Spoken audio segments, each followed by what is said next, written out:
I was looking at maybe flying from Boston, but I'm just looking at the airport, whatever you want to call it there. Seaplane port. That's the one. And it's one of those ones with no parking spots, so it spawns you started. Now, to be fair, I don't know how to start the aircraft. I could probably work it out, but it would take me a while, and I'd have to flip between the flight engineer and pilot positions. So the question is, do I fly from there and just start, like, with the aircraft already started as soon as I spawn, or do I spawn somewhere where I can actually start the aircraft but just auto-start it anyway? I guess I'll spawn there. Or, just looking around at other options. I've got a bunch of scenery up in Ontario that probably conflicts with the Canada World update, so I don't want to fly up there until I can make sure I don't have any scenery conflicts. I've already flown it twice from Chicago. I feel like a third time might be pushing it. So, yeah, I think we'll do Boston. We'll start with the engines already running. It is what it is. Whatever. Give me another couple minutes and we will be back in the air. Does MSFS have the TBF or TBD? No. Now, whether someone will make one or not, I don't know.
It's got a weird cockpit. You'll see what I mean once it loads in. It's like a combination of a bus and a vintage airliner. It's really weird. Like in a cool way.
It's taking a while to load in. It's a pretty scenery heavy area. I have I think mod photogrammetry scenery for it. Might even be default actually. I think it's default. Either way, there's a lot to load in around Boston, so it could take a little while. Mike Alpha 17 traffic PV09 or 5 tree, 2 taking off runway tree, 2 water, departing straight out. It's gonna make me talk to the ATC, god damn it! What if I don't want to talk to the ATC? This is what I meant about the cockpit. So, We don't have any water anchor on this thing. What we're going to do is...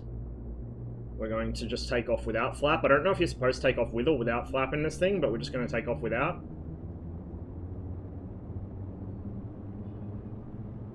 I need to get some forward speed so that the thing will actually turn, because I don't want to take off directly into the fucking city. That would be bad no-no. Doesn't really have a particularly effective water rudder, I've noticed.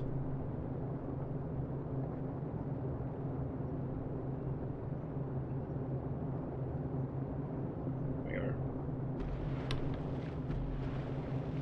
The cockpit, kind of... I mean, my view is as well, but yeah, like, it's got pretty good visibility over the nose. Okay, we're airborne. We're going to come off the revs and the manifold pressure a touch so we don't blow any engines, although I don't think that's simulated. Like I said, the system's depth in this thing isn't really there, but the flight model feels believable. Like, it's not, like, egregiously bad. I don't know if it's good, because you know, this thing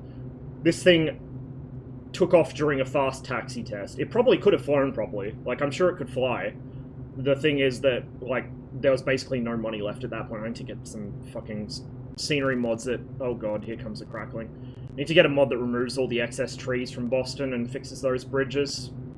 Yeah, this is default scenery, but I've got the We Love VFR, which adds in the chimney stacks and the smoke pools. So, pretty likely it could fly just fine, but it never actually got the chance, because they were only supposed to be doing fast taxi tests, and Howard Hughes, totally not on purpose, took off during one of them, and just kind of flew straight for a bit before saying, oh, oops, that totally wasn't meant to happen, and then landed.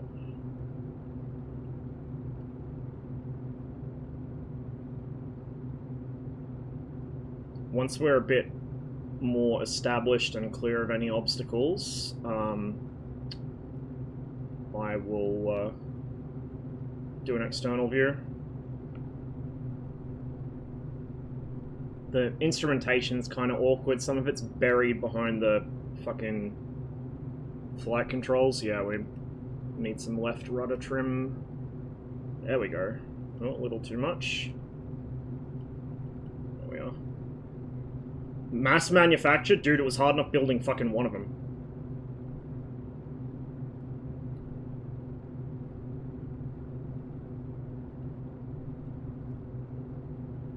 Just make sure the flaps are actually up. Oh no, they spawned partway down. Okay, never mind then. That's probably why we got airborne so quickly.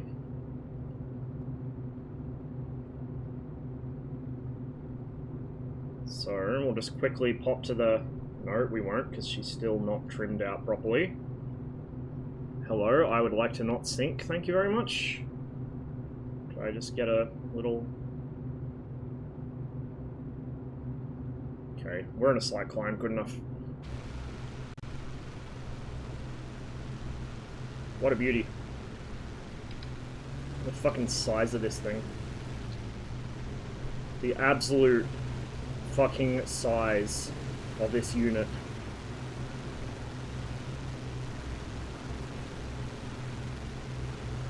Just ridiculous how big it is.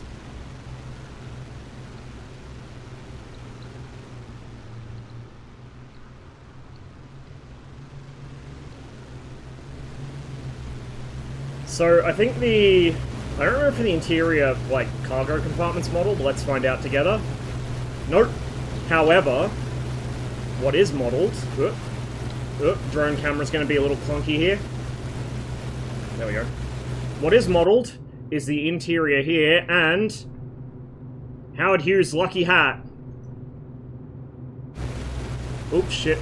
I just accidentally hit and unhid the yokes. But yeah, his lucky hat's modelled. Which is just behind my seat there.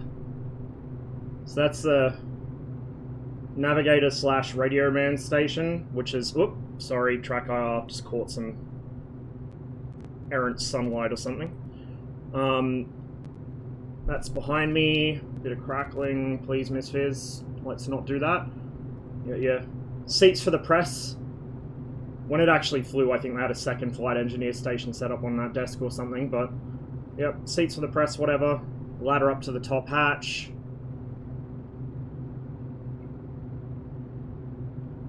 And then this is your main flight engineer station. Look at this. Look at this. Look at all those fucking gauges. Jesus Christ. Now we're going to come up here and we're going to get rid of our landing lights. We don't need them. Pitot heat, yeah, just in case. None of this stuff's clickable. So, it's, like, the fidelity's just not there in systems. Maybe someone can add it later, kind of like the black box mod for the Sting Gauge King Air and the Sting Gauge Caravan. I don't know. Or like what Got Friends are doing with the Beaver and the DC-3. You could probably add to it. But in terms of flight modeling, let's get out over the water and do some stupid shit. So this is with full fuel. I'm fully fueled, but I've got only the weight of the crew and passengers. I don't have any cargo weight on board. So I'm heavy, but I'm not, like, heavy. The size of its fucking shadow on the ground. Jesus Christ. Even at this altitude. It's insane.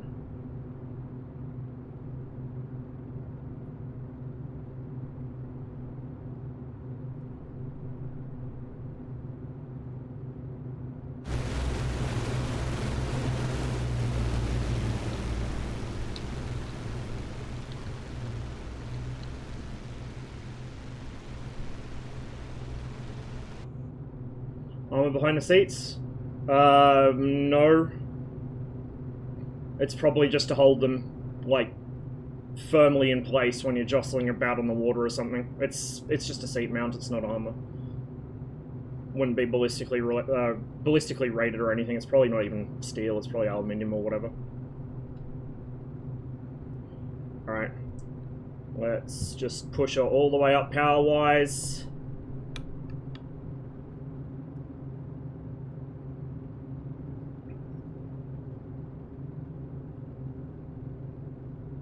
Airspeed indicator on this is kind of weird too.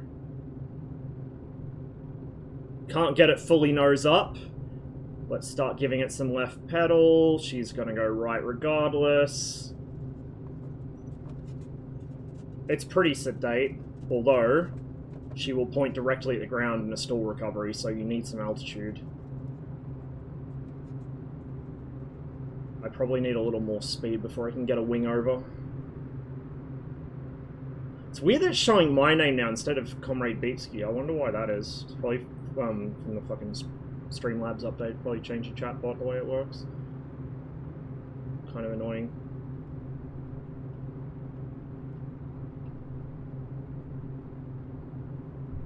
Okay, let's just go ham on the fucking back stick. Try and get the nose vertical before she stalls. Close, close, close. No, we're not going to get vertical. Fall forwards, yo. Try and stop it from yeeting me into the water. It's probably going to do it anyway. Oh, are we going to end up upside down? Oh god. I don't know if we're going to recover this one. I don't think we are. Nah. We fucked up. Oh! Oh! Never mind. Never mind. Okay, so I don't think I'm going to be able to repeat what I did the other day where I got it to actually do a fucking stall turn. I've done it, but I can't reproduce it at the moment. It might have been just because of the particular weather or something, or I don't know. But we're not gonna push our luck too far. But she's pretty, like, tame, just really sluggish, because the aircraft's got so much fucking inertia behind it. Okay, we're going to also back off the engine settings before we blow something up, although, again, I don't think it's modeled.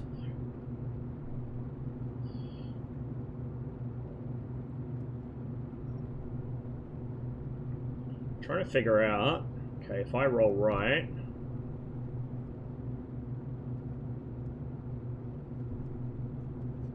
Yeah, it has that. Like, it feels like it's got adverse yaw. I was trying to tell. It doesn't, like... Let me just actually look at what the slip ball was doing when I turn. Yeah, it's got adverse. It just, for a second, like, it looked wrong. Like, it looked like it was going proverse. I was like, I wonder. But no, it's adverse. It just feels a bit weird because the aircraft's so big and sluggish and you're sitting so high above it.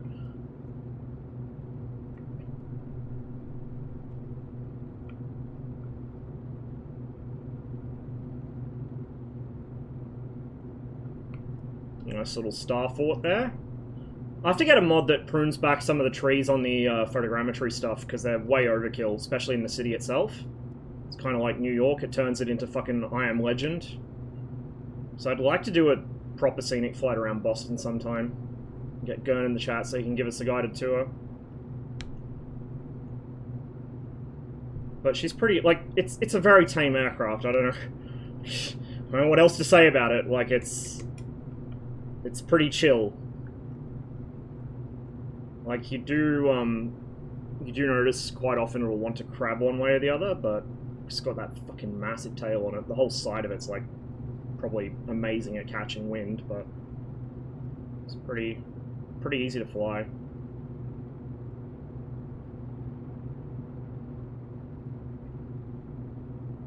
I like it. I like it. I would like to have a little more systems fidelity, especially, like, I'd like more of the flight engineer station to be clickable. Some of it is. Like, you can do stuff there. Like, I could shut the aircraft down from there. Kind of. But I'd like that to be fully functional. Like, even if I'm not going to fully use it all the time, or necessarily learn what everything does, I just like being able to click stuff. How well did it handle Storm? I mean... I won't do it today, but I mean, we could find a fucking hurricane or something and fly into it. I'm gonna guess not that well, like most aircraft, and especially being made of laminated wood, of, and I quote, surprisingly thin gauge. Yeah, probably wouldn't like it much. On the one hand, the weight's gonna give you a lot of stability in a storm, like it's gonna anchor you a bit against it. But once the aircraft gets moving in an unpleasant direction, good luck stopping it. Like, if a wind knocks one wing and it starts a roll that you can't arrest in time, you're fucked.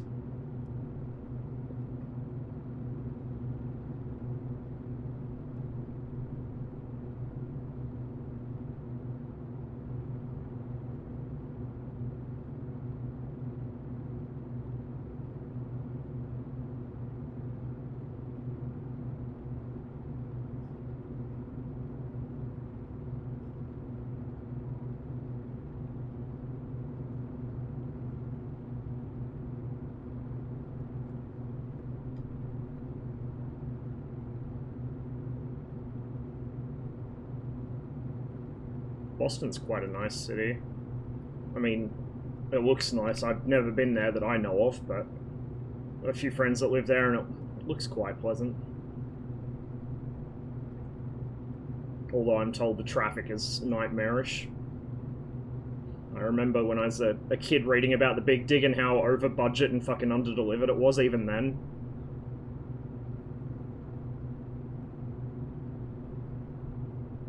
So there's probably I'll have to look for... I think there's mods that put in custom bridges. They get rid of the photogrammetry, because you can see there the photogrammetry tends to turn bridges into walls, so that's solid under it. So I'll have to get a mod that... I know there's a payware add-on that does the Boston bridges, but I don't want to pay just for a couple of bridges, to be honest. I might one day, but not today. I'm not in the mood for that shit. So that and the trees. But other than that, like, this is just default photogrammetry. It looks pretty good. The default stuff can get a bit melty at certain LODs, but it's color matched to the non-photogrammetry stuff, and it's generally pretty accurate, so I like it.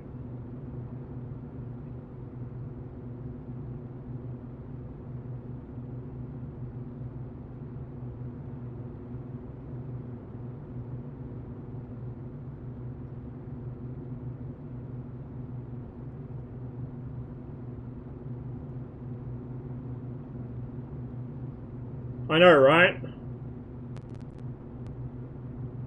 Bridges, power lines, all that kind of stuff. If I can't fly under it, why bother?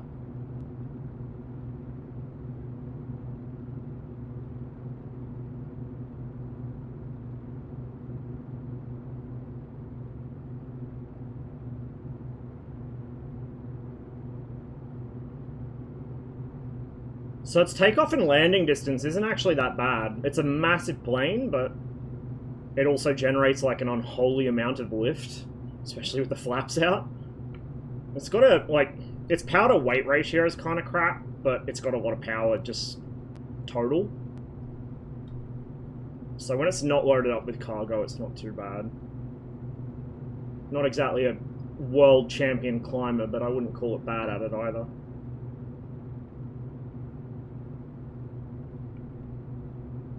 Fly inland for a bit, and then we'll turn around and head back out and land.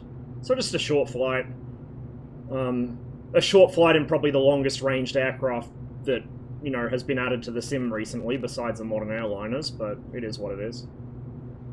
No, you can fly under autogen or custom scenery bridges as long as they have the correct collision volume, but the photogrammetry ones turn into walls.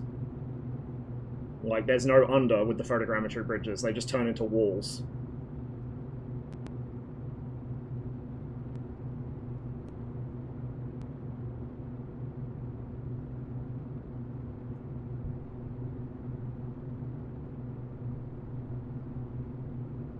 Yeah, it's pretty light for its size, you're right. You are right there.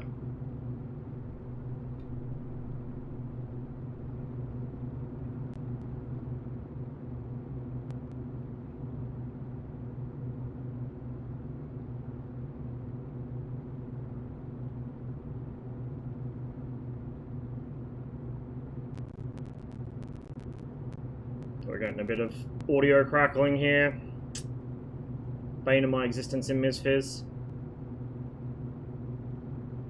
Usually seems to happen in really, like, very large photogrammetry areas. So you can see we're still in photogrammetry here, even as far inland as we are. Like, the Boston photogrammetry goes for probably about 20 miles minimum in every direction. It's huge. It's kind of like Florida when we were flying over that. The sim was really struggling. It's usually fine when I'm playing off-stream, but because OBS and the sim are fighting each other for resources, it does result in some annoyance. See an airport over there. Not that we can land at it, because we don't have wheels. We're not amphibious. We're purely a like a flying boat.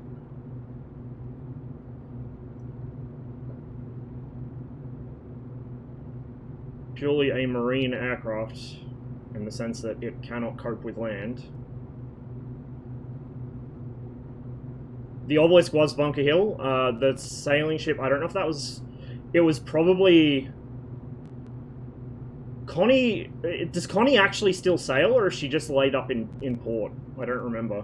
Because if she still sails, then yeah, it was probably her, but otherwise, it might have just been a generic sort of sloop or something, or... Not sloop, what's the word? Fucking... clipper or whatever. And Connie would be somewhere else. We'll go back and look anyway, because we've got to land there, so...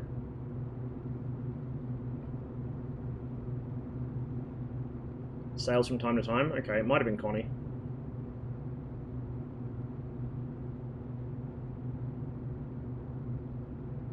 That's an airport there. Fuck, there's a lot of trees. God damn. I knew the fucking eastern seaboard was heavily wooded, but good lord. And this is a fraction of what it used to be.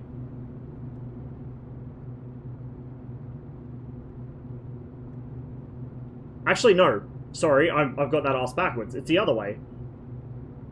That's right, because, as part of a lecture I was watching, it was about, the effects of the Columbian Exchange, and one of them was that because the First Nations in this area couldn't practice their traditional land management anymore, which is similar to traditional land management in most places. You burn off the excessive brush and clear some open hunting ground for whatever it was they hunt here. I don't think you get bison this far east, surely. But yeah, because they died out so much from like syphilis and just being shot at by the settlers, it caused a massive regrowth of these ancient forests that hadn't been in this area for literally tens of thousands of years. And it caused such a noticeable impact on the global temperature from pulling so much carbon dioxide out of the air that it has been linked with a series of record low temperatures and sort of big freezes in Europe at the same time. It's pretty impressive. People like to think that they can just kind of, you know, they exist in their own little bubble and nothing they do affects anyone or anything else and definitely doesn't affect the planet as a whole. It's like, nah, bro. Nah. Everything is all interconnected. Always has been, always will be. The more you try and pretend it isn't, the worse you're gonna fuck up.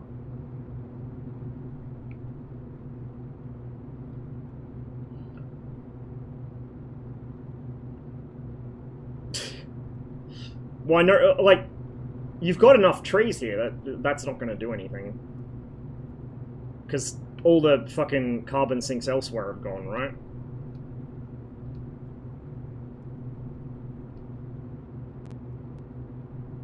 Besides, it should be obvious by now that no government nor enterprise wants to engage in any actual radical solution that might do something.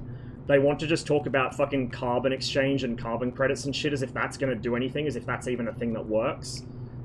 Because none of them want to take a hit to profits or popularity or votes. They'd rather continue milking the fucking cow while it's on its deathbed than calling in the vet to do something about it, you know? Like, all this speak of carbon tax this and carbon credits that and fucking carbon neutral whatever, like, it's fucking... It's aesthetics, dude. It's aesthetics. It's classic fucking liberal smoke and mirrors. You want to appear to be doing something, but you don't actually want to do it because it'll hurt profits, so you don't.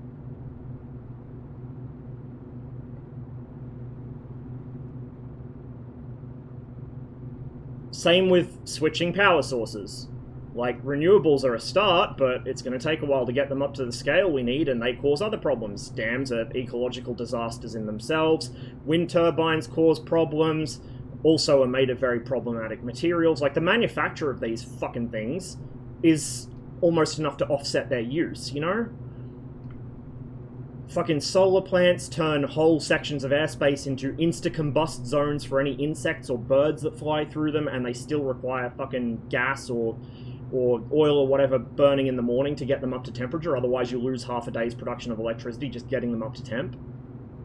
Just build nuclear fucking reactors, dude! But no, we can't do that. Nuclear's scary. Why is nuclear scary? Because the oil cartel paid us to say it was. You know. Fucking incredible, isn't it?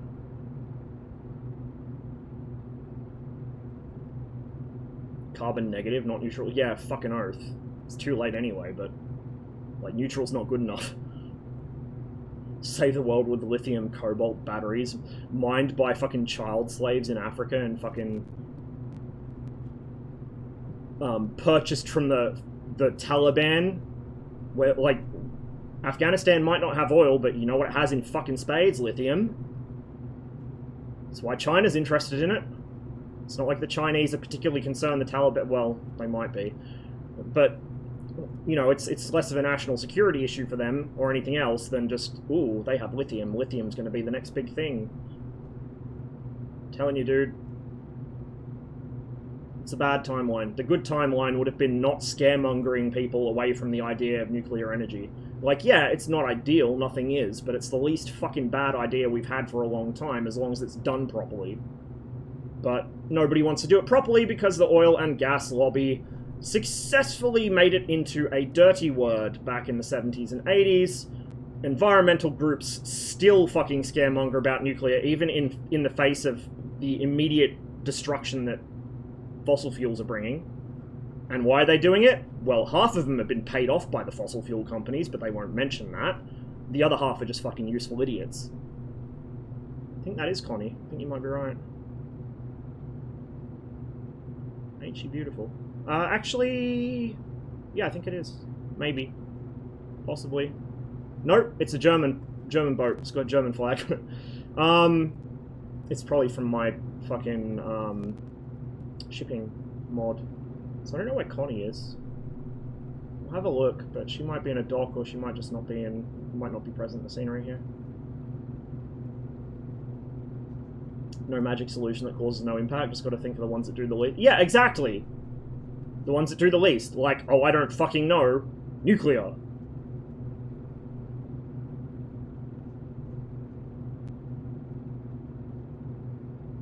Fuck, that thing turns well for its size. Pfft. Man's doing donuts. Man's doing fucking donuts. So the flight model on this is okay. The hydro model on that thing could probably use some looking at, though. What a sick cunt.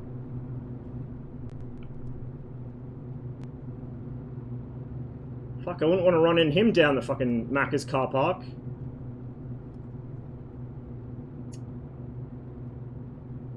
Is it port to the left as you fly towards the... Oh, to Bunker Hill. Okay, we'll double back around. If the sim will stop stuttering on me, please.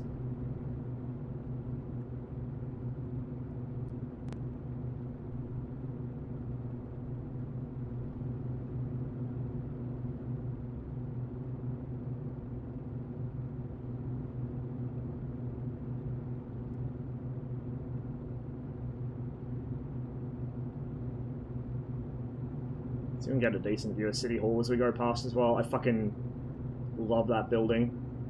You guys know me, I like brutalism.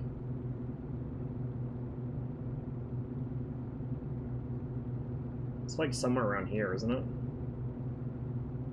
It might be further in front of me. Actually, yeah, I think it's in front of me somewhere. Did I hear a raid? I did hear a raid! Giggles. Cheers, man! Hope you had a good stream. Welcome, everybody. We're fucking around over Boston in the Spruce Goose.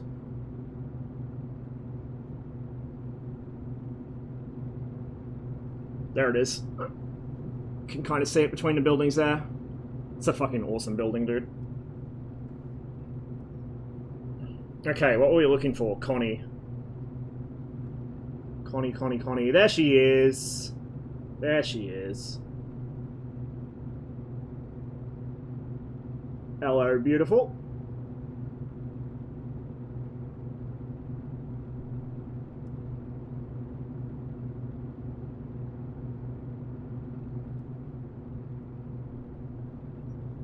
Level this thing off. I don't want to go to external camera while I'm in a steep bank turn. It's bad no. Honestly, it's pretty stable, and it's pretty, like, it's so slow to respond to the controls that you've got time to catch it. But we'll trim it out, and then we'll give all our newly arrived friends here a bit of a survey of the goods. Where are you from? I'm from Canada, but I live in Australia. I just don't have my accent anymore. Well, my original one. Fucking size of this thing. It's ridiculous. What a beauty. Alright, let's set it down. And hop over to the DC-3. Maybe just do a quick little peruse up the coast here and then double back. Actually, let's land by the beach. Is this a blimp? No, it's a Spruce Goose. It's a flying boat. Very, very big flying boat. Much bigger than a blimp. Got an IRL flight tomorrow where we're doing power-off landings in the fabled emergency 180. Gotta get sleep. Yeah, make sure you're well rested for that one. Good luck, man. Enjoy it. It can be pretty fun with the right instructor. And hope it goes well. Thanks again for the raid. So for everyone who's new here, welcome. I mostly do DCS, but I've been on an extended break from it. I fly Red 4 shit, MiG-21 mainly. I'm scared of glass screens. I do fly some modern things occasionally, but not very often. So if you like Cold War shit, and especially Red 4 Cold War shit, yeah, we do that here. But today, and for the past week or so, we've been doing a lot of misfizz. Nice and chill. Except what I was doing before you guys raided in this thing.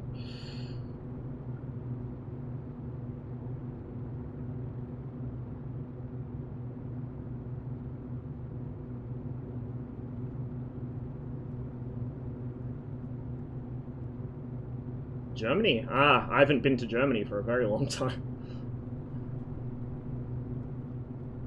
We used to, because I lived in England as well, we used to go across to the continent some weekends, and one time we went not very far into Germany, like a couple of kilometers, but I also one time had a stopover flight in Frankfurt, which was a very difficult journey, but I enjoyed it.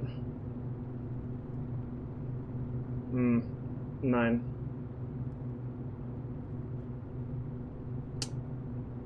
I understand a little, but I don't really speak much.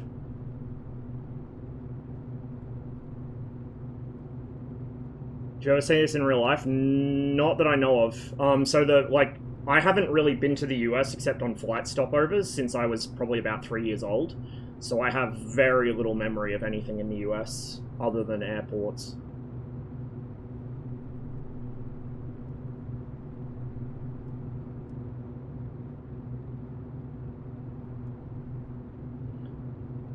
I haven't been checking Enigma's Discord for like ages. I haven't had time to on, but casualties of the 46 Guadalcanal campaign, 120 plus the Americans, 170 plus the Japanese. We had bad luck and the Americans pushed up their carriers, which resulted in several large bomber waves passing over the fleet with no orders to attack. Oh, that's still though, that's like not super out of whack. Like that's sounds you know, like it hasn't been too one-sided. I do want to get in on that. I just couldn't wake up in time for the first event for it, so hopefully next time.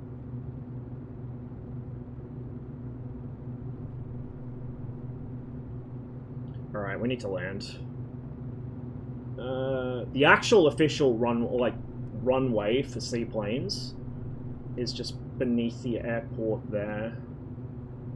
So yeah, let's not do that. Let's land here along the beach. So I'll come off the power, bring up the revs, make sure we're full rich, although I think the flight engineer would be doing that anyway.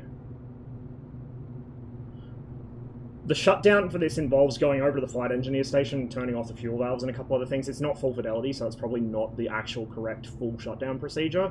So I don't know if I'm going to... I will do it, but there's probably more steps to it than that in the real thing, to be honest.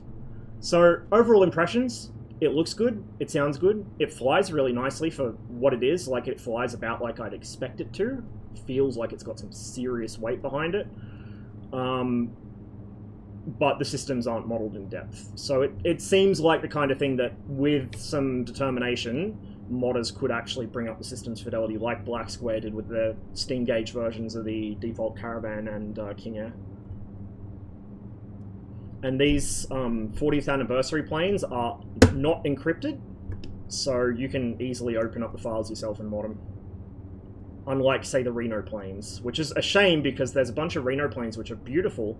They sound good, they look good, they fly nicely, but the flight characteristics are... They feel nice, but they're not right, if that makes sense. Let me just... Oh, that's not what I wanted to press. I wanted to press C so I can get control of the aircraft in external camera. There we go. She is a big girl.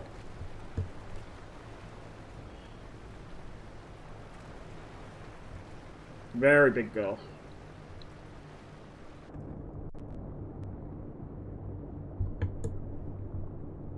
Okay.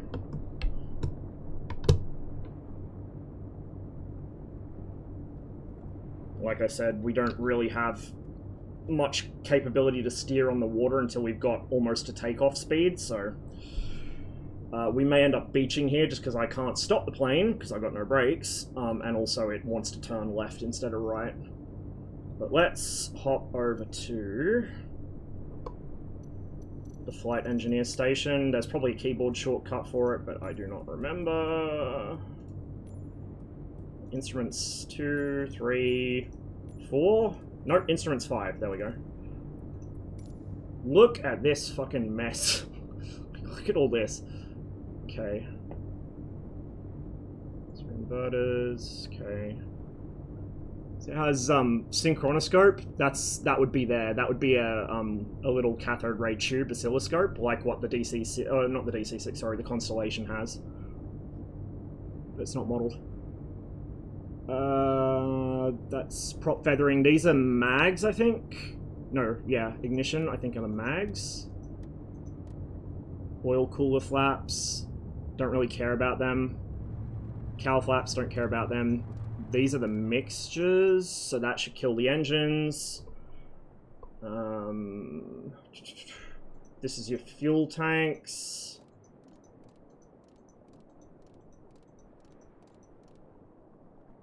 That's your tank valves for the wing tanks feeding into the fuselage. Like I said, most of this isn't clickable. Some of it is, but not all of it. There's your gens. Turn them off since the engines aren't running anymore. APU can go off when we don't need it. Those gauges there are for the APUs, which are just little piston engines. I think they're not jets, they're piston engines.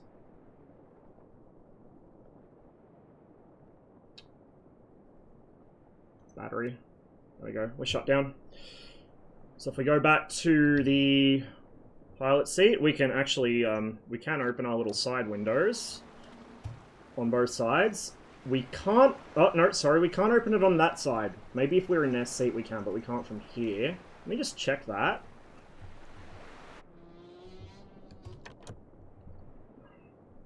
Once I figure out how to.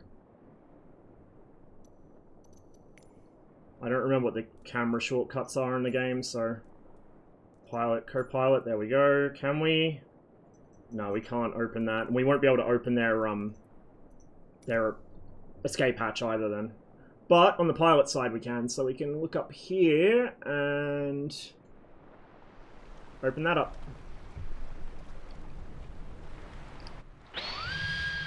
What in the Sam hell is that? Sound bug.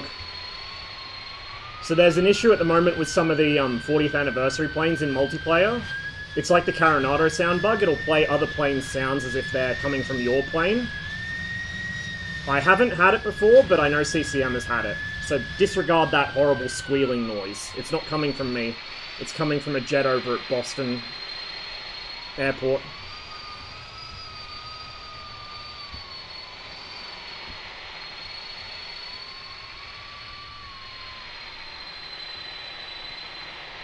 You can see under the pontoons when you're parked, it's got these like little flotation pack things strapped, although that one's flickering in and out of existence for some reason, probably because I'm zoomed in so far. No, it's still flickering. Weird.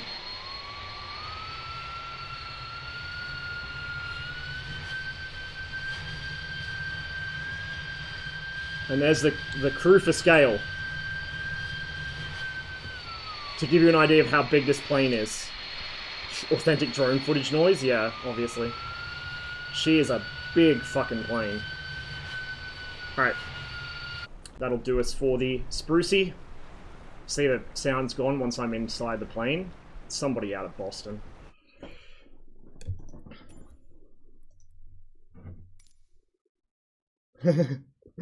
Yeah, I know, right?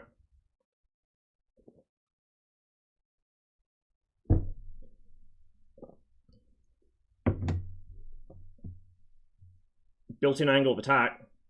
Hmm? You mean like the angle of incidence on the wing? Yeah. A lot of large planes, especially that of that era, have pretty high angle of incidence.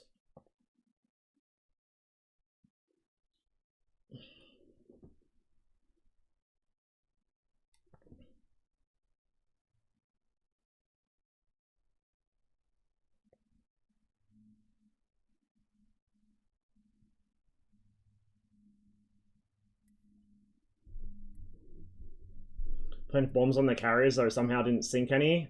Did do the same to us, but the Japanese can afford to lose ours more.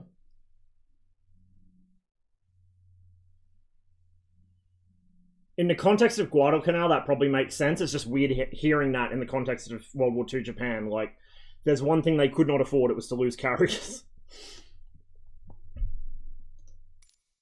I don't know about... I haven't flown the Val, so I don't know how it goes with dive bombing, but like dive bombing with the SBD, if you have even the slightest inkling what you're doing, is really easy. It's really good at it. as we saw during the slot event with us guys dive bombing their battleships. Like, if you know what you're doing, it's really, really strong. We're gonna do the DC3 now, that's right. DC3, we're gonna go from... Didn't they add fucking photogrammetry for Regina as well? No, they just added landmarks, I think. I was gonna say, if they added fucking photogrammetry for Regina, that would be hilarious. Oh! No, you know what? I think they did. We're not gonna fly from there, because it would take me even longer to get to where I'm going, but I'll have to check that later. See if they did add it, because that would be fucking hilarious. If they got it before fucking Edmonton did. Edmonton's got photogrammetry for the city center only, that's it. Not the whole city. Oh yeah, the US AAA is fucking murderous. It's Edson... High Prairie. So if I want to go... Oh, fuck me. No wonder I got lost last time. I was going fucking west. Yeah, that's why I got so fucked up last time, is I ended up at Fort St. John. So when I was doing that flight in Nacanso, the Catalina, I forgot Jasper is fucking south of High Prairie, not west of it. So I should have been tracking down past Valley View down here. Right? Down past Valley View. Fucking Swan Hills, maybe? I could do that. I could go, instead of going west to, like, Valley View, I could go Slave Lake, Swan Hills, White Court, Edson, Hinton, which is basically what we did, actually, when we drove. So I'll do that. We'll go from High Prairie, circle around, say, Slave Lake, and come down through Swan Hills, White Court, Edson, Hinton. Jasper. I don't know if the DC3 is going to have the stopping distance to land on Jasper. This is an extremely short strip. If it looks too sketchy, I might just go around and we can hop the mountains and fucking land somewhere else, or we could even push all the way down to Calgary if we want to. CCM still? Oh, yep, CCM's still going. He must have started another flight, or he circled back around, because last time we saw him, he was flying from around here up to the west. Is he still in the Beaver? Yeah, he is. I'm tempted to go... Oh, he's flying from home. I see where he is. I'm tempted to go fucking photo bomb him. I don't know if he's streaming at the moment, but we might do that in a different plane. We won't do it in the DC3. That's what I was talking about with the arid sort of desert spot. He actually lives in that area, so you can see it. It kind of comes up from Spokane, up through the mountains there. East of it is beautiful lush green. West of it's beautiful lush green, and this is Canada's desert. Up through the Okanagan. F-106 for intercept. God, someone give me a fucking 106 in this. Give me a 106. I would fly it till the wings fall off. So we will... Excuse me, Ms. Fizz, if you'll let me zoom in. I think that's the refueling. Like the fuel bowser. We won't spawn there. It's interesting, the Spruce Goose doesn't give you the "you can't take off from here" warning when you try and set a land spawn, so I'm curious what's going on with that. Might just be an oversight on their part, I don't know. DC3, oh, she's a beauty. I've been flying a lot with the C-47 liveries, but we're going to... I'm tempted to go Buffalo. I'd be using Qantas if I was flying in Australia or New Zealand. We've got Nats down there. Air America for flying over Vietnam. I do need to go back to Vietnam on stream. I got a bunch of scenery for different cities and airports and things there, but we'll do that some other time. Aer Lingus, we could go to Ireland. But I think what we will do is... This is Canadian Pacific Air, I think. Now, I'm hoping this is the classic one. There's a classic and a retrofit. The classic has the original gyro pilot in it. The retrofit has fucking modern, gross, disgusting glass GPS bullshit in place of the gyro pilot. So we'll check. If this livery is the fucking refit, we'll hop back and grab something I know is the original. We'll fill her up to 90%. We don't need full fuel. We're going to roll with a load of paratroopers. Why not, even though we're not in a C-47.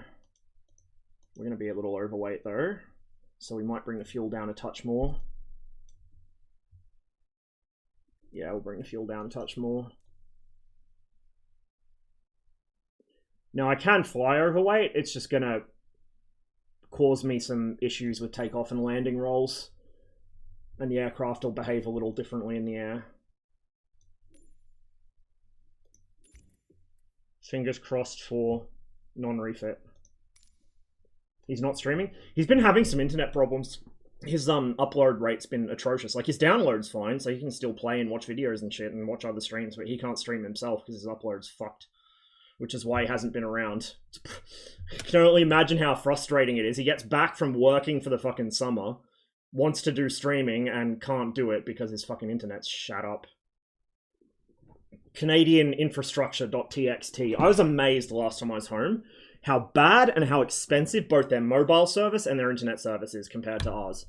Because the last time I'd been home, in 2009/10, like end of the year 2009, their internet was better, faster, and cheaper than mine was. This time, it's the complete opposite. Like, and God, don't start me on mobile data, actual mobile reception, fucking, like, Christ, it's so bad. And the coverage is horrible.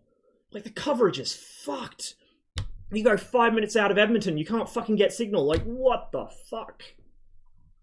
It's so bad. Oh, I do love nighttime. However, I would also like to see where I'm going, and Jasper's not lit, so we will do a night flight. Maybe not this stream, but at some point not too far in the future, because I don't do enough night flying, but we are not doing one right now. What we could do, actually, as a future thing, is a night flight across the channel as a C-47. That might be interesting. I might actually have to do some research for that one. It's, yeah, like midnight real time. There we go. 10 a.m.'s good. Weather's pretty nice. Shit. Actually, trees don't look like they're getting thrown around too much. High Prairie gets pretty windy sometimes.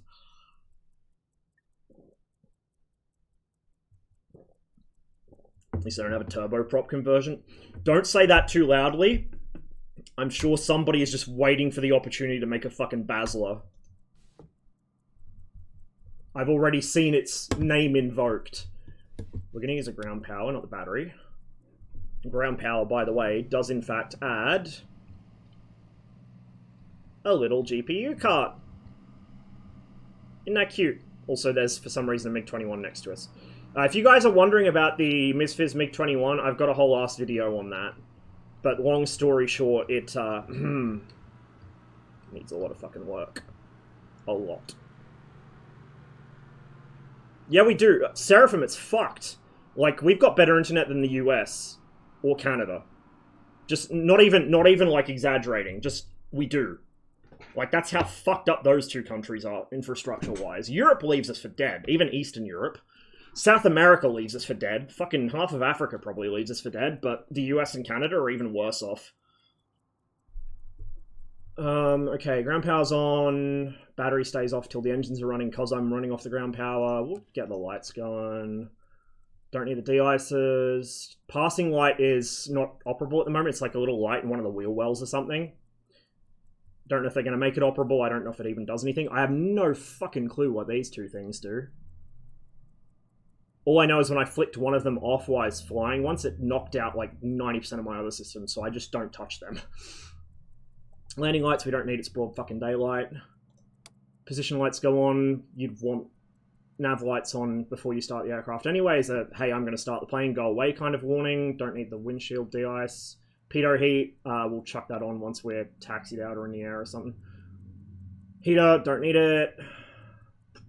I'm not even going to bother with them. They'll come on when I turn the battery on, but I'm not going to fuck with them. Modern avionics. At least it's not glass, but still, modern avionics. Gross. Get out of my DC-3. Mags to both, on both engines. Master power is on. I still haven't worked out what this is. I wonder if it's like a radar altimeter thing. This does have a radar altimeter. It's fucking... this radio altitude. But I don't know what it does. I have no fucking clue what it does. I know... Oh, okay, that hides the yoke. No fucking clue what this setting does, so we're not going to bother. cockpit lights is the floods. We don't need them. The backlighting won't show up very well in daylight, but it is there. Inverter on auto. I don't remember if you meant to turn that on manually. Let's do it. Well, we're on ground power, so we probably should.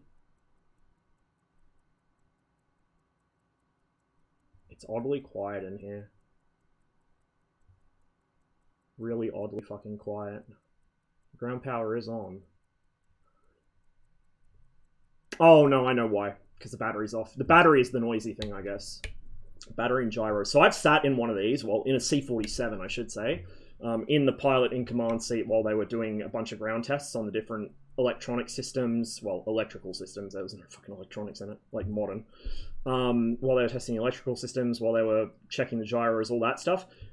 Without the engines running, just with all the electric stuff running, the DC-3 cockpit is really loud.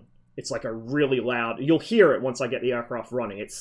You'll think there's no way it's that noisy. Like, what the fuck is that noise? That's what it sounds like when one of these is running, even with the engines off. So I can personally attest to that being correct. Boost pumps. Yes, please. That'll give us a bit of noise from the boost pumps. Don't bother with that yet. We want the cowl flaps open on the ground, and then we'll go for trail in flight. What trail does is it basically just it lets the airflow govern them. This stays where it is. This is your hydraulic pump selector. So this goes in this position for takeoff and landing. It's using both engines to power the hydraulic system in case one engine craps out so you don't lose your hides. To use the gyro pilot, you need to put this in its forward position so that the right engine is running the hide system and the left engine's running the gyro pilot, because the gyro pilot uses the hydraulic system, but it's a separate loop. So your hydraulic reservoir, I've seen this in person. This is all very much a thing. And if you look, this aircraft, although it's listed as a DC-3, is model C-47, delivered March 1944. But then the, oh no. Oh no. So the numbers there don't match. I don't know if the numbers would. That might be a Douglas serial number, and that's your Air Force serial number, 43. So the first two digits of a US Air Force serial number are the date of the date the aircraft was paid for, not the date it was made, the date it was fucking ordered. So, see, this was delivered in 44, but it's listed as 43 because it was ordered the year before. You got your order number. These are all the C-47 I was in had these placards still on it as well. It's fucking awesome.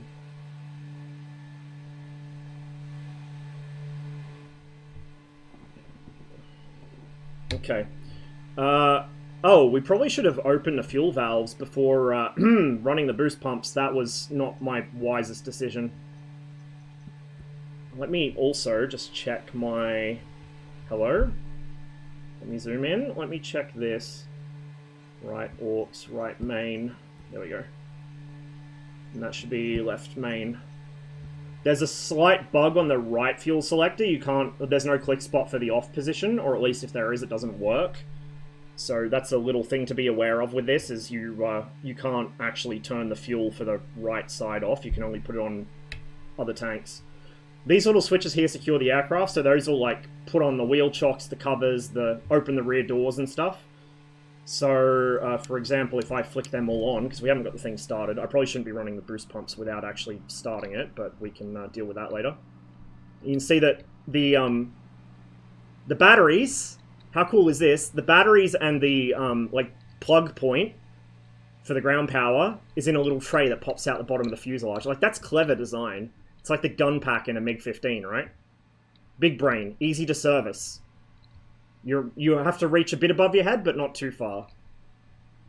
We've got our wheel chocks on, fire extinguishers by each engine, so that's the secure aircraft switch doing that. And then this is the passenger version.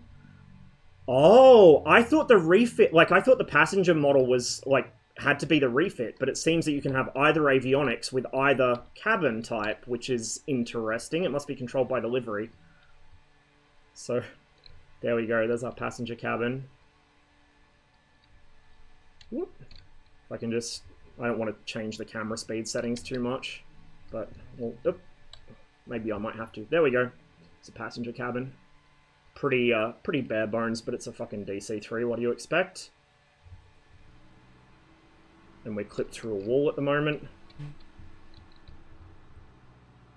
Just level my camera off. All in all, looks good. Once we get it started, you'll hear it sounds good too.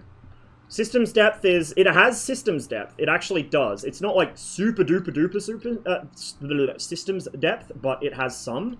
And it could probably be improved further with mods. But, like, for example, if you try and start the engines the wrong way, like my inline engine loving ass does, because I'm not used to the way radials work, it won't start. For the longest time, I was like, why the fuck isn't it starting? Then I remembered, oh, you don't prime it first, you count the blades, then prime. And that's what starts it. That's what kicks it over. That's how it works in this. Now, unlike the DC6 or the Connie, or say that especially the 247, it will usually catch first try if you don't egregiously fuck the process up. But there's some depth there. Failures, I don't know. I haven't run into any yet, but I wouldn't be surprised if there's at least some modeled. We're going to get rid of all that stuff. We don't want it in the way when we start the aircraft. Let me just think. Have I missed anything important? Not yet. So, revs full forwards, mix full forwards. That would be important. Hear the boost pumps kick in even louder when the mixture goes. Hear that?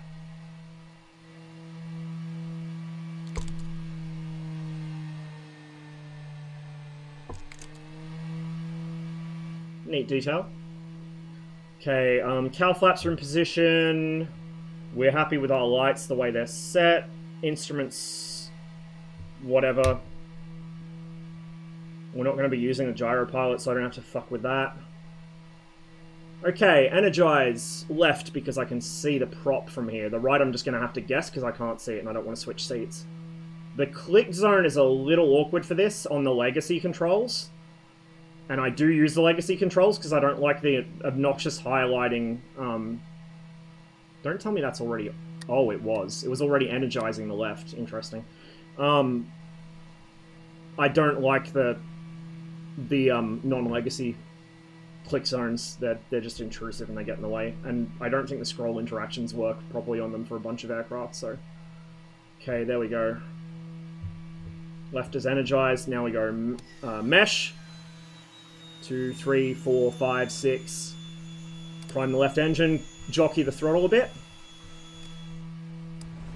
There we go. Primer kicks off automatically. So does the starter once the engine's running. Keep a little bit of throttle on just so that the engine doesn't die on us again. We go right. Give it a minute. Whoops. Okay. We're just going to count, guess basically. 1, 2, 3, 4, 5, 6, whatever. Just watch the gauges. We should see the needle jump if it catches. She caught. Yep, we got 2 engines. Cool. We'll just idle them for a second and let them run up.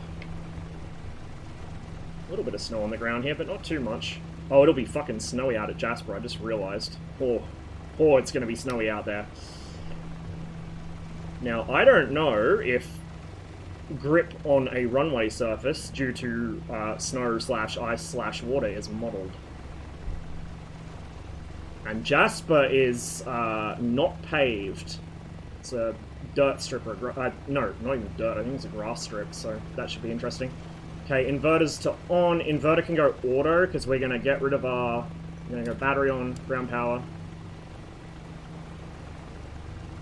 Inverter can go to auto.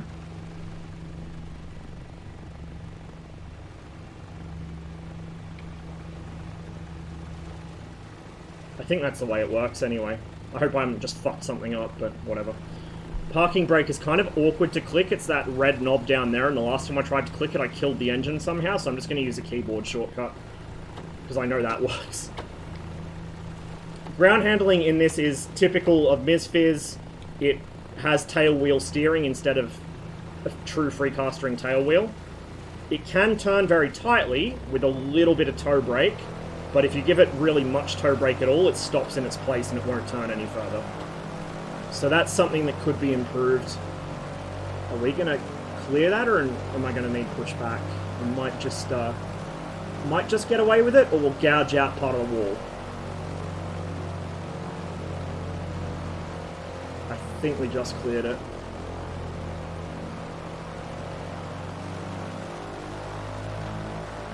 If I had split throttles, I mean, I do have split throttles, but I use my left throttle for RPMs in prop planes.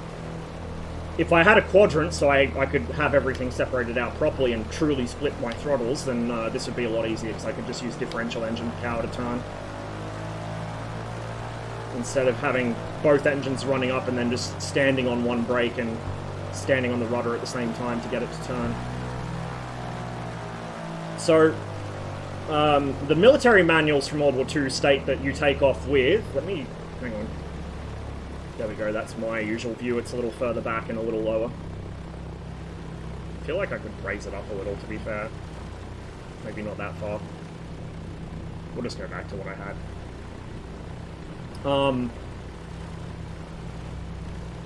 What was I saying? Fuck. Oh, the military manuals, right. They say no flaps for takeoff. However, standard practice for DC-3 operators who are operating from bush strips or short fields or whatever, are we going to clear that? Yeah, we got tons of room. Standard practice for that is to use flap to whatever degree you deem necessary. But we don't need flap here, we should have enough runway, so we're just going to go no flap. We're going to just slap on some power. You've got to be careful with this thing on takeoff, because it has a desire to nose up at low speed. Now, some of that's been tamed down a bit, because the ground effect that was tweaked for the helicopters kind of fucked the DC-3's flight model a bit, and it was too late for the devs to do anything about it before it released. So the mod which... CCM made a mod initially, but CCM and another dude whose name I cannot remember, but who goes by the sort of... Their line of mods is called Duckworks. They both made mods to remove that, well, not remove that, but to like lessen that trait near the ground, because it was the ground effect that was largely causing it. And with that little change, it's tamer, but you've still got to keep an eye on it, because it will, it's especially when the CG is quite far aft, which it isn't today. We've got it forwards, because I always try and keep it sort of about over the wing spar. But if you've got an aft CG in the DC-3, it will try and nose up as it gets slower. It'll try and kill itself. And as you get faster, it'll nose down. So it's like the absolute opposite of what you want. It's unstable at particular speeds. But as long as we are careful, we should be right. Get the revs in the green. They already are. Manifold pressure's in the green. We're going to go to trail on the cowl flaps, because we don't want to overcool the engines, although I'm not sure if that's modeled. We're going to close our window, because it's going to be a little chilly in here otherwise, and we are going to go east towards Slave Lake. How much is this? This is free, dude. This came with the 40th anniversary update. This is the free DC-3. Remember how I was kind of worried? It's like, oh, Aeroplane Heaven were apparently saying they want to make an experience rather than like a full-on puzzle piece. Well, it's not full-on puzzle piece, because you can't... We do want pitot heat on. You can't, you know... The systems aren't fully modeled, but they're pretty well modeled. What's there is well modeled, and the aircraft flies nicely. So this has been the pleasant surprise of this pack, is that the DC-3 is actually really fucking good. I was expecting it to be mediocre at best, but it's actually really fucking good. Especially with a little bit of tweaking, just to resolve some of those initial teething issues. If Aeroplane Heaven puts this much effort into their future products, then I will pay close attention to what they're doing. Because I know some of their previous stuff has been pretty, you know, not held in the highest regard. Which is a shame, because they make a lot of very interesting planes. They've got an F3F, which, like, I would kill for an F3F, but I've heard that it's not the best and hasn't received much love. So hopefully this is, I mean, possibly it's also partly because it was in partnership with Microsoft, so they had to do it properly. But, I think the guy that made the flight model for this, like, he has a pretty deep personal connection to the DC-3. And I think Airplane Heaven actually brought him on board because he'd been critical of their flight models in the past. So that's good that they're actually willing to bring people on board who are like, hey, you guys are doing it wrong. And they're like, okay, well, here, you help us out. It's good to see when devs do that, instead of what they usually do, which is, no, we couldn't possibly be wrong. You're just you're just out to get us. Something something. SWS. Oh, excuse me, Aerosoft. Sorry, terrible coughing fit. But yeah, like, it's good to see that. And if this is an indicator of the quality of their future products, I will have to keep a close eye on them. Fuck, if they go back and improve the F3F to the point it's at this kind of level, I'll buy that too, because God, I want an F3F.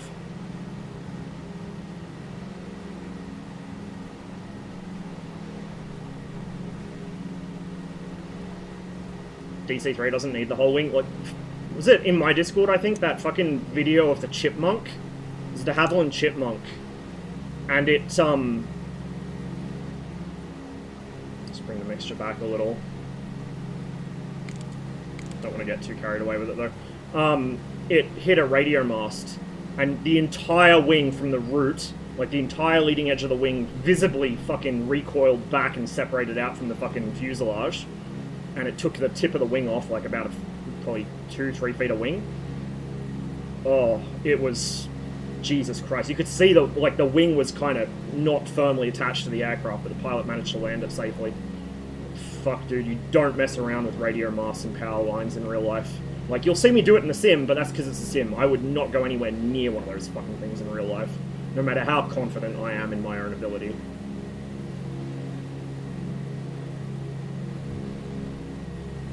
Dial the power back a little more. Now, this thing does, I believe, have a 2-stage blower. I don't remember if it's automatic switching. Supposedly it is, but I don't know. We're probably not really going to need the 2-stage blower today, to be honest. I'm not going to fly that high. I have not figured out... I know there's there's probably a safety lever or something you have to pull somewhere. The yellow one is flaps. The red one, I think, is the gear or the emergency gear. I think that's the emergency gear. And this one is the gear latch. You have to take a little guard off of it. It's a complicated process. This plane is fucking complicated as fuck. Contrary to what you might think. Oh, we're getting slow. Little nose down trim. Actually, let's give her a bit more power. And... I don't think we're icing up. We haven't even been in the air that long, but...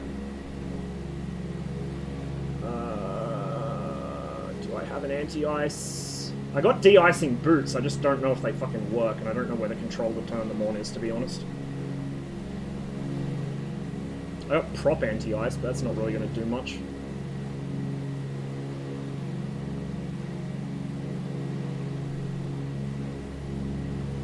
We'll just, be a little less ambitious with the climb.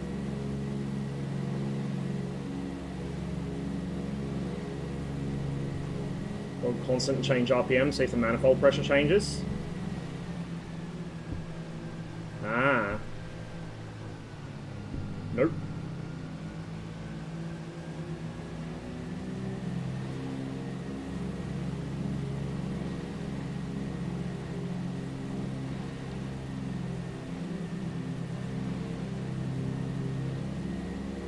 From what I remember, you can basically run a DC3 fucking balls to the wall non-stop and it won't care as long as you got the fucking cowl flaps open, but I just don't want to get too carried away here, so we're not going to run at full revs. We'll run in the green on revs and we'll run like maybe 40-something inches of pressure.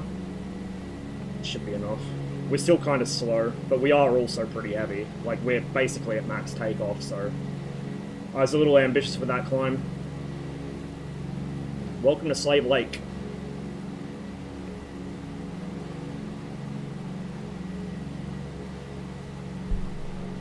So, there is a way to move this, but I don't remember how to do it. And it doesn't matter, because I'm not going to use the gyro pilot, so I don't care.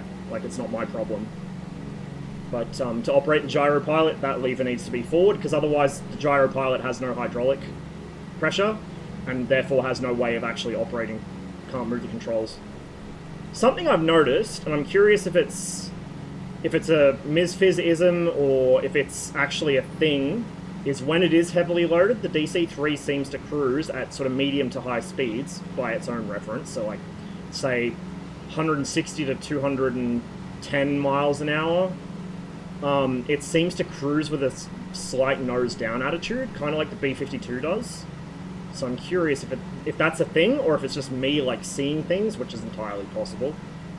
or if it's a side effect of MSFS doing the things that MSFS does, like the way the flight model's programmed, but it does seem noticeable when I go to external camera that it's slight nose down when I'm cruising at sort of relatively high power settings. Brothers in Slave Lake, I got friends of the family still up in High Prairie. I actually, when I was doing the Canso stream, I flew past their place. I just didn't want to call it out because I didn't want to fucking dox them. And they have a cabin somewhere around here on Slave Lake. So we were staying with them for a couple days before we went out to Jasper, which is why we went through the backcountry down to Jasper rather than going straight from Edmonton. I'm glad that Dad did decide to go through the backcountry because it's fucking gorgeous. And it was a much more interesting drive than the fucking highway. Like, Edmonton to fucking Slave Lake was just boring as shit. Oh, look, a straight road. Oh, there's a hill. Oh, some trees. Oh my god. Like, nothing to fucking see. Oh, except the occasional Mennonite farm. There are a few of those.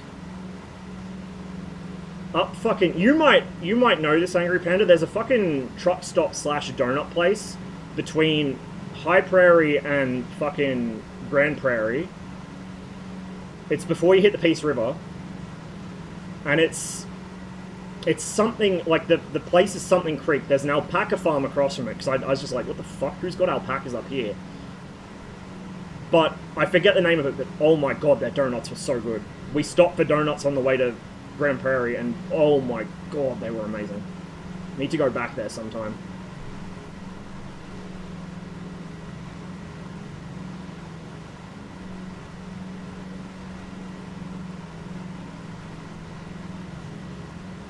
Isn't that far north into Alberta? Ah, fair, yeah.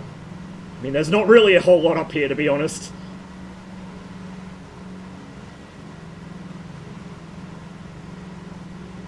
So if we're more or less holding level. In fact, we're in a slight climb here. Our flaps are fully up. We never dropped them, so the flaps are fully up. I'm going to try and trim her to fly more or less hands off. We need some right aileron trim here.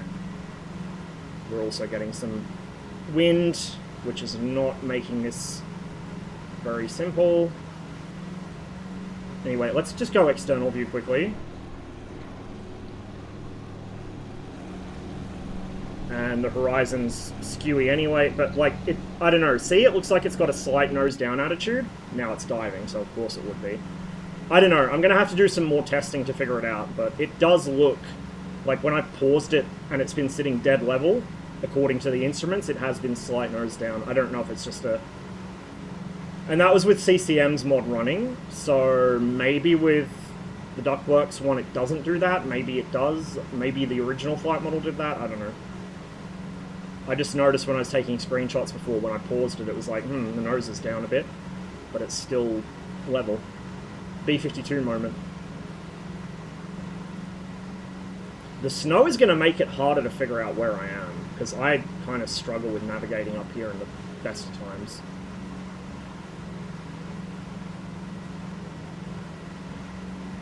Phone is ringing? Oh, in the song, right. Yeah.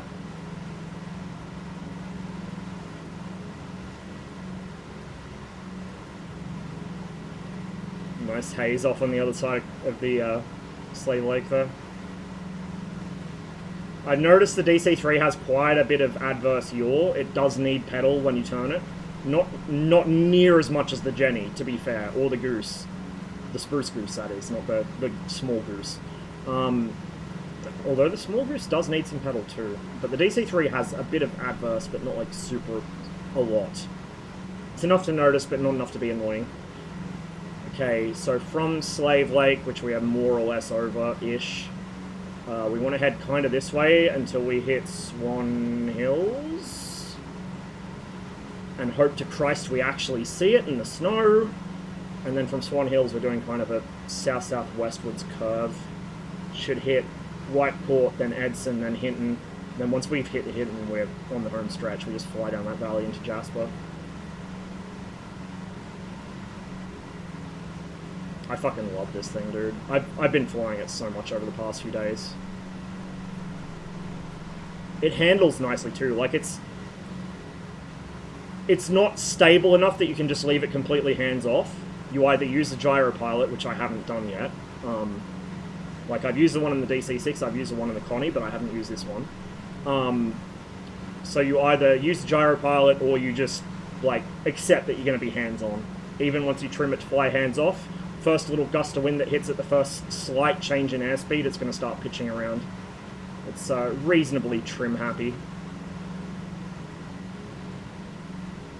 Scenery around here is a bit patchy, so it's mostly okay, but you can see here under me we've got some generic textures from where there was a cloud in the way.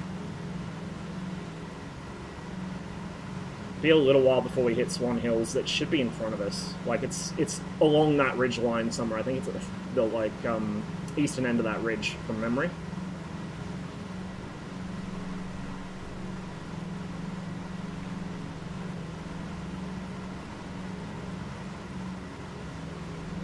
Important detail, by the way, I haven't had to use them this stream, although I have had to use them off stream. They work. Whether they actually clear the water from the windscreen, I don't know. So some pay-wear aircraft do that. Was it the... It was a big thing. I forget who did it. Like, my brain's just blanking on me now, but there was a pay-wear plane that did it. Fuck. It's gone. I forget which one it was. I forget.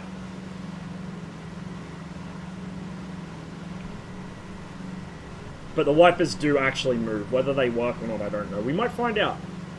If we hit some moisture, we might find out. But it looks like we're going to be pretty cloud-free. This is a typical winter's day in Alberta.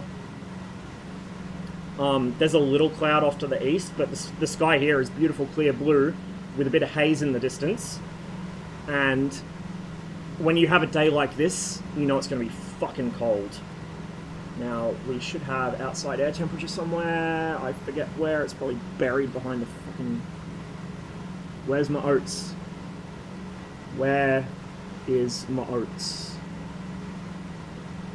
Fucked if I know. I'm sure it has it. I'm sure I saw it the other day. I just do not remember where.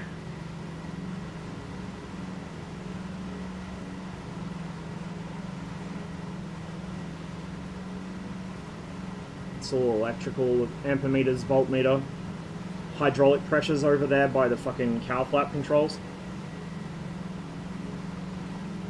I swear there's an outside air temperature gauge here somewhere. I think... Is that it? Fuck. Let me just get this thing vaguely more stable. Yeah, that's it. Outside air temperature is slightly below freezing. So it's not super cold today, but like all the coldest days I remember back home were clear blue sky, can see forever, but oh my god is it cold. And there's like sort of haze, like ice halo-y type stuff. I need to reset my fucking camera position. It's not quite where I want it. Swan Hills is just down here. We should spot the airport pretty soon, actually. Use that as a waypoint. Let me just get this thing level. I'm going to manipulate my camera a little.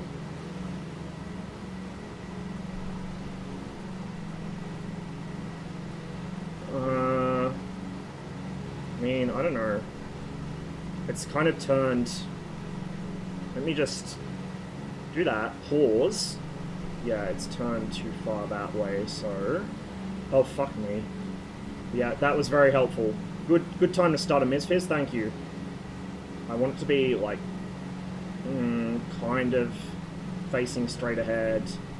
Yeah, like, there. So I've still got some view of my primary flight instruments behind the yoke there. We're going to go ahead and Control, Alt, 1. Unpause the track IR. I don't use Control F10 if I'm streaming. I'll use it if, like, I don't care if the sim crashes. Because Control F10, which saves the default head position, like overwrites the default head position, is really crash happy, particularly in third-party planes. So I'm really careful with it. I tried doing it in, I think it was the Beaver, and it crashed the game, so even some of the official ones do it.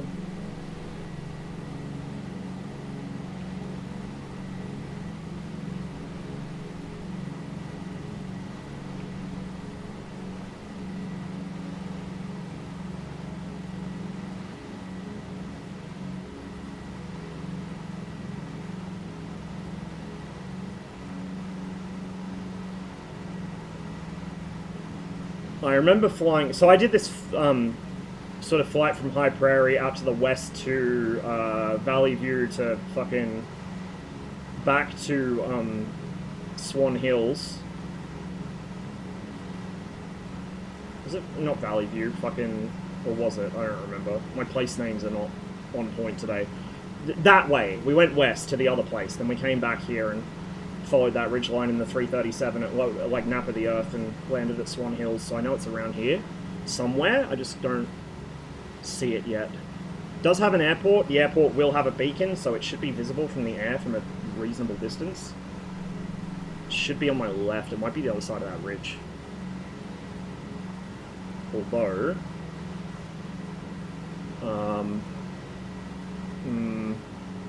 we've been flying kind of straight southeast, so it might not be that far.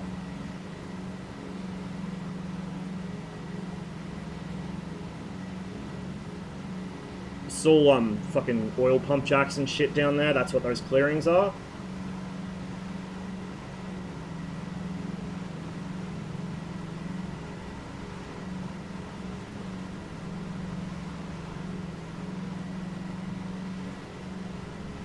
If all else fails, we can just circle round till we spot it. I almost wonder if maybe it is on the other side of that ridge. But this area does look familiar. Doesn't really matter if we don't overfly it directly, because we're not going to land there. We're just using it as a waypoint so we can orient to that, and then we can kind of loop back around to hit all the other towns on the way in.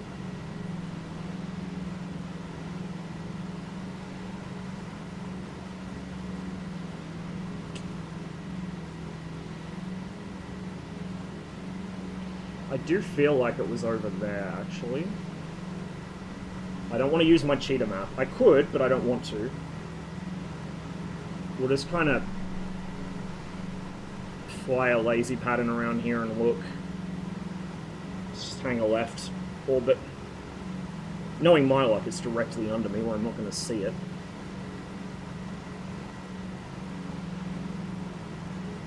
One of these days I will actually go to the effort of getting some sort of like reasonably sane setup where I can open charts without crashing the stream or whatever, or showing you guys my fucking secret fucking aircraft document stash, but not today.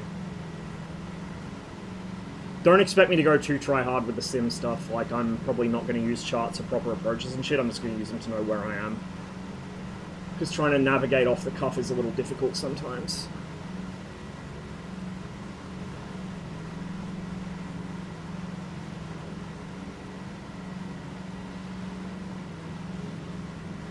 Might not be far enough south, even.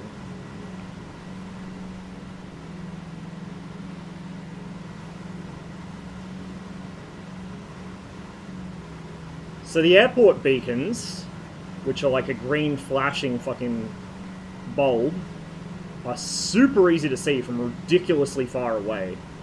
So the fact I'm not seeing one in front of me suggests that it's not in front of me. But the terrain looks about right for it, so it might be hidden behind something, or like, I don't know, I might just be blind today, as I frequently am. But we're going to loop back around to the right. Because even if we haven't hit it, the point was to have a waypoint to pass over, not to actually go there.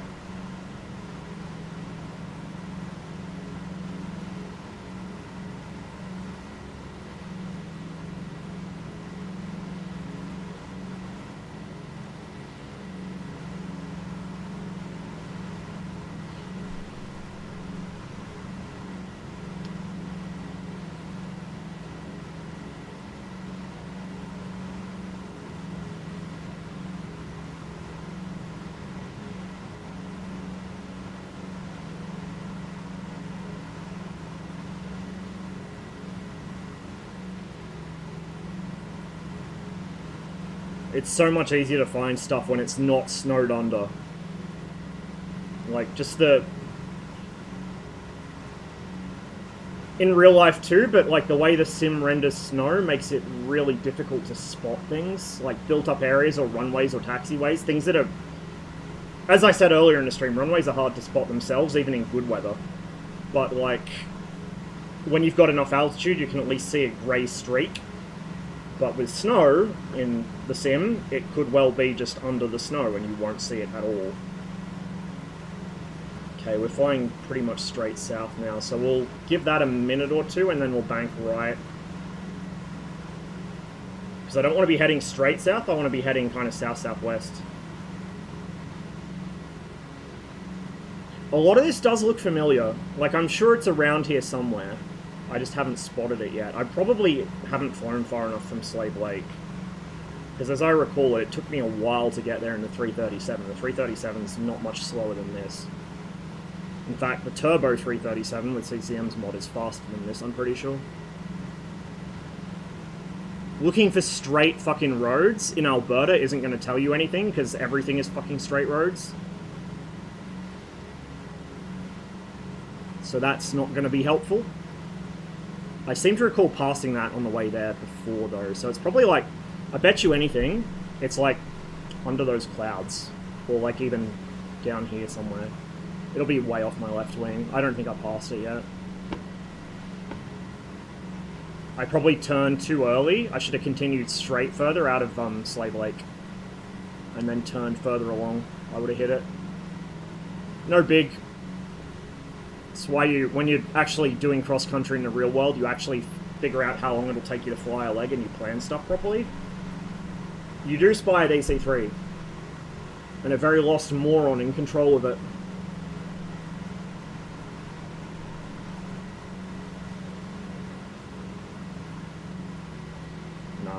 We'll just turn, like... Did I say south-southeast? Fucking south-southwest, Jesus. We'll turn south-southwest to, like, fucking, I don't know, 200 or something. And arrest this climb, because she is picking up a good altitude. We can also throttle back a touch. Not too much.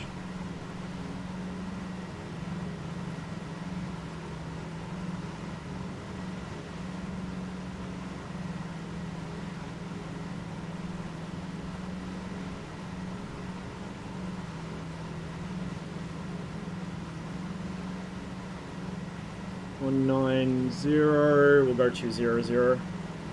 Should be about right for what we want. So that's the main highway that goes from fucking Edmonton up to Slave Lake and then branches off to High Prairie. So I know where that is at least. Edmonton will be out of view there under the haze to the south, southeast-ish.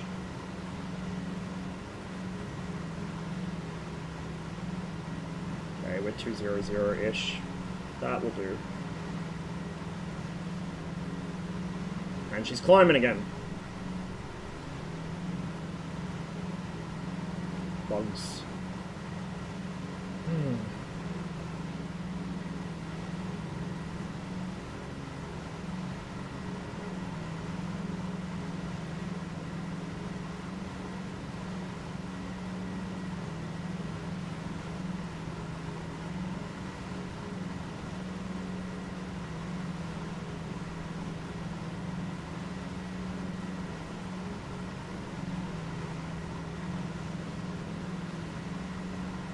I have to go back over the... So this does come with a manual. You have to find the folder with it in, but it does come with a manual. And I'll have to peruse that later to figure out why it is I'm not able to move the hydraulic control lever. There's probably something else you have to press in sequence to move that, like a lock or something. But I'll figure it out some other time. I don't need it today. We're going to be hand flying, so it's no big deal.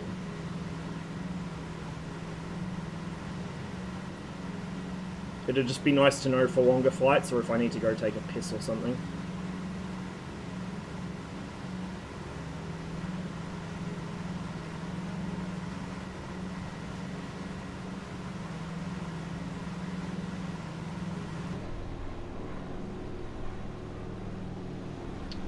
Shows an auto level setting for the camera. That would be nice. There we go. Ain't she beautiful?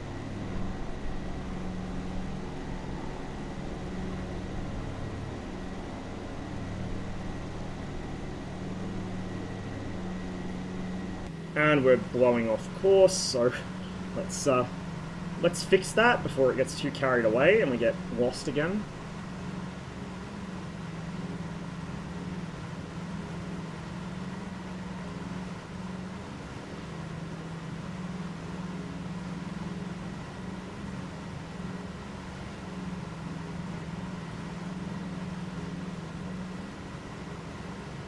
The other thing that's going to become a problem with the live weather is because the live weather, not the live weather, but like the weather system is a little overzealous with turning bodies of water into ice. So it'll freeze over parts of the ocean that never freeze. It'll freeze over lakes that don't freeze. So there are a lot of rivers and bodies of water that should not be frozen this time of year that will be, which is going to complicate our navigation quite a bit. Because I can't use them to navigate as easily as I normally would. You can see there's still some unfrozen bits, but there's like a lot of water courses under us that are frozen.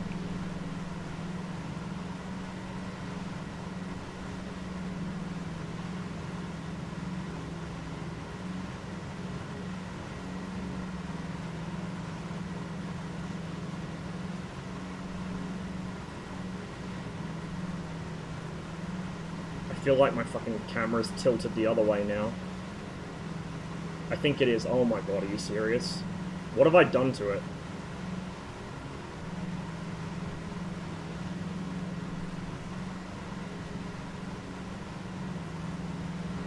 There. Don't know if there's a way to, like, rotate it with the keyboard or mouse or whatever so it's not tilted. Control Alt 1, save that camera position. Oh, no, I didn't want to active pause. I wanted to unpause my track IR. Recenter it. That's mildly better, I guess. Still doesn't feel right. It doesn't help that because the entire, like, because this entire windscreen is slanted towards you, it makes it feel like it's off kilter. Just from, on a 2D screen, not having the depth of field to see that it's actually angled towards you, it's not tilted. So it kind of throws out the geometry, the whole cockpit, like, to my monkey brain.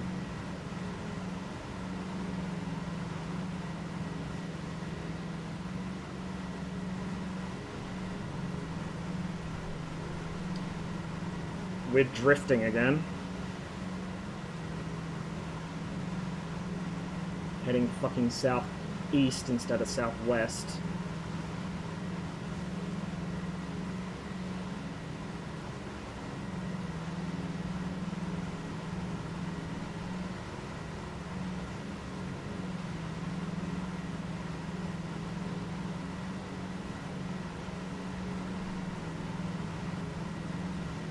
So good.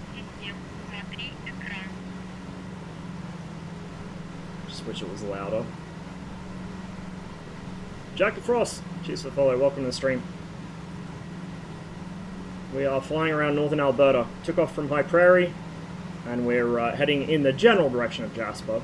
We'll see if we can get in there. I don't know if this thing has a stopping distance to not go off the runway. If it feels too sketchy, we'll divert. Been flying a bunch of the new 40th anniversary aircraft. Started out with a very lengthy flight around the moors up near Manchester, which is an old home of mine, which I miss a lot, which is why we spent so long up there at the start of the stream. But then did a few other short flights and stuff, so... Did a flight in the Beaver, the float Beaver that is, nothing like a wet Beaver. Then we did a flight in the Hercules H4 Spruce Goose, Goose of the large variety, whatever you want to call it. I just realised I haven't updated the stream title to reflect the fact we're now in a DC-3. Oops. It's alright.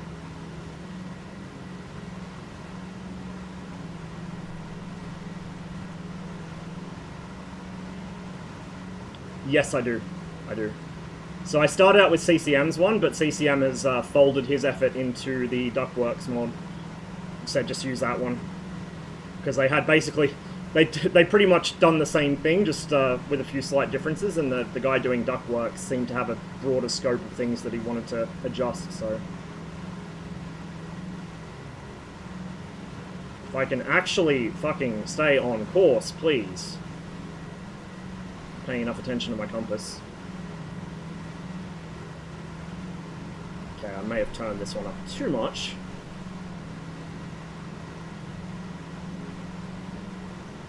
I wish so much this fucking music bot had a sound check so I wouldn't have to constantly adjust the volume between songs. Alright, this looks good. I see roads. I see what looks to be a highway. And I see some river meanders. So we should be in the general neighborhood of White Court at the moment. Maybe not at White Court, but near it. No, I'm not using the gyro pilot. I prefer hand-flying stuff. I don't mind the old, like the gyro pilots versus modern autopilots, but I just generally hand-fly stuff, unless I'm using my hands for something else. Also, I have not figured out why, but I appear to be incapable of, like, I assume there's a safety interlock somewhere I'm forgetting, but this boy doesn't want to move. I probably am forgetting something, I only skimmed the manual, but doesn't matter because we ain't using it.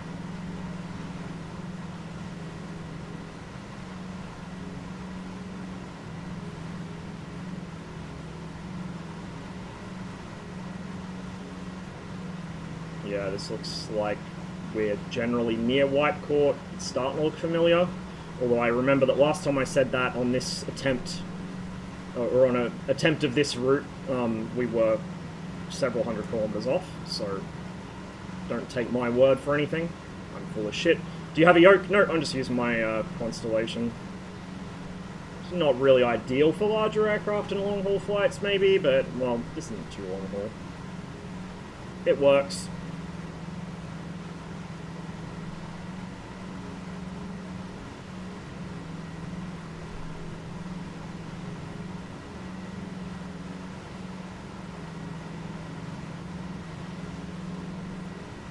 If I was going to get some sort of like Civi-Sim oriented controller, it would probably just be a quadrant. Because using my T50 throttle is not ideal. I've got one throttle bound to RPM, one bound to the actual throttle for all of the engines, and then my other axis on that is bound to my mixture. I could probably change it so it's two throttles and then the mixture on the lever, and then have, or sorry, two throttles, RPM on the lever, and then have the mixture bound to something else, but not really worth the effort, to be honest. Tried the Ryan NYP yet? Brain. Spirit of St. Louis? Yes. I don't know if I'll do that this stream, because I've been streaming for fucking, Jesus, 10 hours. And I still wanted to do some fucking Reforger after this too, so we'll see. I might do some this stream just to show it, like it won't be a long flight, but otherwise I can do it in a future stream. Is it any good? You can't see shit. The periscope works. I don't know if it's actually a true periscope or if it's just cheated, but it appears to be done as a proper periscope. You gotta open it up to actually use it. It flies believably, which is to say kinda like shit. It's really nicely done, but it's not tail heavy. The real thing was tail heavy because Lindbergh specifically asked for it to be tail heavy when fully fueled, so it would keep him awake because it would become unstable. He was worried that if it was too stable in flight, he'd drift off to sleep and he'd die. So he wanted it to be murderous, so he had to actively push the stick forwards and stop it from trying to kill him. I guess it worked, so... That's not modeled. That would probably be very easy to change. Like, I could probably change that in 2 seconds just by opening the config file and changing the CG, but... or like one of the moment arms or something, but... In terms of like how well it's done, it flies believably, it looks and sounds pretty nice. Yeah, I'd say it's pretty good. Systems depth is, again, not like fully there, so it's not overly complicated, but it's not an overly complicated aircraft to begin with.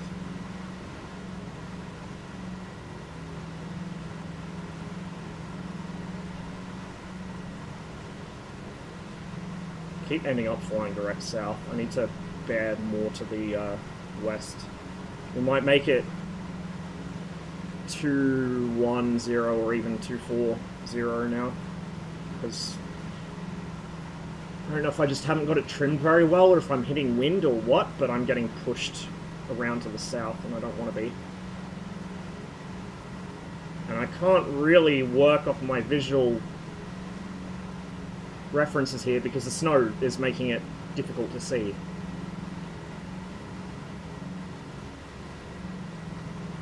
But, hey, challenges are fun, so we'll stick with it.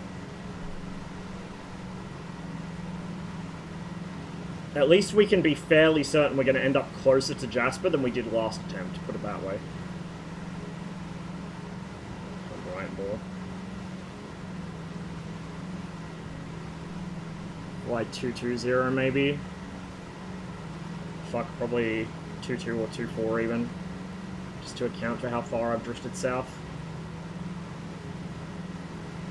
Split the difference, 2-3.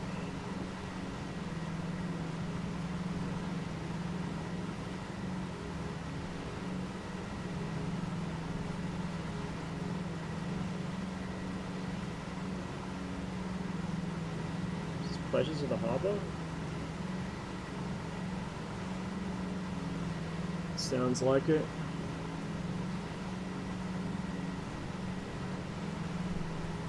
Oh, it's great. So I'm using the improvement mod with it, but god, it's really nice. Looks good, sounds good, flies beautifully, especially with the mod. System's depth is more than I expected. Like, I'm legitimately surprised. I was not expecting this to be good, let alone this good. That's right. Here's Pleasures of the Harbour.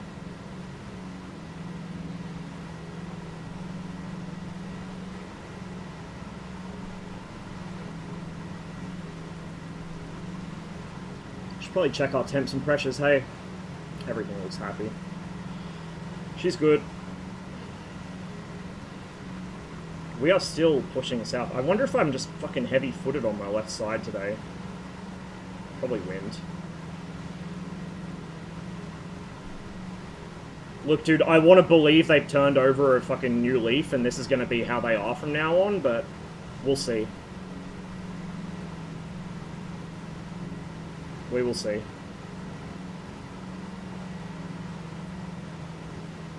I'm absolutely here for seeing devs turn their reputations around. I love when that happens. But they gotta work on it. It has to actually have substance. It can't just be a fucking show.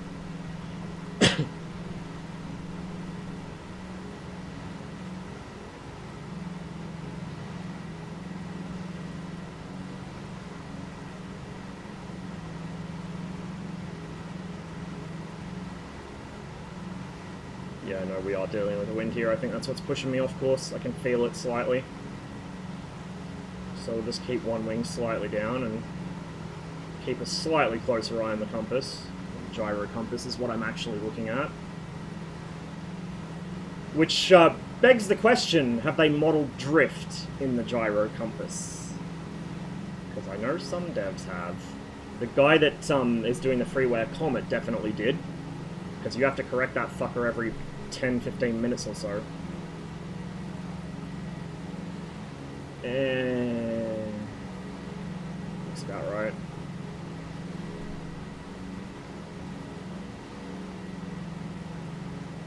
Well, we should be, like, we should be close enough that I can spot it when we get there. Hopefully.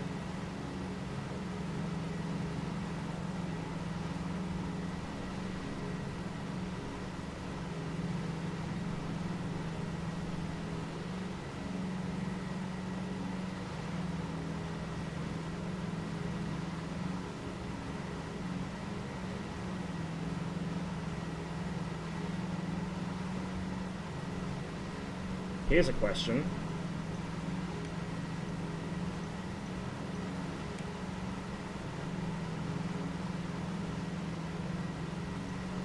No. But it does have a placard down here. High blower inoperative. Engines permanently engaged in low blower. However, the manual says it does have a functional high blower, so I don't know if they just haven't implemented that yet, or if I am not setting it correctly, because it's hydraulically driven. It's one of those things. The DC-3 is pretty clunky in a lot of ways, that being one of them.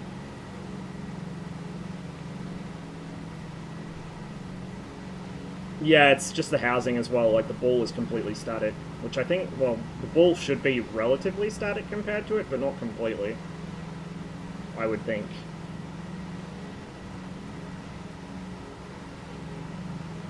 Have an alt hold? It has a gyro pilot, which I'm not using, but yeah, like it has a very basic gyroscope-based autopilot. So you can tell it to hold a certain pitch and bank angle and a certain heading. It's the same as if you've flown the big radials Goose, it's literally the same gyro pilot as that, I think. And it's, I think, like a slightly less sophisticated version of what the DC-6 and Constellation have. Or it might even be the same unit, just with more of an interface in the bigger planes.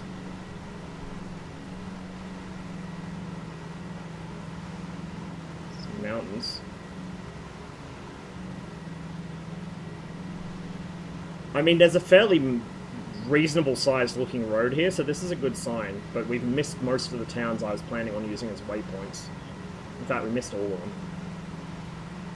But that, to me, looks like it might be the park entrance, so if we follow that, we might hit Hinton. If we hit Hinton, we know we're in the right place. And if we miss Hinton, then I have a suspicion it might be slightly north of us, because it's in like a valley. Which that kind of looks like, although it's hard to tell, because it's all fucking snow. We should be close. We can figure it out when we get there, but we should be close. It's so much harder to navigate around here in fucking snow than it is during the summer.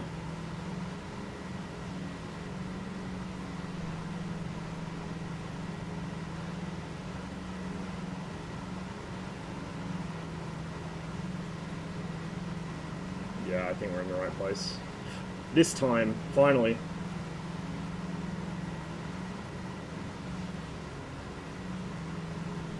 So we'll just kind of parallel this road. It should take us right where we want to go. Or at least close to where we want to go. Now, I'm going to hazard a guess that the runway at Jasper is going to be way too short for me to put this thing into, especially at the weight we're at. We might try it. It's relative, like, we should be able to go around if we have to. There should be enough space, but we'll try it. We'll see how we go. I was surprised I got this thing down at Barton when it was overweight, so if I can get it into Barton when it's overweight, I might get away with Jasper, maybe.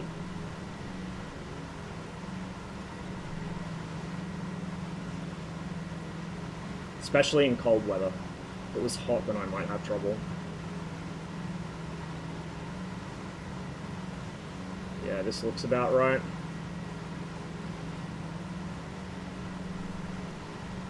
If only I could open the window and just sniff really hard, because Hinton smells like pine wood, because it's got a fucking paper mill or something in it. Like, the whole town smells really strongly of pine.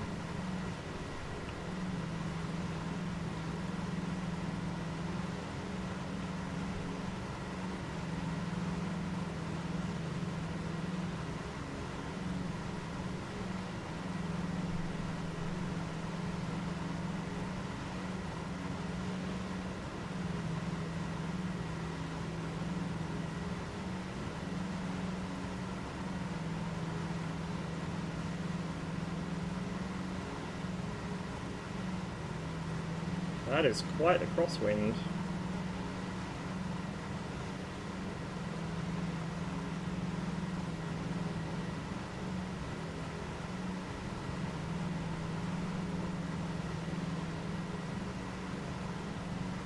Just feel it kind of pushing me off course, so just keep an eye on it and keep it pointed this direction.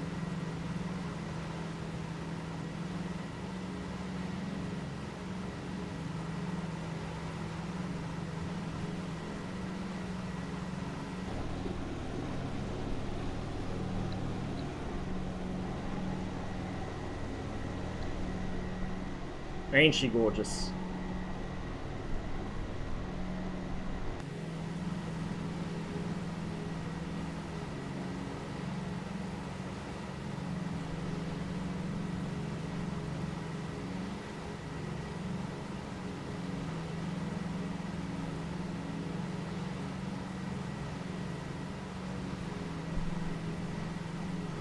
wish this had a sound check, dude. Excuse the clumsy flying, I was tapped out.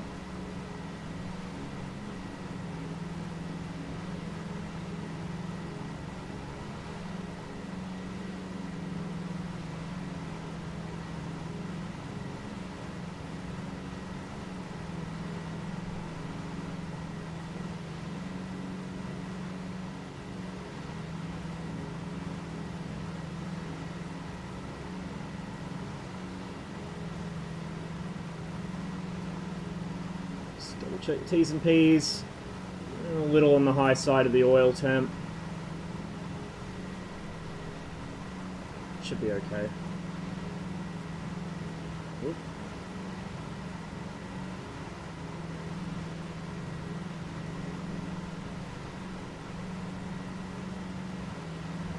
Still within the green, it's just on the high side of it.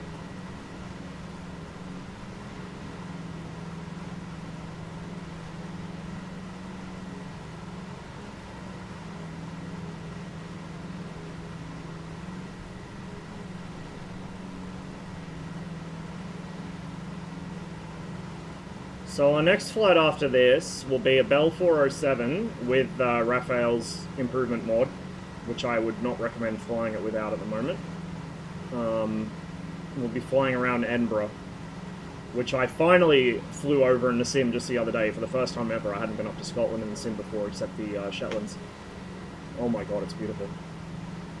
So we'll do a flight around there through to Stirling probably, landed at Stirling Castle or something. And then we will do probably one more flight this stream in a plane I picked up last night because CCM is a bad influence and I can't help myself. Do a little bit of flying in that. I did have somewhere in mind for it, but it's completely left my mind, so we'll figure something out, I guess. Oh, we could do Peenemünde, actually. Fuck it.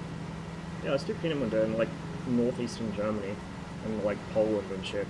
We'll fly along the coast there.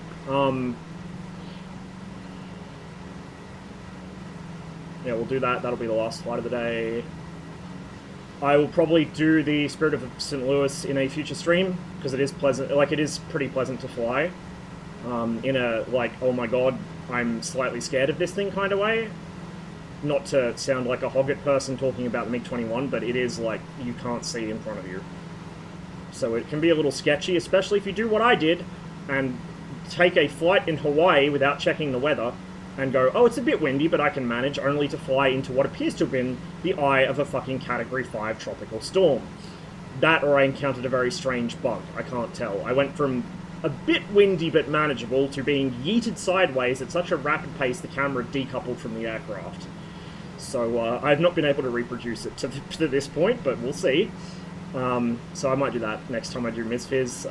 We'll probably fly some other stuff too. I took the 310 out for the first time in months. That is the Cessna 310, the fun 310. Sorry, not sorry, tube people. I took that out for the first time in months. I had a really nice flight. So we might do another stream with that. Maybe another 414 as well, because that's also very delightful. Kino, no, this is DDT. I do have Kino on my playlist, but this is DDT.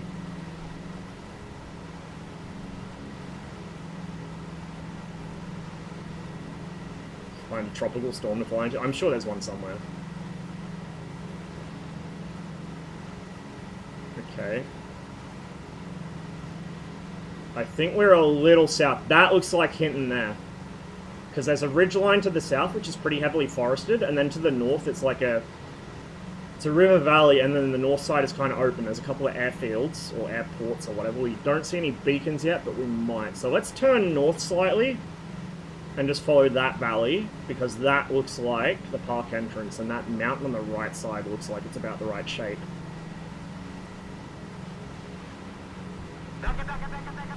Oh shit, we got another raid! Jazz! Good to see you, man. Hope you had a good stream. Welcome, everybody. Hope you had a good stream. We've been doing some, well, a lot of flying in MSFS. We're flying from where my dad used to have his farm up in High Prairie down to the Rocky Mountains. We're going to see if we can get in at Jasper. Runway might be a bit short for that. If we can't fit in at Jasper, we'll find somewhere else to land. Maybe circle down to Calgary, or which is a reasonably long flight, but we can do it. Or we'll just hop across the mountains into BC. We've done a bit of everything today. Starting flight was my old... the one place I've lived that like I would move back to in an instant if given the chance. We were up at in Lancashire, buzzing around the moors. So started out with a helicopter flight up there, and had a few whoopsies. The sim decided that I fell off a roof, even though it was a perfect landing. Stream is my witness. It also decided I hit a tree, even though I was nowhere near the tree. Stream is my witness. And a power pole. Stream is my witness. I did not touch that power pole. Ms. Fizz fucked me. But yeah, we did a nice little flight. Started out fucking... I forget the name of the airfield. It's just near Hayworth. Hopped across into Lancashire, flew around Rossendale, which is where I used to live, in the Rossendale Valley. Went down to Manchester, went back from Manchester to, like, where is it, Emily Moore, I think we ended up in. I got slightly lost, we ended up at Emily Moore, and I could only tell where we were because of the fucking transmitter tower.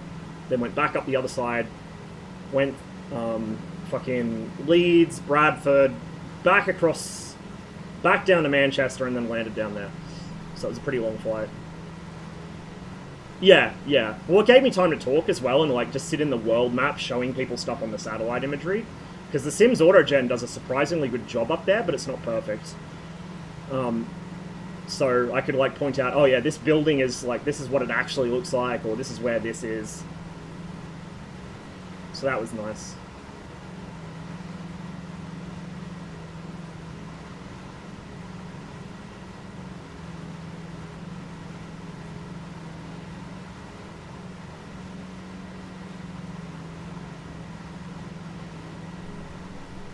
Yeah, this looks like it. This looks like the place.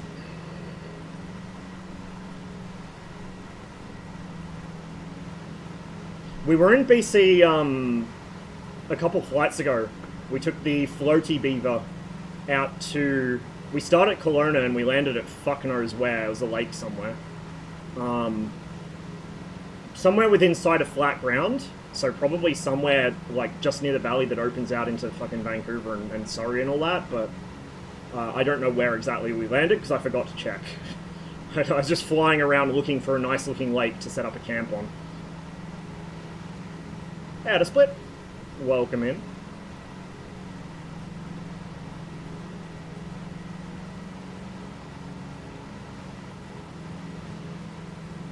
This looks more like it. One thing I can say is that we are definitely not up at fucking... Was it Fort St. John or something? Way up in fucking BC, which is where I ended up last time I attempted this flight, because I went too far west and then the wind blew me up north. 400 kilometers between where I thought I was and where I actually was. Oopsies. But, this time we actually looked at where things are relative to each other and followed, kind of a course out south and then looking around to the west, so... PostCon ever take off and did VATSIM die yet? I don't know. I don't do that kind of stuff. I don't take the sim seriously enough to really mess with it. As far as I know, VATSIM's still going. I don't know what PostCon is. I haven't heard of it. My stream food's definitely on the agenda. That's a good agenda to have. That is definitely a good agenda to have. CFS Alert flight. I have flown from Alert, but not on stream, I don't think. Maybe? I don't remember if I was streaming or not, but I have flown from Alert. I think I even have some scenery for Alert. The Soyuz? Was I really, like, that far south? Was I seriously that far south? Okay. That would make sense then. So we went down to visit CCM without even realizing it. I thought I was further west. Like, I wasn't looking at the map or my instruments or anything. I was just like, we're going to intentionally get lost and find somewhere cool to land. Which we did. Things you do in a sim that you would never ever do in real life. Oh yeah, fuck it. Throw the map out the window. Let's just land somewhere that looks cool.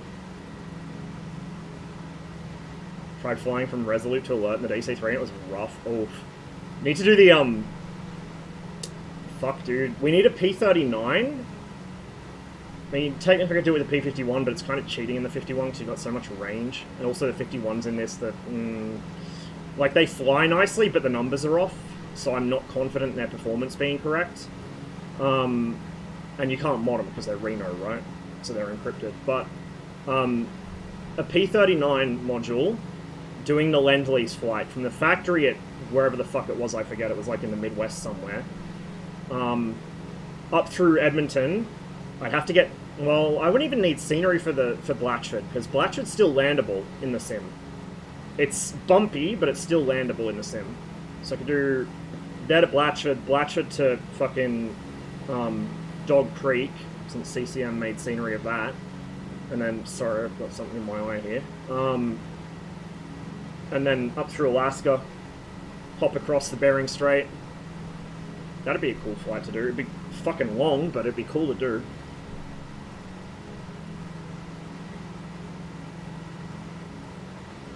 We're having some technical difficulties here. I am one eye operational currently. This is where I do wish I had the, like, where I knew why I couldn't get this to go. There's got to be a safety interlock somewhere I'm missing, but this is where I need the gyro pilot. So I can get up and fucking rinse my eye out.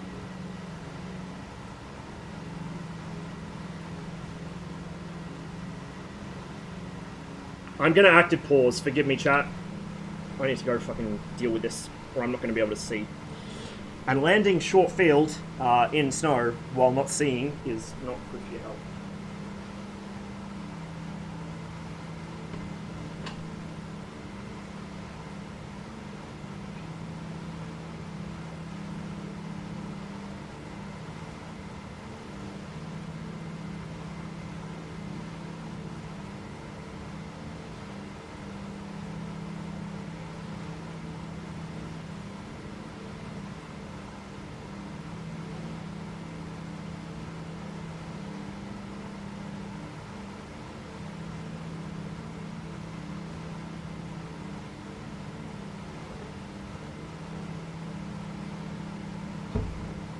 The real fun thing is when you're driving on a narrow country road and that happens.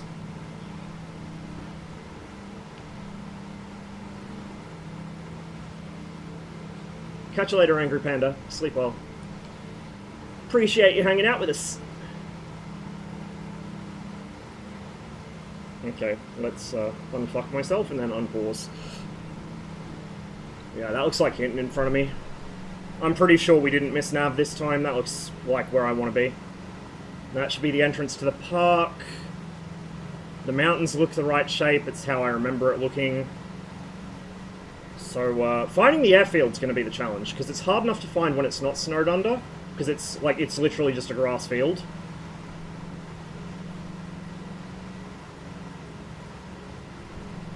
We're going to start descending a bit, though. So we're going to keep the revs on, but we'll come off the power a bit. Carby heat. Is that the carby heat? Yes, it is. Hang on, I'm about to stall myself here trying to read that label. Let me just hop seats to the other side so I can see it more clearly. Camera controls, hello.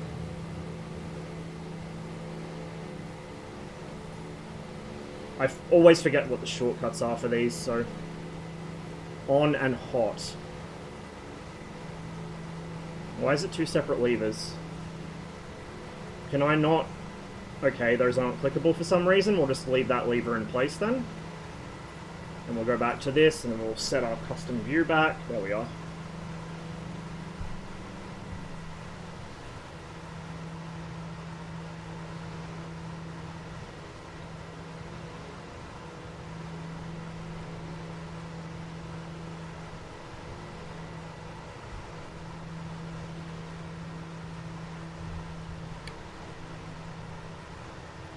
So this thing has de-icing boots on the wings, which is that black strip on the front of it. It's just a rubber boot, so it inflates and it the act of it inflating shakes the ice off, the leading edge. But I don't know if there's a switch to activate them somewhere in the cockpit here. I haven't found it. I don't remember coming across it in the manual either, so... It should have de-icing, but I don't know if it's functional. Has it for the props, has it for the windshield, neither of which I actually need at the moment. Yeah, that's hinting. So the park entrance is just down here in front of us. Hey, we found our way here this time. We didn't fuck up.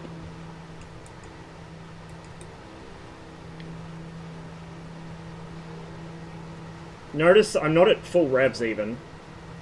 Still kind of in cruise revs, like high cruise revs. But with the throttle back to like almost half position, it isn't picking up much speed in the dive. I mean, she's a pretty big plane, she's pretty draggy, but I'm surprised how like reluctant she is to pick up speed in a dive. Genuinely surprising. Probably accurate, but genuinely surprising. Kind of convenient. Like, it would make it a very good bush plane. Because you will need to do steep approaches diving in like this, and you don't want to be picking up speed, and I'm not having to forward slip or anything here. I mean, I'm probably a little slippy, because I'm uncoordinated as fuck as usual, but... Like, 2,000 foot a minute dive, just about. Coordinated, kinda. And she's barely picking up speed, even at half throttle.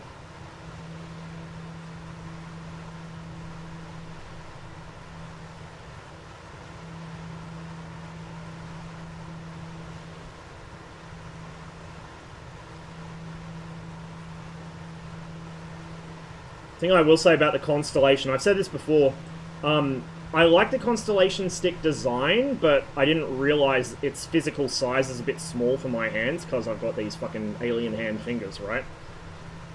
So after I've been flying for a long time, I start to lose feeling in my pinky and the fucking ring finger on my right hand, because I kind of cramped over against one of the buttons. I used to actually have the same issue with the Warthog throttle. The end joints of my fingers would lose their feeling because they'd be hooked over the front of the throttle and it'd cut the fucking blood flow off or cut the nerve off.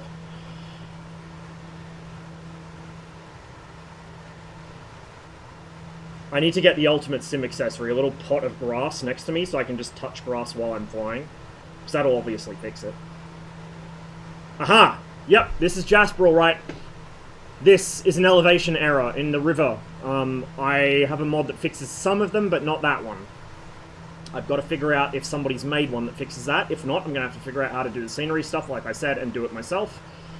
It will fix as we get closer. It's based on the LODs on the terrain, the level of detail on the terrain. So as we get closer, it'll flatten out to where it should be, but from a distance, that's a river. That should not be significantly above the ground like that. Look at this, 2,000 foot a minute dive, and she's just floating.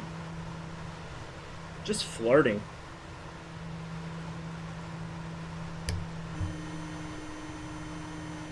It's a gear buzzer because I cut the power right back. Well, not right back, but like...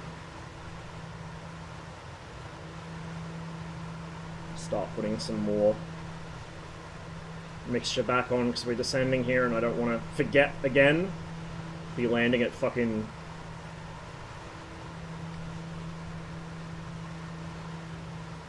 Don't want to be landing at full lean. Not a good habit. It's a flooding river. Don't ask why the water's not going out of the riverbanks. Yeah, I know, right? Like, the first time I played, which wasn't at release, I got into this game pretty late because my old PC couldn't run it, but when I first started playing, the water issues around Jasper were worse, but it's still got problems, just not as bad. It's just this one section here, this is the park entrance, so this one section at the park entrance, which is a problem. What kind of plane is this? Douglas DC-3. Although by its placard, it's actually a C-47. Which is quite common. You'll see DC-3s placarded as C-47s because they originally were, and you'll see, well, you won't see C-47s placarded as DC-3s unless they're, you know, reproductions, so to speak. But there are a lot of ex-C-47s that just became DC-3s after the war. I guess this was one of them. So we are actually slipping a bit here. We must have a pretty substantial wind, because I'm not that uncoordinated. Like, that is our vector of motion. Or that, even. Look at where the nose is pointed. Oh, yeah. Yeah, we got a bit of wind. Just a little bit of wind. Jasper might be off the menu just based on the weather, let alone the fucking runway length. We will see.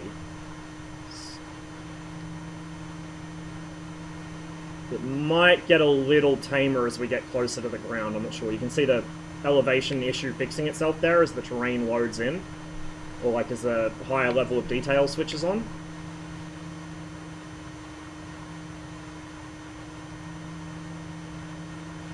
Don't want to dive too fast. I forget what the VNE of this thing is. It's like 200 and something miles an hour, I think. See Mount Robson from here? I don't remember the mountains by name, so I don't know.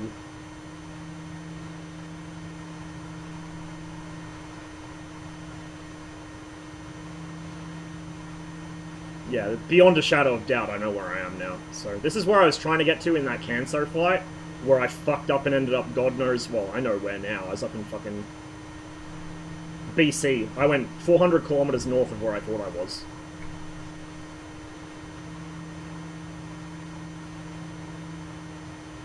So, I have two navigational modes where I just wing it and I'm not using charts or compasses or anything. One is I accidentally homing pigeon my way to a house I lived in 28 years ago without even meaning to do it, which is what I did off-stream in my first flight of this, and I accidentally ended up over Rossendale. I was like, oh, fuck. I thought it looked familiar, like, oh my god, how have I done this? I didn't even mean to do this. The other mode is, I think I know where I am, 400 kilometers fucking north of where I actually think I am. No, you don't. So you got like a 50-50 chance with me of being exactly where you want to be, or being hopelessly lost. Of course, if you actually give me a map or a chart or something, I'm much better. It's just, like, a lot of the time when I fly in MSFS, I'm not navigating. When I fly in MSFS, I'm just flying to fly, right? Or to see stuff.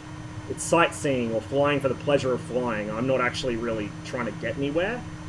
So I don't bother navigating with obvious consequences. Since the highest point in the Canadian Rockies? I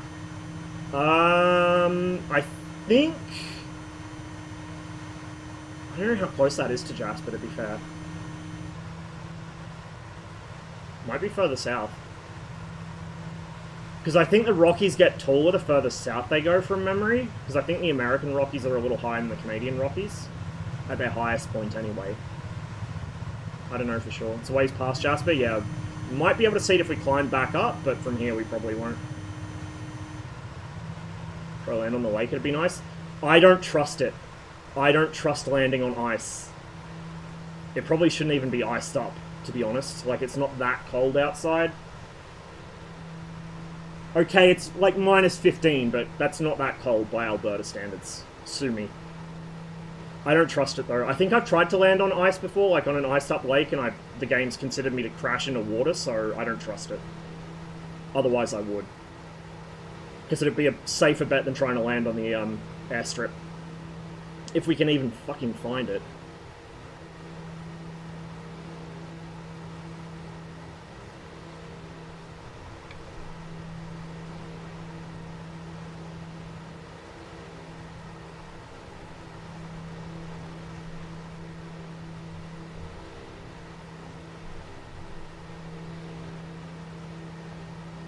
Shout out to Pom for this one.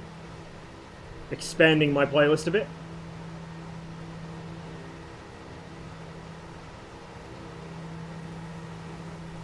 It should be one of these clearings up ahead, I think. There's the road.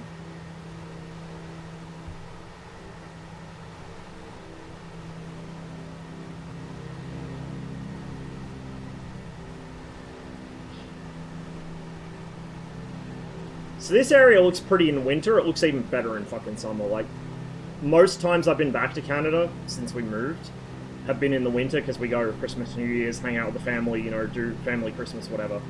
The most recent trip over in 2018 was the first time I'd been back home in summer for God knows how long.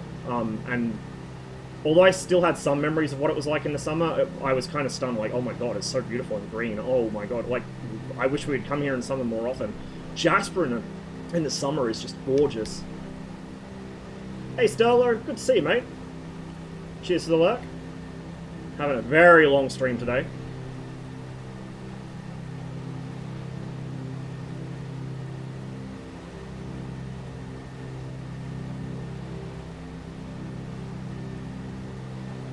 Yeah, it is, dude. It was awesome.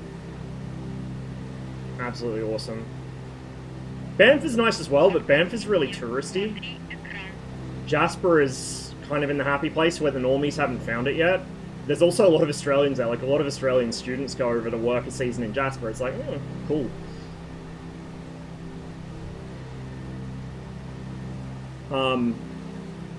And also, at least when I was over there, it might be different now, but when I was over there, the pine beetles hadn't come this far north. There was some... You'd see some died-off trees, but it's not like Banff. Banff was fucking brown last I remember seeing it. Person with unpronounceable name. Thanks for the follow. Welcome to the stream.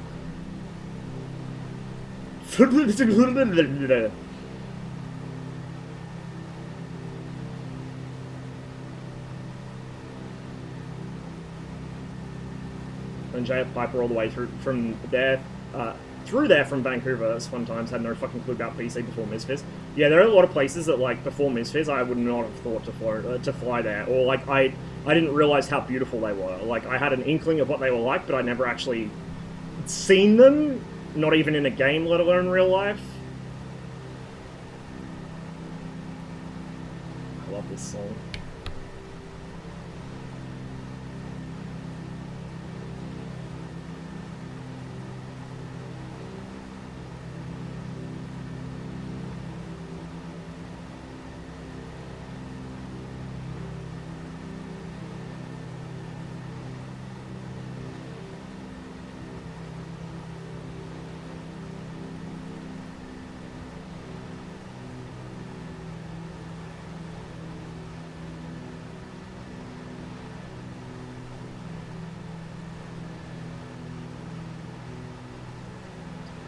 Composed by Shostakovich as a patriotic song for the Soviet Air Force, and allegedly whistled by Yuri Gagarin on re-entry.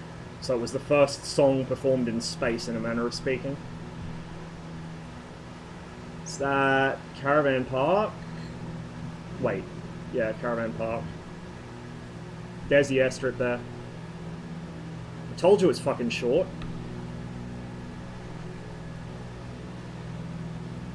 I have no idea what the wind's doing here. Vatsilo,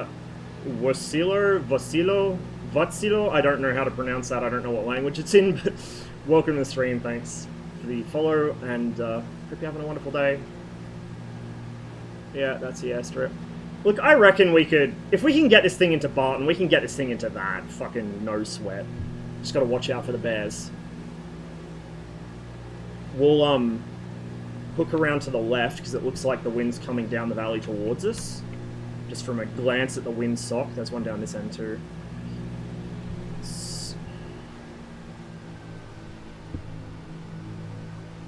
Give it full revs. Full rich. Bit more beans just to go through the turn. Firefrog, cheers for follow as well. Welcome to the streamer, everybody who's just dropping by today. Yeah, wind's coming from back Jasper way.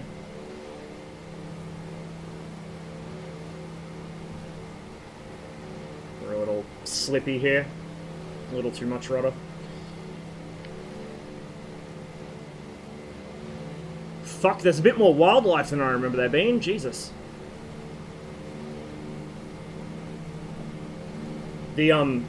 The add-on that puts that airport there does have some wildlife with it, but usually it's like one bear or a couple of moose. It's not like that. It's like an entire fucking herd.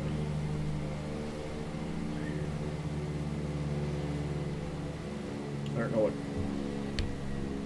VG is, but We're under flap speed, so gear should be fine. Dump the flaps all the way out. Spam the button, it'll dump them all the way.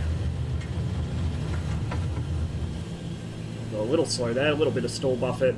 As long as we're over 80 mile an hour, we're good. She stalls somewhere around 60 at full load, I think. You know, all else being equal, obviously.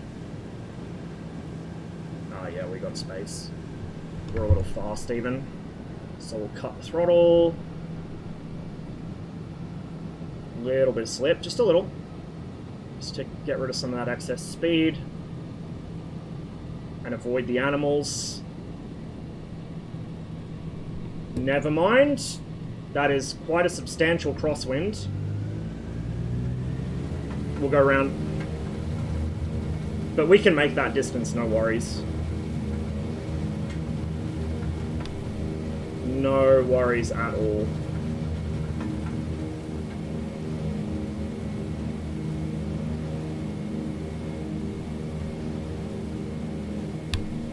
We're going to bring the gear and the flaps up.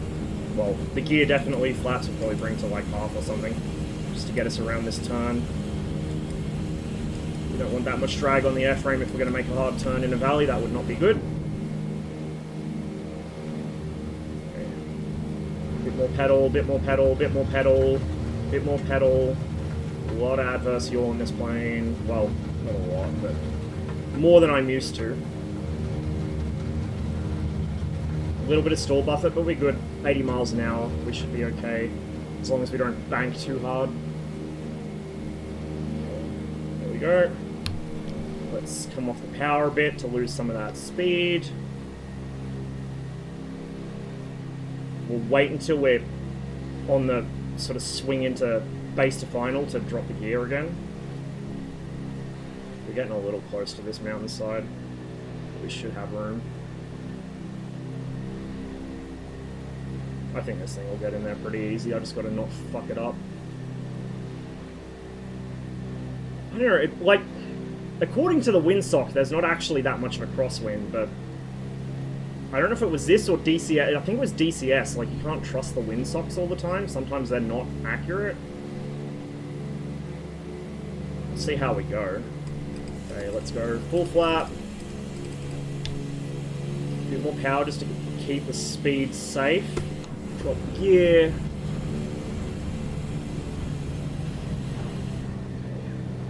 More pedal, more pedal, more pedal, more pedal, more pedal. Power right back.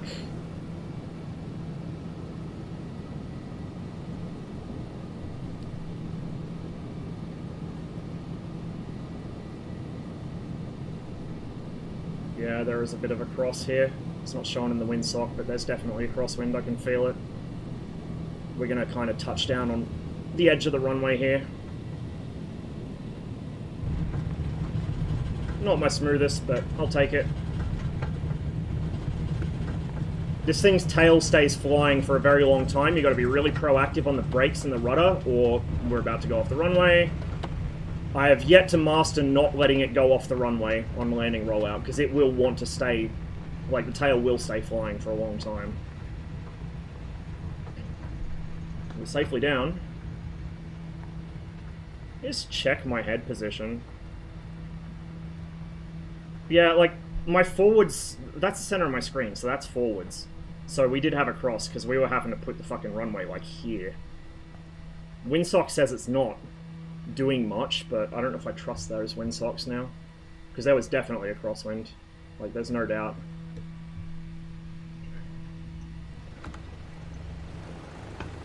Where's that?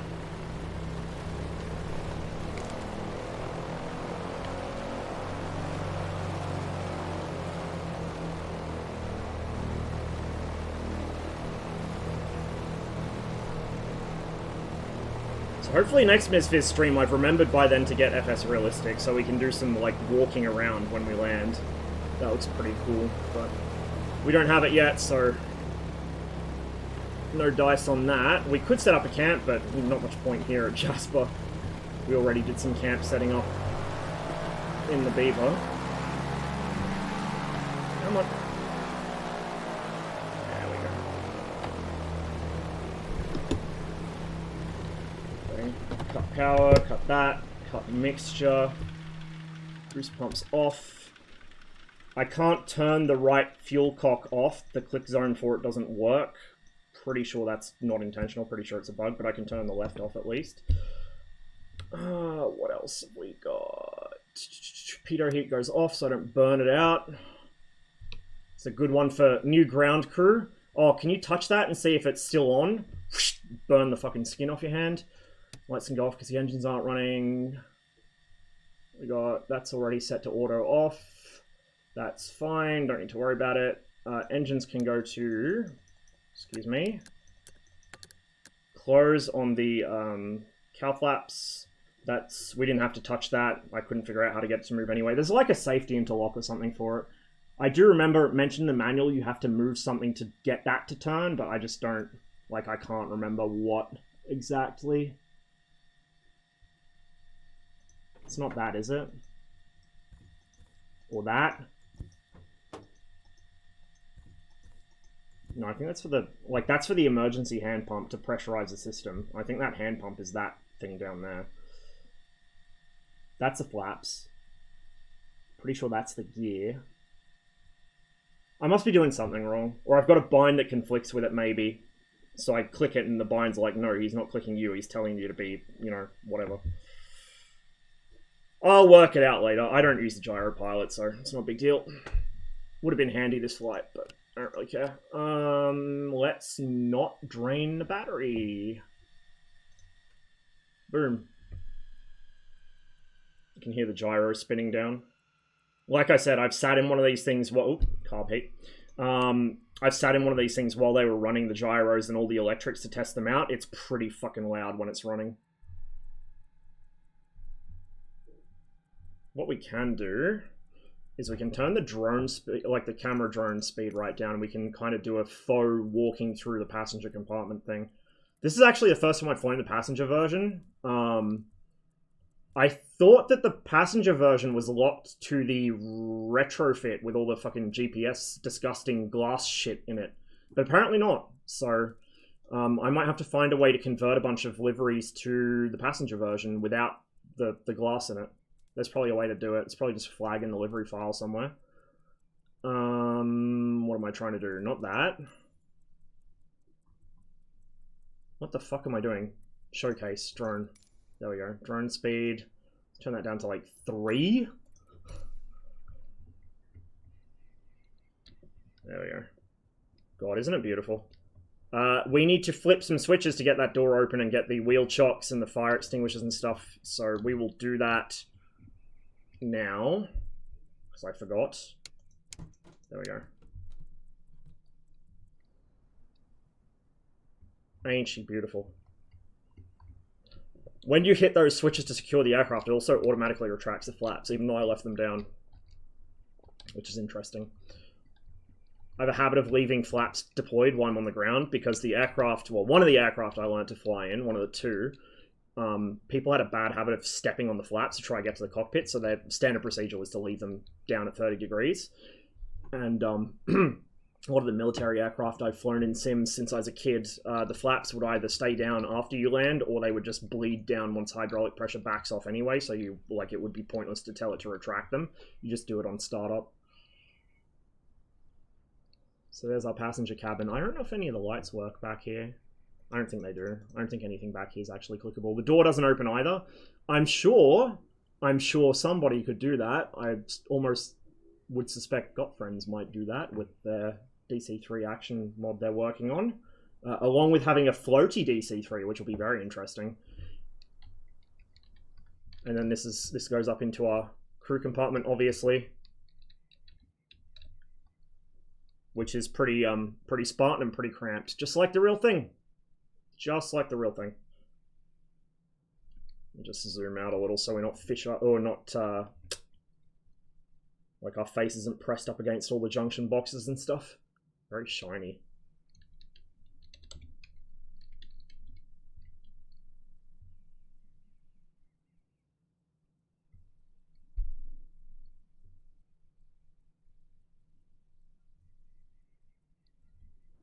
I have to see if I've got photos of the... Oh, you can even see the crew. I have to see if I got photos of the C-47 I was in. I've got, like, I think I posted some of the instrument panel and stuff, but I don't know if I got any of the, like, this space in the cockpit. I don't remember. I was so excited to be sitting in a fucking C-47 in the piloting command seat that I forgot to actually get, like, pictures and videos and stuff. But I am really, really... genuinely surprised and genuinely happy with this. This is wonderful. Absolutely wonderful. The only way I could like it anymore is if they added a few more clickable things. Just a few. Being able to open that'd be nice. Being able to open that'd be nice. You know, I don't really care if it's not everything, but just a few more little things like that. I forget what that does. I need to go back to the manual, I think. And also the option to get rid of this. It's better than having glass at least, but this is still too modern for my liking. Make this go away. If it wasn't in here in 1944 when the aircraft was delivered, according to its placard, I don't want it.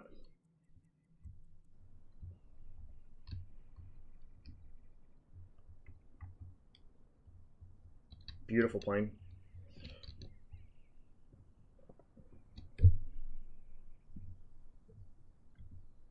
Alright, I'm going to take a short break because I need another drink and a quick snack, and then we'll set up our second last flight for the stream. Holy shit, we've been going for nearly 11 hours. Second last flight for the stream will be Bell 407 over Edinburgh through to Stirling, probably. And then the last flight of the stream will be in the Piaggio P149. I don't know for certain where we'll fly that, but I have an idea. We might do Peenemünde. The last time I did that was in the in one of the Cubs, but we might do it with the Piaggio. It's a little faster. A real pleasure to fly as well. Anyway, guys, I'm going to leave the game screen up. I'm not going to go to the BRB screen, but I will be back in a few minutes.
Hi, Nuts.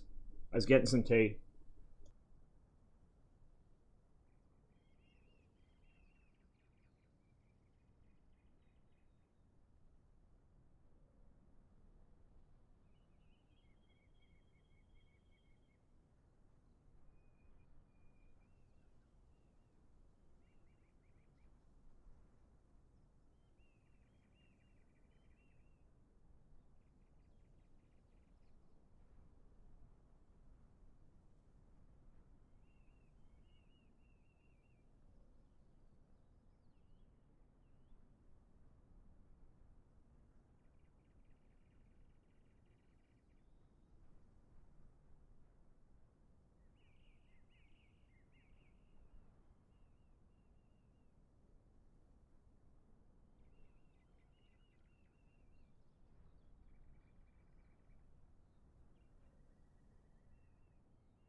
My mic was muted.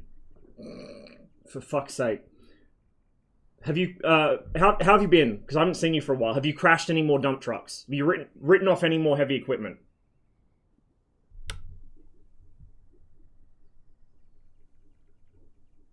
Where is...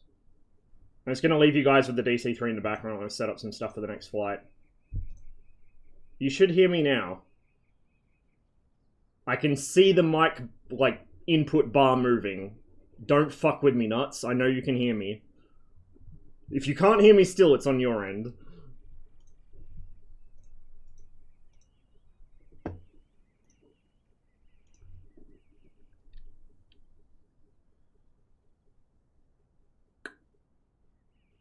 Fuck, what was I gonna put?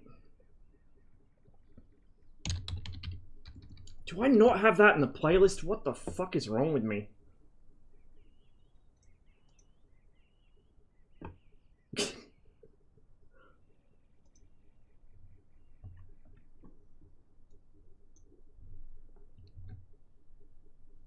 Oh yeah. Mines weren't for you then? That's fair, they wouldn't be for me either, to be honest with you. I take it you still play DCS. I haven't been playing for months, so I don't fucking know. Christmas I'll look for a new job. Good luck. Hope you find a good one.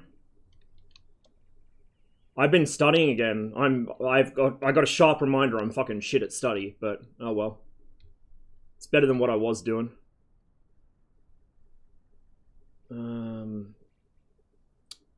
Fucking brain is not working this time of night. Jesus.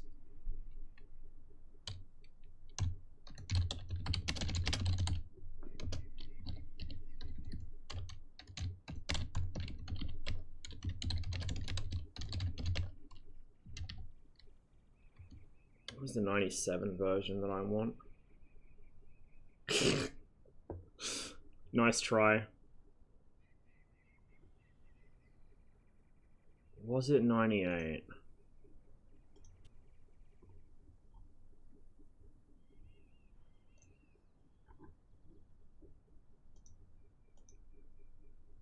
Trying to queue up some appropriate music for the next flight. I'm gonna find the right version. Because it wasn't on my fucking playlist. Oh, still in mining, just haven't played DCS. Oh, okay.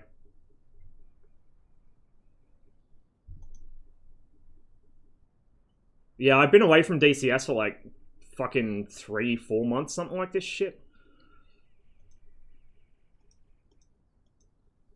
And my already marginal skill has fucking dropped off bad, let me tell you. And yeah, I know it's 7 PM. My brain checks out well before 7 PM, trust me.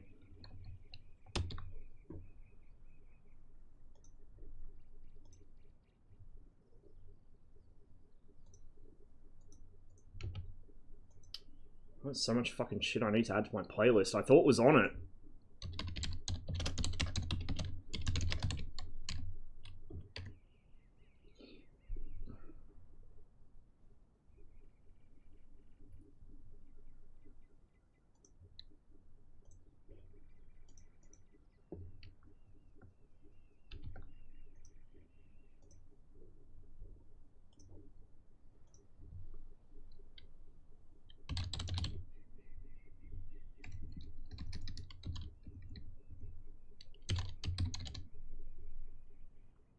Okay, I'll flip that over to the right songs once we're in the air. Or once we're in the right spot. So it was a nice little DC-3 flight. Let's get going on the next one. I actually remembered to unhook the spring off my pedals this time, so we're prepared for helicopter shit. Now, I'm not sure if I'm going to have the same issue with the fucking rotor as I did in the Cabri. I don't think I should. It seemed to work fine last night.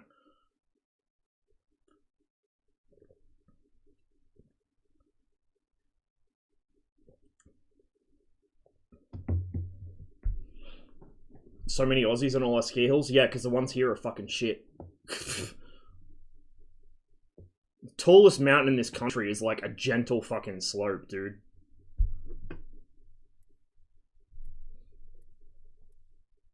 Gonna fly? Yeah.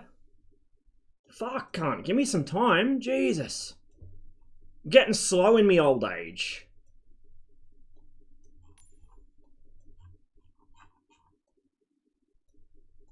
Hang on. Can you actually see the snow on the... Oh, no, you can't. It's just because it was night. It was greyed out.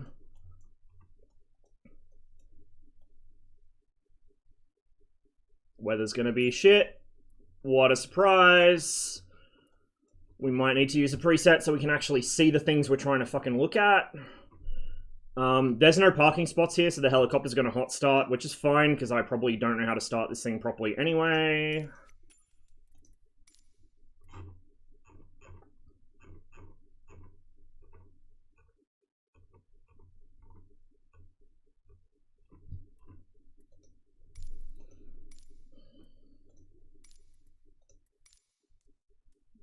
Fill it up. Cool.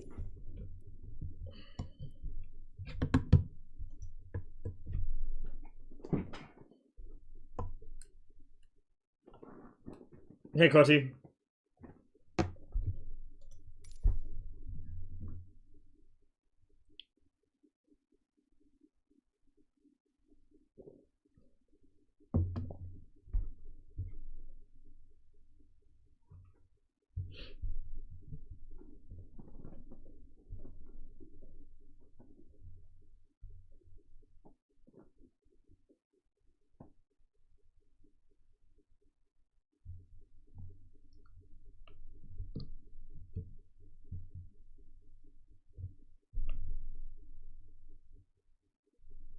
So if you haven't been flying DCS, have you flown much of this, or have you just not been flying in general? Because I know you were into the fucking tube liner stuff when this came out. Or was it? No, X-Plane, I think. I just remember you were flying tubes around.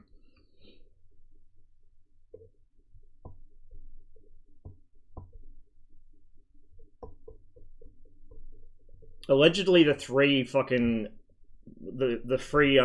310 that came with the 40th anniversary stuff is really, really good, but I wouldn't know, because I don't fly tubes. It's been working for fucking ages, cunt. You probably had your shit muted.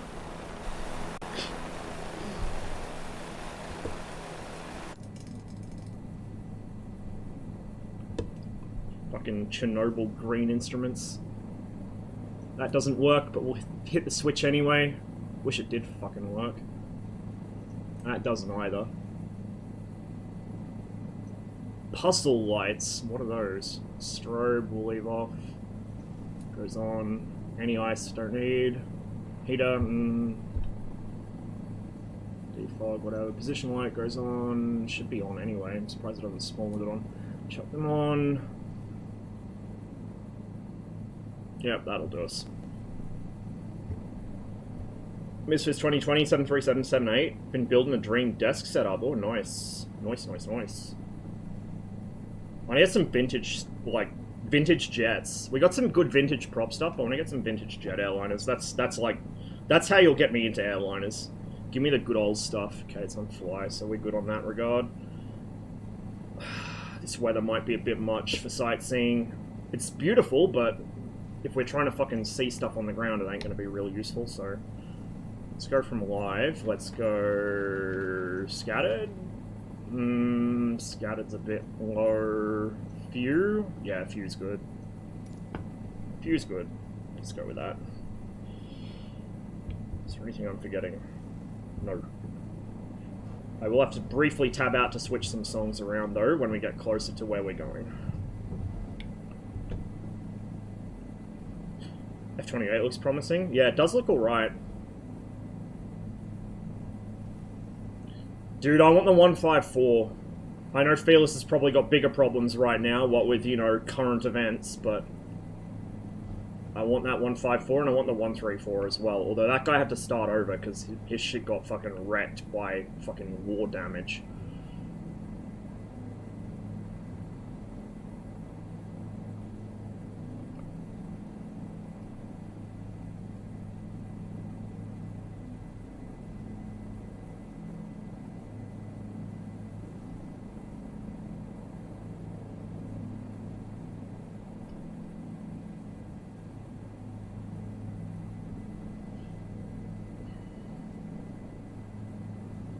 Frames are a little low. Don't know why. Pretty fucking comical. The modern military stuff in general is... I've heard the F117 is actually, like, surprisingly not shit. So I've been kind of eyeing that off and thinking about picking it up at some point. The trainers are mostly okay.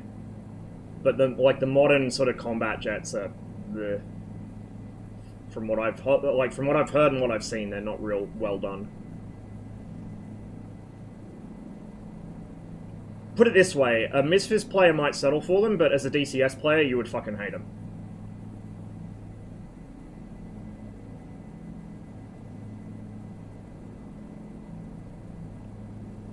Backing up to cloud storage is apparently a mistake. Yeah, I guess if you're actually working on a major project, it's probably a good idea. I don't like the idea of uploading personal shit to a cloud, because a cloud is just someone else's computer.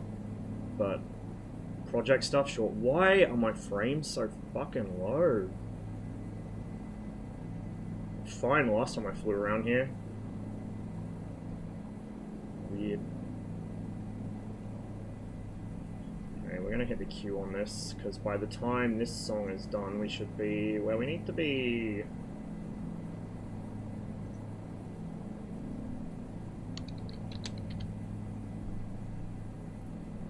The sound quality on them might not be the greatest because they're both live, but they are thematically appropriate.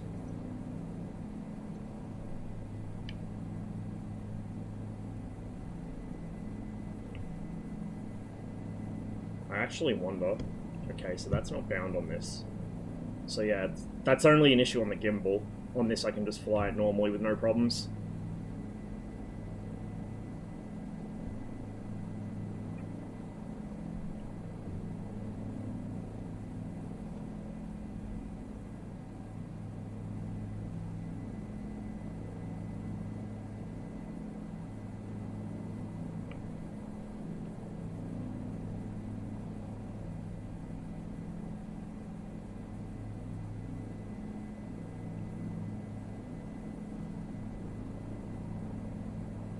Check instruments. I think that's just because we're low to the ground.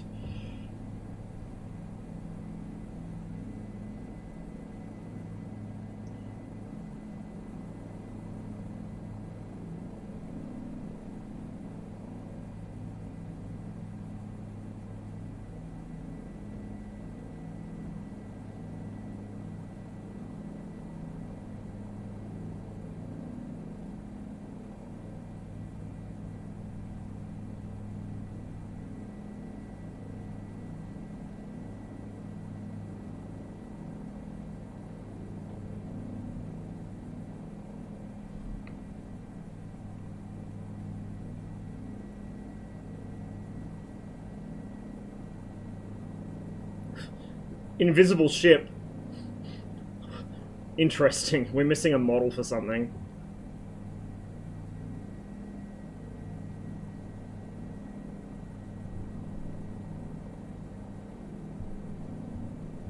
Royal Navy's latest fucking stealth destroyer.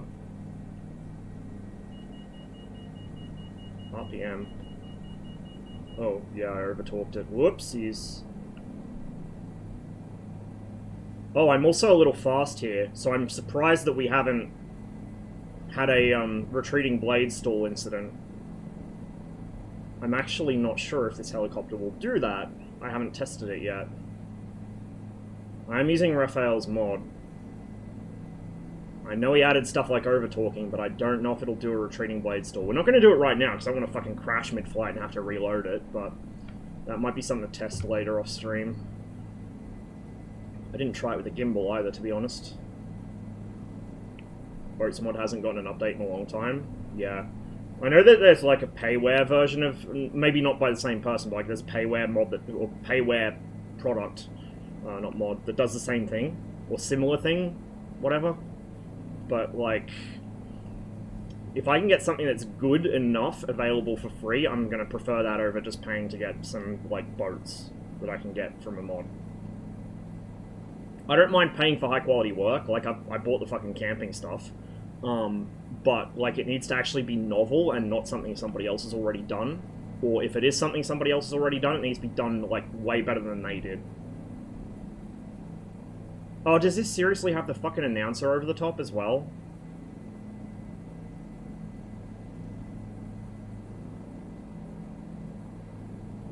Different version than I thought it was. It works.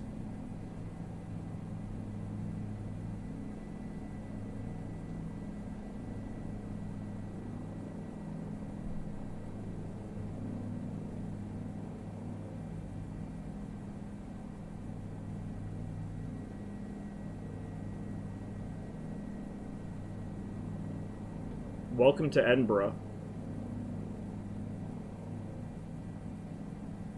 Probably one of the most beautiful cities I've ever seen.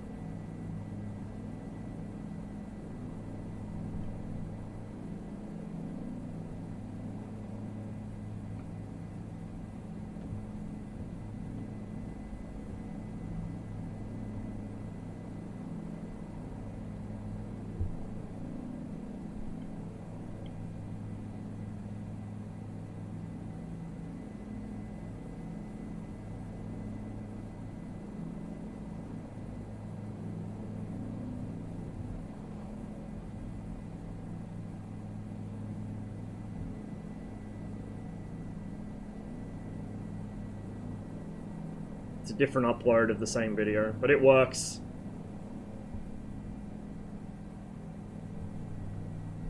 Okay. Yeah, cool. Next.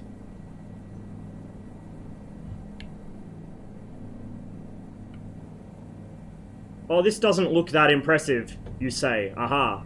But this is just the port.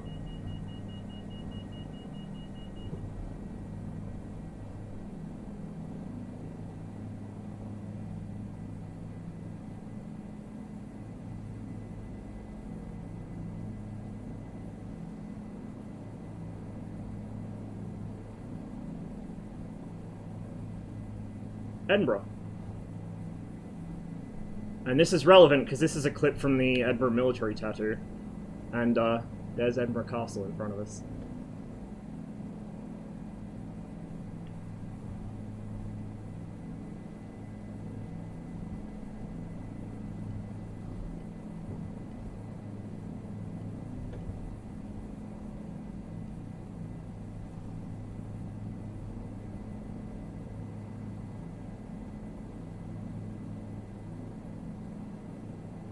There's a parade ground.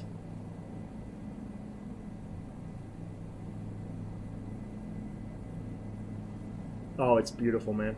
It's beautiful.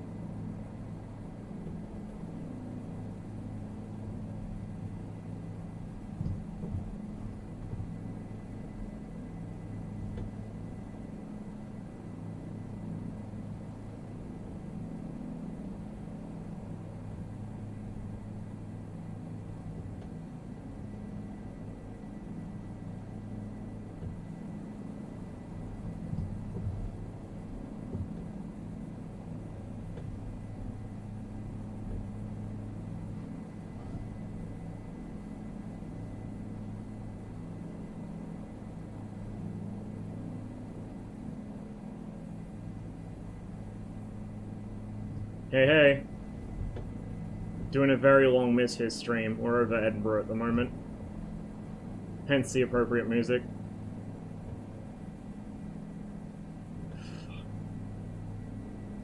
so beautiful.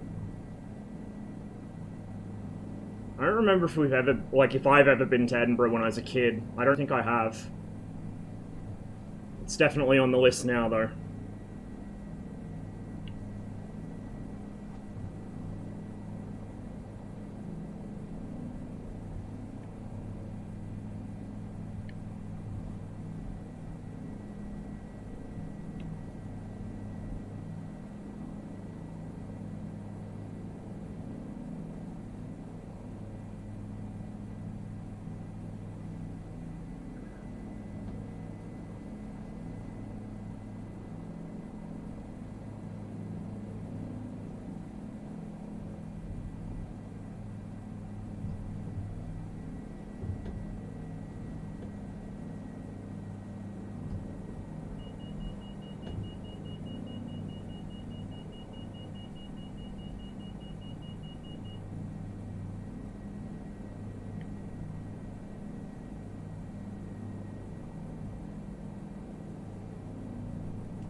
Do another close flyby of the castle.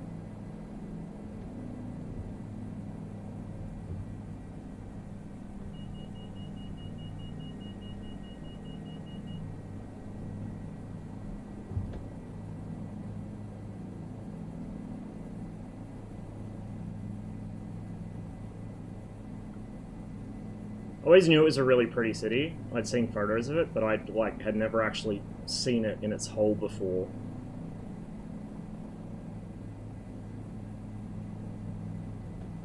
Okay, back to the regular playlist now.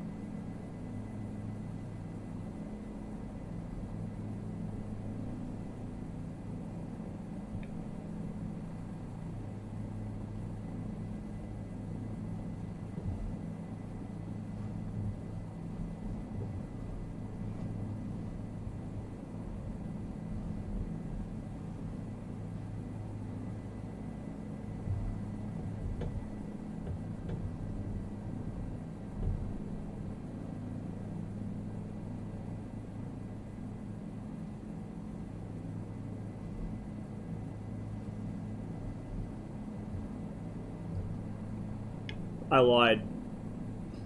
Oh, actually, no, I can't really add something to the playlist while I'm flying. I was gonna add the march back to barracks with the fucking mass pipes and drums playing, but I should have done it before the flight. I didn't think to. It sounds fucking awesome, echoing off the walls of the castle and all the buildings around it.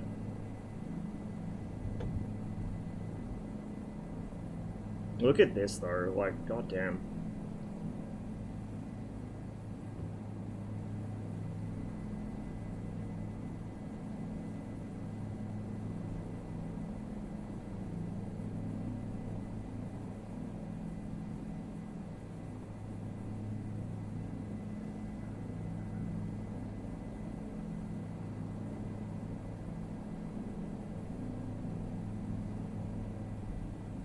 So, next we will cross the Firth of Forth between the ridges.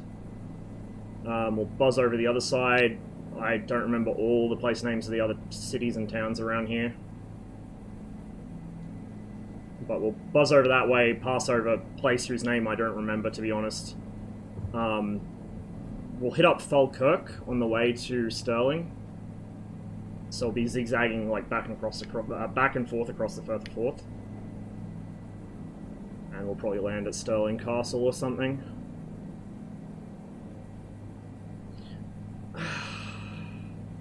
I mean, we could keep flying after Stirling and go to Glasgow. Not quite as picturesque. It's a cool city, but it's not like as romantic or whatever. We could do that, I guess. It's not that far.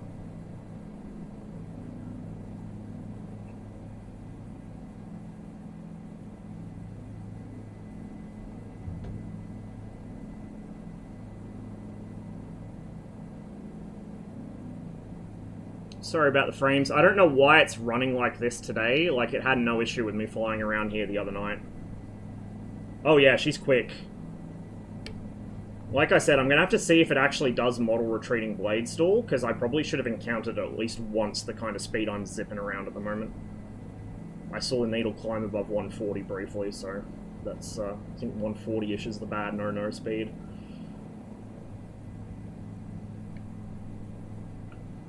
Mind you, with the default flight model, you would not reach 140. Like, it just wouldn't get that fast. So, Raphael's mod really helped it. A little bit of right roll. Left pedal, right roll. Is the airport? We can go buzz some people. Are there any players over there? My tags aren't showing. So maybe there's not. The other night when I flew over, there were a bunch of people at the airport. I think I spooked one of them as he was taking off. He passed right over the top of me. Yeah, I don't see anybody. Actually, I think I forgot to turn tags off at the start of the stream, so I don't think I've encountered any other players today, which is pretty fucking rare. Pretty unusual. Especially with the places I've been flying. Well, some of the places I've been flying.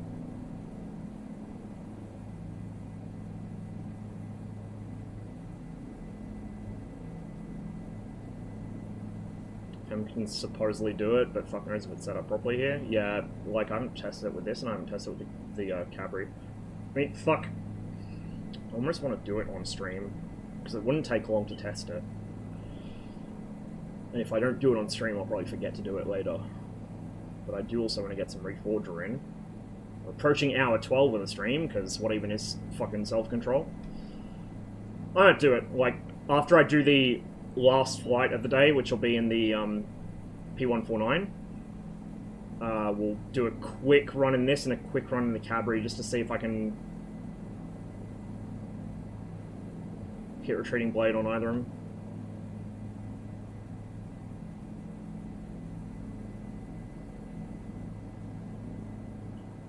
Edinburgh.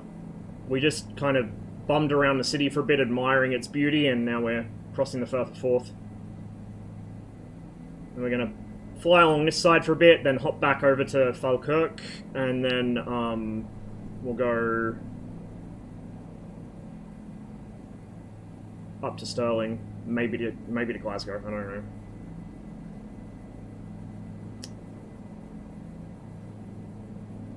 There's not a lot of custom scenery for Stirling or Falkirk. There's the Kelpies at Falkirk at the bridge, which is the only way I could tell I'd passed it when I was flying here the other night. And then there's Stirling Castle and the William Wallace Monument. They still look good, don't get me wrong, but they're autogen. It's not like photogrammetry like Edinburgh itself was.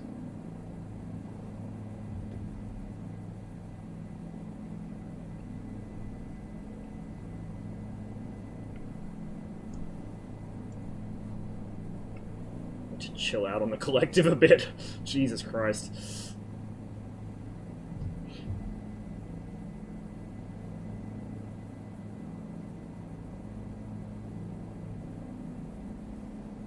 Definitely gonna have to do more flying over Scotland.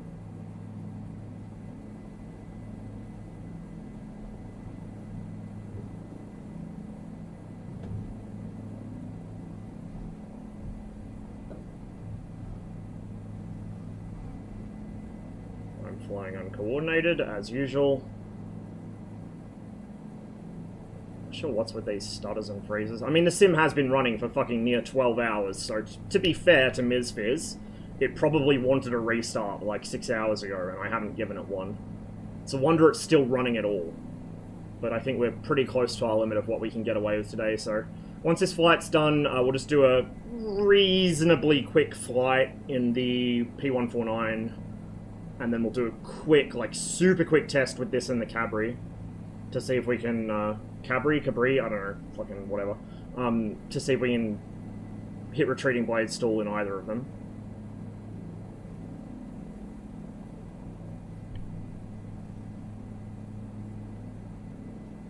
And then we'll do a little bit of Reforger maybe, and that'll be it for the stream. We'll probably be up around fucking 13, 14 hours by then. I think my longest so far is like 11 and a half or 12.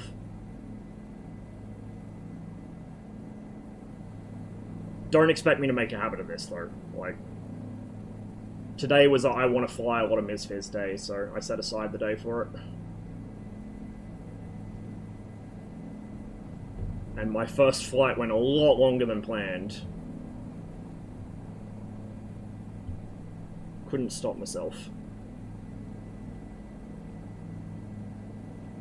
So if we were to just fly straight, we'd hit Sterling anyway, because Sterling's up ahead of us. However, we want to cross over down here. See that smoke in the distance? That's Falkirk. So we'll go there, we'll cross the river at the bridge, we'll go past the Kelpies, we'll head up to Sterling. Buzz around that a bit, and then, I don't know, maybe we'll go to Glasgow. I'm just trying to think how far it is, how quickly I can cover it in this thing.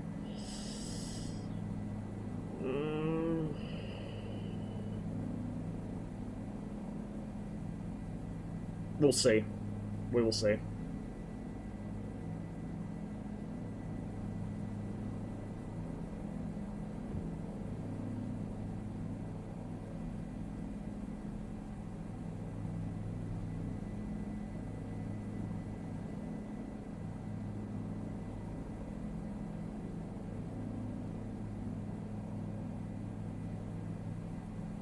Kind of want to head up more towards the moors a bit. Take a short diversion.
This thing's quick. I haven't even got that much, well, I have got actually a bit too much collective on looking at the torque. Physically, my throttle, which I'm using as my collective, is sitting at like not even halfway. Fucking quick helicopter. I mean, I say that the Hind's faster, but and that's what I'm used to flying, in DCS at least, but pretty zippy still. Fucking faster than a Huey, put it that way.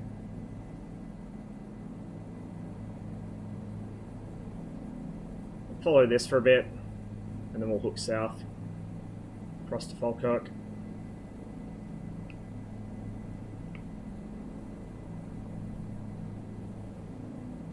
Look at that, though.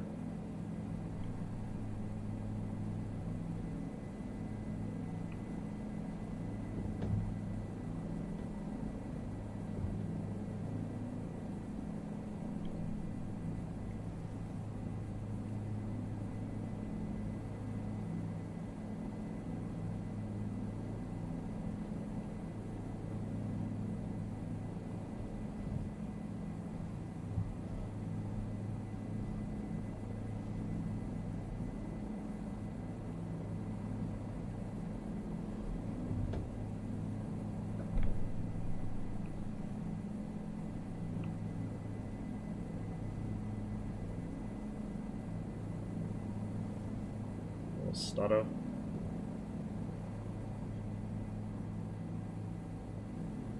It's tracking pretty straight, like I'm not really putting much pedal into it, it's tracking pretty straight at about 120 knots, so...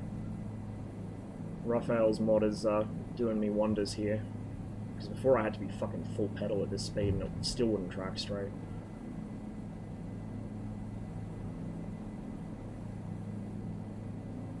God, look at that. Once again, the sim has put trees where trees shouldn't be, but it's been a little less over the top. Oh, no, it hasn't, because you can see behind there. I was going to say, it's been a little less over the top than it was down my old neck of the woods, but it's just the second row of moors has them instead of the first row.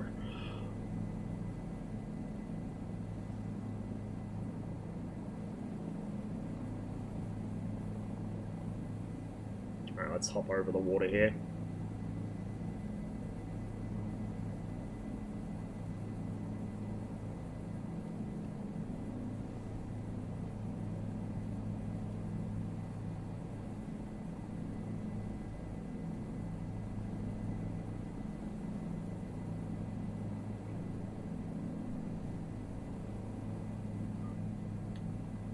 I think we may have already passed Falkirk on this side, so we might need to backtrack slightly. That's okay.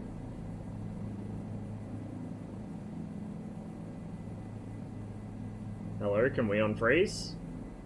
There we go.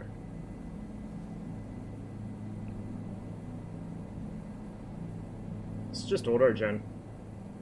Like, this is just autogen. Edinburgh is fucking photogrammetry and it's fucking gorgeous. But this is just... You get the right time of day and the right weather, and this is just a default weather preset. This isn't anything custom or fancy, this is just default weather. I didn't use live for this flight because live was clouds to ground over Edinburgh, and I thought, fuck, we aren't going to do much sightseeing if we're in IMC, so... And me in IMC in a helicopter is not a good fucking idea. I can tell you that one from experience. Thankfully not real life experience. That's why I can tell you about it.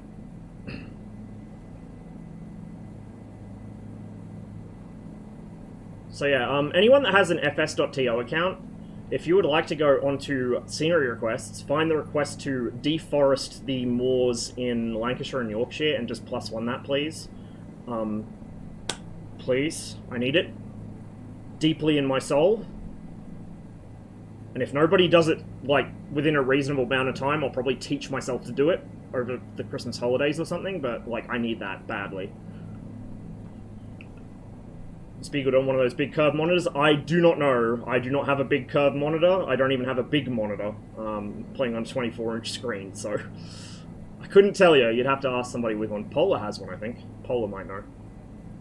Because I'm pretty sure, well, yeah, Polar does play this, but he mostly flies tubes, I think. I don't know if he does much GA stuff or whatever. There's the Kelpies. Actually, no, they're not there. They're the next bridge along, I think. Saw the reflection or something. I was like, no, that's them. No, it's not. We'll just go back this way. So, like, the actual industrial part of Falkirk is down there. We'll follow that and hook around over the town.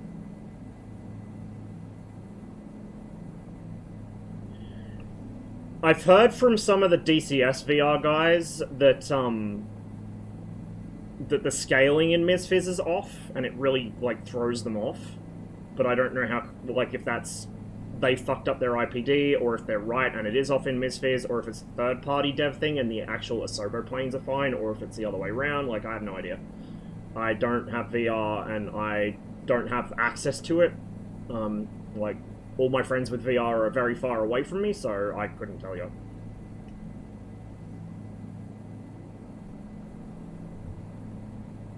Tried is nice. The curve frankly annoys me. It adds nothing except minor distortion, which would be major distortion if my monitor had a stronger curve.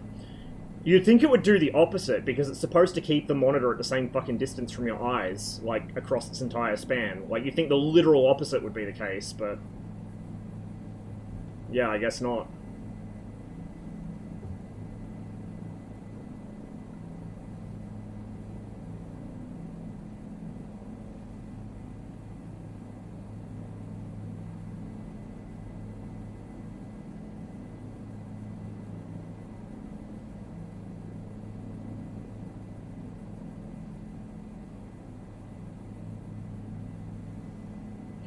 Yeah, that's true. That is true.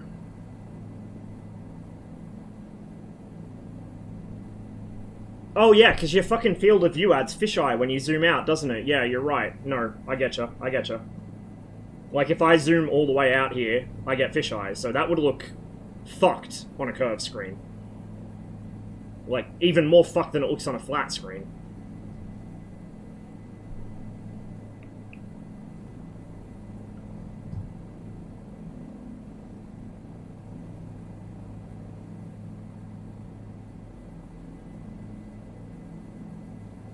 Anyway, welcome to Falkirk. It's all auto-gen, so it's nothing super special.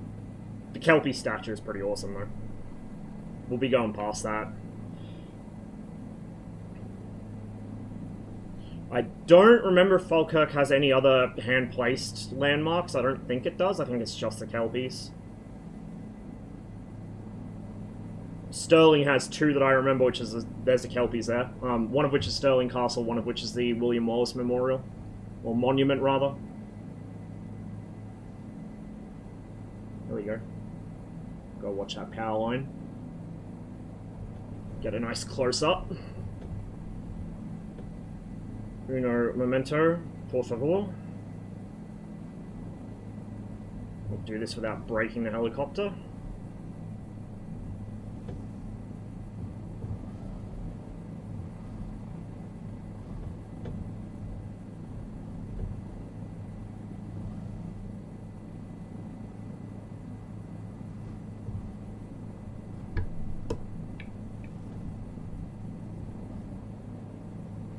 Fuck, she doesn't bleed speed very willingly with this mod, which is how the 407 should be from what I've heard. Once it has speed, it doesn't want to get rid of it.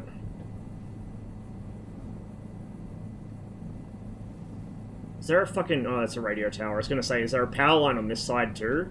But it looks like it's just a broadcast tower.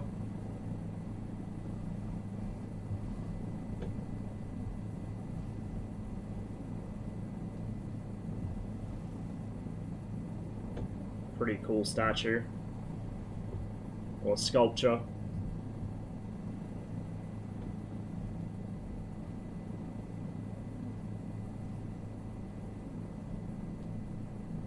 Notice the locks in between? That's a canal. It's an operating canal with the sculpture on either side of it. It's fucking awesome.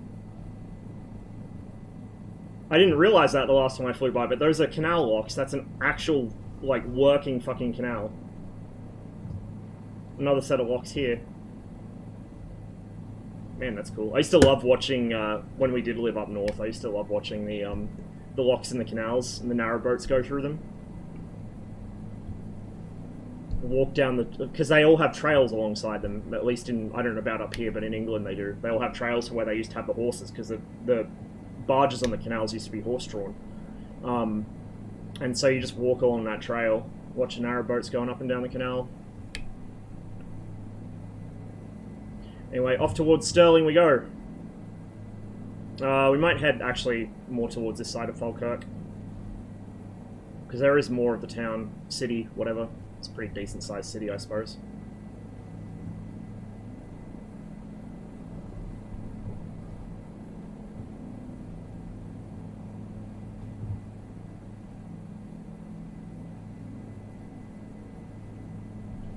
I've heard, like, good things about it in flight sims, not just for immersion or, like, having actual depth perception or whatever, but also, like, being able to look at something beside you and still be able to see the ground out at, like, in front of you and the periphery of your vision, so you have a better sense of where the aircraft's pointed as you look away from yourself, if that makes sense. I mean, you could do that by just zooming out your field of view like DCS players do, but that shit makes me fucking nauseous, so I don't do it. So I've heard that, like, it's really good for that, but, you know, we've also all seen the gazillion and one fucking performance complaints, the complaints about not being able to identify aircraft even when they're flying fucking fingertip with them. I've been shot down at least twice by VR players who rolled up my close 6 in a very distinctive aircraft, Su-25, both fucking times, and shot me down in 21s, and then said, oh, I couldn't tell, you look the same in VR. It's like, use your fucking IFF, Jesus Christ. So, I don't know, like, I would like to try VR with flight sims, but I'm not, like, super desperate to do it. But what I want VR for, even though I can't afford it and probably, you know, don't have space for it, what I would like VR for is to play Half-Life Alyx and that new game that the Boneworks dudes are working on. Those are the 2 reasons I want VR. Like, maybe that VR Tank Crew game, like the World War II VR Tank Crew game. That's about it. Like, flight sims, yeah, I might try them with it. I don't know if I'd like them or not, or if I'd prefer to go back to a flat screen for flight sims. Probably for DCS, maybe not for MSFS, where identifying aircraft isn't such a big deal or whatever, but... And it's probably more, you know, it was developed at a time when VR was already relatively, I say common technology. VR players always think VR has a larger market share than it actually does. Like, VR players, when they complain about shit, they go, oh, you're gonna lose a substantial part of your fucking... That's a power line. Substantial part... It's missing its fucking pylons? Excuse me, what? Fucking phantom power line? What the shit? Didn't notice that last time I flew around here. They're like, oh, you're gonna lose a substantial part of your user base. It's like, really? You really think there's that many VR players out there? Like, bro, no, let me tell you. VR players are such a fucking loud minority.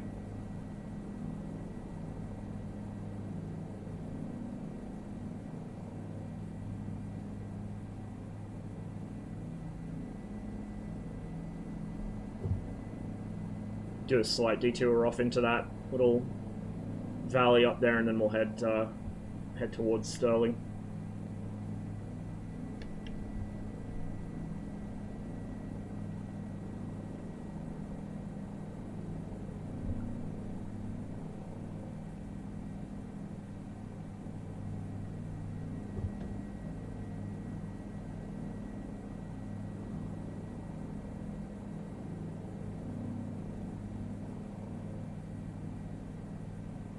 Beautiful.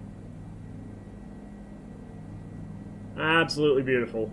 Despite the, you know, the river being rendered way too wide for what it actually is, so the water climbs up the sides of the hills. It's such a, like, little simple thing to fix, but it would take so long to do it for more than one small area, so I understand why it's like that, but... Common MSFS issue. Bodies of water are wider than they actually are, so they climb up mountainsides. Hey, long time no see, man. Hope life's been treating you well. About the one place we haven't flown over today is France. We should do that sometime. Not today, though. I don't really have time for it today. I got stuff planned out, but kind of feeling next MSFS stream. Might do some French sightseeing. It's been a while.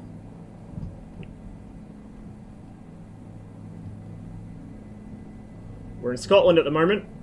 We hit up Edinburgh. Coomed over how beautiful it is for a while. Had the emotional bagpipes going in the background, just to make sure we had the right mindset. We're heading up to Stirling. We just passed Falkirk. Might go to Glasgow and land there.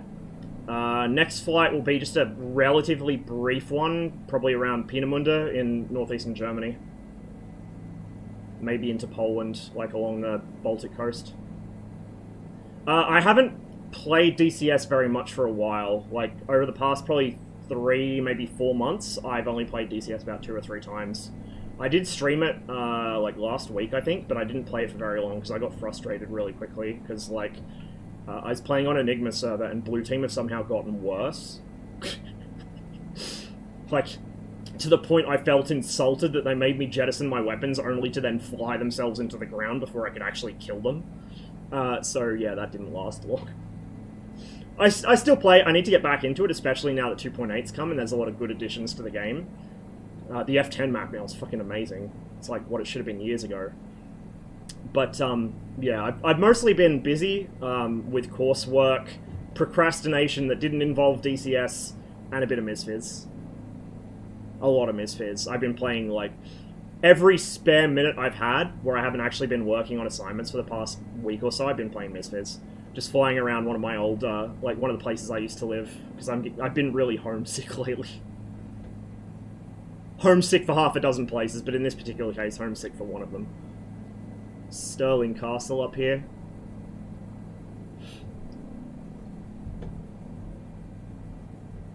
He says and then turns the direction that gives you absolutely no view of it. There we go, there's Stirling Castle. I tried to land in it. When I was flying here the other night, off stream, I landed in the keep, and by landed in the keep, I mean I maneuvered into the keep, only to find it has no collision geometry, so I couldn't land there. Which was very annoying. I wanted to show off my mad Bell 407 skills, but I couldn't. My mad Bell 407 skills, he says as he overtalks it for about the 10th time this flight. Crew chief's gonna fucking kill me. That's Stirling Castle. And its gardens. And then this is the William Wallace Monument. Just across here, this tower, belfry, whatever it is.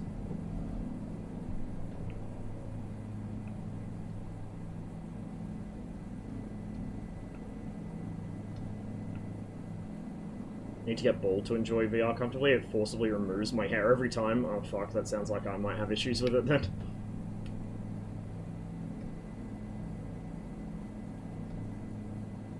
I do want to try it though at some point.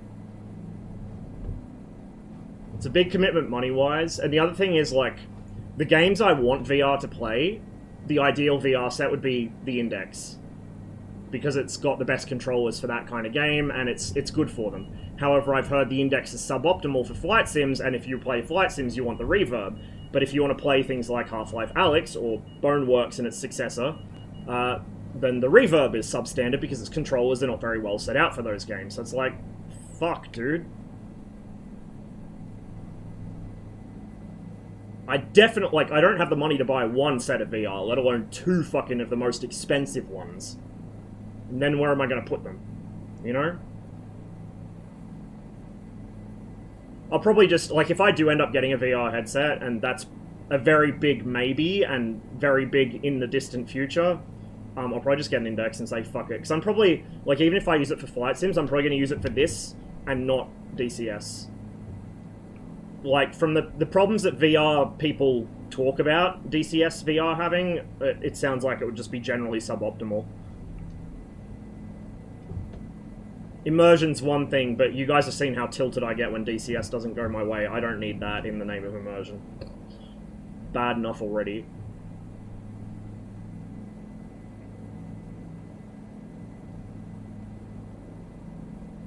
How far is Glasgow? It's like southwest or west-southwest. If only Mav was here. Mav flies this route all the time, because he does, like, the HEMS missions through here in, Misfits. He knows this place like the back of his fucking hand.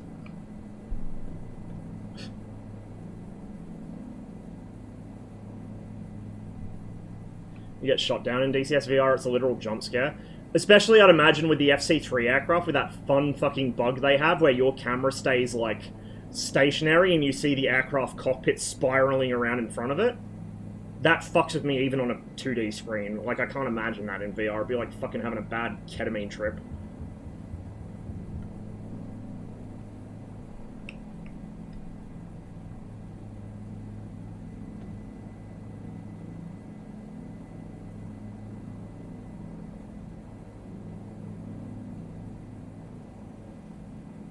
If we follow this valley, this should take us to Glasgow eventually, I think.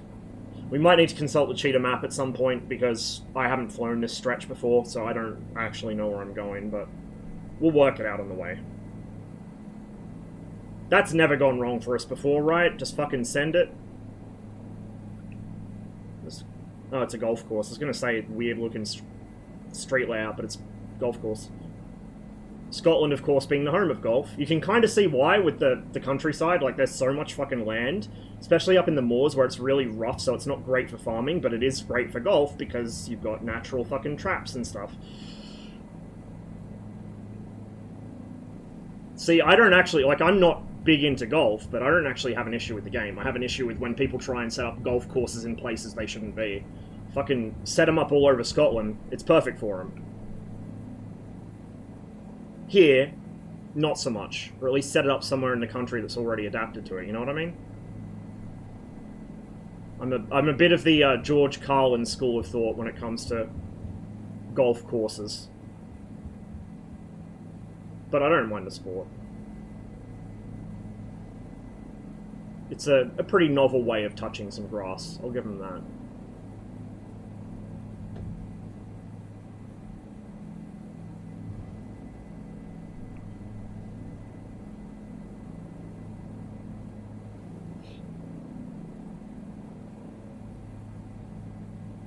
I think today might be like the one day ever we get through most of the playlist. I think we won't get through all of it. I'm pretty sure my playlist's still like longer than any streams I've done.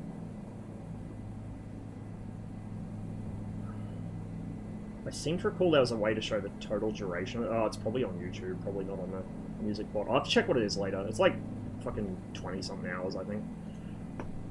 And still not enough songs. I gotta add more. I found a whole bunch that were missing today.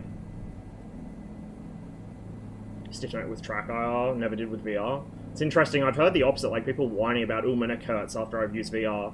I guess if you have a bad setup, or like you make a habit of turning awkwardly, but like watching Tempest, when he wants to look behind him, he just leans fully over. He doesn't have a headrest on his seat from memory, or he leans around it or something. But he fully leans like over the back of his chair. I'm sorry, the track IR's going ballistic here. Like he does. I can't do it without my headset falling off, but he does like these ones. Like he'll lean left and turn right to look behind him, which seems like a pretty good way of doing it without busting your neck. Rather than trying to do this, like, that's a good way to fuck yourself up. But if you do this, and he's got, like, a support bar in front of him that he can use to hold on to, like, that's a really good setup, I think. I don't really fucking strain my neck with track IR directly, but I strain my shoulders with it, because I'm constantly... You guys have seen how much I fidget, right? So I'm constantly kind of chasing where looks right on the track IR, and quite often I'll find myself, I've been leaning to one side slightly for like 3 hours without realizing it, and that fucks my shoulders. Especially when I've got the HOTAS up. Like, if I'm playing a shooter or whatever, if I'm playing ArmA, it's not a problem, but like, with my stick being where it is, if I'm leaning right, it's putting a lot of strain on my right shoulder, which I can already feel getting sore today. Not perfect, but oh. I also have horrific posture in general, so even if I wasn't using any sort of head tracking, I'd probably still fuck myself up somehow. I'd find a way. Tracking straight west now. We want to go this way. It's fucking beautiful countryside, man. Absolutely gorgeous.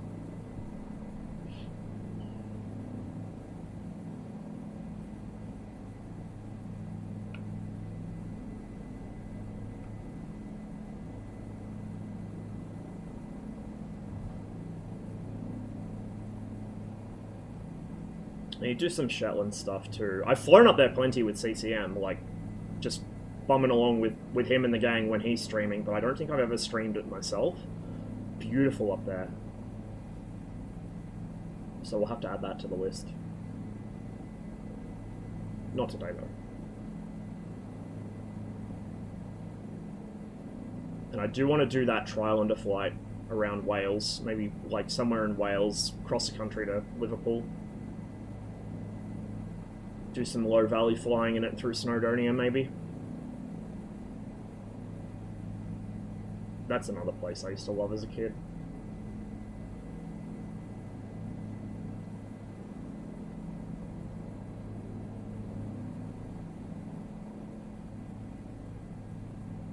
Hey, Sackwick. Glad you're enjoying the music. Control, I've got a Virpil T50 SM3 throttle, Virpil Warbird base for my stick, and the stick itself is a Virpil Constellation Alpha. I used to have a Thrustmaster Warthog, but I had a lot of problems with it. I like some parts of the design, but the Virpil stuff is just built better. Not as many problems. And I've also got a Virpil control panel, which was very kindly gifted to me by a regular on the stream. That's the one with the landing gear handle. I've got some MFG Crosswind pedals, which are really, really good. I will happily recommend them to anyone. Like, I don't even have a sponsorship, but I will advertise those all day, because they're so fucking good. And a Track IR5, just for head tracking.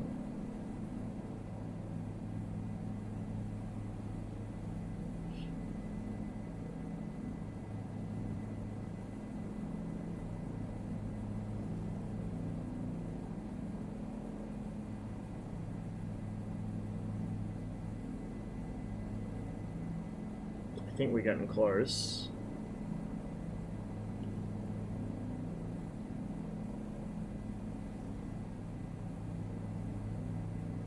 If we spot the River Clyde, we can just follow that.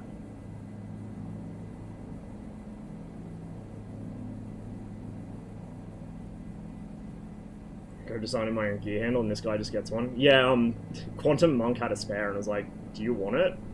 Like, shit, dude, if you're offering, like, I love it.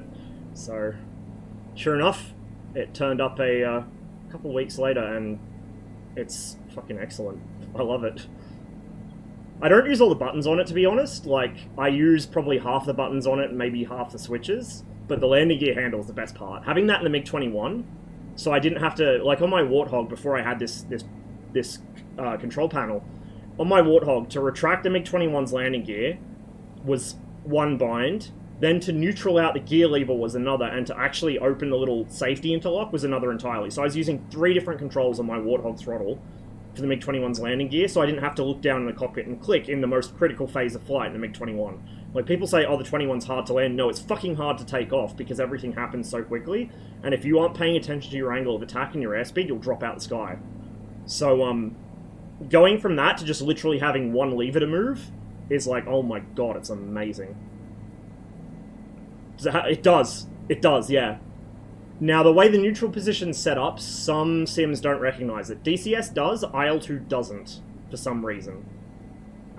Like, I feel like the switches are reversed or something, so it switches when you move it from the top position to the neutral or something, if that makes sense. Anyway, it works in DCS, it doesn't work in IL2. But yeah, it's awesome having it. Like, I don't even have the, oh no, sorry, I do have the safety switch for the landing gear bound, but it's just on a thumb button I wasn't using for anything else. I could probably even unbind it and just click it with the mouse at this point.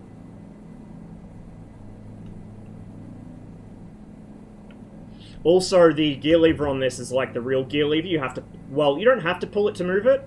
Like, I can just push it, but it goes over a hump. It's sprung and it goes over a hump.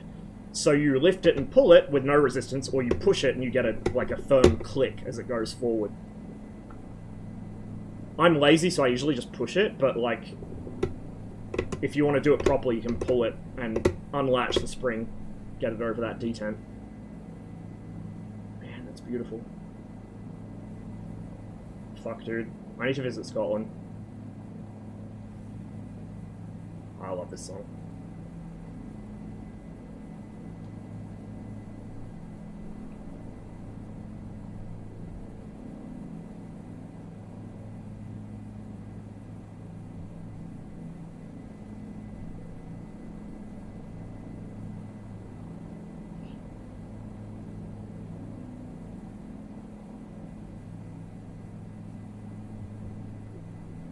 The center detent in this is the strongest one. The detents, yeah, it feels like it's the strongest detent, but it might just be because it goes both ways. The other ones only go the one way, if that makes sense.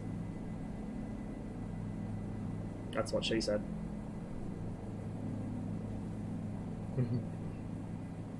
Hey, close enough is good enough, right? That's the government's approach when they order the shit in the real jet, so fucking why not? Man, this is...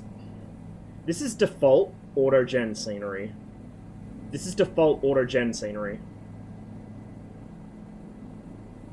And default weather preset. The only custom thing here is the flight model and the helicopter. Fuck, dude.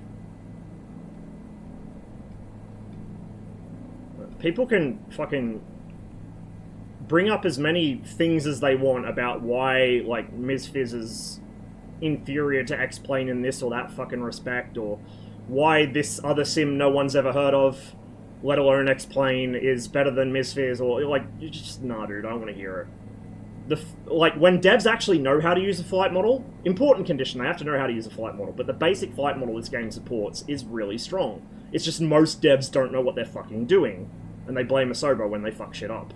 And Asobo phones it in on probably like 80% of their planes, but then 20% of them are spot on. Like, I don't want to sound like a fucking Microsoft shill or something. I'm fucking not. And full disclosure, I haven't played X-Plane. You know why I haven't played X-Plane? I was looking at buying it before, like just before this released, because I wanted to fly Fearless Tupolev 154. Like, literally, that plane was my entire impetus to get X-Plane.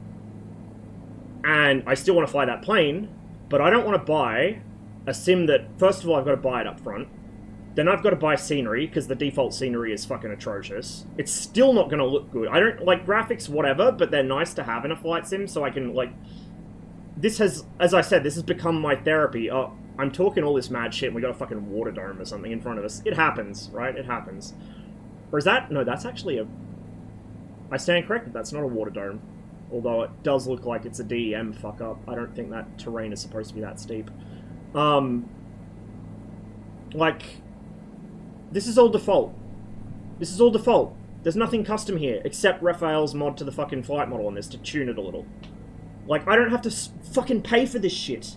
Do you realize how much money... No, that's actually the correct shape. I stand corrected. I'm sorry I doubted you, Asobo.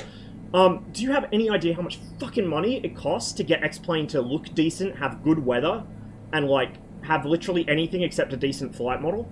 Like, that's it. And the flight model isn't bulletproof either, because sometimes Austin gets interesting ideas about how aerodynamics works. The classic case of fucking Rush having to show him with sticky notes attached to the tail end of a plane that the prop fucking slipstream stays attached to the fuselage in a fucking crosswind. Like...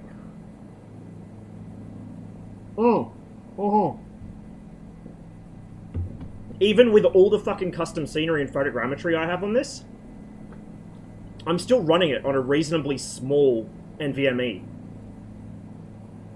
It's on a single NVMe. And I still have free space left on it. I got like 90-something gigs left on it. I need to upgrade because I have a bad habit of downloading every bit of photogrammetry I see. And that's big. That takes up a lot of space. But, like, the amount of space I devote to MSFS scenery... I have no idea where we are, by the way, besides a lock somewhere. The amount of space I dedicate to MSFS scenery, like, that would be your local scenery in X-Plane, from what I've heard. Like, from the descriptions I've heard of how much space X-Plane Ortho takes up, let alone having to fucking generate it yourself half the time. Like, fuck, dude, I don't have that much time, I don't have that much space, I don't have that much fucking money. Like, I'm poor, right? I can't afford fucking thousands of dollars worth of shit just to fly around my fucking neighborhood. I don't need to do that here. The only money I spend on this sim is occasionally a really nice piece of scenery, like really top-notch, oh my god, everything's pixel perfect, well done, super well optimized, brilliant. But there's so much free stuff, like half the time I don't need to do that even. Or Asobo just like, yo, we're gonna package all this scenery in our next major fucking sim update. Like, okay. The only shit I need to buy for this is sometimes, very rarely, scenery, because I want it, not because it doesn't look good enough, not because it, like, it's just a green mess, but because I think it's somewhere I'm familiar with, and I'm like, that building's not the wrong, like, that's in the wrong place, or that building looks different in real life. Not, it is a green blur and there are no buildings, and I need to generate ortho for the entire weekend just to make it look like a human fucking city. You know? The only thing I have to spend on is planes. And even then, like, I've been genuinely surprised by how good some of the freeware stuff in this game is. That Comet, it's still got a ways to go, but it's a promising start. The fucking, the Canso, the guy needs to put in some more work. He's distracted working on his own beaver. He's doing an older beaver, though, so... I mean, I guess if that's what makes him happy, sure. It feels a bit duplication of effort to me, though. Like, that's really good, that Canso. The fucking, the freeware goose, like, not the one that Asobo just added, but the one that existed before, that was a port from FSX visual-wise, and then they had a new flight model for it. That was pretty nice. Not perfect, but it was fucking pretty good. Like, there's so much really good freeware for this. On the other hand, there's a lot of payware that's literally just cash grabs, because Xbox players are going to be easily parted with their money, easily fleeced compared to the PC players, which is sad, but it's a fact of life. But, you know, even with all the dross on the marketplace, if you just spend a little time sorting through it, there's some really good shit. And I doubt that X-Plane has a spotless fucking zero scam or zero low quality product marketplace either, or whatever the fuck its equivalent is. Like, I'm not shitting on X-Plane by any means. If you want to do actual proper instrument flying training, X-Plane is where you go. Like, particularly the avionics in this just aren't there yet. Not that I care, because I don't use them, obviously, because I'm fucking lost again, but, like, that's X-Plane's strength. X-Plane is a training tool. If you want to actually enjoy flying, might I suggest Misfits is probably the better place to enjoy flying. Whereas X-Plane is the place to train. They both have an important place, and if you have the money, you should probably have both of them. Money and the space. I have neither money nor space for both, so this is what I do, because X-Plane is, you know... I'm not flying a sim to train real-life skills.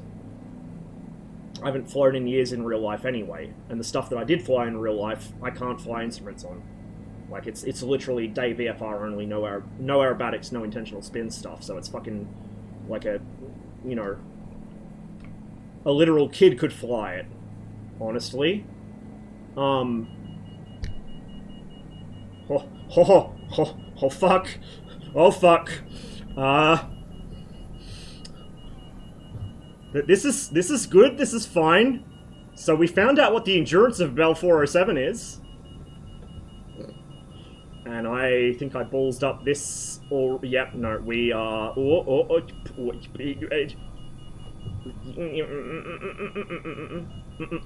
Don't want to lose too much speed.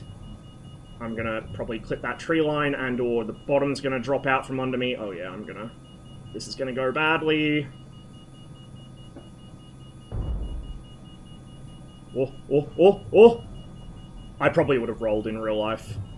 Skid would have dug in and I would have rolled and died. But! It's not real life. Fuck me. Okay. So that was cool! I don't have a manual fuel tank selector in this, do I? So I think I've literally run it out of fuel. Let me just check. That's the weather. What am I doing?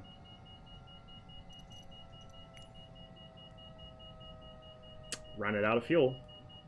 Now, to be fair, I was also flogging the shit out of the collective literally the entire flight. We're just going to pretend that some generous Scottish farmer has seen our plight and donated, you know, 130 gallons of Jet A1, which he just happened to have laying around for no readily apparent reason, because I want to go to Glasgow. Oh, that's right, we actually do have a 530 or whatever the fuck that is. I could have used that. I could have used that without opening the cheetah map, but whatever. We have passed Glasgow. How the fuck have I achieved that? How did we pass it without seeing... what the fuck? Okay, well... whatever. Now, also, I just hit the auto start on this, because like I said, I probably wouldn't be able to start this thing up myself. It's fine. I'll learn it one day. I think I do know the startup procedure, I'm just lazy. I'd have to, like, wind the throttle back to fucking idle cut off and go through everything from the start. Whatever. Come on. There we go. There we go. Fuck, she lifts easily. I barely have to breathe. Let me just gently set it down. Gently set it down. I barely have to breathe on the cyclic, and it lifts. It's got a lot of power. Feels like a bit much, but I'm used to dealing with like Hueys and Hines and stuff that are overloaded, so I'm probably full of shit. It's probably just fine. Raphael seems to know what he's doing, so... Oh, this...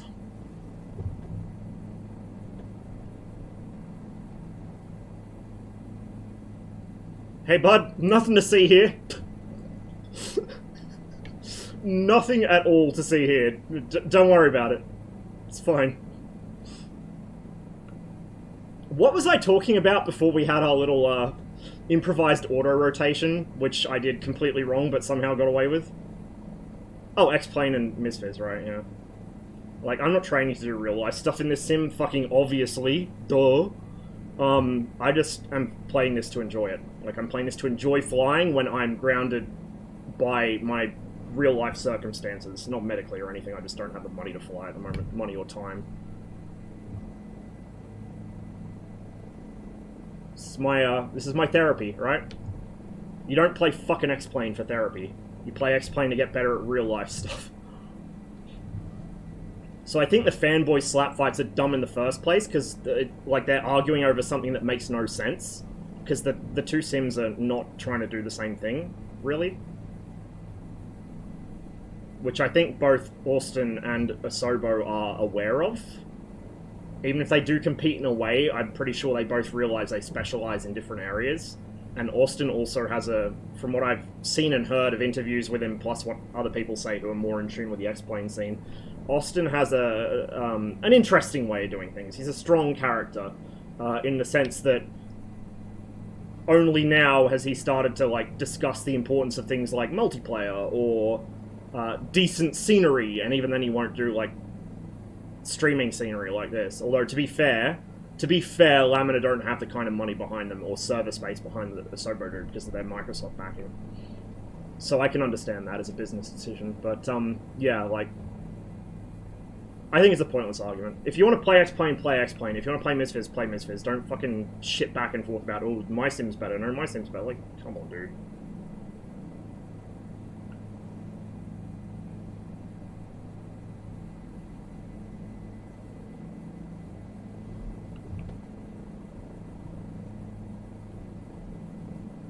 But a sufficiently tricked out version of X-Plane, if you have the money to do it, and the hard drive space to do it, within certain areas where you've got good scenery for, yeah, that could be really nice as well. Like, don't get me wrong, it's just that if you just want to fly for pleasure, to, like, explore the world, or just bum around your neighborhood and not really worry about proper procedures and all that stuff, just, it's so much easier here.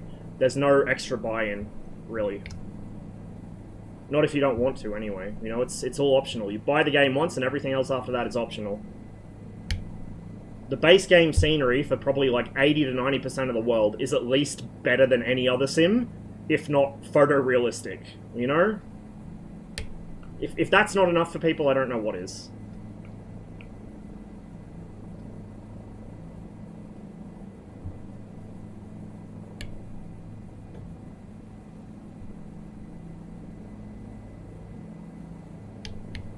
It is also a very interesting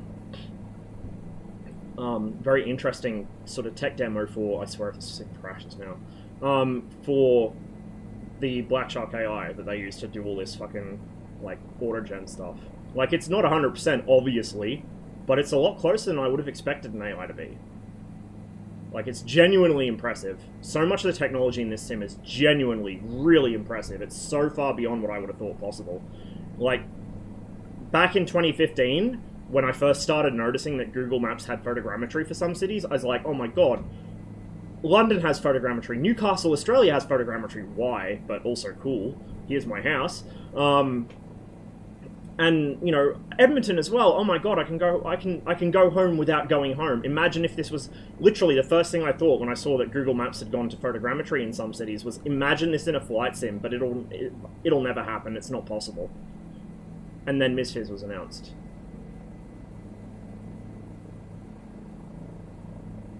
Like, I thought that level of, this level of scenery even, let alone that level of scenery, on a like, national scale, not even a world scale, I thought this level of scenery on a national scale was, like, too much to ever expect. I thought it was hopelessly optimistic, and yet here we are. I thought that, you know, people go, oh, real-time CFD, whatever, when they talk about X-Plane. And I don't know exactly how it does things. I think it does use some degree of, like, simplified CFD, like what MSFS is doing. But I was like, you know, oh, it's too much to ask that one day we'll have, like, turbulence dynamically generating off terrain. And yet, like, when I first started playing MSFS, I was about a year behind because my old PC couldn't handle it, so I had to wait until I built Beepski Mark II, which is what I'm playing on now. But the first time I started flying in MSFS, and I flew on the lee side of a bunch of tall buildings on a windy day, and I got turbulence. Not only did I get turbulence in the place I would expect to get turbulence, but I could tell what it was generating off of. Without any overlays or anything, I instinctively knew those buildings are fucking with me. Because in real life, I used to have that experience flying around Bathurst, because we had a bunch of shit that would generate mechanical turbulence on the short final to fucking runway 26. Thermals as well, like, this shit I never thought I'd seen in a flight sim. I thought that canned weather effects were as good as you'd get, and maybe you'd have a bubble where this canned weather effect plays or something. So, you know, you'd fly into a certain area and you get turbulence canned within a sphere of X diameter within, you know, with Y coordinates. No. It dynamically generates. Like, fuck me, let me go up here. Let's see where the thermals are today, kids. Oh, there's one. There's one right there. Oh, there's one as well. Under a cloud. Right where I'd expect it to be. Incredible. Where's another? Oh, there's another one under a cloud. Oof. Like, fuck me, dude. I thought this shit was sci-fi. Like, I did not expect to see this in my lifetime, let alone so quickly. Look, thermals generating under fucking clouds. Right where you'd expect them to be.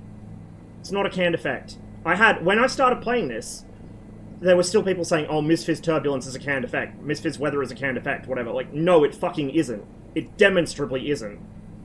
Anyone with real-world flying experience can tell you it's fucking not.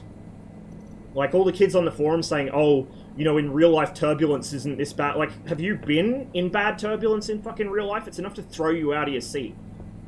Fucking airliners that go through really bad turbulence end up with people getting taken to hospital after they land. Like, that shit will fuck you up.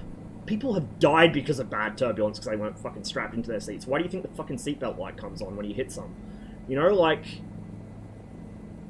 Yeah, it might not be 100% correct. Like, I've noticed sometimes in MSFS you'll get a lot of yaw in reaction to turbulence, but you won't get much else. Now, you will get other... Like, you'll get wing drops and stuff as well. It's just sometimes you only get one element and it feels a little, like, something's not quite...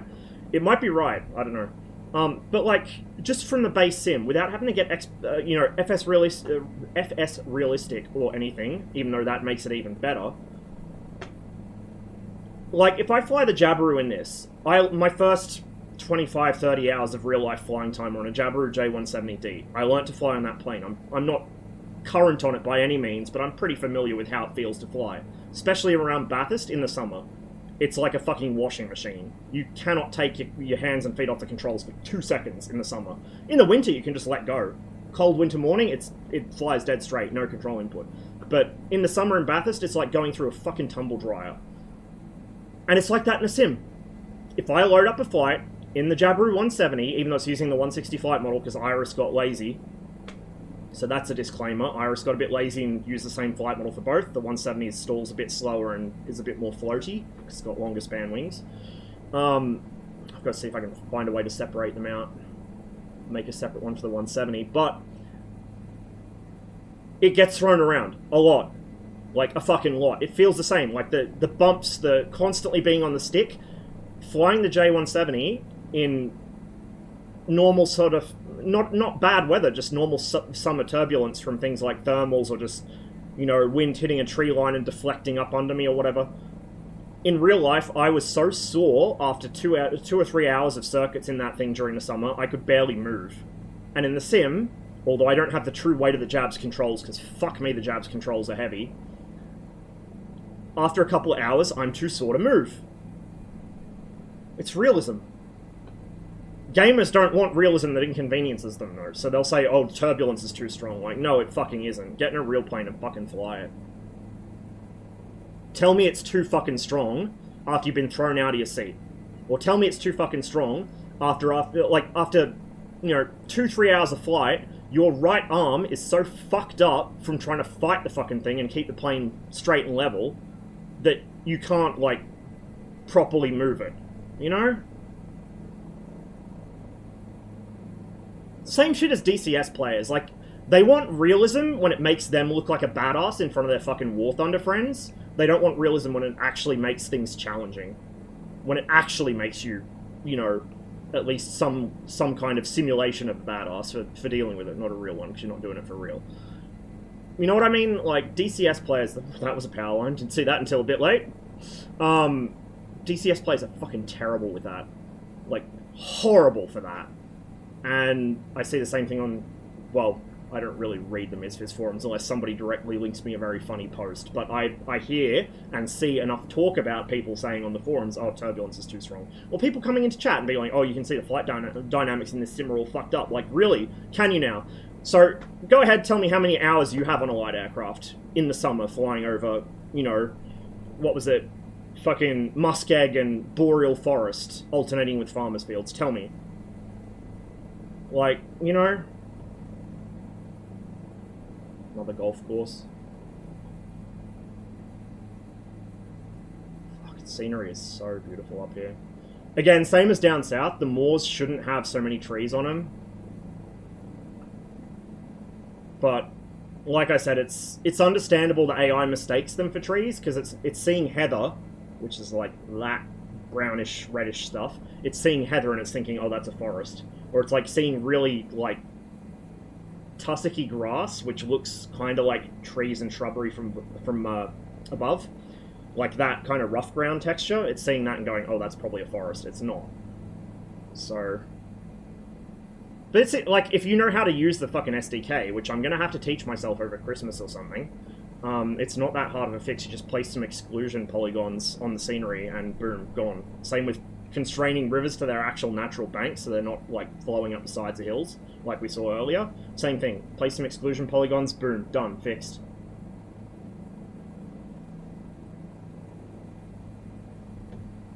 So, just ignore these trees are here, but other than that, dude, fuck, how good does this look? Isn't this fucking gorgeous?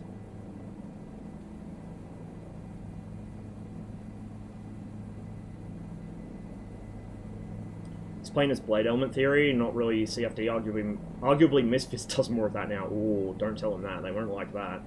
Blade element's what DCS uses too, I think, from memory.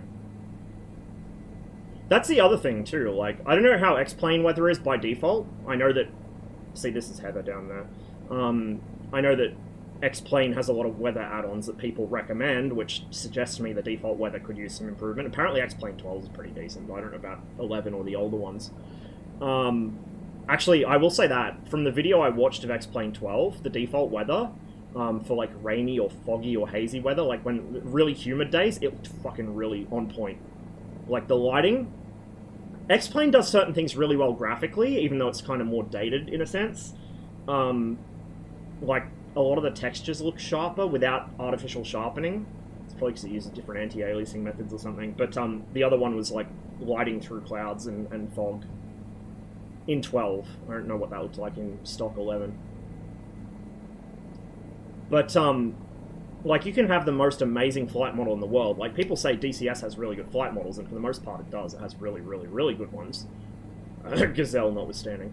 But it doesn't matter. You could have a flight model that bends over and fucking sucks its own dick. And is within, like, 0.0005% error of the real thing. But if you don't have, like... If the air is dead, if it's like you're operating in a fucking vacuum, you know? Why?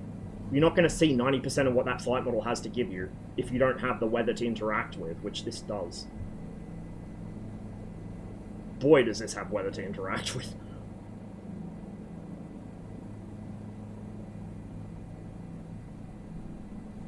Like, it comes back to something I've spoken about before. Like, DCS, particularly on PvP multiplayer servers, people's tactics would change dramatically if we actually had a full-on weather system.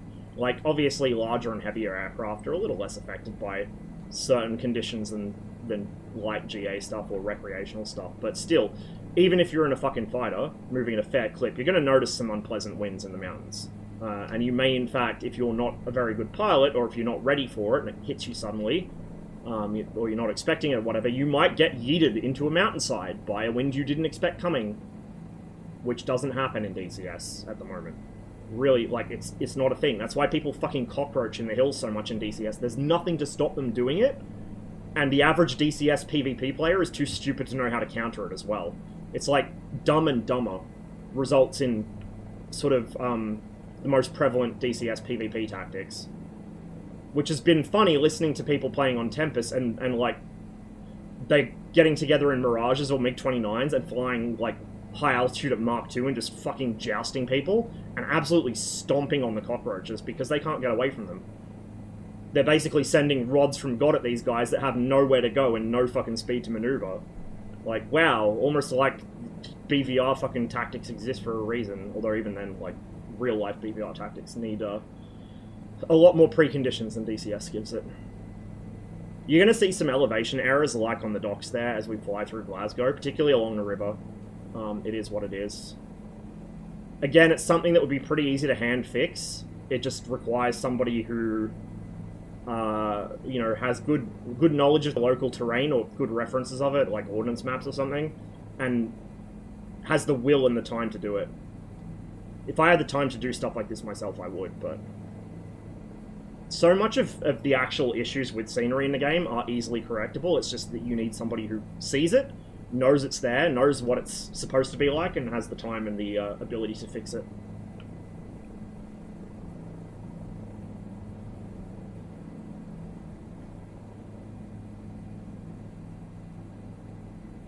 Frames are going to be a little low around here. They were even off stream.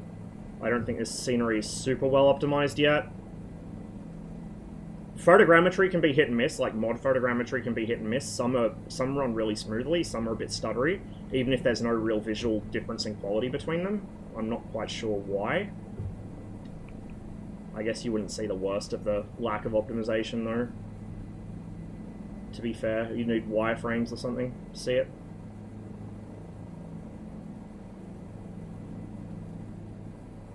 There's the armadillo, right there.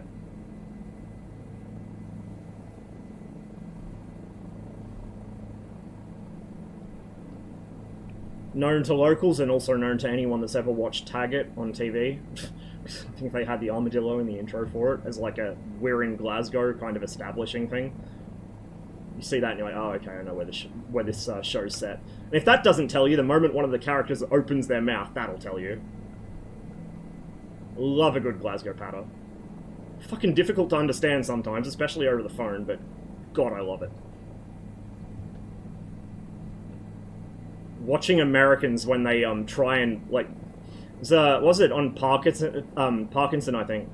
Parky had Kevin Bridges and I forget who, I think like an American actress or comedian or something. Someone whose name I should remember, like pretty famous, and I've seen a bunch of stuff she's in, but anyway. She could not understand a fucking word Kevin Bridges said. I could understand him. If he was on the phone, I wouldn't be able to. Like, it's funny. I can understand really heavy Irish accents or really heavy Glasgow patter if it's in person and I know it's coming. If I don't expect it, because like when I was working at Coles in Bathurst, we had this beautiful Irish girl come in one day, flaming red hair. It's like, yeah, of course she'd be Irish. But because I was not expecting to hear that strong of an Irish accent at that time of evening in Bathurst, it just, like, I was like, what? Like, if she'd spoken to me and I knew she was Irish beforehand, I would have been fine, because I have no trouble understanding. But, just because I was caught off guard, it's like, about 30 seconds later, I was like, oh, she's Irish. Fuck. That would explain it, and then it's like, my brain clicked.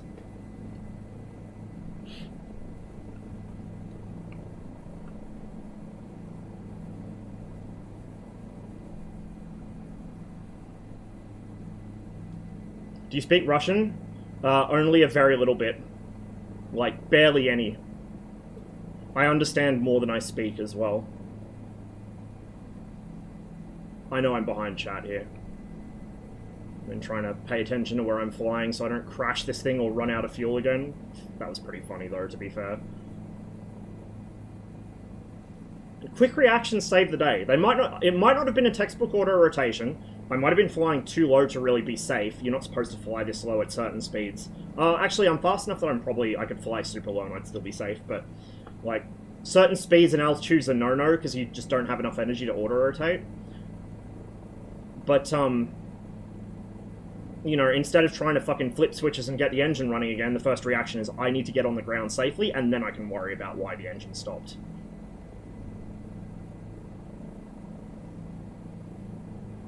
Which is just as dangerous in real life as it is in the sim. When you get hung up trying to do problem solving on the fly, instead of just put the fucking plane down safely, and then work out why it's doing the thing you didn't expect it to do. Like, that's what nearly killed Howard Hughes. He spent so long fucking around trying to figure out what was happening with the right prop in the, fuck, what was the name of it? The reconnaissance plane. Looked kind of like an XP-58, but wasn't. XP-11. XP-12, no, it was the XP-11, wasn't it? XF-11, sorry. They were still using F-indexes for photo reconnaissance planes back then, so XF-11.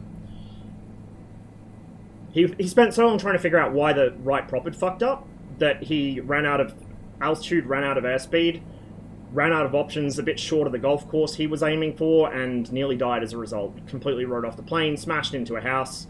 It's a wonder that more people weren't killed. And also the lasting effects of that crash are probably what caused a lot of his later life problems. Although he obviously had, like, OCD and shit to begin with.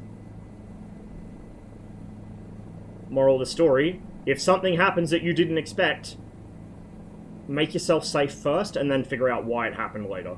Always.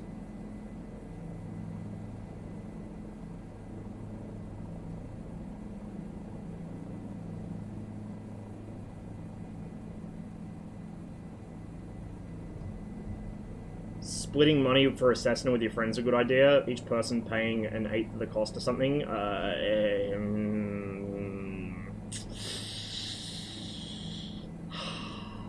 No. No. Unless you would trust your friends not only with your life, but also with your wife. And also, like, whoever actually selects the plane and buys it knows what they're doing. Like, no, I wouldn't. There's so many things that can go wrong there. All it takes is one person to fuck up that deal, or for, like, somebody, whoever's responsible for choosing the plane that you're buying, to pick a fucking lemon because they don't know what to look for, or something like that. I wouldn't risk it. And then if somebody gets the shits over it, it turns into a legal row. Like, I wouldn't split money. I'd just rent a plane. Like, if you just want something to fly on weekends, just rent. Then you get to also use rental power, which you wouldn't want to use in your own plane. Or anything you spent money on. If you can't afford an aircraft, like, alone, yeah, don't do it, in my opinion. Now, to be fair, I tend to be overcautious with things like that, so maybe my advice is shit, but, like, I wouldn't trust it, man. I wouldn't trust it. Got all this lovely photogrammetry, and then, Mr. fucking Pancake over here. I'll have to see if there's an add-on that fixes that stadium. Literally just outside the photogrammetry. Like, the photogrammetry ends, like, right there. On the other side of that fucking group of houses. We think of the helis in MSFS. Tried them once, it's like flying in Battlefield. Turn off the assist. The assists are all turned on by default. My first flight, same thing. I was like, what the fuck is this flight model? Then I went through and, oh, all the assists are on. Turn all of them off. The Bell also has some flight model foibles. So if you're flying the Bell 407, get Raphael's mod from fs.to. Don't fly it without that. The gimbal should be fine without mods, as long as you've got the assist turned off. The other thing is use the helicopter bindings. You have to actually go through and bind things for the helicopter, and if you if you aren't like weird like me and you don't have any bizarre hang-ups about having separate control profiles, have a separate profile for helicopters and fixed wing, and unbind the fixed wing stuff for the helicopter profile. Because in the Cabri, I've noticed that my fixed wing RPM lever is acting as a throttle lever, even though it's not bound to that in helicopters, and it's fucking with the Cabri's governor. So I'm very, like, I'm doing things old school in the Cabri, like it's a fucking, you know, 1940s helicopter. So yeah, that would be my suggestions. If you do all that, they're pretty good. The Cabri especially is pretty on point from what I've seen so far. This thing, again, with Raphael's mod, which I'm using right now, it feels really good. But by default, the 407 is, yeah, it's got quite a few issues by default, so you want Raphael's mod.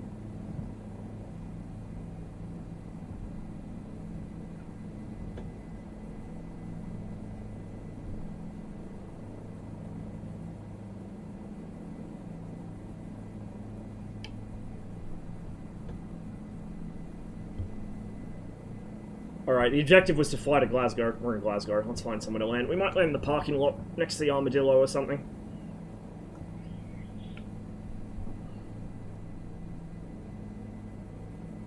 So yeah, Glasgow's a pretty nice city. I mean, it's a pretty fucking rough city as well, but if you can get past that, it's a pretty nice city. But Edinburgh is just, like, gorgeous. This is, like, Glasgow is a normal city in most, like, architecturally speaking. You've got a mix of styles. It's pretty spread out.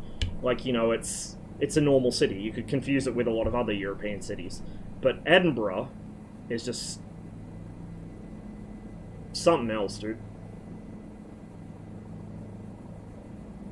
Hi behind you? If only I could see behind me.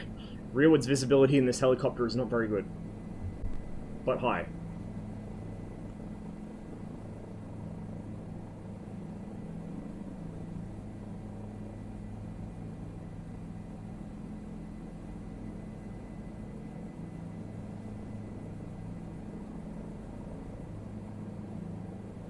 There's the Armadillo over there. So we'll circle left to land. Could go a little further up that way. The photogrammetry goes pretty far out. This is a mod, like I said. I downloaded this just the other night. It's not bad. It doesn't color match 100% with MSFS, but it color matches much better than a lot of photogrammetry mods do. Because the issue is that when you just extract the stuff directly from Google imagery, it tends to have a very strong blue or purple tint to it, and it looks completely out of place against the MSFS scenery. So if you don't edit the texture files yourself to fix the color palette, it's going to stand out like a sore thumb. Which is also the reason why, aside from having to do some sketchy as fuck host server shit, also the reason why I didn't bother doing the Google imagery thing, where you could kind of do some hackerman shit and get it to use Google imagery instead of Bing imagery for the actual ground. There's various other reasons I didn't do that too. Oh, hello, there you are. Oh, the rotors are not animated on my screen. That's interesting. Their pitch, like the rotor pitches, I can see the fucking rotors changing pitch, but I can't see them spinning. Kind of, hopefully there's a fix for that on the way. Bit of a stutter there too. That's one thing with MSFS multiplayer. A lot of modules, they're kind of lazy and they use shared animations, or they'll, in this case, they're not even shared animations because my rotor is spinning. But like, that's a kind of an interesting thing to check on a module where you've got a friend flying it as well, is see if the animations are shared. So, you know, you open your door, see if their door opens, put your chocks on, see if they put their chocks on, that kind of thing. Rotor animation uses the wrong variable, it isn't synced to multiplayer. The Cabri uses the right one. The Cabri, like the 407, only animates the rotor assembly for the collective. It doesn't do it for the cyclic, I noticed. They both have that issue. So DCS is still the king of having fully fucking animated, fully articulated rotors. Fixon.to, I'll have to grab that after them. Yeah, I'll grab that after the stream then. I didn't realize. Cheers for the heads up.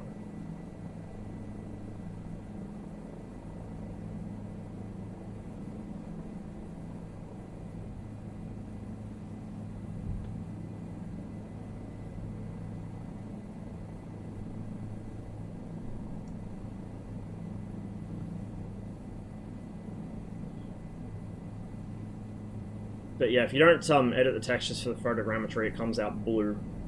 So I put in a request a while ago for redding, which somebody very quickly and very generously did, but they didn't have a chance to correct the textures. So I'll have to see if I can do that myself. I think last time I tried it crashed my Photoshop though, because they're fucking massive texture files. But if I can get that fixed, I'll upload a fix to it.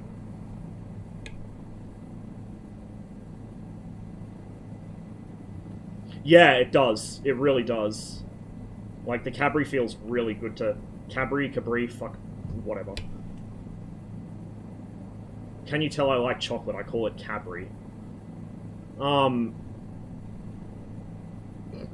This song. Yeah, it feels good. Feels good.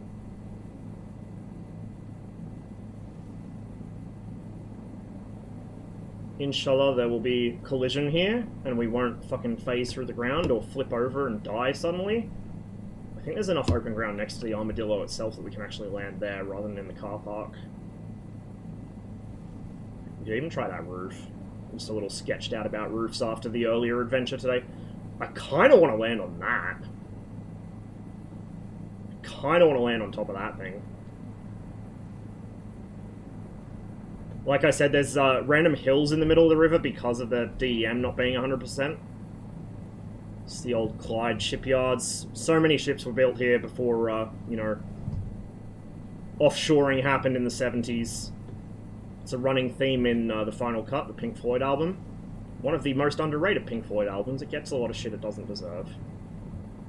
You know, whatever your opinions of Roger Waters as a person or his recent takes, he's a fucking fantastic musician. Very good at writing lyrics. I don't have a favorite Pink Floyd era. I like all of it, but because I'm very much a lyrics kind of person, or like a, I guess, a emotional kind of, what would you say, like a, you know, something paints an emotional picture for me by listening to the lyrics. I do like a lot of his work, but not to the exclusion of anything else they did. Like, a lot of my other favorite Pink Floyd songs are from after he left, so.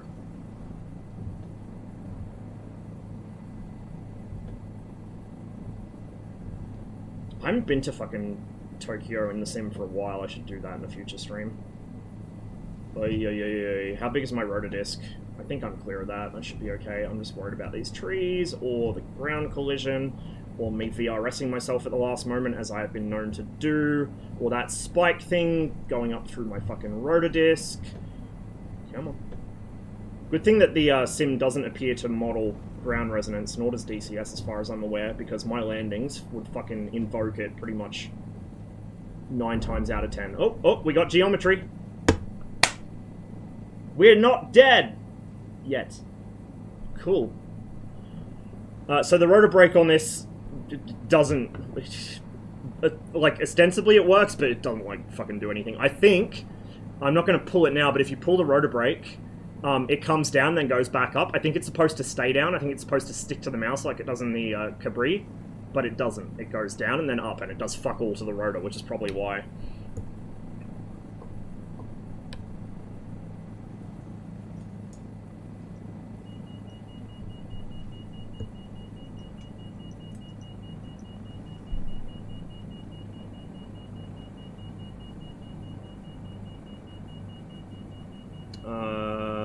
Yep, that's all off. Okay, we'll come up to the breakers.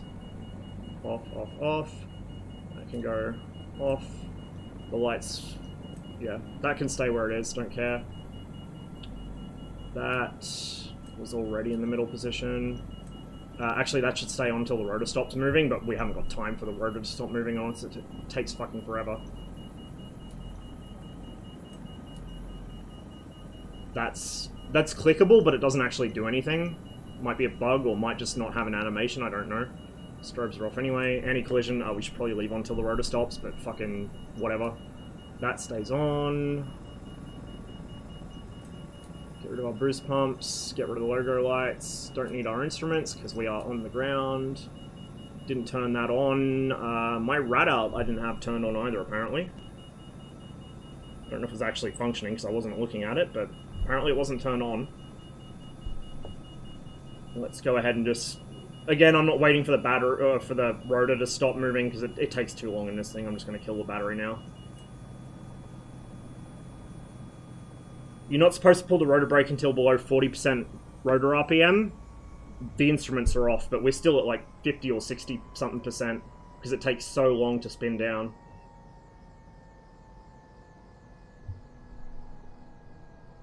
Yeah, still going. We got one more flight in MSFS, two very, very, very, very quick test flights in the two helicopters.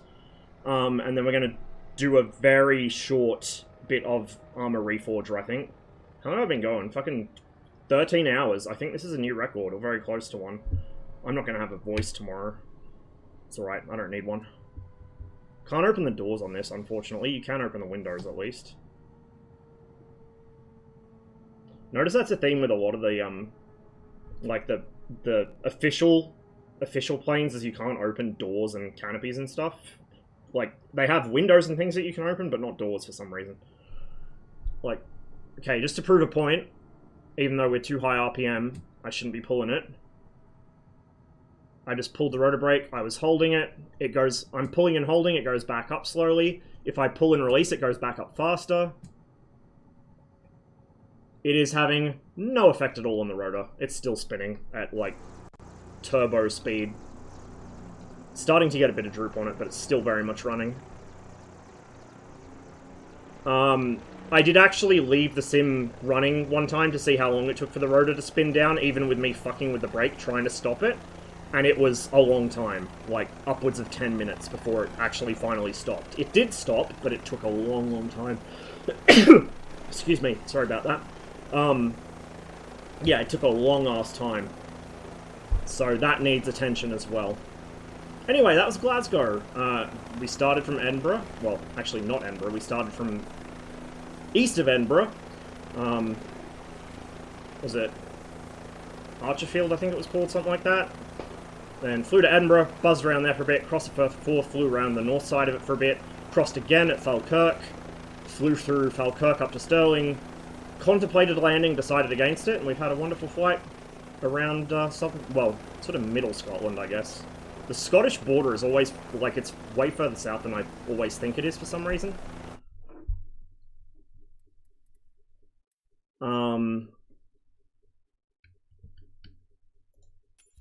So let's hop in the P149, which I just got yesterday, so I've flown it like twice, and I'm already in love with it.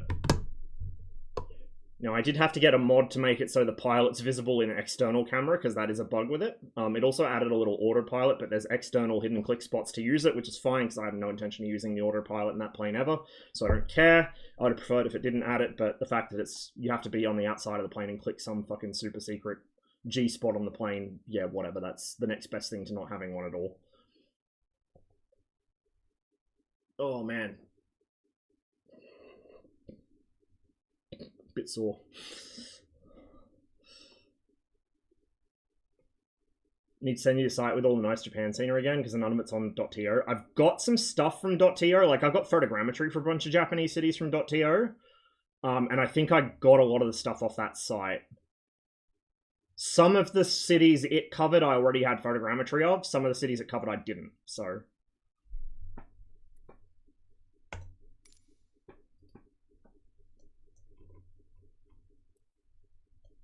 Why was I thinking fucking Archerfield? What is wrong with me? It's fucking Brisbane. No, Dalton we flew from. Oh no, it is Archerfield. I was right. It's called Archerfield Airstrip, so there you go. Me fucking having no faith in myself. But I can't get over what a beautiful city it is. Gorgeous city. So yeah, we flew there, then we went past the airport, across the Firth Forth, to Dunfermline. I pronounced that wrong. I'm sorry, any Scottish people watching. Then flew along that base of that moor. Crossed over here, went back down here to Falkirk. Fuck off, Facebook. I don't even know why it's sending me notifications. I didn't tell it to. Then up through Stirling, then we cut through here. So that's why we missed Glasgow, is we fucking literally bypassed it. We went down this valley around here, popped out at Greenock, and then I was like, hang on a minute, I gone too far. and then we double back to Glasgow. There's Dingo. Was flying with us for that last little stretch. So let's switch. I'm gonna have to put the spring back on my pedals since I'm gonna fly a plane now. So give me a sec.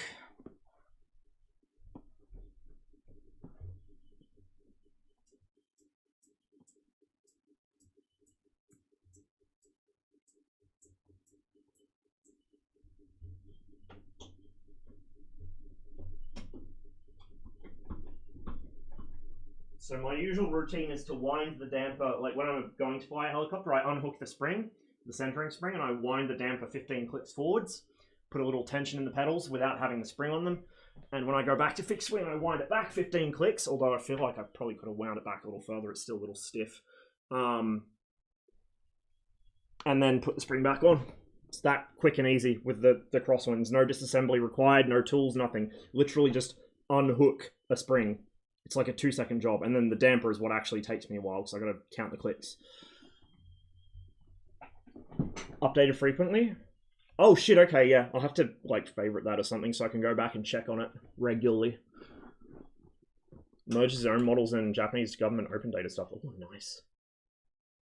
Yeah, I'll have to go grab that because I think the last time I fucking downloaded any of it was the first time you showed me, which was God knows how long ago.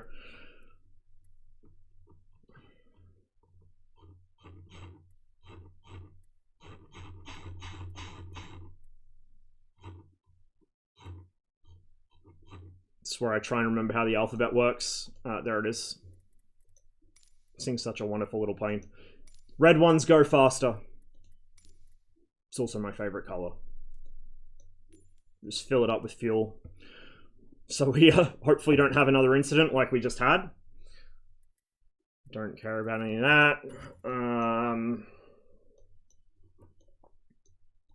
Yeah, the border's like... The border runs from just north of Newcastle, like up here, I think. Or is it up here? No, it's like up here, and then it runs down past Carlisle. I've actually, when I was a kid, I've seen Hadrian's Wall in person. We went up and checked it out. Which is basically where the border is.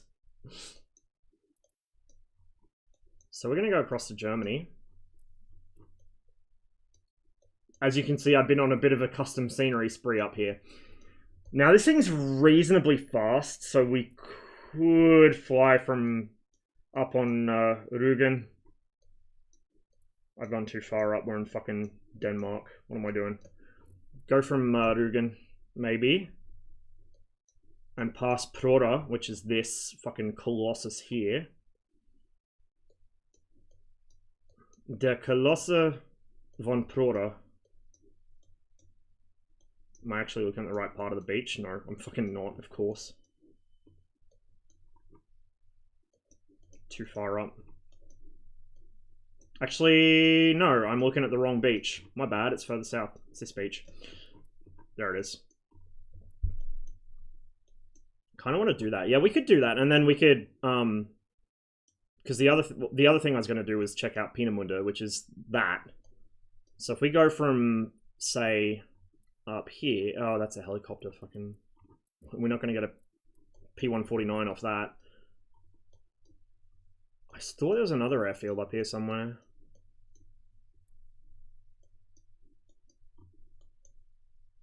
I love this song.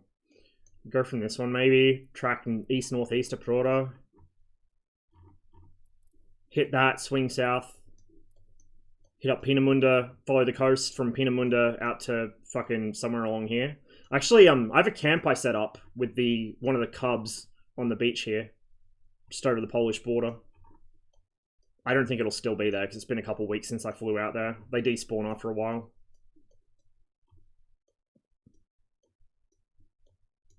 I could start from Peenemünde, but then I'd have to double back if I want to go up to Prora as well. Yeah, let's start up here.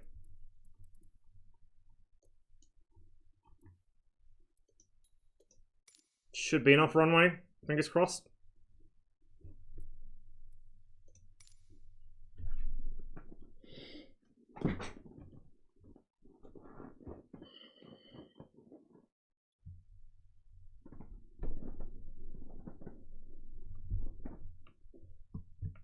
If I really wanted to do the LSK air trip, I could fly from further west. I could go from fucking... Actually, Damgarten wasn't LSK. Damgarten was Soviet.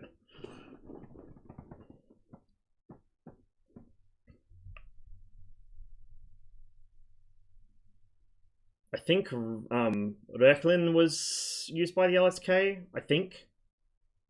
But Damgarten was Soviet. Where they flew MiG-29s from.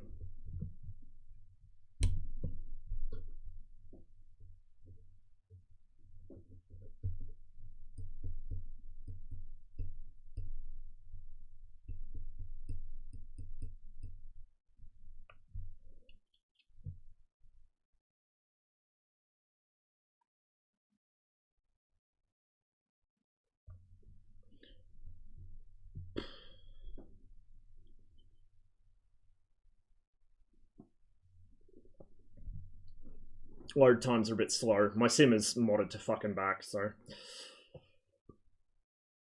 I know about add-on linker, it's not much help to a person like me. I don't decide what I'm flying and where until the sim's already running. I sit there and spin the globe a couple times and then click somewhere, and if it lands somewhere interesting, I fly from there. Like, that's how my brain works. So, I'll cop the 40-minute load time, 45-minute, whatever it is load time, it's ridiculous. If it means that once the sim's running, I can just go wherever the fuck I want, in whatever the fuck I want. It's a fair trade. It's just annoying when the sim crashes midstream. Although then it just gives us like an hour of just chatting. Okay, let's go to my custom here.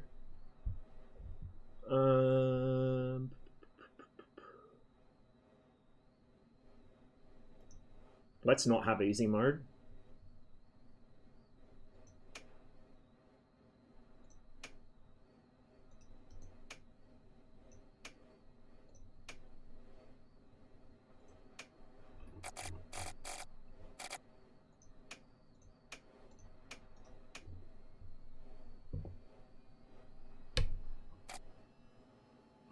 You can thank Yuki for putting me onto this band.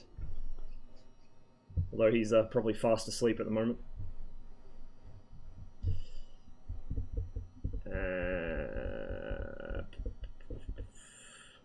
Gyro will take a little while to stabilize. Excuse me. You don't see this in many planes in Misfizz. Huh? Don't see this in many planes in Misfizz. You should. More of them should do that. Okay. Pitch. Mix. Mags. Fucking magnetos haven't changed from a fucking 109. Fuel pump. Primer. I need to make sure the fuel valve's actually open first. Trying to remember where it is in the plane. Or is it just always open? Fuel cutoff. 2, 3, 4, well, 3, 4, 5. And unlassen.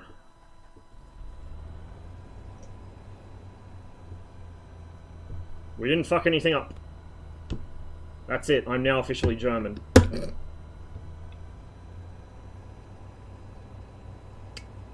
It's interesting that the takeoff settings there. 0.72 atmospheric pressure, so it wants you in negative boost to take off. And 2750, I think, is that, no, that's not takeoff surely. Takeoff is fucking, I mean, Reise is like climb, isn't it? No, steigt is climb. Steigen, whatever. Takeoff, cruise. Oh, cruise! That's cruise? Is it missing a... Oh, it's missing a fucking K. The K's cut off, is it? Or is it... Oh, no, travel. Okay. Never mind then. There you go. I'm not officially a German. We're like 3/4 of the way there. That's my parking brakes. I won't turn that off just yet. Actually, the fuel shut off is a thing. That's both. Yeah, let's leave it by the both. So it's not off by default. I guess it just uses the master cutoff and then that selects which tank. So we'll just leave it both. I know the word both from fucking Das Boot. Beide Maschine. Fucking kleine Fahrt voraus. It's how I learn languages. It's why I have, like, particularly with my Russian, I have the vocabulary of a fucked up militaristic fucking 3-year-old. Parking brake is off. We're just on sticky ground, I guess.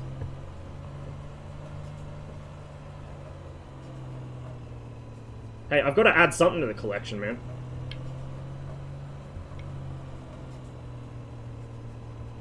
My fucking... Before it got anglicized, our fucking surname was Rosenberg. Which is like Ashkenazi German, but it's German.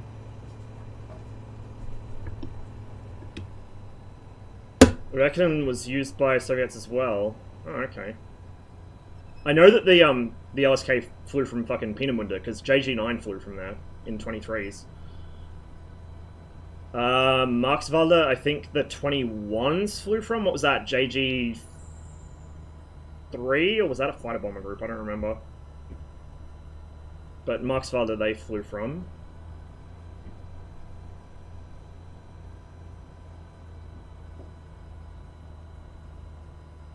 This thing is such a joy. This is on the delightful list. Again, both mine and CCM's. We're just going to take off without flap. I don't think we'll need them. A reasonable amount of runway, and this thing's pretty spry.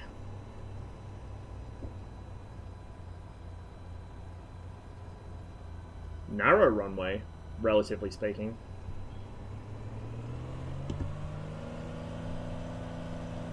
Dial back the revs a bit. I don't like the sound of that. Seems like a little much. Although the Bristol, which was the other plane I learned to fly on. Jab was the first plane I flew on, the Bristol was the second. The Bristol's engine at cruise is like fucking 5,000 something RPM, 5,500 or something, because it's a Rotax engine. So it runs super high res. That awful screeching noise was the gear. It's electric gear, I think. Let's dial the revs back a bit, dial the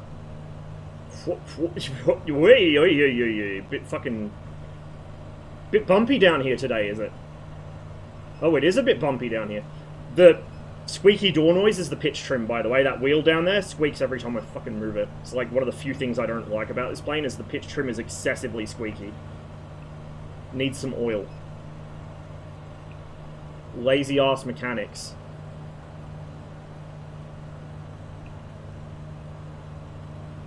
Yeah, I know about that site for the Soviets, but yeah, I don't think he has anything for the Germans.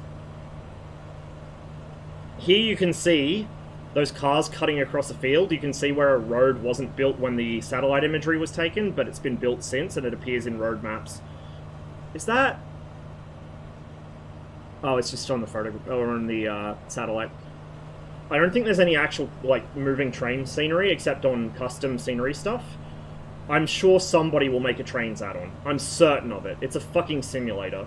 Somebody in this community is going to be puzzle piece enough they're going to make trains. And I'm puzzle piece enough I'm going to fucking get them. What is Prora? Was it fucking east-southeast? So we're going completely the wrong direction. There's a surprise. Although, actually, no, let's fly all the way up the coast of Rügen, because there's a really pretty town up the tip of it with some nice cliffs next to it. I took the Cancel up there a while ago, off stream. So let's head up that way. Come back on the mix a bit.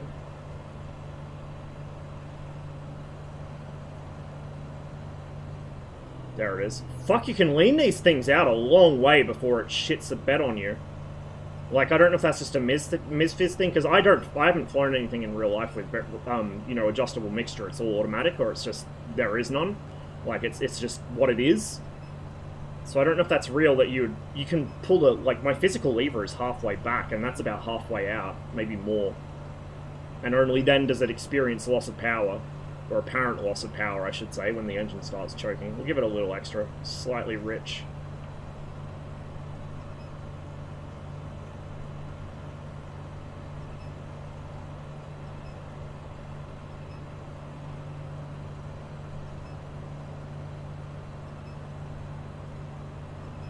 Should have set my artificial horizon, it's sitting a bit low. Oh fuck, oh god, I regret that now. There we go. Getting there. Not accounting for angle of attack, I know. But as long as it's close. Yeah, that's close enough. AOA shouldn't be too high at the moment anyway. We're moving a decent clip for this thing. Top end of the green. Let's get the cowl flaps open a little. It's probably not super hot outside, so we won't bring them all the way open. We'll just bring them part way open.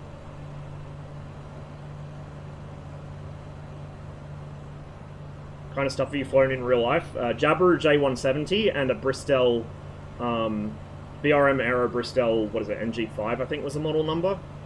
So only the 2 planes. I've flown in a lot of planes, but those are the only 2 I've flown myself. There is a Jabiru for the sim. Like I don't know if you were here in time to hear me say that the Jab 160 and 170 in the sim both use a 160's flight model, which is not right. The 170 has longer wings, so its stall speed's a little slower. It's a little more gentle to fly. But other than that, like, other than the fact it's using the wrong flight model, the 2 aircraft are broadly similar enough that I had to be told it was using the wrong flight model. I was like, stalling a bit fast. Stalling a bit viciously, like, the 170 doesn't drop a wing that viciously. It does drop one, just very slowly. You can catch it. And then, I was watching Rush stream it, and he's like, oh yeah, they use the same flight model. I was like, oh, that explains a few things. But if he hadn't told me, I probably would have taken a long time to work out why it was doing that. I wouldn't have realized.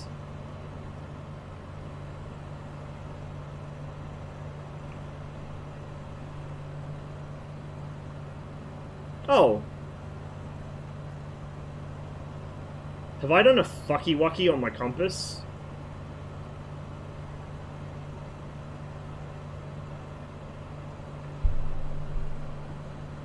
Absolute Chad Dev, who makes the fucking gyro compass and the actual whiskey compass not aligned on fucking startup. There are a handful of planes I've come across in Misfits that do this. Absolute fucking Chad Dev. This is why you do your fucking pre-flights.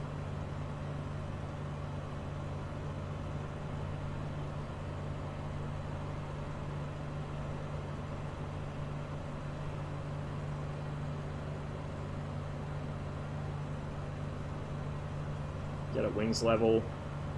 Okay, we're pretty much straight north now. The Comet, the Freeware de Havilland DH-88 Comet, which is the racing Comet, not the oh god, that's how metal fatigue works Comet. I want an oh god, that's how metal fatigue works Comet. Just throwing that one out there for any devs that may be watching. Desperately want one. That also has the gyro compass gaining in accuracy over time. You have to actually tweak it using the grid compass every 15-odd minutes, 15-20 minutes, which is awesome. I don't know if this models that, but it clearly models it not being aligned on startup. Octopus is... what? Oh, AN2? Yeah, there's an AN2 being worked on by this guy, which looks pretty impressive in the previews I've seen. Octopus had one for previous flight sim titles, I think. I don't know if he's going to bring it to Misfizz or what. You got me really hyped for a second there. I thought you meant that Octopus was working on a fucking de Havilland Comet. I was like, what? So this is Der Kolosse von Prora. This was built by the Nazis as part of the, was it KDF? Kräfte durch Freude? Strength Through Joy program. Which was like... kind of like the Nazi version of what the Brits had done with towns like Brighton and Margate and stuff during the Victorian era, where they kind of were like, oh, this is where the working people can go take holidays. It was never completed to specification, partly because Hitler kept adding fucking bullshit to it. What a surprise. It's not completely left standing. There's one block there which is in ruins. I think it may have been demolished since. There was another block in between those two that's been demolished. It was originally over, like, a kilometer or 2 kilometers or something long. It's still, I think, over a kilometer, but not all of it's still standing. This end of it, the southern end of it, has been turned into luxury apartments. It's still, like, they kept the basic buildings, but they changed they gutted them and changed the window fittings and everything, so it doesn't quite look the same. The other end of it is a mix of like youth organizations, holiday camps for kids, stuff like that. During the Cold War, this was used as the barracks for the 40th Fallschirmjäger Brigade. Wargame NATO players will know that name and be quaking in fear right now. 40 FJB Willy Sanger, who were the scourge of any Wargame NATO player because they were probably one of the most overpowered infantry units in the entire game. It was also used by the Soviets for various military garrisoning purposes, usually during exercises. I'm trying to remember who else was garrisoned up here. I know there was... I think the Border Guards had a few units up here, like the Marine Border Guards, who were generally better regarded than the land-borne Border Guards, because instead of shooting people trying to cross the inner-German border, they mostly rescue people who were drowning at sea.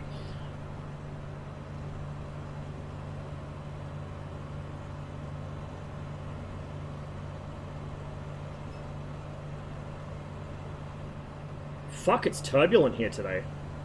See how much it's throwing this thing around. This is what turbulence is like in a light plane. I'm sorry for all the forums guys that think they're experts because they rode an Airbus once through fucking calm weather. But, well, you know, they hit a slightly rough patch, but turbulence throws you around, dude. So the buildings at Proda are a custom landmark I have. I have like a shit ton of custom scenery around this area, as you would have seen in the world map. Proda is one of them. The buildings behind it aren't custom scenery, they're just auto-gen. So those are meant to be like small sort of townhouse type holiday places. And then, whoop, hello, we got a museum. That is an Ilyushin Il-14, I think it is. And then a Mi-8, an N2, a little, like, diesel locomotive-y thing, like shunting engine or something. I know it's kind of hard to see it because I'm flying kind of fast here, but should have brought a helicopter for this part, but we want to move quickly away from here once we've seen the sights. So there's your Ilyushin. Yeah, Il-14 I think it is. 12 or 14. Looks kind of like a DC-3, but it's not, and no, it's not a copy of one either. There's an old tram car there as well. Oh, there's a Me Too as well. It's just hard to see because it's dark-coloured. On a dark-coloured background, there's a little Me Too right there. This thing's aerobatic, so we can kind of throw it around a bit, won't care. Just avoid hitting anything. There you go, there's your Me Too, your Mi-8, and your N2. There's your little train, locomotive. Words are hard.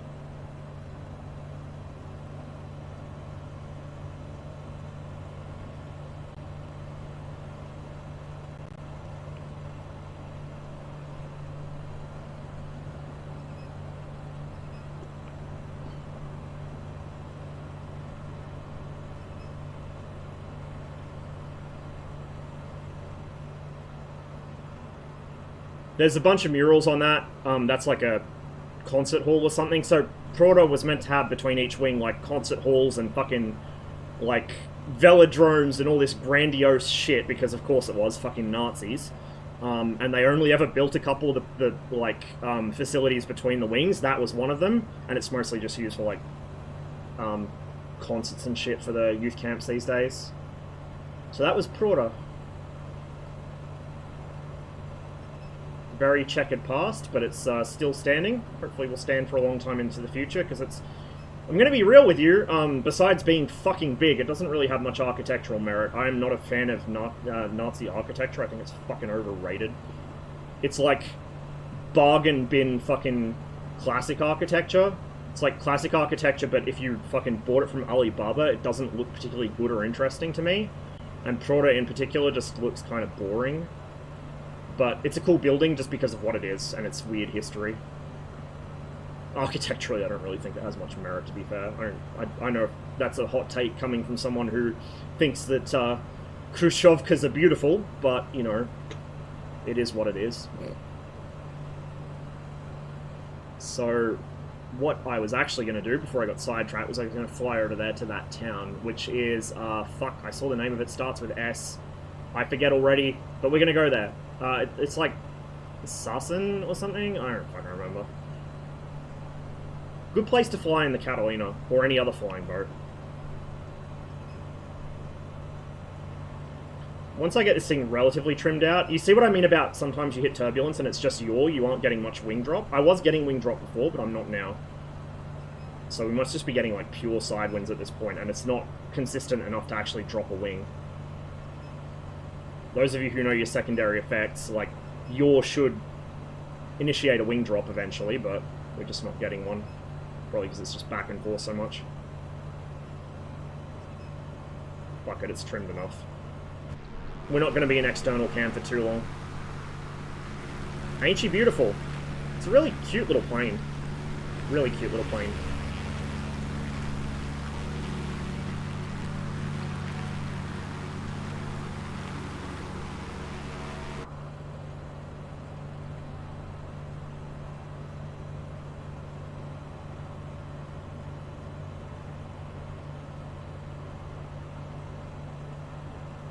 Oh.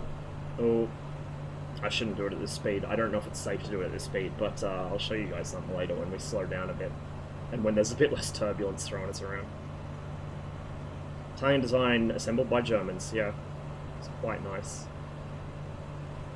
Couldn't be much better.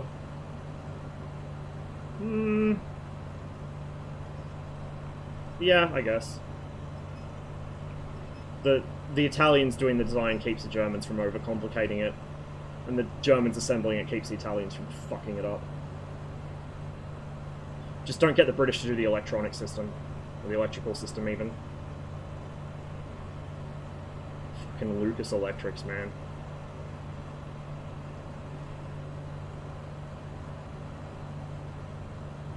It's that Stenoline ferry. Fuck this. These side gusts are something else. So this is like my one issue with the turbulence in MSFS. It's not the intensity of it. No, it's fine. My issue with the turbulence in MSFS is that in some places you just get kicked purely in yaw and you're just doing this back and forth. There's not really much wing drop or nose drop or whatever, which you would normally get. Like, I could be misremembering because it's been years since I've flown a real plane, but from memory, I don't think I ever had a day where I was just purely getting turbulence in yaw. I would get turbulence in all three axes, usually at the same time. So just having it purely be yaw-based is kind of weird. I don't know what's causing it. It might just be that the weather system's kind of not coping with trying to compute all three axes at once or something, or it might just be a, you know, some weird fucking quirk of the way the flight model works, but that's my only complaint, and apparently FS Realistic fixes that. So next stream I fly in MSFS, hopefully I'll remember to install that, and we will see. Where are you flying? We're off the coast of Rügen in northeast Germany. We're going to double back once we kind of hit this the tip of the coast here. We're going to double back, and we're going to head down the coast, back down to Peenemünde, and see what we can see there. Then probably flying the coast a bit further until we hit Poland and find somewhere nice to land there. Yaw should make you roll. Yeah, exactly. Like, it should couple into roll, right? It should cause your secondary effects. But it's not. Which is weird, because secondary effects are very much modeled. Now, to be fair... Oh, I think I know why. The amplitude is enough that it's bypassing the secondary effect. Like, I'm full right rudder, see there's a delay, and then it begins rolling. So... the secondary effect might be underplayed, which is the aircraft's flight model, not the sim. I don't know. I haven't flown one of these, obviously, in real life. It might be a mix of that and the amplitude, frequency, both are not sufficient to actually trigger it. Because that was full right pedal before it did that. If I just kick it back and forth, left and right about a third to a half of the way on travel, like, you can see there's a tiny bit of wing drop, but fuck all. Like, basically nothing. It's pretty much not noticeable.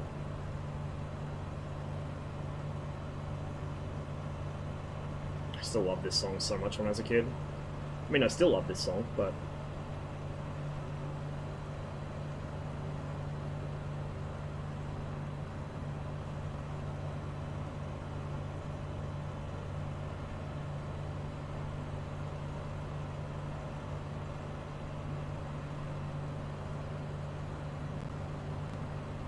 Ironic, because it probably applies better to me than most people I've known. Although I've never quite been as rock bottom as the song suggests. It's a fucking good song. She is bouncy, man. This is live weather, so... You may have noticed when we were flying around Scotland, we were on a preset, so it was pretty nice and calm. We didn't really get much turbulence. We were also in a helicopter.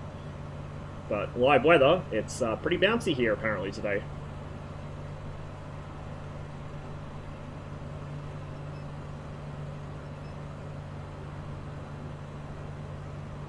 Yeah, I'd say that's what's happening with the... It's not...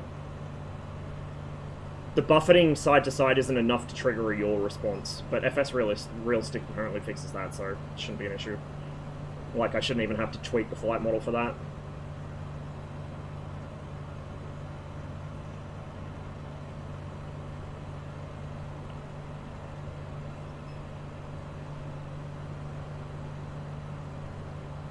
So go back past Flora, then just track along the coast.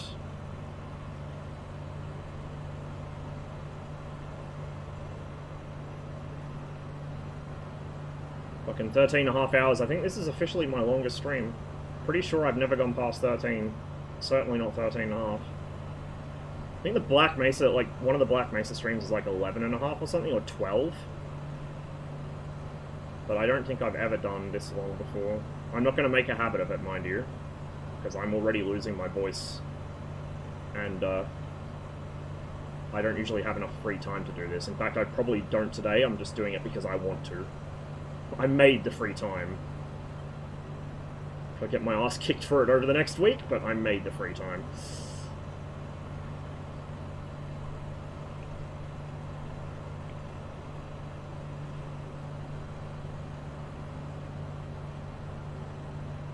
It's like a manor or a castle or something around here as well, so we'll go inland a bit. I think that's actually it in front of us.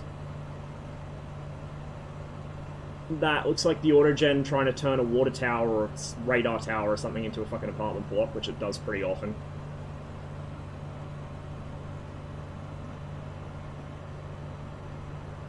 We'll just double check. But I think it is the autogen doing a silly. Oh yeah, that's a water tower. You can tell from here it's round, so it's a water tower that it's turned into a fucking apartment block.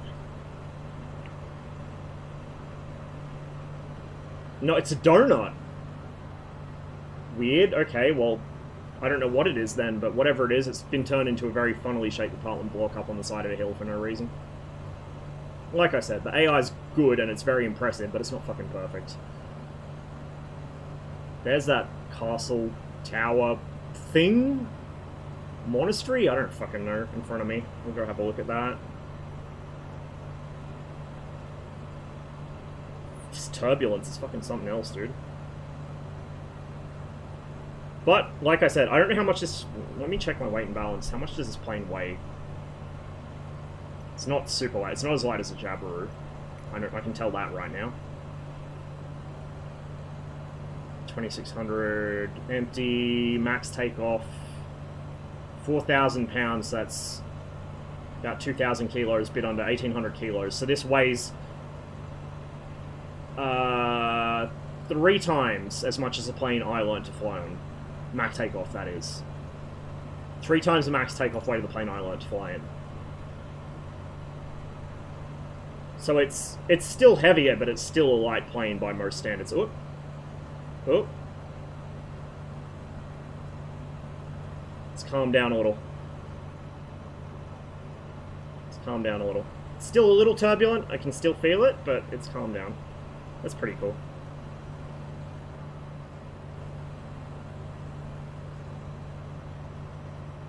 We might... Oh, no, we're picking it back up here.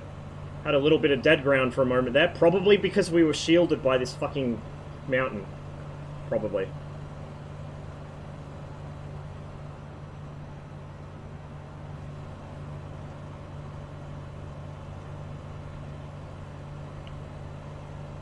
Yeah, here's that thing. It was a castle or something.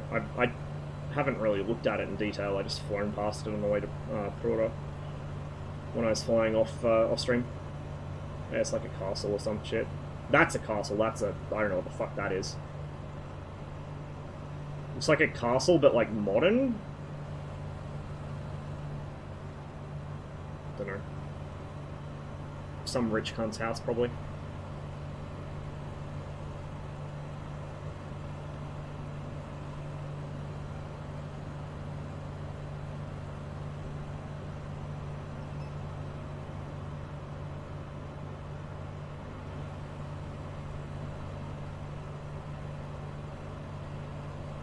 Any of you guys that want to fly along in the sim, by the way, I play mostly on the North Europe server, because that's where all the streamers that I fly with seem to fly.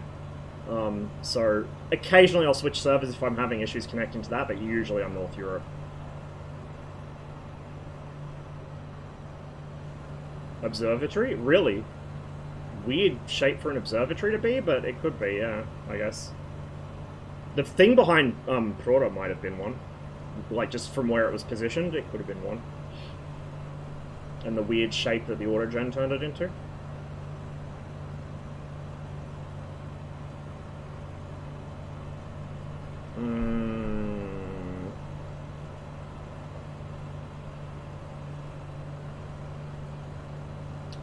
Fuel gauge. Fuel gauge, fuel gauge, fuel gauge, fuel gauge, fuel gauge. Pressure.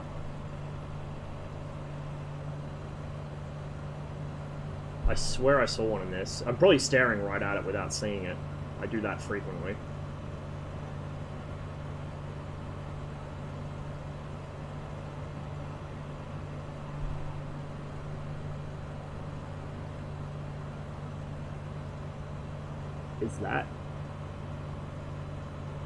Is that it there? That tiny little thing? Just trying to think what R and V could stand for. I don't know.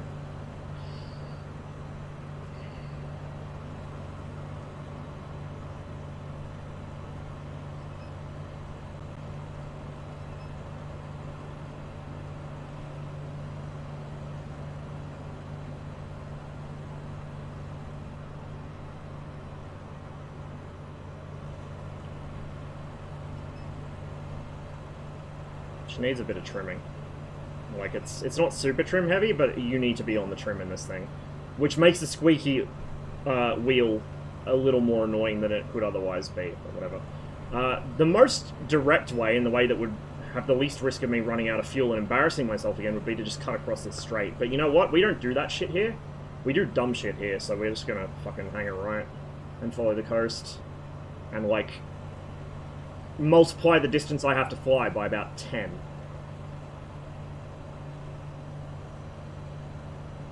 Although, actually... just trying to remember the layout of the land here. Yeah, no, that's Peenemünde there. Because there's the outlet channel for the power station across the fucking bay from it. There's the island off the tip of it. That's a sandbar with an island on it. The fucking approach towers are there. So yeah, like, this is a big ass... fuck, that is quite a bit of distance to cover in this thing. It's not exactly fast. Fuck it, let's do it. Let's do it. In for a penny, in for a pound. We'll make it an even longer stream. Why not? I do enjoy flying this thing, so any excuse to spend more time in it. Notice, by the way, we have an accelerometer on this, because not only is it a trainer aircraft, but like I said, it's aerobatically rated. So you can do aerobatics in this.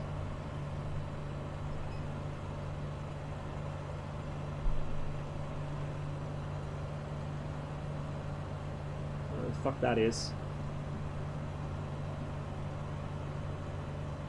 For a headset, maybe?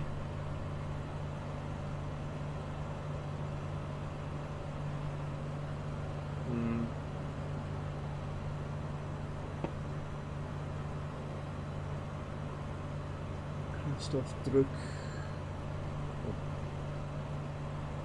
That's fuel. Kraftstoff is fuel. Druck is pressure? I think that's pressure, isn't it? Is it? No. Pressure or tank? Fuck, I always forget. There's two words that are spelt very similar, but one has an umlaut and one doesn't. I can't remember which one's which. So I'm thinking if we turn that off and look at what gauge moves, we know where our fuel, our fuel gauge is. I think it's this little fella. I think. I suspect. That gauge is our rudder trim. That's a rudder trim there. Druk is, is pressure. Okay, so that's fuel pressure. So we want to leave that on. We don't want to depressurize the fuel tank.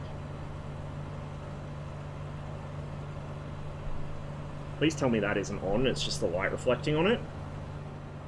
I don't see any orange stuff coming out, so that shouldn't be on.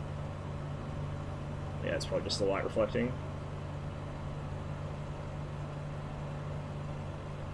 Not tank in that sense, you fucking idiot.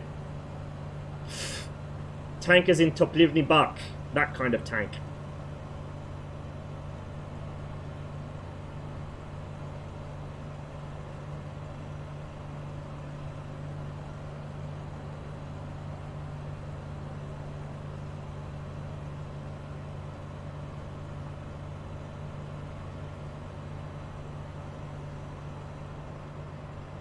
It would have a gauge in it somewhere, most likely. I just don't know where. I think it is that thing.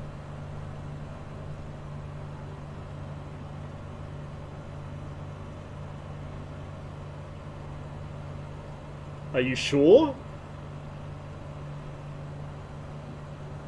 Are you fucking sure?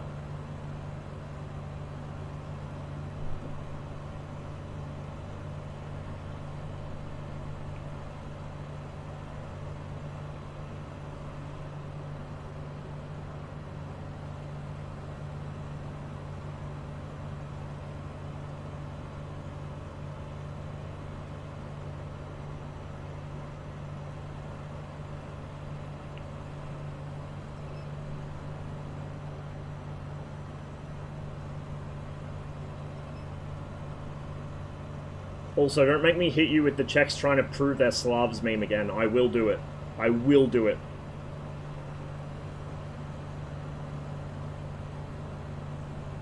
Ein Aus, what's that? Is that a gear indicator? I mean, I'm not going to find out right now. Flap indicator, maybe? Oh, it's probably a flap indicator. We'll see when we go to land. I know what Ein and Aus mean. So I know what that means, I just don't know what that fucking indicator's tied to. See if I can... Not Ausfahren des Fahrwerks. Oh, it's for the emergency gear deployment. That's what it is.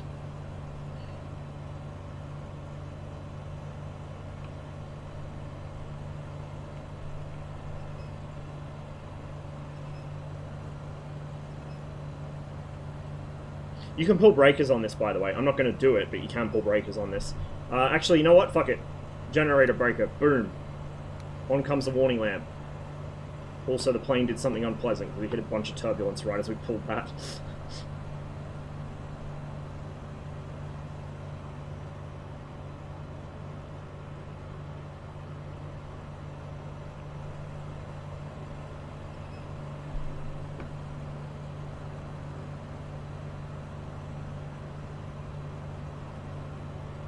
Oh, I remember this.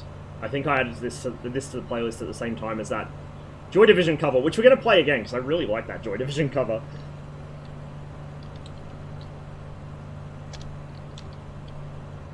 It's been enough hours since it played last. We can play it again. Also, can I say again how much I love being able to tab out and do shit on my second screen and still have working HOTAS in the sim and see what I'm doing. I think, from memory, DCS, if you tab out, your control input stops working to the sim. I think that's Vismar over there, isn't it? Or is Vismar further west? That building is, like, the autogens fucked something up. That building isn't there for real, but... It's a nice town. I've flown around that in the, Canso. But that building is, like... It's probably a ship or something that's like, oh, that's a house. Of course. Or an apartment block. I think that's Vismar.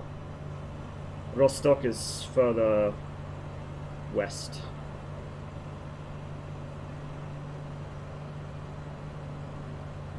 Joy Division going down a roller coaster? Oh god, yeah.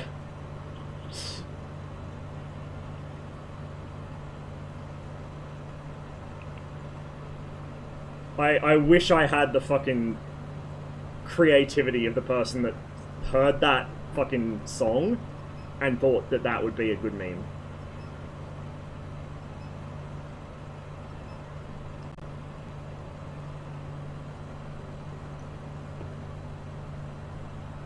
I don't even know I've got the radio compass turned in. I haven't got it tuned into anything. It's just sitting there spinning like a fucking idiot.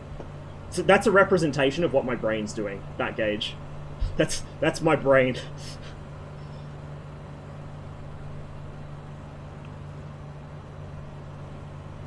Air's a bit calmer here. It might be smooth over Peenemünde.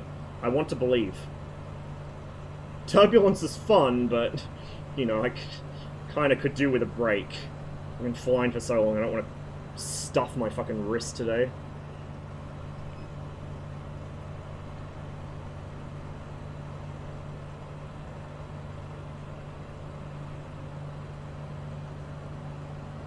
I don't know what the endurance of this thing is on full tanks. It's pretty decent from memory. I think that is the fuel gauge. What's, V Voraus? Sorry, Voraus, because it's V is pronounced as F in German, because German. Voraus, so that's forward tank,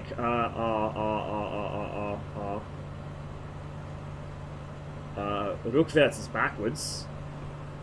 I don't know what, like, actual, like, rear tank would be in German, but I assume it probably starts with R. So that's probably what that is, rear and forward tanks. Maybe. Possibly.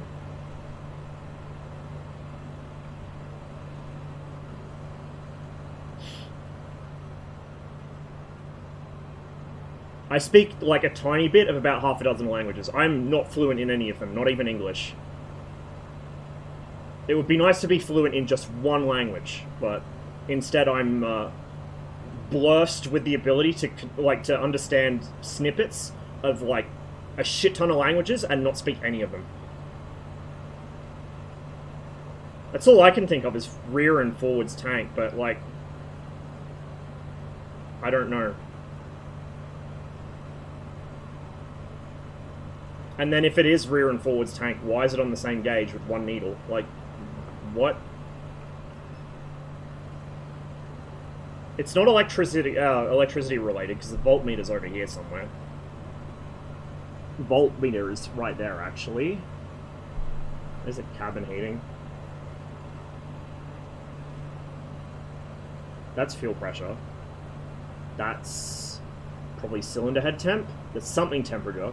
Cylinder head, probably. There's your oil temp, there's your oil pressure. That's your fucking manifold pressure in atmospheres, because German. That's your revs.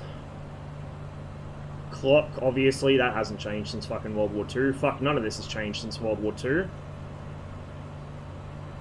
Except that being in knots instead of kilometers an hour, and that being in English and probably in feet. That's in... That'd be in feet, yeah. 1,700 feet.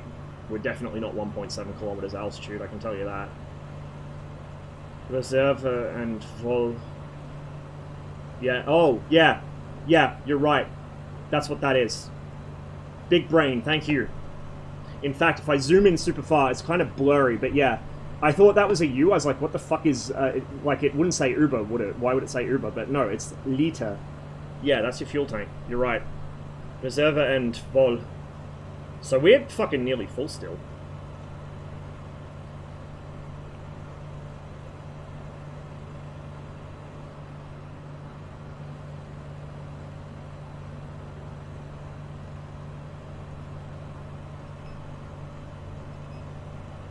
Designed by the Italians, assembled by the Germans, and somehow it actually still has useful fucking fuel economy. It's a Christmas miracle.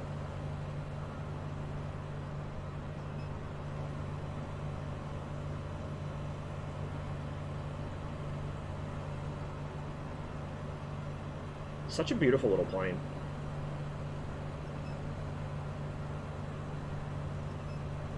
Let me just make sure it's not going to try and kill itself while I'm in external view.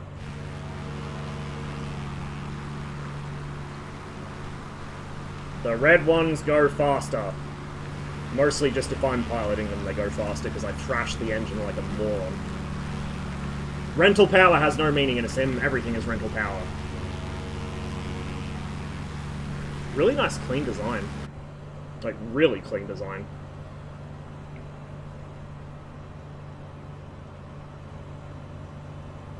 So, there should be a power station over there. I've got scenery that adds, like, the piers to, or not piers, the breakwaters to where the outflow is. The power station still looks like generic light industry. It doesn't add actual scenery for the power station buildings, but you can tell it's a power station because it's got fucking water going into it and coming out of it, right? And then Peenemünde is across the fucking water from it. There's that sandbar I was talking about. Well, it's like a sandbar, but it's kind of rendered as a fully fledged island in the sim. There's a lighthouse on it, I think, in real life. I think there's a lighthouse in the scenery too. I haven't flown over there to check.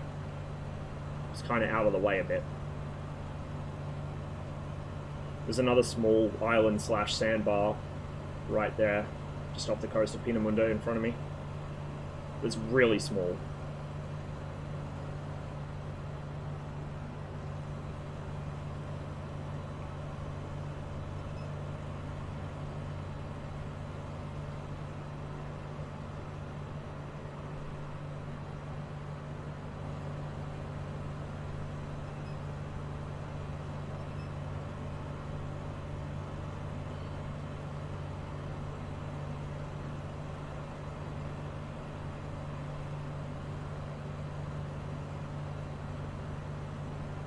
Solar panels.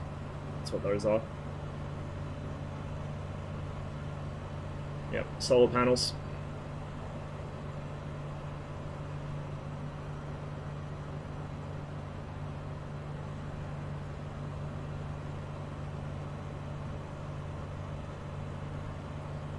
I have to do a proper flight around northern Germany at some point, because I have so much scenery for this. So much. But, not today. Definitely not today. Fuck, I don't even know if I can speak. I don't even know if I'll fly all the way over to cross the Polish border on this flight. I don't know. It'll take a while. It's a little faster than doing it in the Cub at least, but not by much.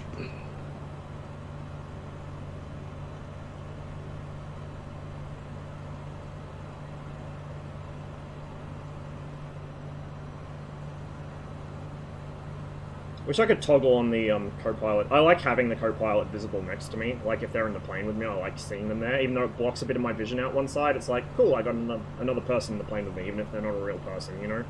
My immersion, whatever. Look, somebody else is stupid enough to trust me to fly a plane with them in it. Things that will never happen in real life. That's why we play the sim, right?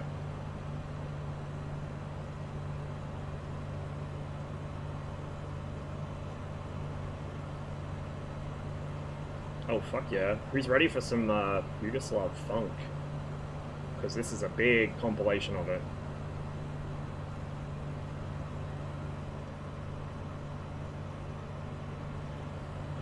So we're over the power station at the moment.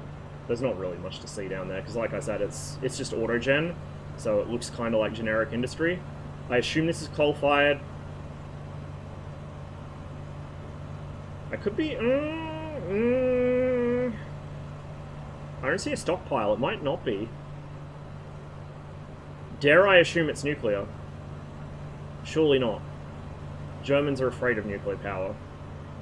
Although it is former DDR, and they were based, as far as energy goes. They like their nuclear plants. I don't know. It's a power plant, whatever. The long, it's kind of like an RBMK plant, but I know it's not. But that long fellow would be the turbine hall, or almost certainly. That'd be the turbine hall. Each of those would be whatever kind of power generation method it uses. Boilers or fucking whatever. It is nuclear. Oh, there you go. There you fucking go. It's probably a VVER then. If it was built, during DDR times. If it was built after DDR times, fuck knows what design it is. Definitely wouldn't be an RBMK. I don't think they built any of them overseas. Or not overseas, but like abroad. I think they were all within the Soviet Union. So it'd be a VVER of some type if it was built during the Cold War. This in front of us is Peenemünde Air Base. Peenemünde itself was used by the Nazis during World War II to do all their super secret rocket technology development and shit. And then it got bombed to crap, and one of their top scientists that was working on their rocketry got killed, and they're like, fuck this shit, I'm out. And they dispersed it down to the Harz Mountains, sort of in the middle of Germany. We actually did a flight over the Harz Mountains like ages ago on stream with one of the Airland helicopters to the old East German / Soviet listening post. So that area is where they moved the missile production to, into the now infamous Mittelwerk, which is like an underground factory complex with a bunch of concentration camps tied to it for labor, obviously. Not pleasant. And not very effective. V2 might have been wow, amazing technology at the time, but it was fucking useless, because if it even hit its target, it didn't do a whole lot. For the amount of money and effort put into getting it to its target, it didn't really... Like, it had a lot of explosive, but, like... It was kind of useless. Even the V1. Though the V1's concept was a lot more sound. Ballistic missiles took longer to take off because they needed an actual decent warhead, which needed nuclear weapons, which is something the Nazis were nowhere near getting. For a variety of reasons. Power plant shut down in 1990. Oh. Okay, I don't take back what I said. For shame. So yeah, that's Peenemünde. Those things, those aren't, like, those hangars are actually Soviet-designed hardened aircraft shelters. They're the, like we have in DCS, right? On Caucasus. Or if you played DayZ, the like the hangars at the airfield there that kind of blend into the, they look like a hill with a door on the front. That's what those are meant to be, but they're just rendered as fucking normal, like normie hangars here. But that's Peenemünde Air Base.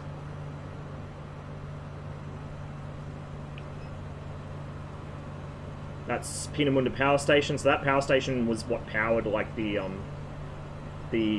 missile production and testing facilities out here, along with whatever other shit they were developing at Peenemünde. I think there were a few other programs that sort of like also rans. That's custom scenery, by the way. So like that, the boats and the submarine around it, obviously the displays at the on the outdoor part of the museum, and then the Sauerstoffwerke, the oxygen factory or oxygen plant, because they needed liquid oxygen for the V2's fuel, right?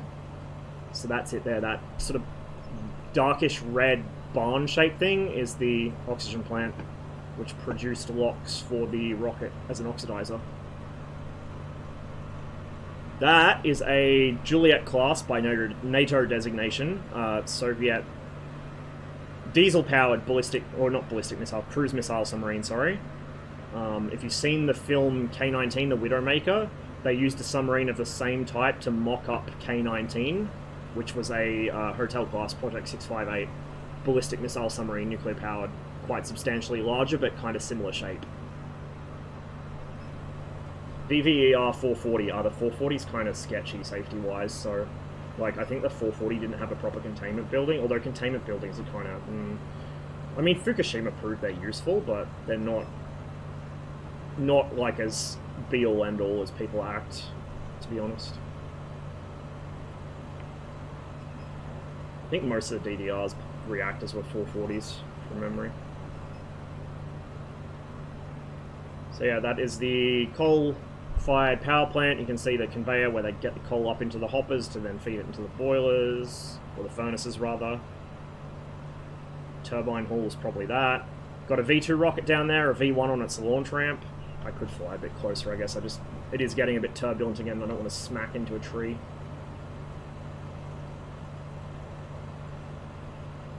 I've got scenery for, it's not somewhere we're going to see today because it's deeper into Poland, but I've got scenery for a nuclear plant in Poland, which would have been Poland's first and only nuclear plant, which was half built and then never completed because the Cold War ended and the tide turned against God's own power source because oil and gas astroturfed the fuck out of it and paid off supposed greenies to say that it was dangerous for the environment, while, coal and oil and gas are somehow not. There you go. Good close-up view there.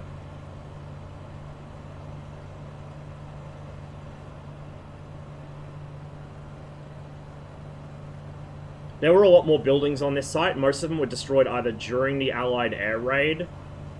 Was it Operation Chastise? I think Chastise was Peenemünde.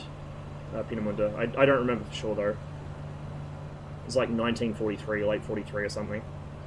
Mid-late 43. That's the Sauerstoffwerke. That and the power plant are the only two remaining original buildings, I think. There's ruins all through here that the sim doesn't really... Like, the sim will put autogen buildings in the trees where the ruins are, but I don't think there's any other intact buildings on the site. Then there's some stuff down there nearer to the town which looks military, but I don't think it was part of Peenemünde, or it was like Cold War era. It might be barracks or something. I don't think it was original World War II.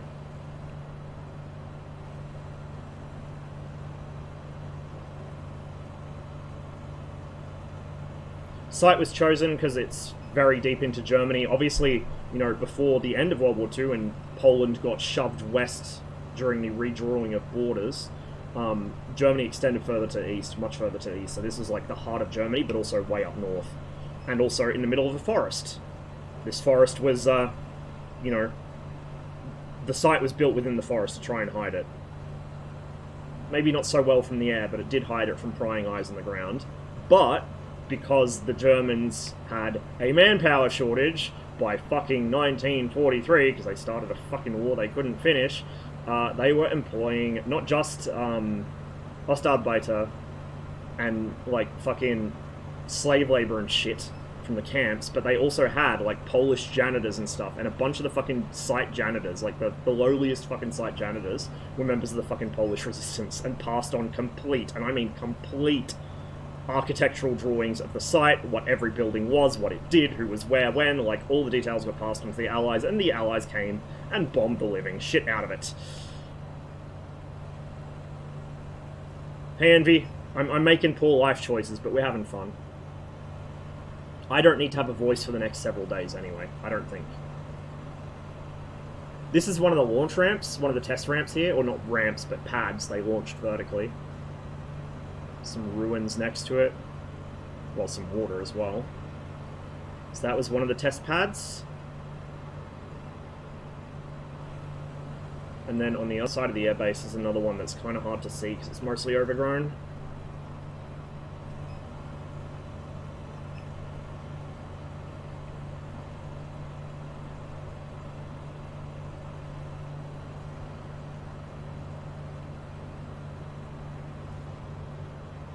That thing is the inner marker for the airfield, right there. That's the inner marker, then the outer marker is that little thing down there.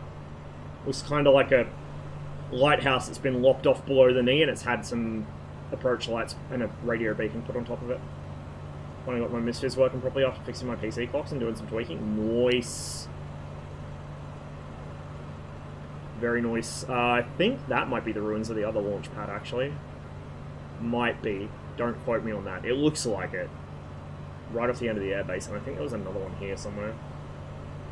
Like, under me right now.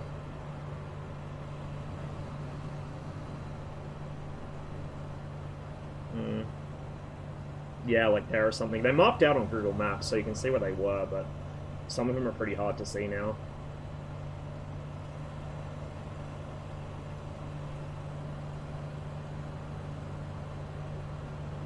Turns out you need to turn on G-Sync before it comes active in the 3D profile. Been gaming on this monitor for over 8 months with performance left on the table. Oof. That sounds like something I would do, to be fair. So there's that submarine again. Like I said, Juliet class. I don't remember what the Juliet's project number was, or what its Soviet nickname was, or service name. They usually had official names. So the Alpha, for instance, what we call an Alpha, Project 705. Lira in Russian. Soviets called it Lira.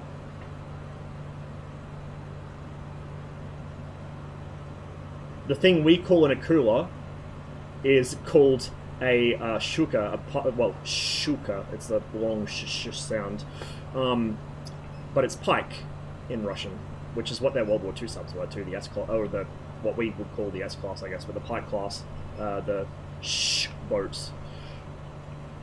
And the thing that we call a typhoon, they call an Akula, or, you know, but it's pronounced more Russianly.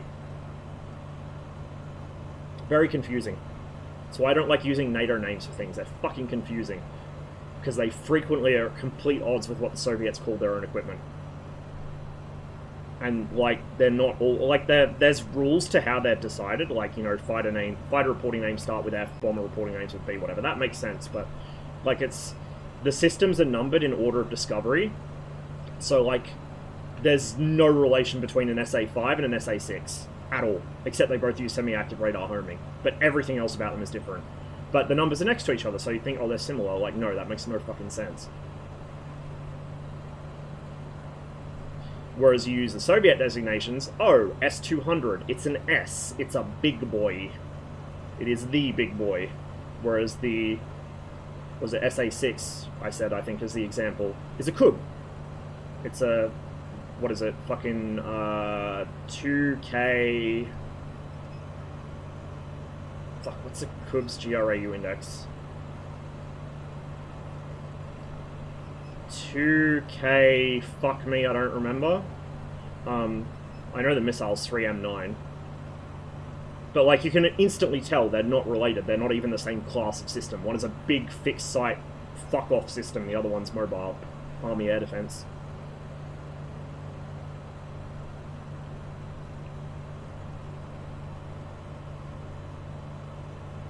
Nice little beach here. Well, not really little, I guess.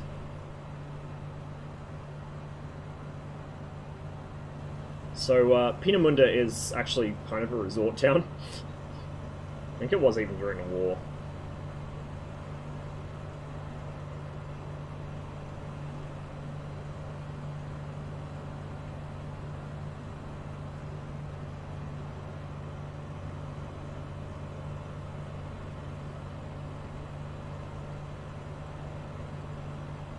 Yeah, but that's an artillery system. That's an old artillery system. So... doesn't count. Quit fucking with my argument, okay? Turbulence is back with a vengeance. Probably doesn't help with flying over the coast. Do we have outside air temp on this thing? I don't think we do. I'm curious what it is, though. Oh, I'm not going to have any voice tomorrow. Fuck me. I brought this upon myself. It's fine.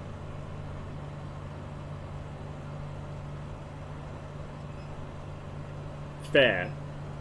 But also, don't fuck with my argument. How the inspection went? Really well.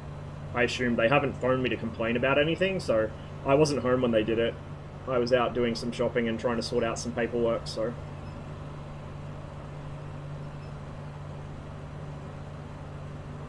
As for the assessment I did, I've got to resubmit a couple questions, but they're only fairly short questions. There's probably like two things I need to change, really. I probably just didn't address the right point, or I addressed a point not quite in the right direction or some shit. The fucking long-form essay questions, I must have absolutely fucking beasted, because the feedback was like, for the most part, you write at a level beyond university graduate, like, what the fuck? But also resubmit these short answer questions, like, okay, whatever.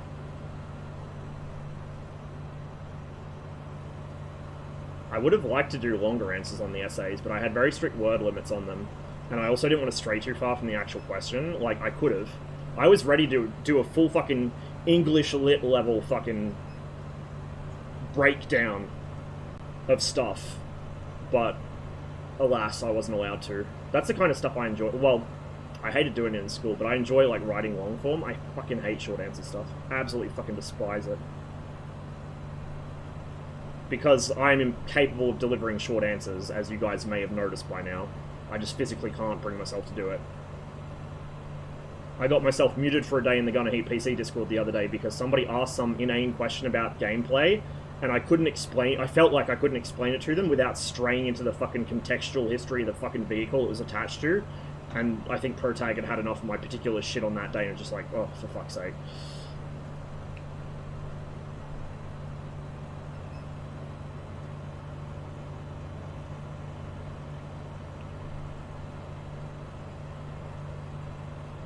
Yeah, you're right, actually. It kind of does. So, yeah, okay, I'll take it. I'll take that as a W. Also, I've just realized I've been streaming so long that Seal probably just woke up.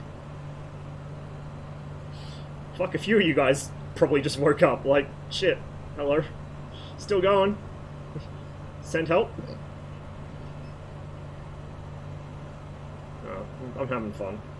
I said that today was like, because I was supposed to have my support worker coming in the afternoon to help me with stuff, but I'm like, take the day off. I'm having a no fucking bones day today. I'm getting nothing done. I don't care. I've spent so much time running around for the past couple weeks. Fuck it. I'm taking a day to just do fucking nothing. I've been enjoying doing fucking nothing today. Finish working on the car. Nice. Well, maybe. Depends what kind of car it is. If it's a Citroen, then I'm sorry. I know your pain, but I'm pretty sure it's not. You drive a, fucking Mitsubishi, right? Lancer? Or Evo, sorry?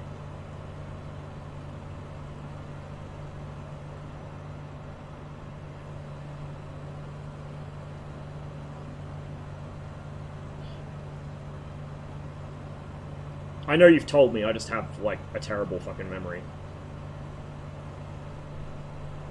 Oh, that's the fun car. This is the non-fun car. Okay, I gotcha. Opal, interesting. So, a non-rebadged Commodore.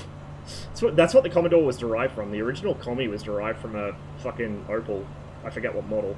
But they stretched it a bit and changed a few of the fittings and fixtures and things like that. That's where the Commodore originated from. It became its own thing over the years, but that's where it originally came from. Astra. Ah, okay. It's not a Holden Astra anymore, because fucking Holden doesn't exist anymore. RIP. Unfortunately. Well, I mean, it was kind of doomed from the beginning. The Australian car industry's never fucking turned a profit. But still.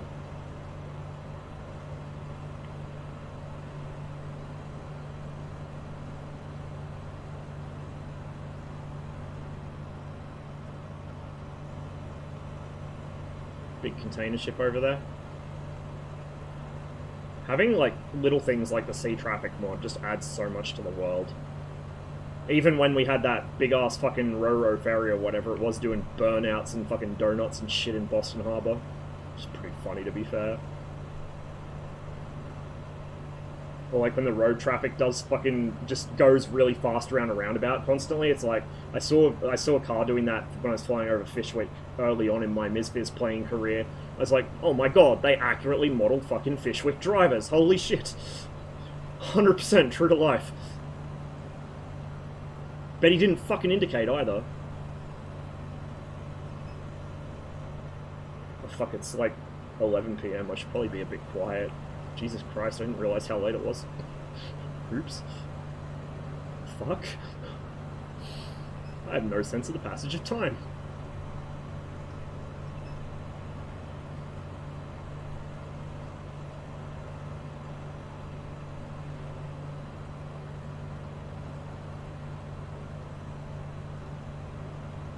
It's just like light industry and sex shops.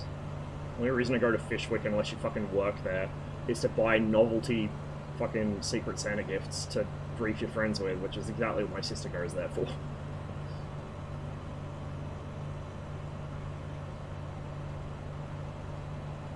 We're still in Germany. I forget the name of this city. I did know it, but I forgot. It starts with a K, I think.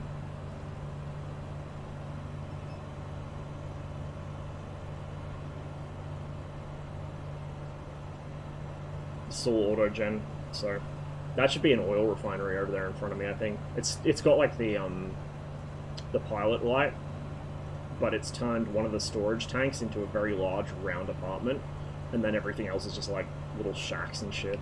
So the autogen doesn't handle big industrial sites very well. It never has, probably never will. There's a bunch of old forts around here too.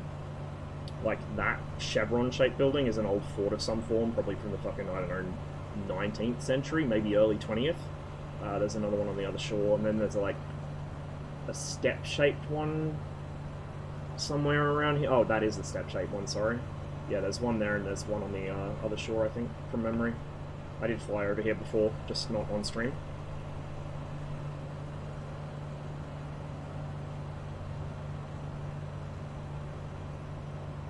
Like, that is very obviously a fortification.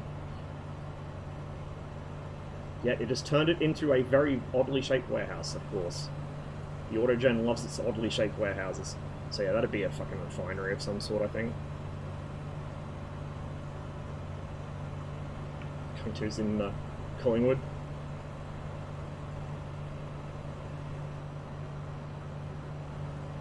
I actually did used to work in Fisher.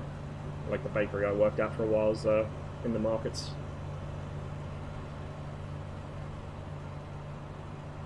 It had the advantage of being close to home, at least.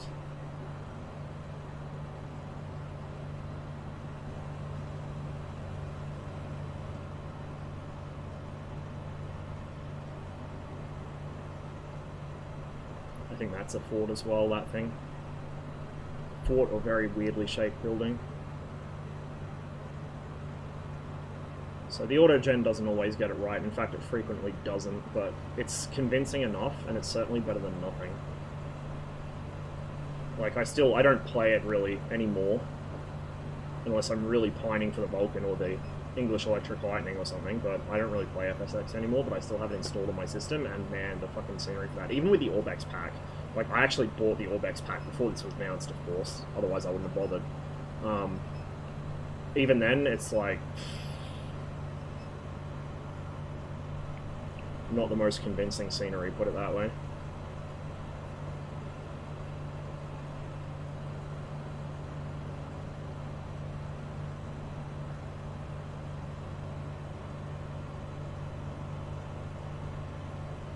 So we won't go too much further and we'll land. So there's a little town here. Excuse me, a little town here. I think another one on the other side. And then Poland lies just beyond. This is still in Germany, I think. The border's like just past here from memory. And then we're in Poland. We might land on the beach like I did with the Cub. I don't know if this thing's rated for landing on beaches. The Cub is, because it, you know, it's a Cub. Nice low landing speed, fucking STOL aircraft with big tires on it, but I'm sure we'll get away with it. There is an airport, I think, or like a small airstrip or something, but I kind of want to land on the beach and just set up a camp. Although, I'd normally set up like a tent to play the stream out, but we're not done yet. We're not done yet. We should be. God knows we fucking should be. My neighbors probably wish I fucking was. But we're going to do 2 really quick test flights, just to see if we can hit retreating blade stall on the 407 with Raphael's mod, and on the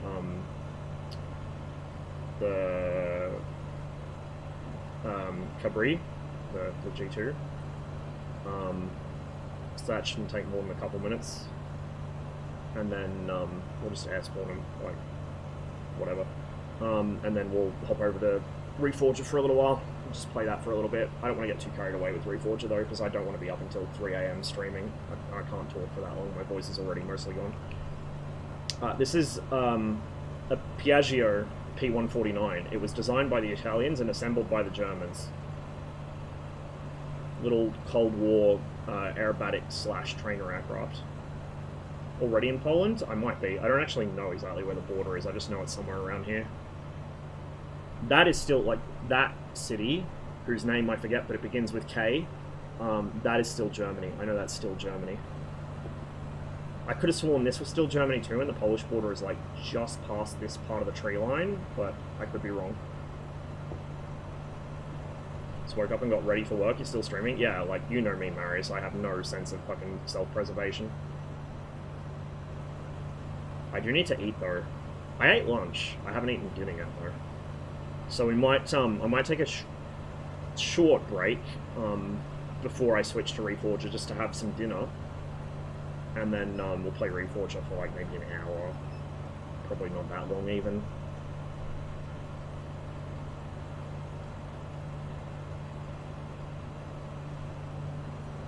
Svinemunda. Okay, I was completely wrong then. It's not K.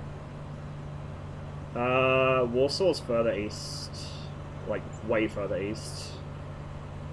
Oh, no, you're right. You're right. It's not Warsaw, it's Warsaw. Not Warszawa. I remember that. I was looking at Google Maps. I'm like, what the fuck? That's not Warsaw. Oh, hang on a minute. My bad. I'm sorry. I shouldn't have doubted you.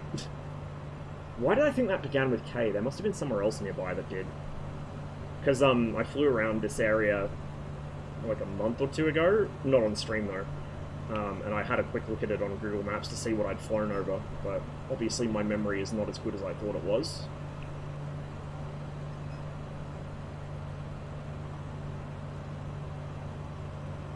We'll land up ahead. And then I will get some dinner, because probably half the reason my brain is not functioning is because I haven't fed it. And then we'll do a little bit of Reforger. And I'm going to have to keep my voice down a bit, both so I don't lose it completely, and so I don't piss off my neighbours on a fucking... Well, mind you, it is Friday night, so I doubt anyone's that concerned with getting to bed early on a Friday night, to be fair.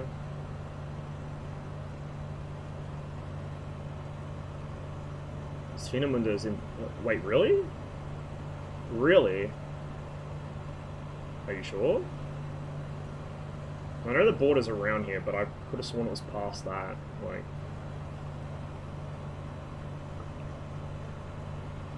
Either way, we will be in Poland as soon as we hit that town. I know that town's in Poland. I forget what it's called, but it's definitely in Poland.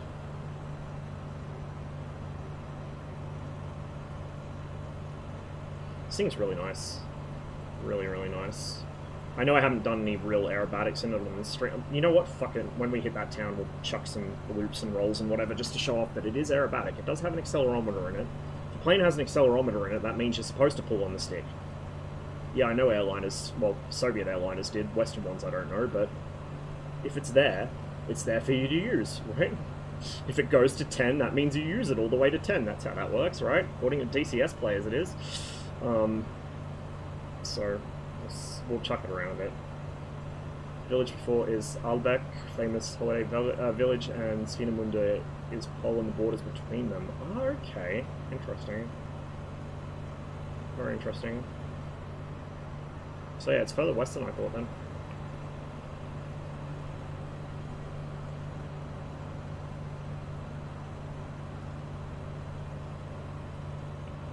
I don't think my campsite will still be there from the last time I flew out here, because I think the campsites time out after they've been left deployed on the ground for such and such amount of time. It's like, I think a week or 2 weeks or something. But we'll see. I can always just redeploy it. I think I've got it saved so I can drop it out of whatever plane, like when I accidentally dropped it in the water earlier when I was flying the Beaver. I forgot to save the Beaver camp, although I couldn't anyway because it was outside the Green Ring. The Green Ring is where you can, like, either save a camp that it's in, I think, or you can just plop it out of the plane from memory. And then you can place stuff outside of that ring, but I don't think it saves. I just did it to demonstrate the campsite thing anyway, so it's not a big deal.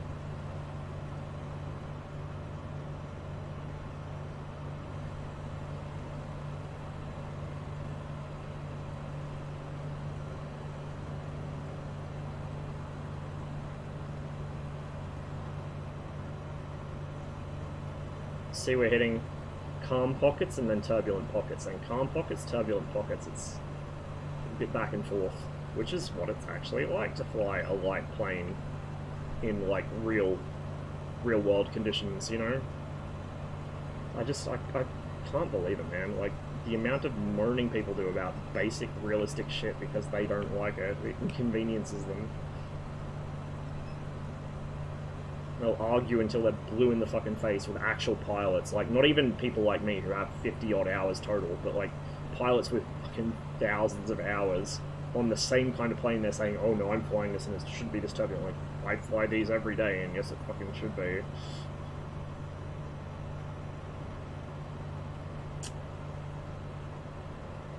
So, that's not a runway. It's like some sort of berm or something. Old fort, maybe? I don't know. I can't be asked to zoom in and look closer. There's some sort of berm in the ground. It's not a runway, even though it looks kind of like one from this angle. I think there was a runway or a bush strip or something around here, but we'll just land on the beach. We should have plenty of space to do it. See if my camp's still there. It shouldn't be, but we'll see.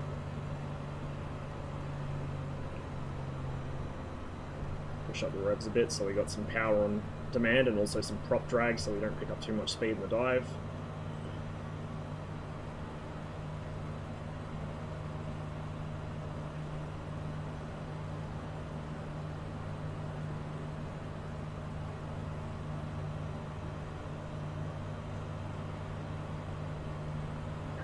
was still there, to be honest.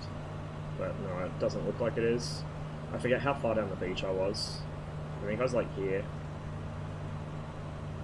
That's not my camp, obviously. That's AutoGen putting a house where there shouldn't... Oh, that might be like a lifeguard shack or something, I don't know. Changing rooms, showers, whatever. A little bit of chop down here from wind coming off the trees, probably. Like, that's turbulence coming off that tree line. Or even off the sea walls. But that's actual dynamic turbulence. That's what I was talking about earlier. The sim does do it dynamically. It's not canned. It's not a canned effect.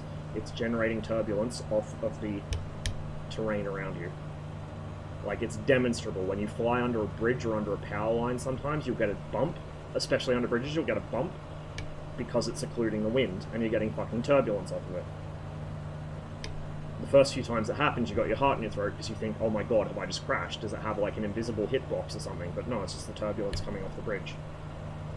Yeah, camp's gone. Alright, let's put some power on.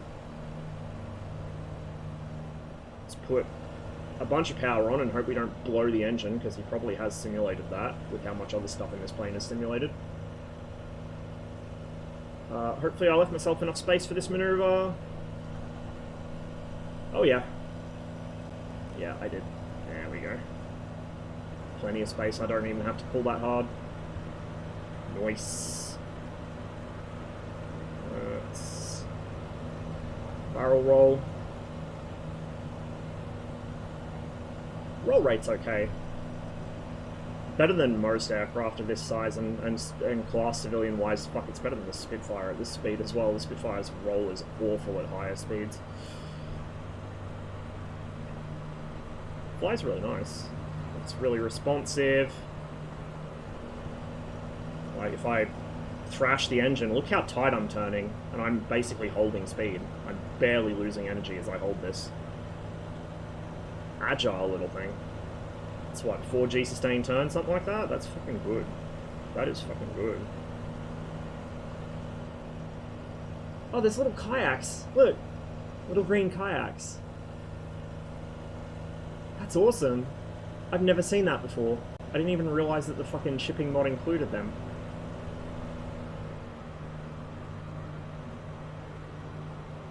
Holy shit. Okay, oh, the other thing I was going to show you. I can do this on the ground, but why do it on the ground when I can do it in the air?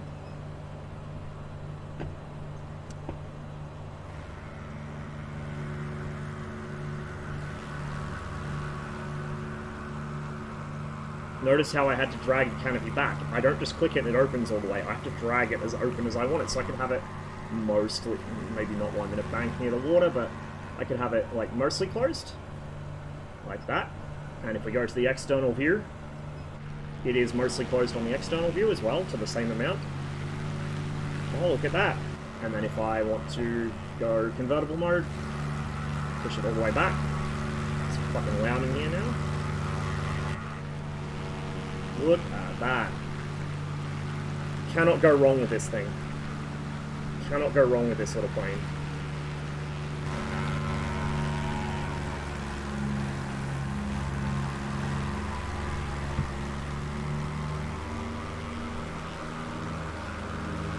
Now let's see how it stands up to beach landing. Cross your fingers, cross your toes.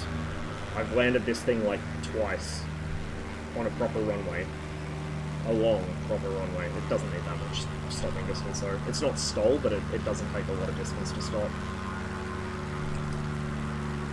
Okay, we're just going to drop the flaps all the way out. We're going to drop the gear. Should be slow enough for it to drop.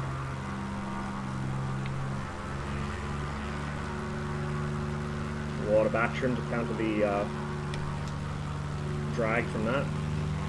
Because the drag's making the nose want to bump down. Full revs, oh, max, or full rich, sorry. You always want to be full rich when you're fucking taking off and landing, but I constantly forget to check my mixture. Bad habit, very bad habit. Don't get into doing that. We're just going to keep power on and fly it in. Definitely not as suited to this as the Cub is, but I think we can get away with it. Just hope we don't hit the seawall or a tree that shouldn't even be on the beach, but the auto-gens got carried away sometimes, or that little shack or whatever it was, lifeguard hut. I feel like that straight section a little further on is probably better to land on. We've got more width here that we can use, but we got that obstacle in front of us, so we'll just give her a little more beams to get past that into the straight section. If it's still... no, there's stuff blocking that. We might need to go around. How much clearance have I got on that side? I got a bit. No, I think we'll make it. Famous last words. We'll just get over these trees, over that bush in front of us, and then we'll sneak in.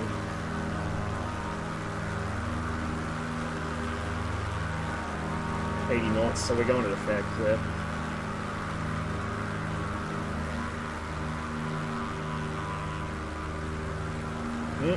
Wing drop from turbulence.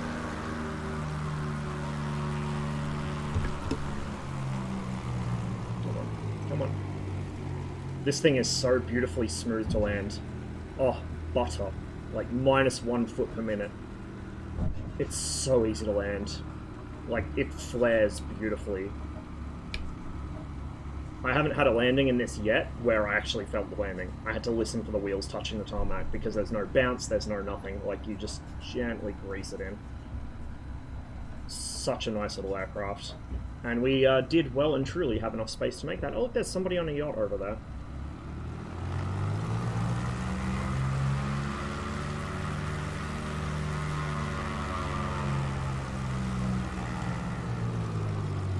Let's taxi back down here a bit.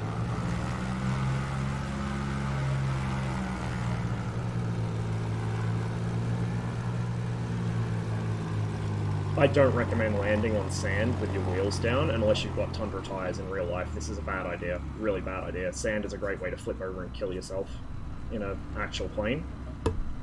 Which is why in the Dunkirk not belly landing, the Dunkirk crash landing scene, for those of you who have seen the film, the Spitfire gliding so long without losing altitude was one thing, but what really fucked with me was he dropped his landing gear. That is the last thing you do on a beach, and certainly the last thing you do in a Spitfire, because the Spitfire is looking for an excuse to flip over on its back and squish you against the ground. Absolutely do not ever use the landing gear on a Spitfire if you're landing anywhere except a prepared airfield or like a proper concrete runway, or a grass strip at least. If you're landing even on flat ground, on grass, whatever, if it is not actually an airfield, the wheels do not come down. You will fucking die. You'll absolutely fucking die. Okay, mix comes off. That doesn't matter. Fuel cut out. Notice as the prop spins down, the whole plane is doing this. The attention to detail on this thing's incredible. Awesome, awesome, awesome little plane. I don't remember how much it cost, but I don't think it was even that much for what it is. It's fucking beautiful. Like I mean, it doesn't look bad, but the interior looks a little dated, like it was ported from an older sim. Again, though, it doesn't look bad at all. Like it, I actually like the effect it gives it. But, yeah, great little plane. Highly recommend it. It's the Piaggio P149. Although I think it's also listed as, like, the FW149. I assume not for Fokker-Wulf, but maybe? I don't think they still existed when they assembled these things. Is there anything I missed? Park brakes on. Power to all those systems is off. Batteries off as well. Those were always off. Those are my landing lights. Linker Scheinwerfer. Rechter Scheinwerfer, left landing light, right landing light. Scheinwerfer, like fucking light, or shine thrower. I fucking love literal translations. Or like Russian Minomyot, Minomyot, which is mortar, Pulemyot, which is machine gun, whatever. It's thrower. Like, mine thrower, bullet thrower. Goofy literal translations are something I live for. No, we're good. We'll just close the cowl flap because we don't need that open with the engine shut down, and that's stuff that bees and wasps and such can get into. The prop's actually windmilling. The prop is actually windmilling, and there's no prop feather, so I can't stop it from doing that either. There's just enough wind here to keep it going, it looks like, which is interesting. Very interesting. And with the power off and everything, I don't know if I can adjust the pitch on the blades. Most aircraft you still need like hydraulic pressure or something to the, or whatever pressure it uses, oil pressure, hydraulic pressure, whatever. You need that to change pitch on the blades, but she's going to keep going, so just don't walk in front of the aircraft, I guess, or you might lose an appendage. Alright. It's a beautiful little plane. I'm really not regretting picking it up. At all.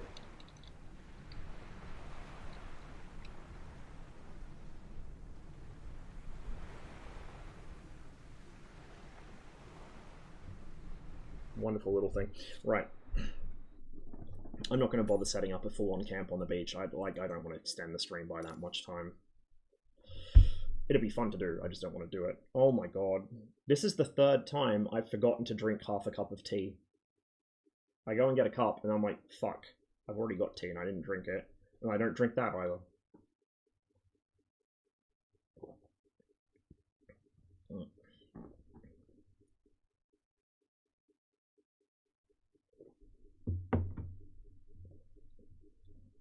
Yes, it is cold. No, I don't care.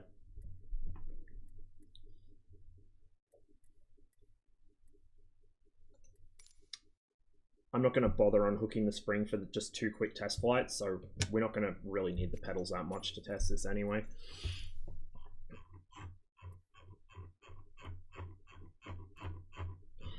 I don't think the coaxial rotor helicopters have their own speed limitations. I don't remember what they are, but it's not retreating blade stall, because technically they aren't.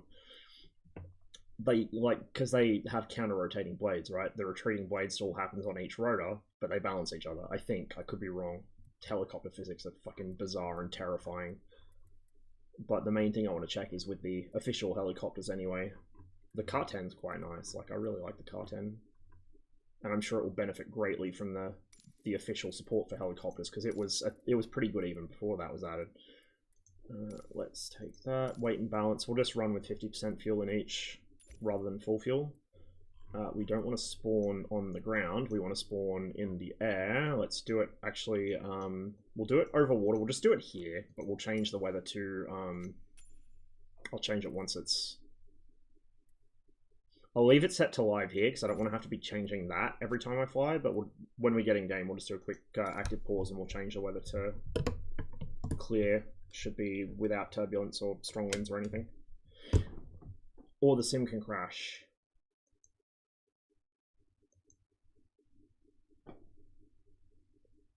We'll do that flight test next MSFS stream. Somebody remind me, please. I'm not waiting an hour for the sim to restart. No way. So I'm going to take a short break. I'm going to get something to eat for dinner. So, I don't know, like, short break, fucking 20 minutes, something. When I get back, we'll do a little bit of Reforger. Not a lot, just a little bit of Reforger. And then that will be the stream. So I will be back in about, yeah, like 15-20 minutes, guys. And we'll do some ArmA.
funny thing, I've been streaming for so long that my chat bot is, I think it logged me out. Like, I can still see chat, but I can't change the stream title. I'll have to do it through my phone. That's cool.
I feel like we can safely conclude this playlist has definitely more than 15 hours worth of music on it. I do like this compilation, but I think at the end of this song I might skip ahead to the next song because this will go for like another hour. This is a really long set.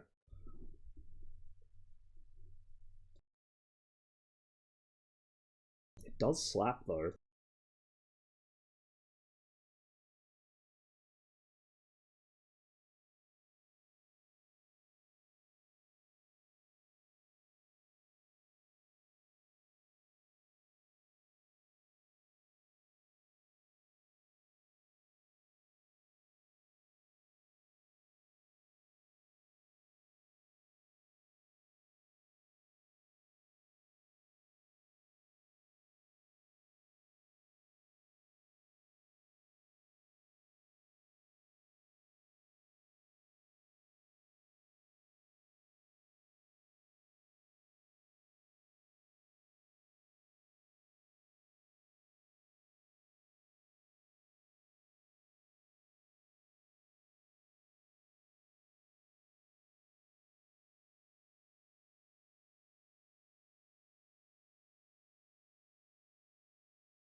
Nearly done eating, guys. Sorry for the delay.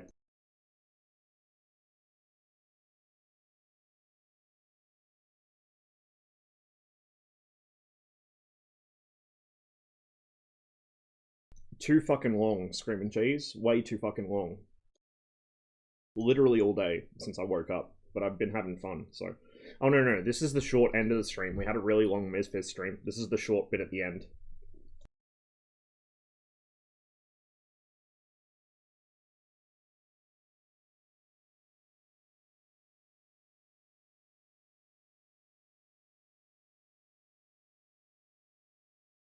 I don't think he's going to help me either, to be honest with you.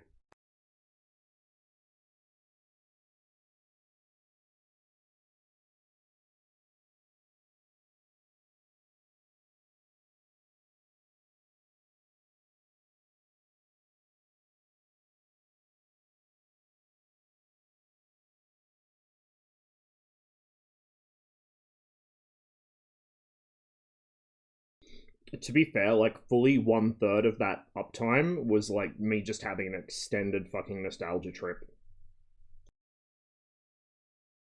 was meant to be, like, an hour-long flight at most, so it turned into, like, 5 or 6 hours. Oops.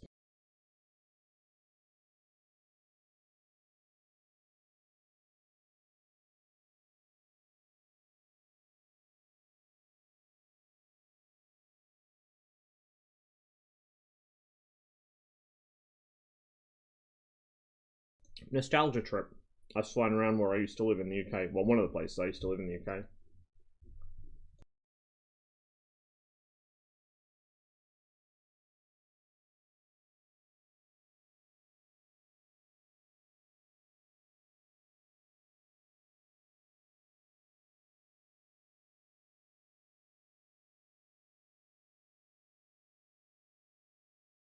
Sorry, I'll adjust it. I've had to fiddle with the volume a lot because a lot of the songs that have been playing today have been really quiet. Also, I've dropped the volume on my voice a bit because it's nearly midnight here. Also, I'm losing my voice, as you might imagine. Sydney? No. Haven't done any flying in Australia today.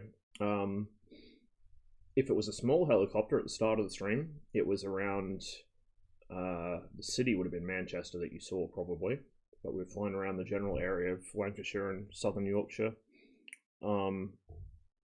If it was a Bell 407 you saw, we were flying around Edinburgh, and then we went past Falkirk, Stirling, over to Glasgow, landed there.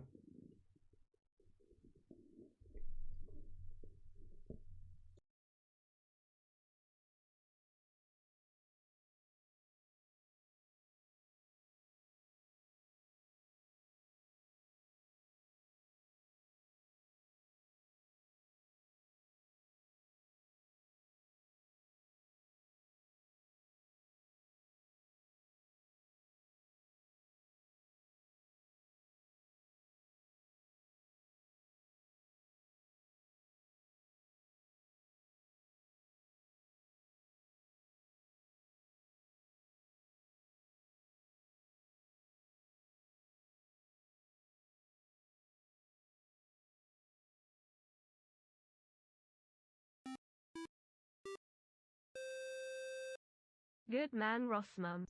Holy shit, thank you, Screaming Cheese. Appreciate it.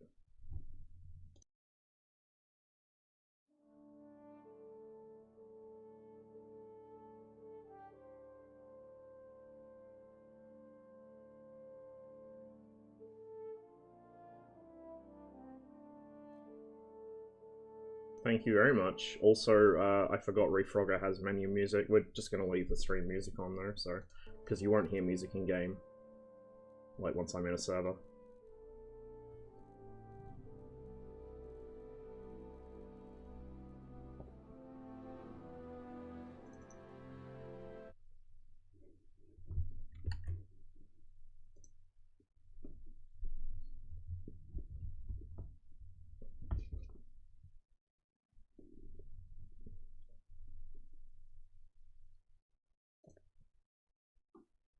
And we're back. We're on the other side of the screen because Reforger. Hey, I had fun. I was doing it for fun today. Today was a me day, which is why I spent it with all you guys, apparently. Give me a moment. I know it's not capturing the game window yet. No, I don't. I don't. The money's nice when it comes, but that's definitely not why I'm doing it. And clout, fucking whatever. Be very, very worried if anyone ever gave me any fucking clout. Let's join put on. Can't change my loadout, so we'll just quick deploy. Let's see if the game crashes again, like it did last, what, 2 times I tried to play it on stream. CTD'd me. Oh, the tent's crooked. I was like, what the fuck is my tracker doing that the tent's crooked? And also, my track IR just like went into my own fucking chest for some reason.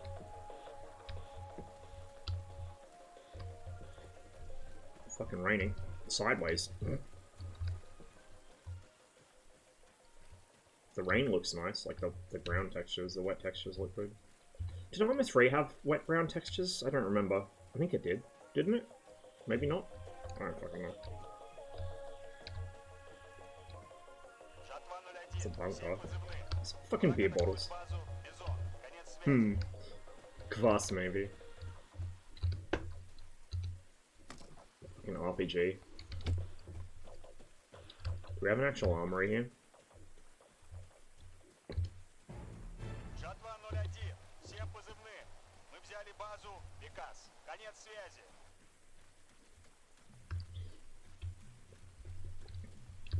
It's good, hey. Unfortunately, in their time, they were rather overshadowed by Joy Division, just like everyone else was overshadowed by Joy Division. Fucking good, though. Why do we not have an armory here? We have, like, a spawn point and a fucking bunker. Why is there a bunker?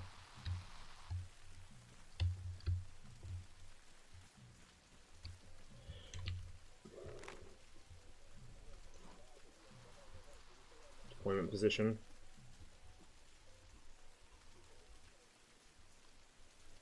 You're fucking me. Really? Fucking really? I'm gonna fucking choke a bitch. You gotta be fucking kidding me.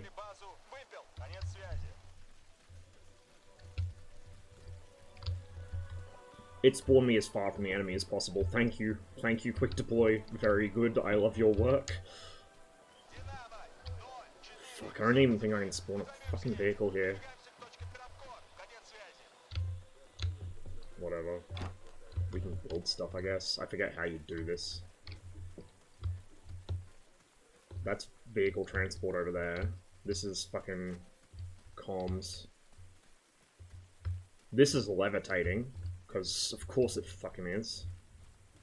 It's a vehicle repair depot. It's a vehicle... No, this is a supply depot. Got a fucking vehicle depot, because we fucking well need one. Actually, no, this is fucking munitions. This is munitions, so what... I forget which unit, or which thing is the vehicle spawner. I can't even build this, because it's... Oh no, I can. Build it here. Armory. I'd like an armory so I can change my loadout, but we actually need a vehicle, so...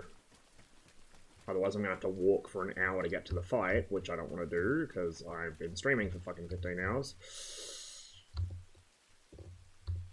Hello? Can I not... I can indeed not, apparently. Excellent. Cool. Love it. It's grayed out. Is there anything I can actually fucking build? No. No. Love it. I love it. We're going for a very long cross-country walk in the rain, I suppose. I could just respawn, but fuck it, whatever. How do I turn off build mode? Cancel build. Gotta hold it, because of course I do. Okay. Oh, 20 supplies available. Yeah, I've got nowhere near enough to build anything. We want to go south. Usually this way. That fucks with me. I gotta change that so it's double tap to lock it on screen and single tap to bring it up.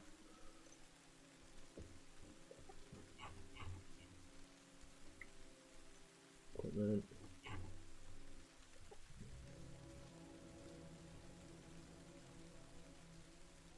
Can I change that? I don't think I can. I don't think I can. Whatever. Annoying. Yeah, it's Cold War era. Ever try Foxhole? I have played Foxhole. I have Foxhole. I routinely look at Foxhole and go, I should play that again. How do I double tap? Lower weapon. Yes, hello. Yeah, I briefly played it with a bunch of friends back when it first came out. I really liked it, but then my friends stopped playing, and I haven't really played it since because I just haven't been able to get into it without a group of friends that still plays it. So, does it leave footprints? It's a good question because I think in ArmA 3 you left footprints. They were very faint, but they you did leave them. Yeah, no, you don't here. I won't hold it against them, but still. It was a thing in ArmA 3. I'm sure of it. I don't think it was added by Ace or anything.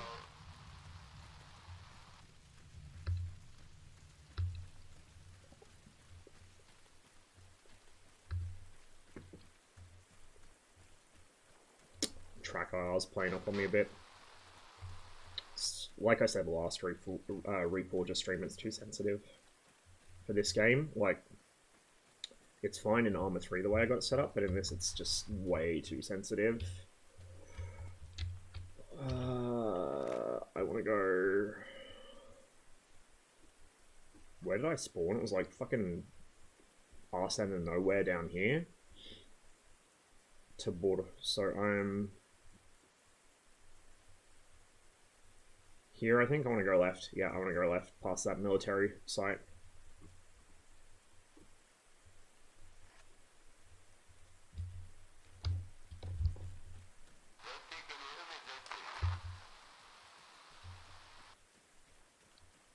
Wait. Rain. Rain activate, please.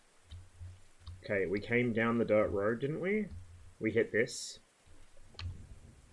No, we came from the other end of the dirt road. We want to go... Rain, please.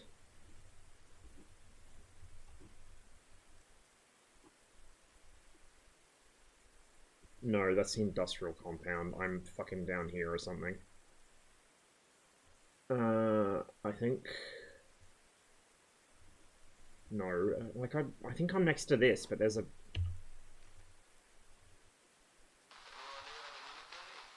That is military. That's like a fucking proving ground or something. No, it is an industrial site. I stand corrected. I think... I'm already fucked up. I'm already fucked up. Fuck me.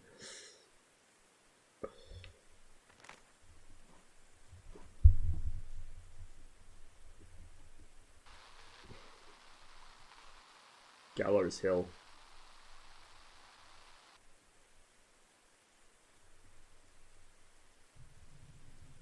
I'm so fucking confused. Yes, that's where I'm heading. I'm wanna take Like, I know how maps work. I should know how maps work. My brain is just fucking doing loops. Where's south? That's west. This is kind of south. Fuck it, this'll do.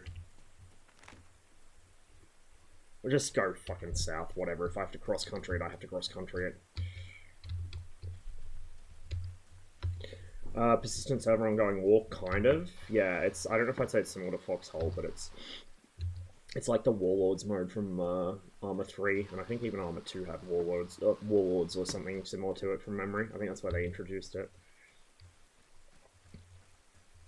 I'd rather play an actual structured mission with actual, like, people I know, but none of them are playing it at the moment. Most of them probably aren't even awake at this hour, so... I just want to kind of get a feel of the game, so... But I would prefer to run an organised op with some actual competent people. because I feel like you get a better gauge of an ArmA game doing that than you do playing with puppies. Like, if you play with puppies, ArmA 3 just feels like fucking PUBG with extra steps because they're just playing King of the Hill and shit. If you play it with 345th, it feels like something entirely different because we're fucking monkeys, so... Yeah. Yeah. Still need to capture it. But it's like organized disaster, in a manner of speaking. We have our moments. We used to be a lot more competent than we are now, to be fair. I've already one truck full of supplies in the military. In real life, you would not run alongside of a road, you would parallel the road, like 100 meters or more away from it. I'm fucking sniper bait here. It's so dumb doing what I'm doing. But I'm also so far behind the lines, I don't know if it'll matter. I did cover this last time. I know they're trying to go for the OFP aesthetic, but giving the Soviet troops lift chicks as their default load-bearing gear is kind of like, what the fuck? They got M88s as well, I guess. It could be worse. They could have given them fucking M69s and lift chicks, which would just look beyond stupid. M69 and the belt kit, the load-bearing gear. The old load-bearing gear is like the most aesthetic look. M88s are cool, but M69s are the best. Without the subdued tabs either. Fuckers styling around with like bright fucking magenta motor rifles tabs.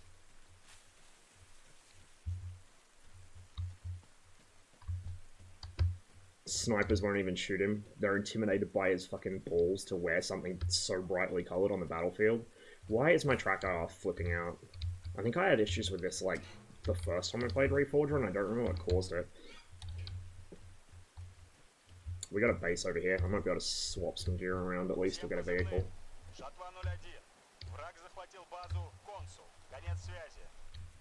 Hey, an armory. Praise Jeebus. Really? I can't duck my head under that? Fucking okay, whatever.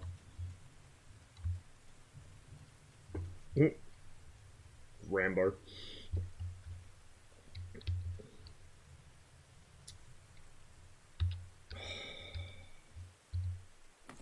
RPG. You better let me fucking change my gear, dude. Probably can't get belt kits. Probably restricted to fucking only have the lift check. I've already got... Oh no, sorry, harness. Yeah, there we go. That's what I was looking for. Harness standard. Swap out that for the lift check. And then the lift check I just dropped is going to have shit in it. So I should figure out where that landed. Cool, happy days. Ah, there it is. Hello? There we go. Was it right click to pick it up? Okay. No, I don't want them in my backpack. I want them in my fucking belt kit. Okay, no, I've got to put them in individually and then it stacks. That's such a weird system. 100%. It can hold 5 mags. Actually, yeah, that sounds about right. We'll leave the rest of our mags in there. We will put our smoke grenades in our... I think I just dropped one on the ground by accident. We'll put our smoke grenades on the ground. Can this not go on my... I just dropped that. Can that not hook onto my harness? This can go on my fucking trousers. Oh, actually, that can go on my jacket. Really? Still got that much space left in there? Okay. Go back. I don't know where the shit went that I dropped. I can pick some up from here anyway. It's weapons.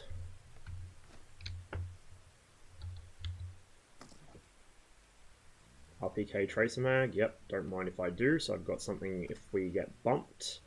In fact, I'll chuck another one in my backpack, and then I will chuck one in my... Oh, I can't do that.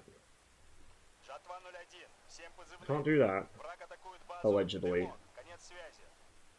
Oh, that's where that went. Okay.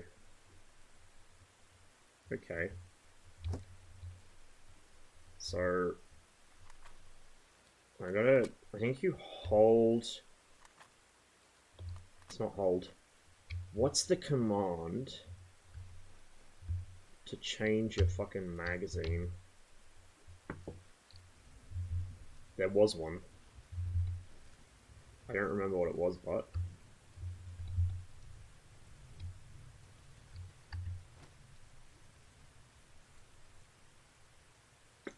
that's where my flashlight went. Why can I not? Seriously, that will only clip onto a fucking lift chick? That's dumb as fuck. Not that I'm gonna need it, but like, why can't I clip it onto my fucking belt straps? Like, that makes no sense. Why am I carrying that in my fucking trousers? Why is that not there? Oh, because fuck me, I guess that's why. Where'd it go? I'll drop it?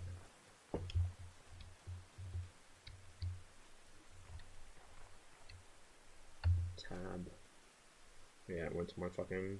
Just put it back in my trousers. That's what she said. Oh,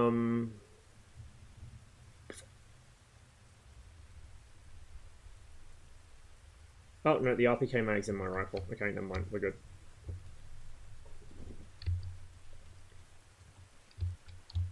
So now where the fuck are we? Gusar, I think. Pretty sure this is where we are. Looks like it. Let's get all the shit that we have at Gusar. So we're looking for a dam, which is... I don't know, somewhere. Old mate's got a fucking UAZ.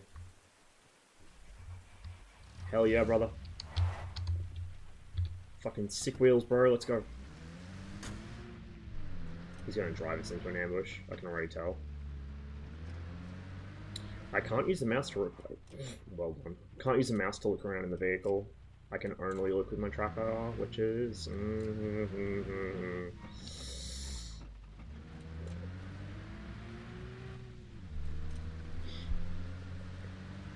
People still play this?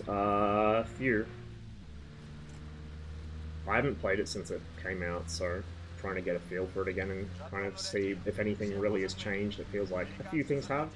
I can now drive this thing without it trying to accept the inputs from my HOTAS. I don't have to unplug my entire fucking HOTAS to drive vehicles in this game anymore, which is a good change. Well done, Bohemia. There's a few other things that feel a little different, but I'm not sure yet. I don't know. Like, that's what I'm trying to assess, because I also haven't touched it for a long time. And the last time I tried to stream it, it was really crashing constantly on me, and then I had to go to class, so I barely got a chance to play it, so we'll see how we go tonight. I'm not going to play it for super long tonight, obviously. I've been streaming fucking all day, so... Oh, it was so fucked up, dude. Oh, I knew it! I knew it! I knew it! You...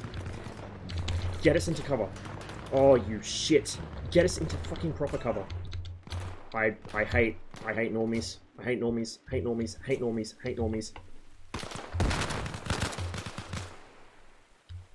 You absolute... Fuck. Oh my... Fuck him. Fuck him. I'm not helping him. I absolutely... Get in there. Absolutely not fucking helping him. Okay. Oh, shit. Oh, I can't crouch, of course. Hold tab. 6. So holding tab opens your fucking quick access bar. Which is okay. I'm still not a fan of that hotbar shit. Like, I get that modern fucking FPS gamers, Fortnite kids, and like DayZ standalone players, I get that they like that system. I kind of don't. I'm gonna be real with you. Also, I've still got the shits that I can't incrementally lean. Even though I didn't use that feature for the longest time, I hate I can't incrementally lean. I hate even more that I can't take a lunging step out from behind cover to lean around it. I have to actually fucking lean over like this, like a fucking ass clown. There's somebody over there. I think these are AI that we were fighting. He drove us into a roadblock. Genius.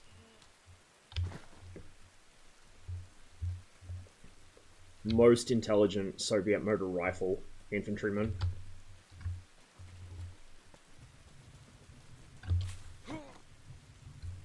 Says the guy vaulting over fences without checking them.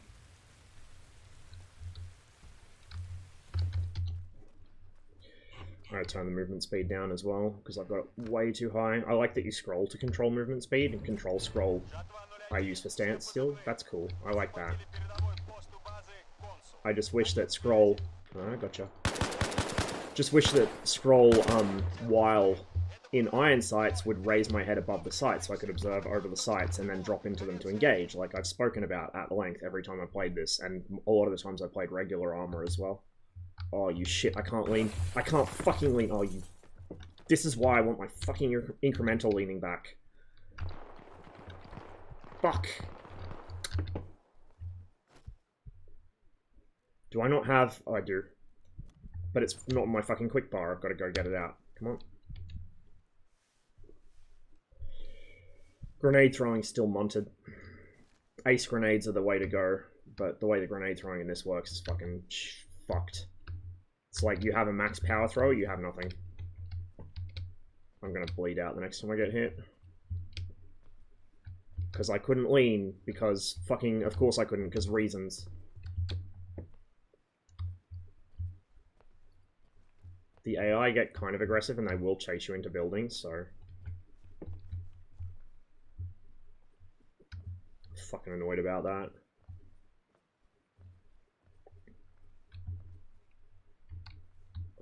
This is going to be a bad idea.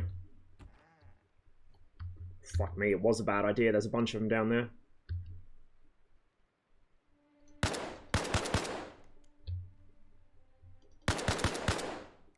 I hope those are hostile. I can't tell because I'm fucking black and white on vision. They're shooting at me, so good enough. Ah, yeah, we got hit.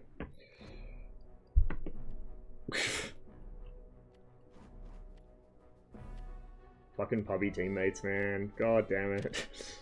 Can we spawn here? Supply depot? No, I don't fucking know.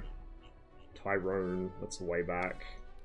Come event up. Really? Okay. Oh, can I deploy on them? Yes! I can deploy on the squad leader, I think. Yeah, it's fucked, dude.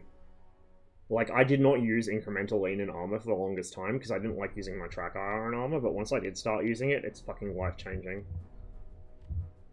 And the lunge lean around corners is really useful, especially when you're crouched down, like, leaning around a corner, watching down a street or something, covering. Oh my god. My fucking squad leader's a nudist. Help me. I'm gonna yeet myself before we drive into another ambush.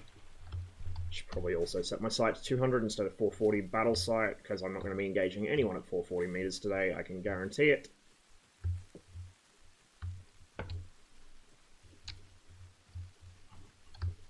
We're also moving way too fast.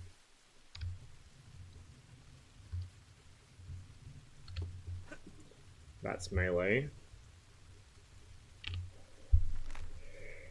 Poacher's Hill. Of course you've got a fucking SVD and a fucking RPG. Pubbies, man, I swear to God. I swear to Christ, we're looking west towards Montignac, maybe?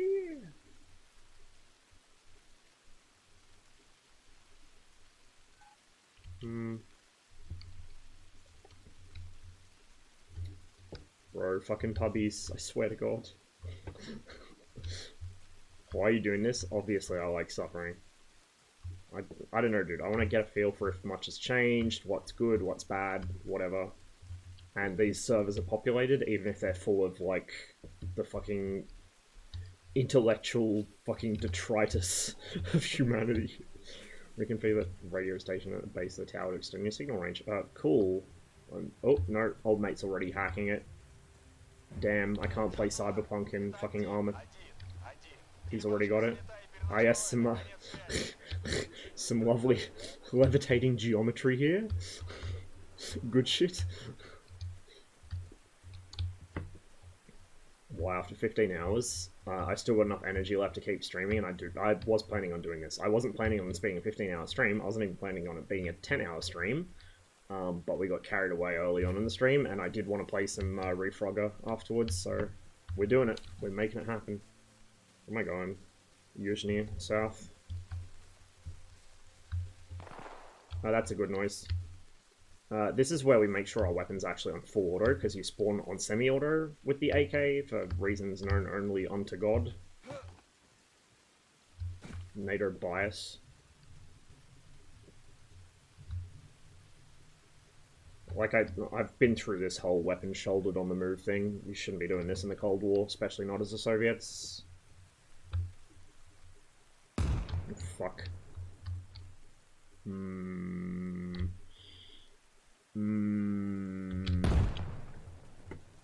That sounds fucking beefy. That sounds like a fucking shotgun. It's probably not, but it sounds like one. Actually, it might be. Maybe the FIA have them. What the fuck is in there? Oh, Jesus Christ.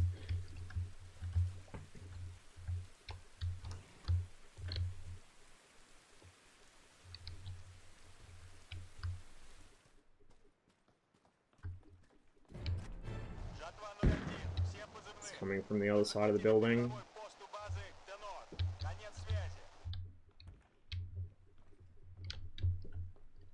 Yeah, I don't like this new leaning.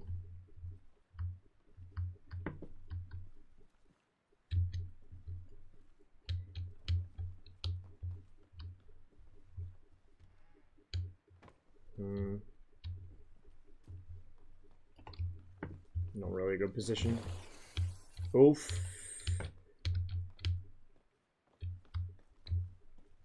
It came from the right side. I'm going to get out the back here and make sure we don't get flanked through the backyard. Or more likely I'm just going to get shot in the face, but that is a plan. Can I? Yep, I can vault that. Smoke grenade, really? Okay, you're creative. Oh, he came with me? Shit, dude, you should stay in the fucking building. The whole point is one of us stays there to hold their attention, the other one fucking flanks. Oh, he threw the smoke grenade. Okay, disregard. That's one of our smoke grenades. He killed him. Oh.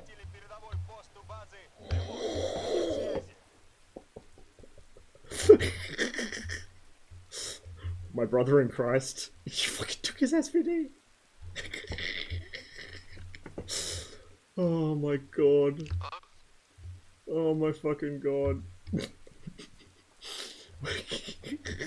We have achieved peak public server. I can't speak. We've achieved peak public server already. We've been in here for like literally 2 minutes. It's incredible.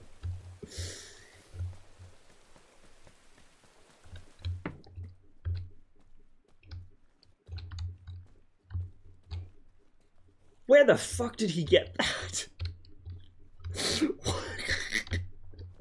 Every time I turn around, this cunt's got a new gun. What the fuck? Like that. Okay, the SVD, I know where he got that from. Where the fuck did the PKM come from? What? Oh, I can't. I just can't.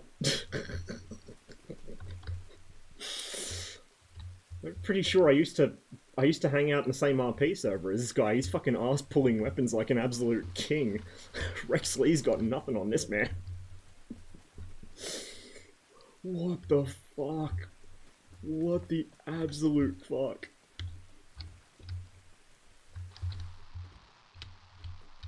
I'm not gonna bother to clear this properly. I don't fucking care. There's probably nobody in it. This fucking guy. This fucking guy. What the fuck? That's fucking hilarious.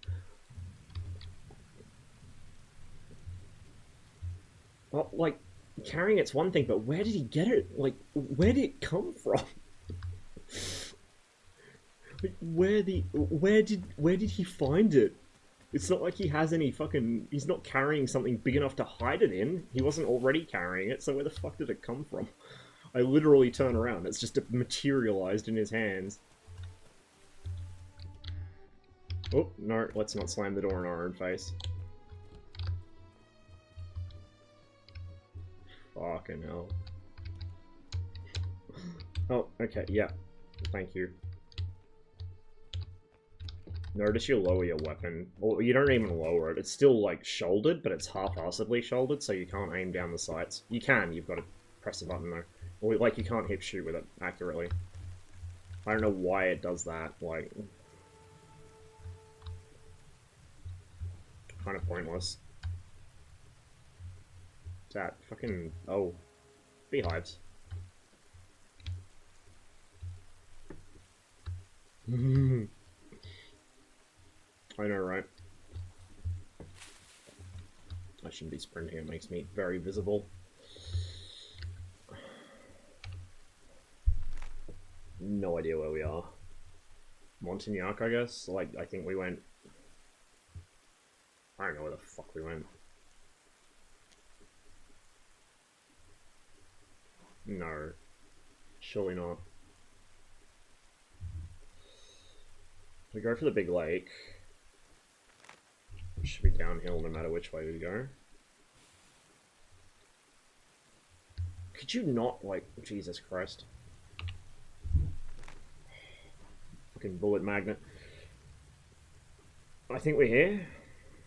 Question mark? I don't fucking know where we are. I'm gonna be real with you. We're like... yeah, like there, I think.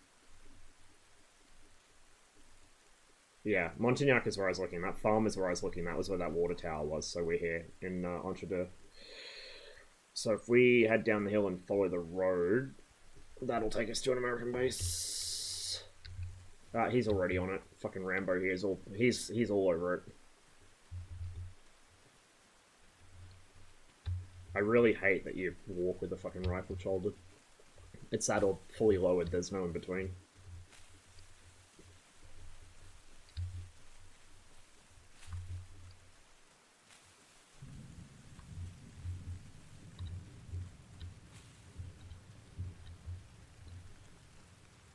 Too close to the road again, but whatever. Not like old mate here is particularly stealth.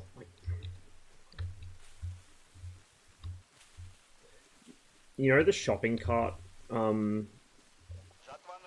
was it the shopping cart parable, whatever it's called? The thing where you can judge the strength of a human's character by what they do with their fucking shopping trolley when they finished with it. I feel like there's a version of that that applies to armor players, except it applies to scoped rifles. Scope rifles and fucking machine guns. Judge the entire worth of an armor player based on whether they fucking ass pull an SVD from nowhere, or like squabble over who gets to carry it. People who actively avoid carrying scoped weapons are like FPS gods. Because the competence of any given armor player is like inversely proportional to the Gucci-ness of the weapon they're carrying. So we're on this road. If we follow this, we get to an industrial compound. Let's cut south. Yeah, south. We're gonna cut across an open field, which is very stupid, but we can use this tree line, I guess. There's that T intersection. I really don't like how the map is like a tourist map. Like when you zoom in, it gives you more full information, but when you zoomed out, even medium level zoom out, it's like a fucking tourist map. It's not a fucking military map. I don't know why they've done that.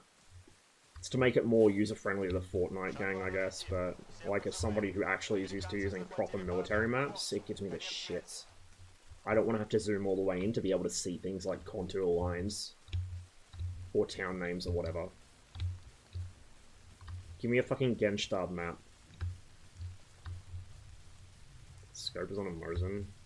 Even if the scope's on a Mosin, like people who are drawn to scope rifles in first-person shooters, especially tactical first-person shooters, like in Fortnite or whatever, or fucking Counter-Strike even, yeah, who cares, whatever, scope, who gives a shit.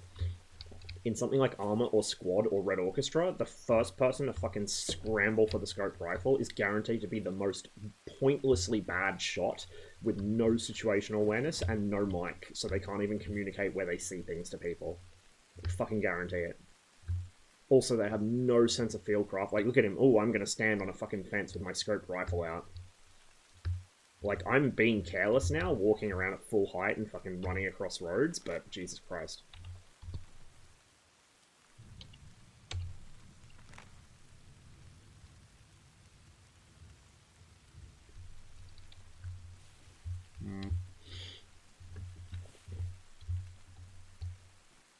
Power line's over there. I hate the way he's following me so close. He's gonna get us both shot. I'm also trying to get a firmer idea of where exactly we are, because my brain is doing backflips at this hour. On a dirt road with a fence. We're like down here. Down here, that's that fence. Something like that, I think. Brain, please, can you turn on? Okay, is the fence failed? There's a power line running down there. That's the power line. So fences aren't shown on the map. Yes, they are. Okay, so yeah, fence field, power line. We are here. So if I cut across to that forest and look south.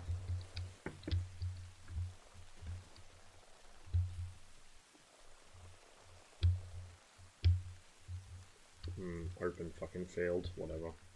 If I get sniped, I get sniped. I don't know where he's gone.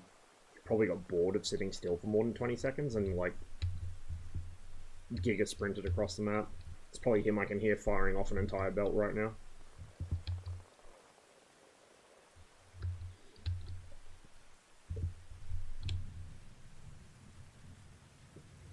Fortnite complaining he's never played Fortnite. My fucking nephew plays Fortnite.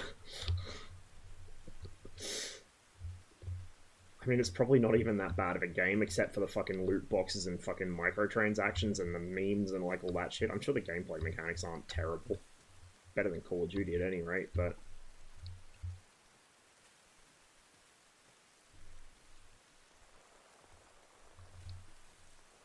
So their base should be further down that ways.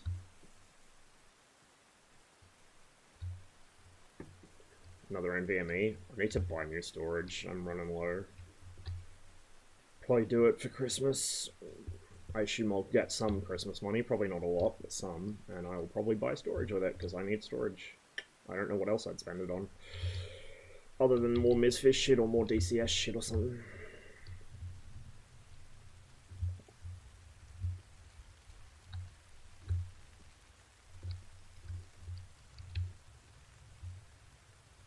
Very much doubt this is occupied.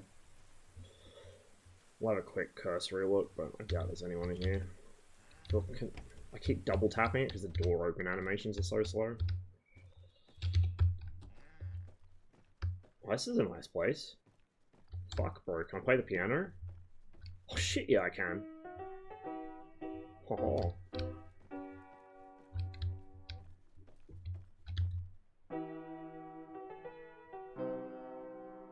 It's a different song.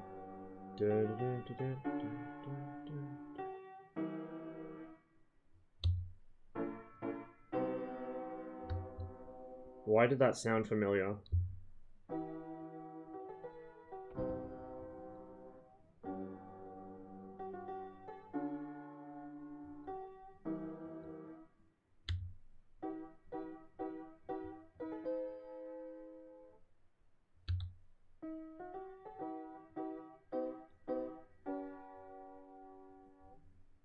Why does that sound familiar?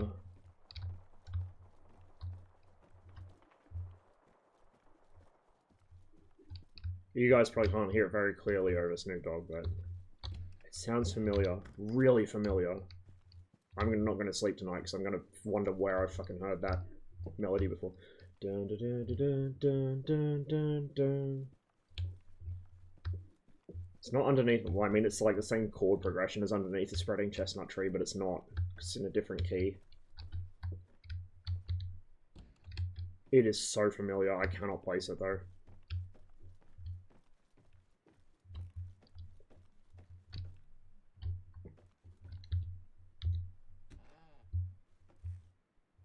I know.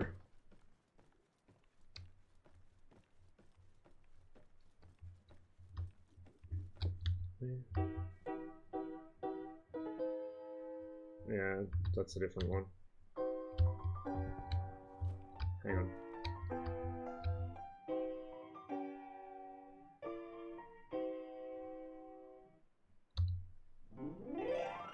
I wonder how much of it is a piano not being properly tuned. And my dude not being a very good pianist. It sounds like the piano's out of tune. Well, the piano is out of tune.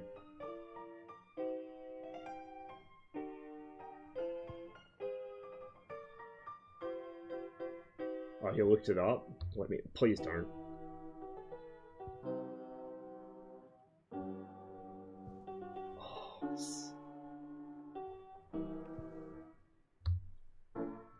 Oh, I didn't play Flashpoint. I came to first-person shooters super late.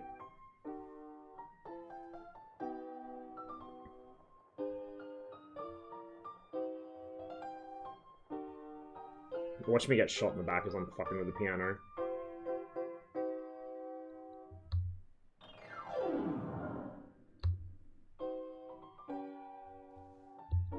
Either my guy's intentionally hitting the wrong keys, or this piano is out of tune. I can tell that even with music playing in the background.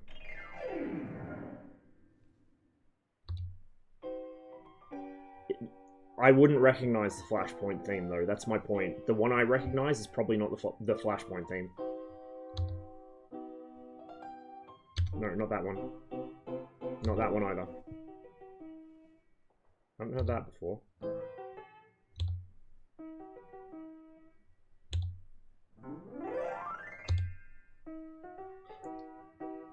That one. Dun, dun, dun, dun, dun, dun, dun, dun. It's the same chord progression as Underneath the Spreading Chestnut Tree, but the key's different. It's got more of a melancholy feel to it. Like, I swear I've heard it somewhere, I just don't remember where. Dun, dun, dun, dun, dun, dun, dun, dun.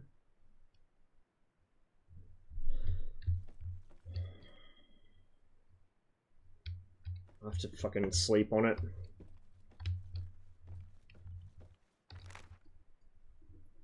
Okay, now that we've fucked with the piano, where the fuck are we? I've forgotten. My meds have well and truly worn off at this hour of night. We were up here. We're in that. Okay, we're there. So if we go... Oh, we captured... We fucking captured it. Of course we did. However, if I go northwest, that got back capped. So... Let's go. Severozapad. Northwest.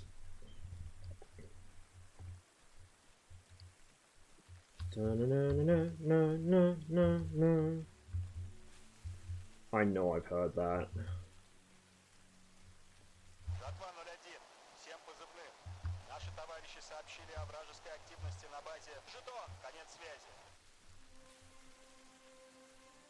I can't open that while I'm streaming, Cotty. It'll open my browser and my PC will explode.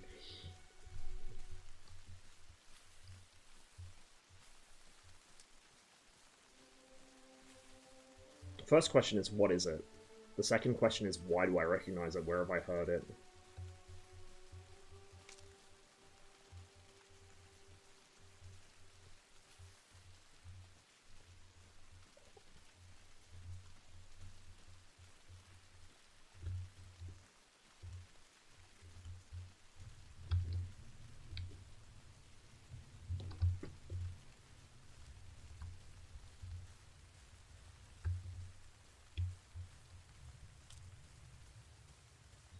The other question is, how much is a piano being out of tune affecting how it sounds? I'm like 90% sure that piano is out of tune. But I'm also not expecting my dude to be very good at playing it, so...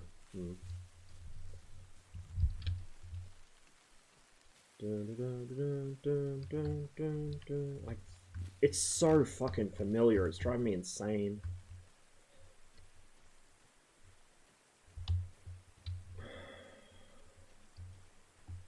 I know it from somewhere. Oh, is that... Okay, hang on. Let me fucking copy paste that and open it in the Steam browser. This is Big Brain Hours here. And also pause the music bot. I don't know if I'm dropping frames here. I hope not. If I am, sorry. OBS is probably struggling with all the bushes and stuff. Let me grab that link.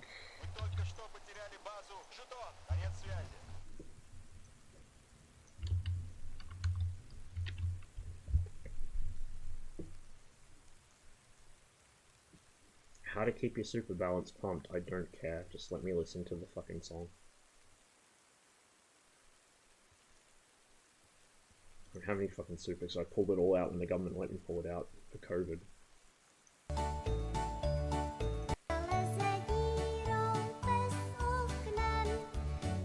But why do I recognize it?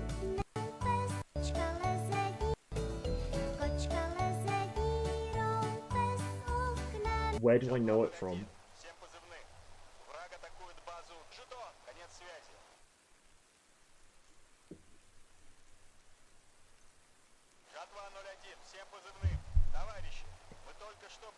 And it, like, I don't recognize it as upbeat, like, obviously it is in that video, but I don't recognize the upbeat version of it. The way it was played on the piano is how I remember hearing it. And it's a common chord progression, so it might not even be the same song. Like I said, there's English folk tunes that use the same fucking chord progression.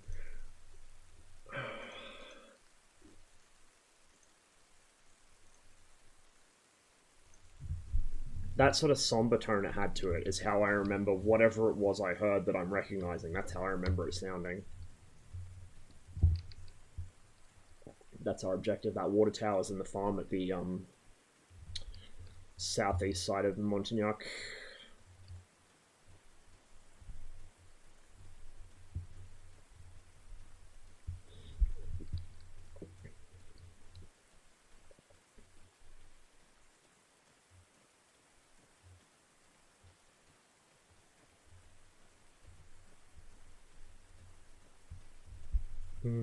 It's good, eh?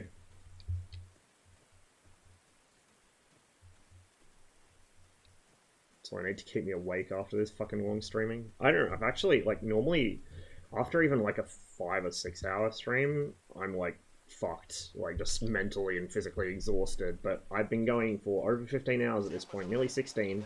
Like, 16 hours is a normal waking day for me. I'm usually not awake longer than 16 hours, but I've still got energy. Like, I'm tired, but I've still got energy. I can still go. It's past midnight, so I don't want to piss my neighbors off too much, and also I don't want to completely lose my voice. I'm already going to have to split this into two separate VODs for YouTube, maybe 3. Otherwise, YouTube will just go, no, it's too long, I'm not uploading it. I think the limit's like fucking 10 hours for YouTube. Yeah, we'll have to split it in 2, not 3. Christ, no, if we have to split it in 3, I've really fucked up. I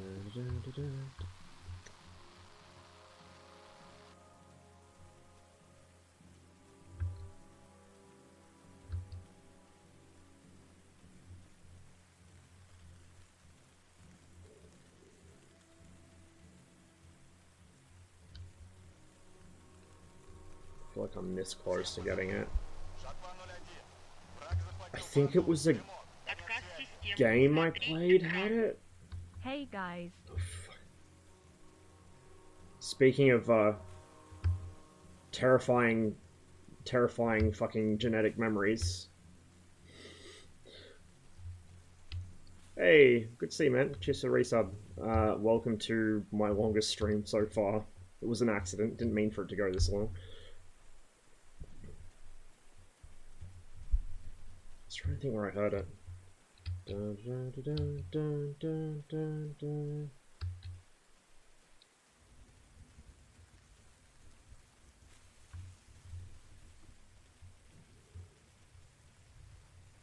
Oh, hello, what's that? Not my problem, but what is it? Truck. It's their base. One of their bases anyway, so let's guns up. We are on full auto, good. Now would be a bad time to realize it's on fucking semi.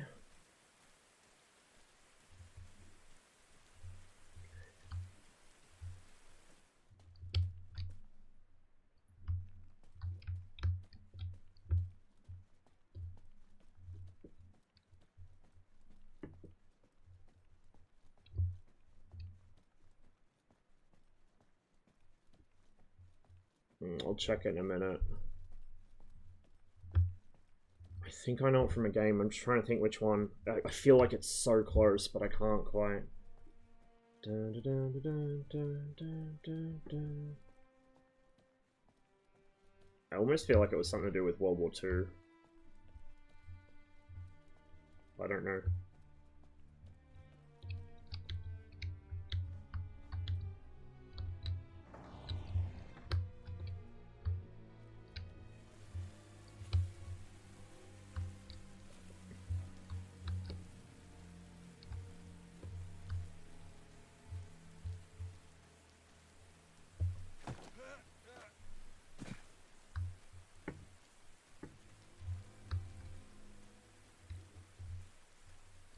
I feel the view set too. It's probably like fucking 85 or something, but it feels super wide.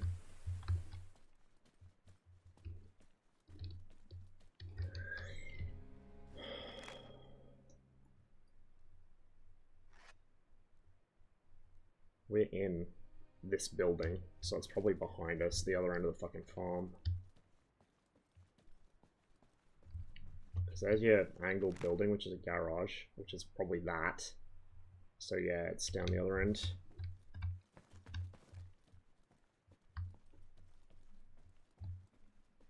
Yeah, there's a garage, there's the fuel Bowser down the far end.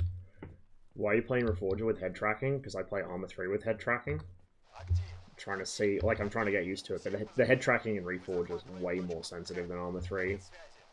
And I don't think there's a way to tone it down in game. I'd have to make a new profile, which I don't want to do.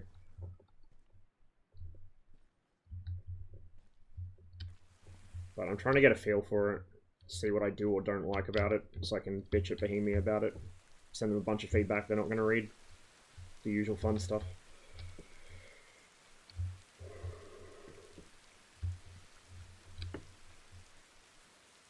The engine itself is pretty neat. Like, it looks good, it runs really, really well. Like, super well. The actual game itself, I'm mixed. In some ways, it's an improvement over ArmA. In other ways, it's a regression. And in other ways, still, neither ArmA nor this do things that they really should. Like, basic infantry fucking things that really every tactical shooter should have, but none of them fucking do, because most tactical shooters aren't made by fucking people that have actually spent a day in the infantry. Not that I was some high-speed, low-drag operator, but I did at least spend a day in the infantry. A couple of days. Like, you know, a couple hundred.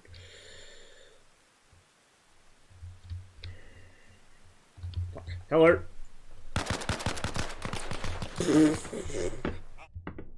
Why take a knee and actually aim when you can just fucking spray? That was my bad. I should have aimed my first shot better. And, like, not been exposed in the open. Best place to spawn. We'll go from Plasma. If it'll let me. Sam Bronx is my squad leader. He won't be near any fucking... Oh, Hornbeam Valley, sorry. Plasma is the name of the objective. Yeah, we'll deploy there. The engine seems really solid though, yeah. Like, the engine's good.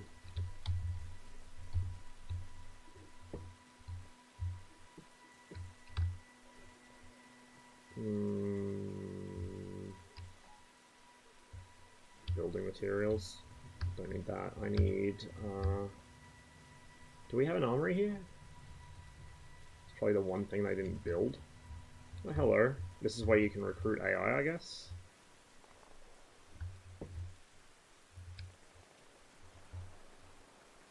Cool little clutter. Is that the infantry manual? Yes, it is.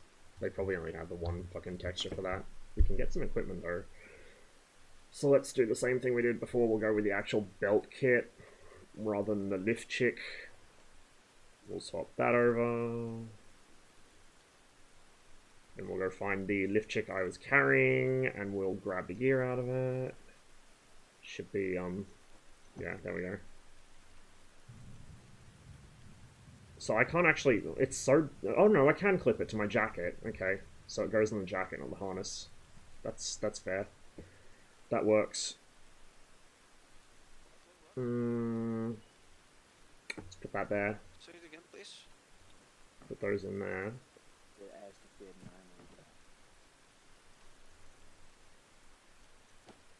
Oh, no, don't want to go in there. We can fit that in a pocket in our jacket somehow. Yeah, that'll do us. Also, why in the Christ am I carrying a radio in my pants? I mean, it's like a walkie or something, but why am I carrying it in my pants? What the fuck?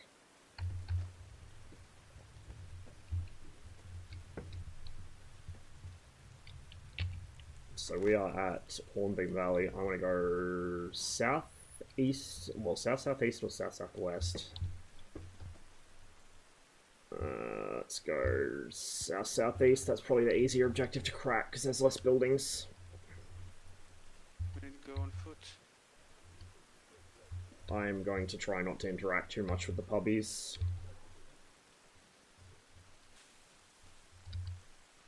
I am here for science reasons. Bought some surplus from Russia. The route it's having to take is spectacular. I'm not surprised.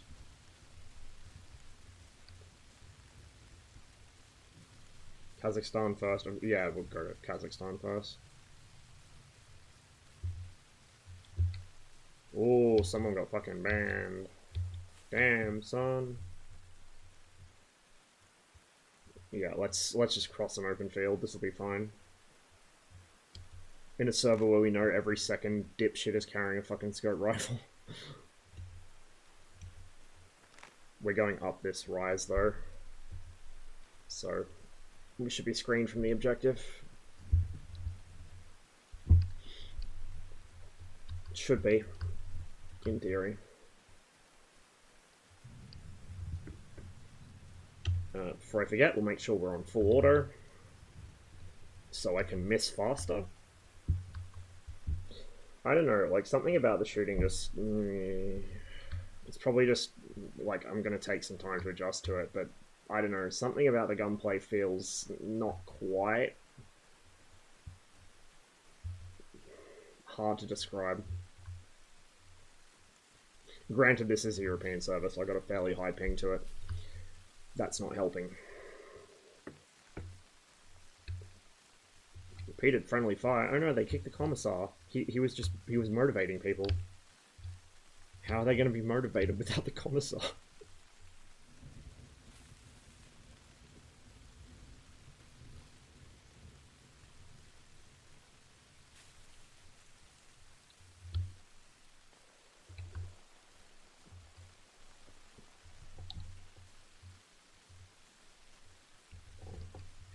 You're in the right general direction.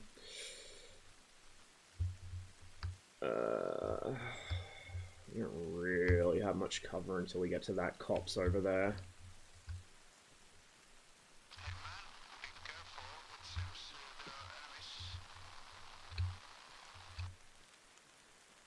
Good comms, bro. It seems there are enemies. It seems there are enemies.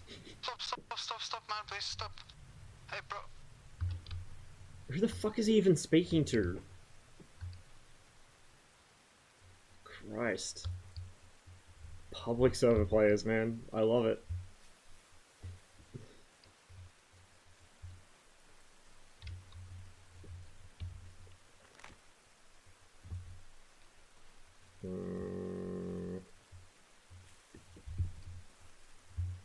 We're following that road.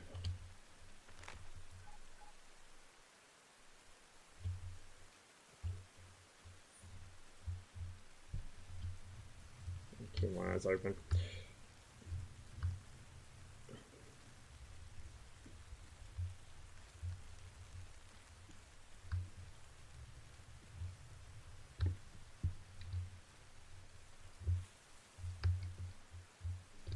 The map is quite beautiful. I really like the map.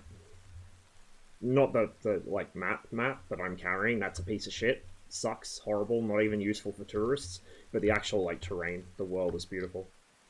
Really, really nicely made. Feels like a real place.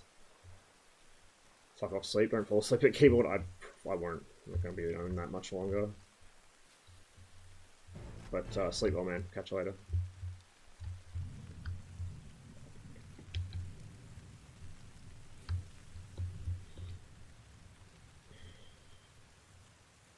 There's a deer blind up there.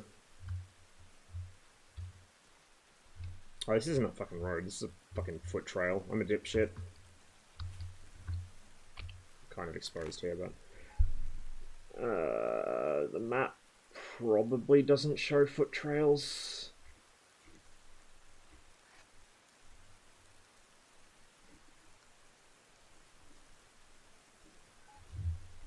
It's probably Poacher's Hill, though. That break in the trees, that tells me that's probably a footpath. So that's probably close to where we are.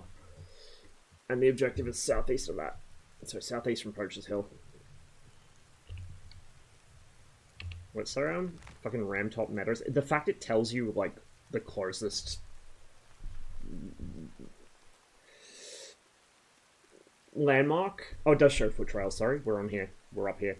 Yeah, the fact it does tell you, like, what your closest landmark is kind of... not a fan. Easy mode.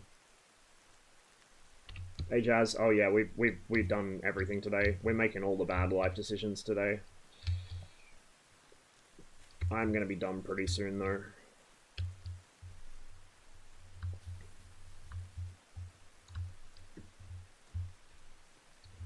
Part of the reason you can tell I don't do this for money, as you know, as alluded to earlier, you can tell I don't do this for money because I'm willing to do this for more than fucking 8 hours a day. Somebody asked me to fucking, like, do something else for more than 8 hours a day for money, I tell them to fuck off. Oh, Heather, we were talking about that earlier in the stream. Okay, before I get too close to the objective, let me pause. Why has that got so much fucking dead space at the end of the song? Possibly this. Okay, well, let's give it a listen. We're doing some sleuthing here as well, by the way, Jazz. I'm trying to figure out why I recognized a tune the character plays on the piano.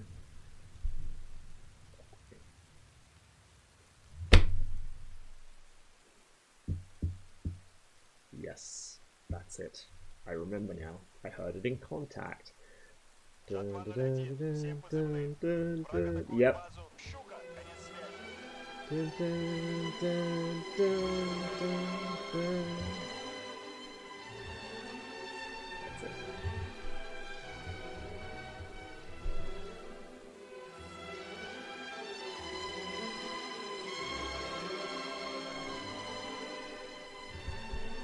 Thank you, Cotty. That's exactly it.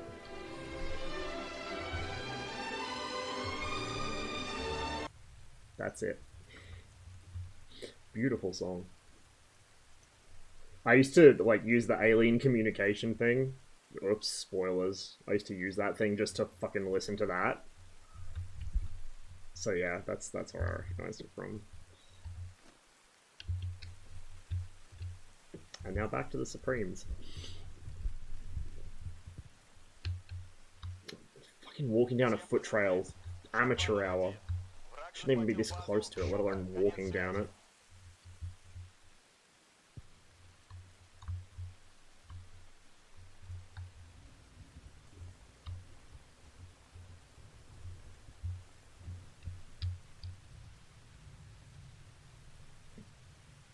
I have to say, I feel like their uniforms blend in slightly better than ours do.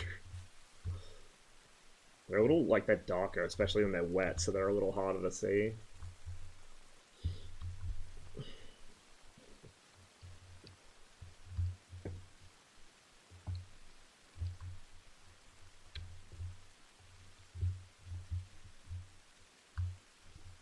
So yeah, the heather there, that's what you see on the moors in the UK.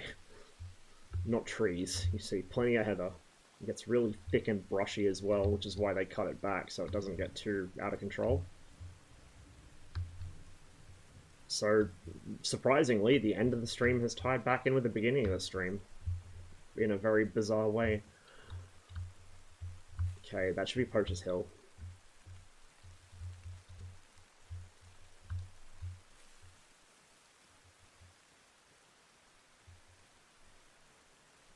Very hilly terrain. Like, really hilly.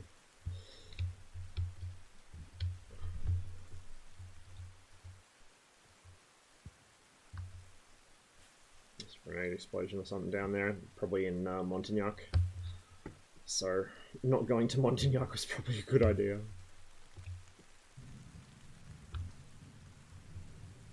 There's the road, that's the T intersection. So this is Poacher's Hill, that fucking base is like...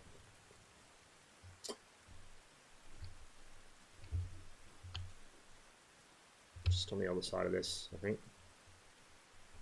If I can get into that tree line safely. He says, walking across the open field slowly, although at least it's better than sprinting across the open field, because that makes you very obvious and visible. As I spoke about last time I played this, or attempted to.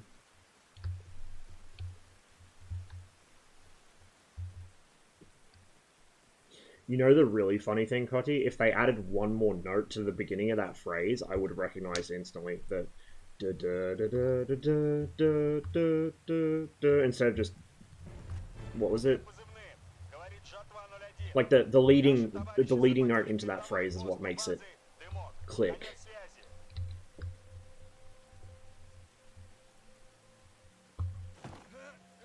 Not having that confuse me, because I know other songs that have the same chord progression. So that it was a bit of a bean boozle.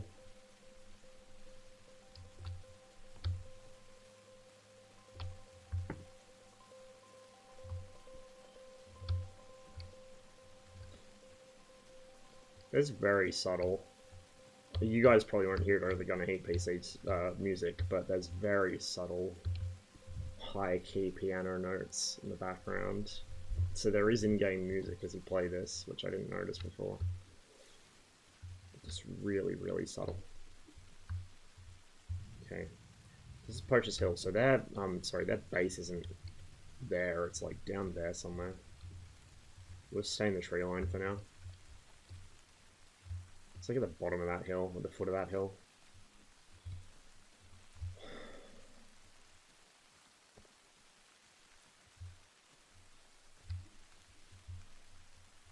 Oh, we got a buddy over here. Watch him shoot me in the face. Hey, bud. Of course. Of course. Why did I expect any fucking different? Oh, no, we captured it. Okay, disregard. We captured it, and he's right up in my face, because of course he is. Okay, we want to go west. Fuck it.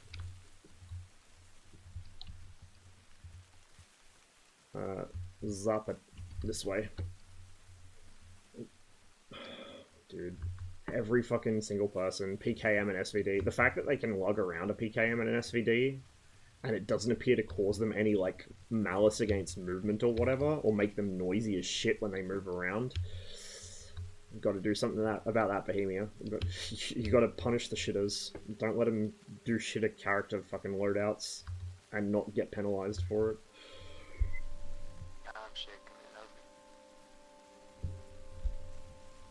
The SVD is not particularly light in itself, and the fucking PKM is, well, it's light for a general purpose machine gun, but it's not light in a general sense.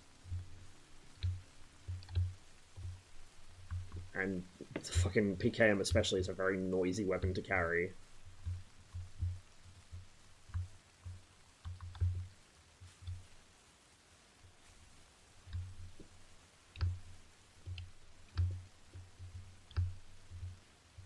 I don't know why I expected any different though. It's like when I used to play fucking Invade and Annex and Domination, every fucking shitter had like the most optimal, in a puppy's mind, weapon possible. And if they could, they'd carry two. Sniper rifle and machine gun was usually the go. Like the two fucking biggest skill issue weapons you could possibly think of.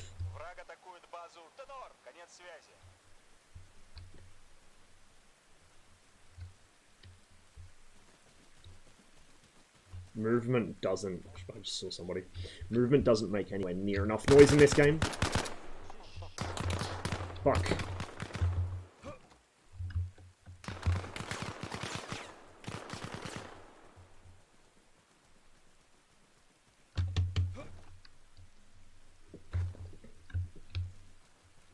Since we're solo, we're gonna try and keep our movement speed up.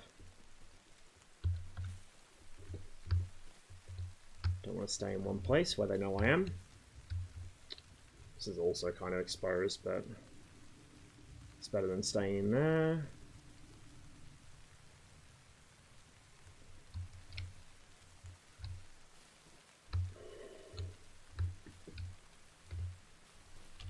Все позывные. Жатва 01. Враг захватил базу. Тенор. Конец связи.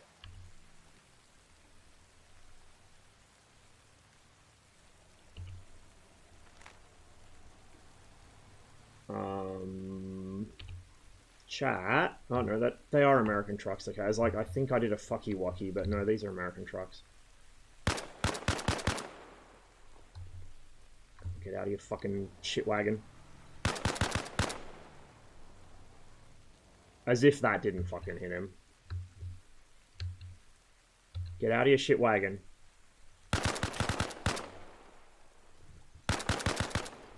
We hit him, but he's still up. Okay, he knows where I am. We're going to relocate quickly. Hopefully he doesn't hit me over the fence. I don't think he saw me do that. We're going to keep moving this way. Just fuck it, send it. And we're going to box back around the way we came. They won't expect that, will they? They probably will. We'll see how we go. When you're solo and outnumbered, you got to be quick. This is how, I never did enemy party stuff. I wish I got the chance to, but we had a bunch of guys that would do, like, enemy party. Op 4, if you're American, for different units on training exercises.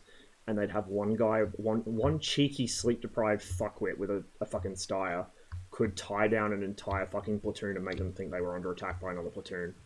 By just fucking sprinting like a maniac, firing 2 or 3 shots, sprinting like a fucking maniac somewhere else, doing the same thing. Rinse and repeat. You could fucking bamboozle people into thinking they were under attack by so much larger of a force by doing that shit. And as you can see, it works at fucking treat and armor as well. Don't like that truck park there. I just don't want to get too close and get popped by somebody coming from another angle that I didn't see. I don't know if he's advanced on that position. I don't think he has. Pubbies tend to be scared of advancing on a position they took fire from. You can see it with, like, well, fucking 345th is scared of advancing on a position they took fire from as well. That's why they sit back and pixel snipe.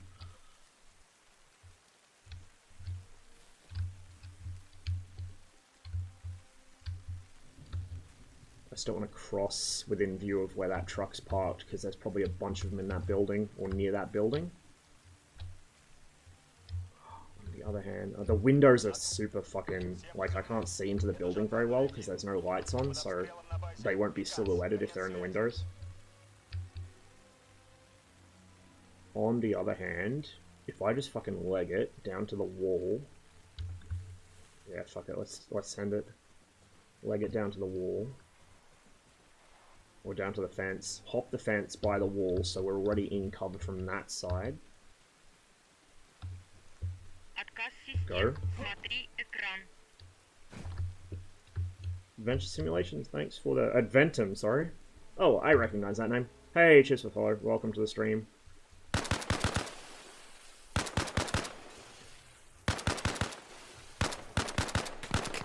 I swear to God, if that glass was stopping my fucking bullets, my aim wasn't great, sure, but if that glass fucking ate the bullets for him, I bet you it does. I bet the first bullet fucking despawns on hitting the glass.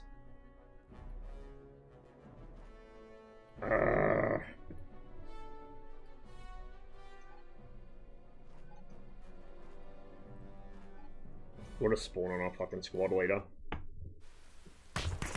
Oh, who just got shot? Well done, squad leader. That's getting capped as well. Fuck me, dude.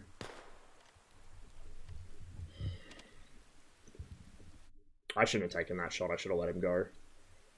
I need my DayZ player instincts back. When you aren't sure of a fucking kill shot, you let them go. If they haven't seen you, you don't take the shot. Because if they didn't see you, they don't know you're there. If you fire at them, they fucking know you're there. I'm having a wonderful day. I've been streaming for entirely too long, but I've been having a lot of fun doing it. So, yeah, it's been a good one. It's also why I can't read very well at the moment. My eyes have been open way too long. Yeah, give me that thing. I have one of these in real life. They're pretty cool. It's like a potato sack. Weaponized potato sack. It's a rifleman. Yeah, I know it holds less than the fucking... I don't care. Do we have a limited supply of those? No? I don't think so. Alright. Put that on my jacket, although I'm not gonna... Ah, I gotta... Okay, that's how that works. I see. I get it. This song is so good.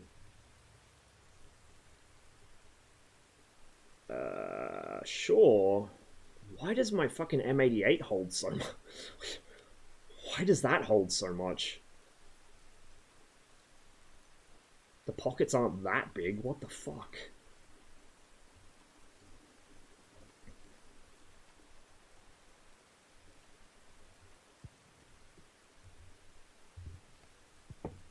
Okay, there we go. Non-crap question, are the AKs ranged in at 350 by default?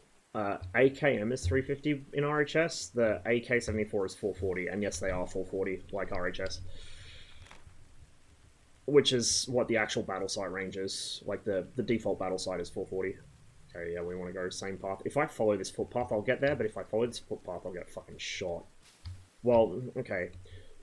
Logically speaking, if I followed that footpath, I'd get shot, but the other team are probably as stupid as our team are, so they're probably not watching it. I might get away with it.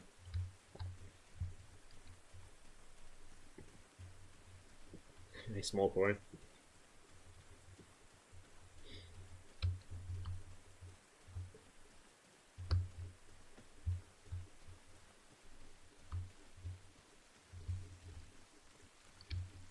Have I gone the wrong direction again? Yes, I have. I want to go west to hit the footpath, and it's going to be on that side.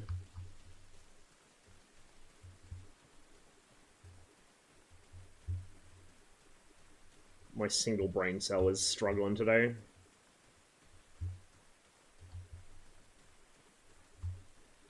There's the fucking T intersection. This isn't the path, this is a fucking creek bed. T intersection near the base. No, I was meant to go east. Sorry, I'm brain dead. Oh, and I've got a friend, apparently. Let me just put that back in my fucking backpack.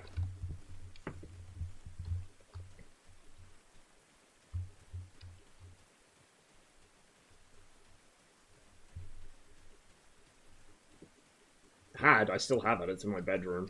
Yeah, I got it, I think I got it from Varastelica. Or did I get it from eBay? I don't remember. I got it from one of those two, and I got the Zelt bun that's currently wrapped around it from Varastelica. They're pretty handy. They're more comfortable than you'd think, actually, for being basically a fucking potato sack made of, like, canvas.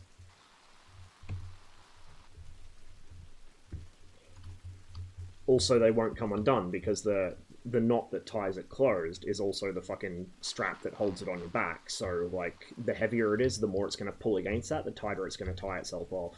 Kind of clever.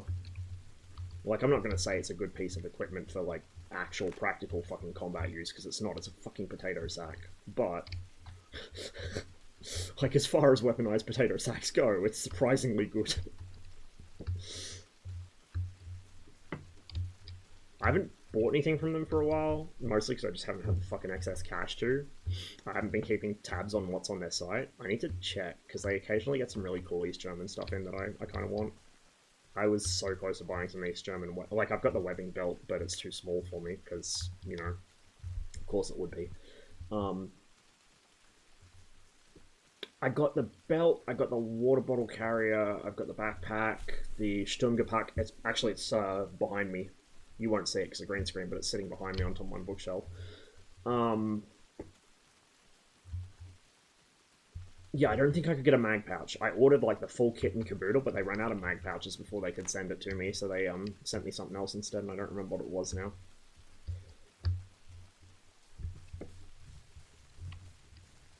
I'm nowhere near that footpath, which is a good thing. You shouldn't walk down fucking trails. They're such obvious fucking... Oh, no, never mind, there's a trail. I want to follow the trail south.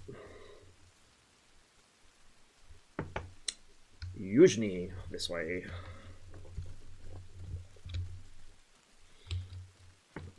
The environments they've really got down. Like, you see there's almost a, like, little creek or spring there. Like, you can visibly see the water is going in a particular direction. That's really cool.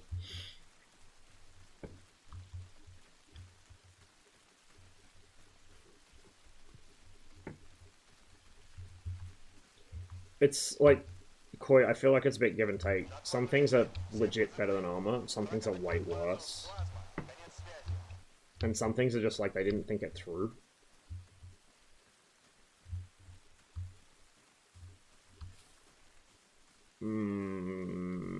Что?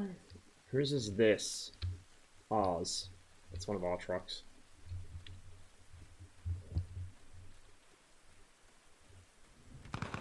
Oof. Okay, it's ours, but someone don't want me here. Not a contact drill. You know, sprinting around like a headless chicken, that's a pubby contact drill, that's not an actual contact drill. Unfortunately, doing actual contact drills in PvP and ArmA is a good way to get shot, because somehow everyone has uncannily good aim on rapidly moving targets, and I do not. Also, they're probably running at fucking ultra-low settings so they can see through grass. Yeah, it's one of our trucks, so either it's a very confused friendly, or the friendly got domed. That's a friendly. Don't... You fucking monkey. You can literally see names, my guy. You can literally see the name above my head. Are you actually fucking brain dead? Yes, he is. Now I get shot by the actual enemy. That's my fucking squad leader? Are you shitting me?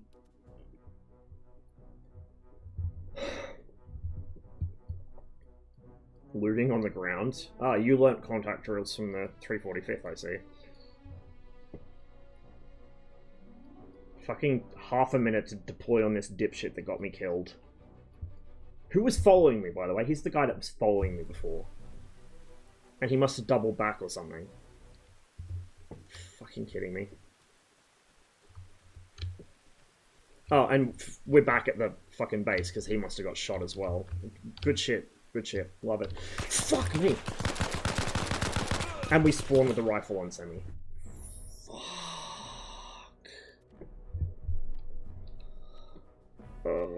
This is why I don't play public servers in ArmA anymore.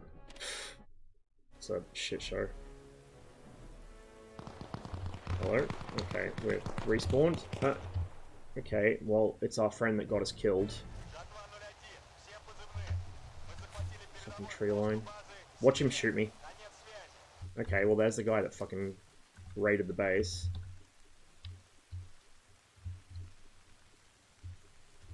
Fucking M21, yeah, of course. My marksman rifle.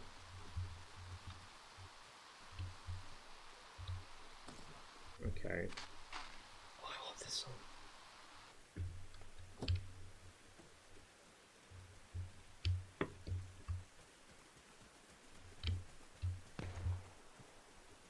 Yeah, looting my body now. Not that I had anything worth looting.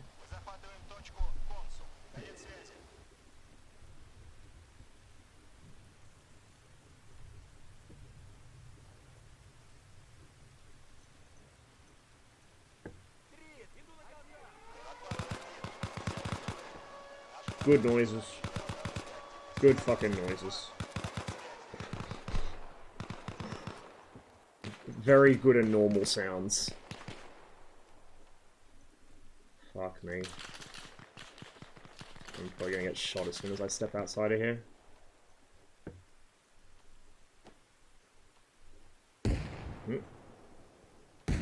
Oh boy. That's probably old mate with his fucking sniper rifle.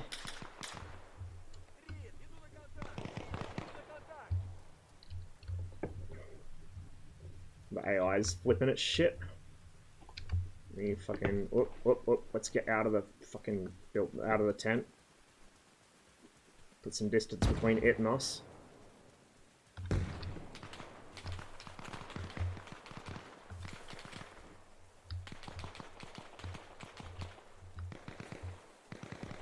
reset the site? No, I didn't. No, I didn't. Fuck, dude. He's down here. He's actually over there.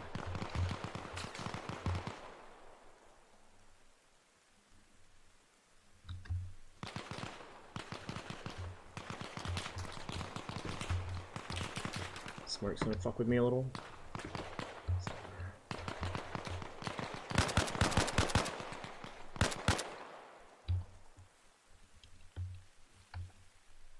Four for frag.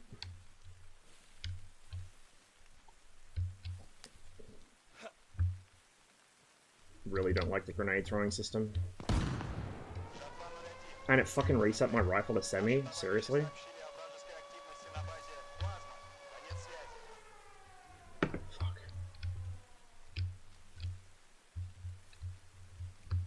I don't think we got him. The AI might have, maybe. We'll flank around the bottom and come back up that direction. Hope none of our dipshit friendlies shoot us. There's still guys in that tree line, I can hear them.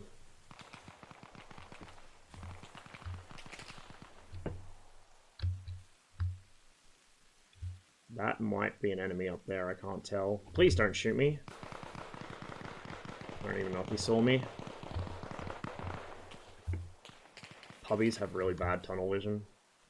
Like, worse than mine. Hey, bud. Hey, bud. Get fucked. Now I get shot by the friendlies. In 3, 2, 1.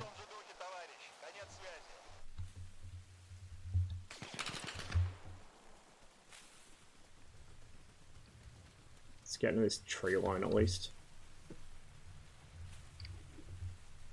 Using jeeps as battle taxis. Never change.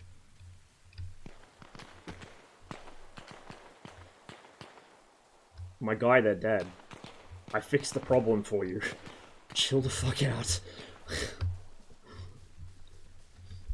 Have no inventory space, so I must loot. Fucking oath, yeah.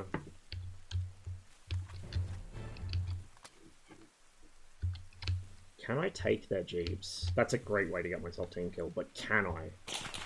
You fucking monkeys! You absolute fucking monkeys!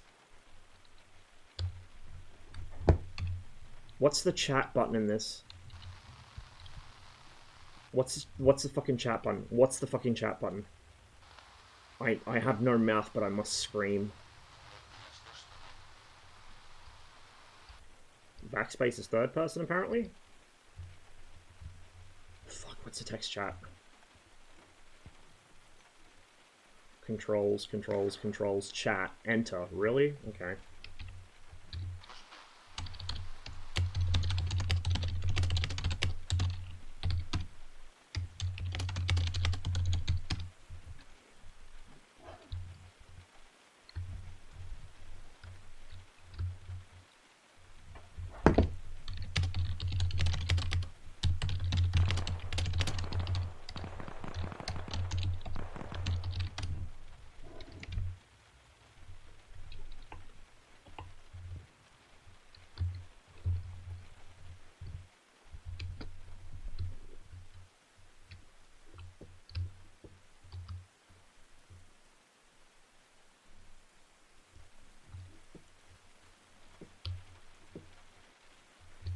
Can steal their vehicles. Do I false flag these guys? Will it work? Do I risk it? Oh, for fuck's sake.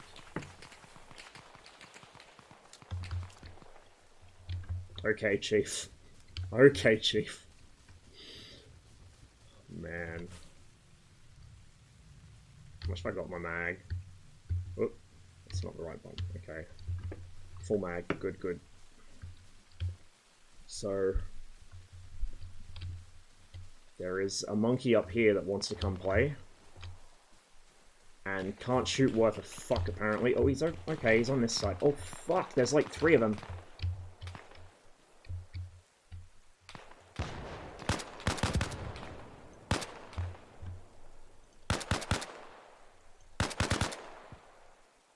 Look at them running around like fucking chickens.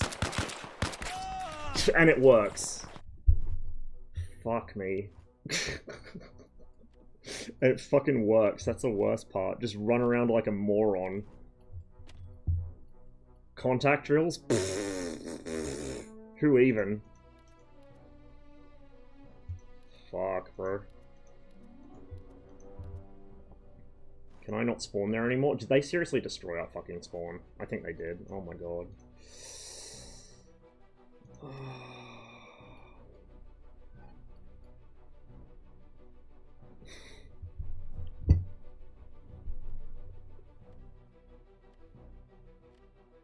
That's why I play organized Zeus PvE missions with people, because I don't have to worry about the AI fucking running around at Of course! Of course! What the fuck was that? What the actual fuck was that? Yeah, I don't have to worry about the AI doing fucking sick dodges on me. Are you fucking... Oh my god. Oh, no. Okay, that's why. He wasn't shooting at me, he was shooting at the guy behind me, which I didn't see, of course.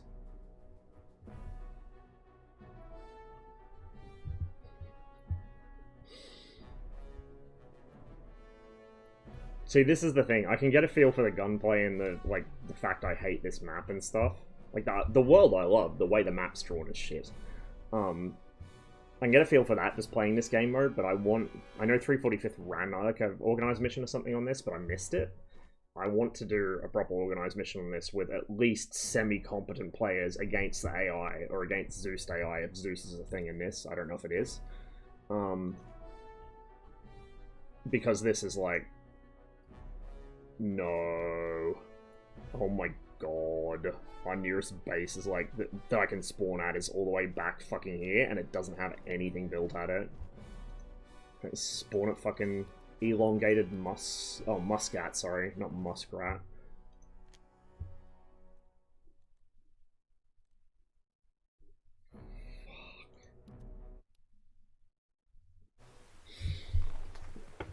My sanity is fading rapidly. Oh, no, radio. I want to talk to these people. It's bad enough that I have to be in the same fucking part of the map as them. What I do want is an armory, but we don't have one. So we're just going to have to roll with what we got. Sag.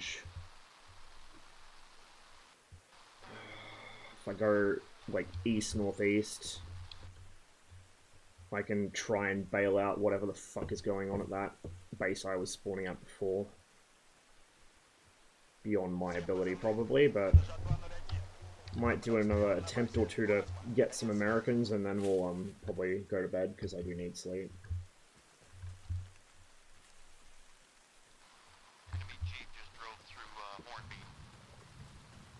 Bro, they did more than fucking drive through it. Christ.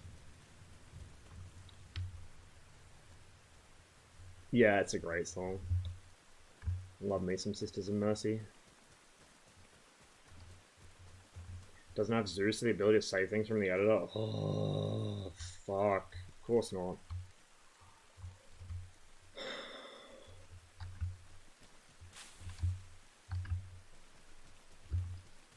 Too much to ask for actual, like, organized gameplay.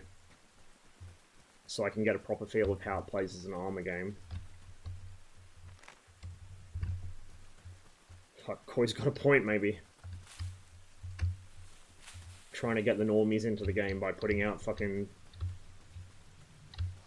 battle royale shit. I mean, I know this game mode's existed since like ArmA 2, but the fact that this is pretty much the only viable thing in it, or so it seems at the moment, is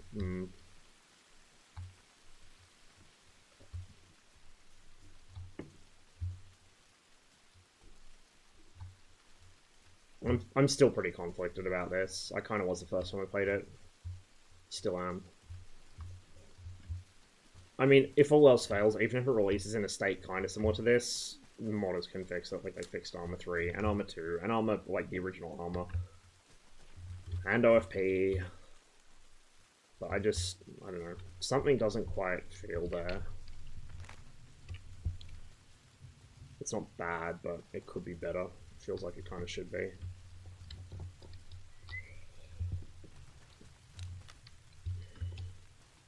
And just little things like the fact that single tapping now gets this up persistently rather than, you know, press and hold, holds it up, and then double tap brings it up persistently. Now if I double tap and... Oh, sorry, if I double tap, it takes it out and puts it away. So there's no persistent hold. Or not persistent, but like there's no hold, there's only persistent. Which I guess, okay, that kind of makes sense. But I like being able to just flash it up for a second or two without having to press a button again. Like, I'm not usually walking around with my compass out like this for fucking 10 seconds at a time. It's literally, get it out, okay, yep. Just literally look at which direction I'm going to put it back. Same with the watch.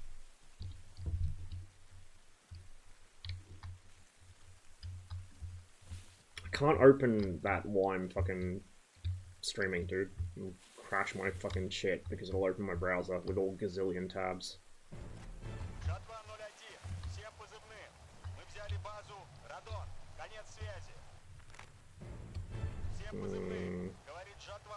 We're going the wrong direction, but I'm trying to follow the tree line so I don't get zipped again. Like I just saw movement up there. Probably not, but maybe. Dude, the fucking movement sounds are way too quiet. Like, if I'm sprinting around like an idiot like this, you should be able to hear me from so far away. Let alone when I fucking brush through a fucking shrub. Or tread on, twigs. I think I was seeing things. I was hallucinating. Chimp, close the tabs? No. Fuck you. What is it? What is this very important thing you want me to look at? Fuck, I could open it on my phone, I guess. Yeah, I know. Oh, okay, no, that's a good thing. I like that thing. Send me it in Discord so I can add it to my horde of cool photos.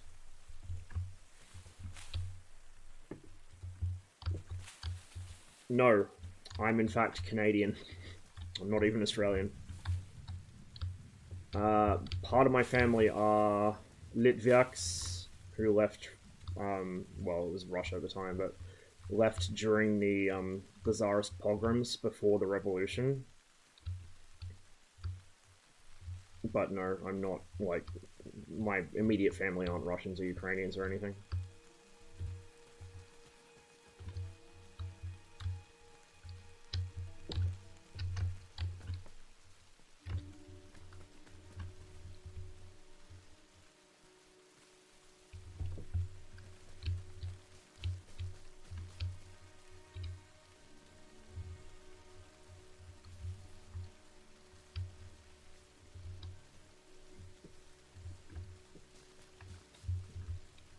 What you see me doing now, sprinting around like this, don't do this. Doing it because I'm tired and I'm impatient. But sprinting around is a great way to get people to notice you. Vision is drawn to movement.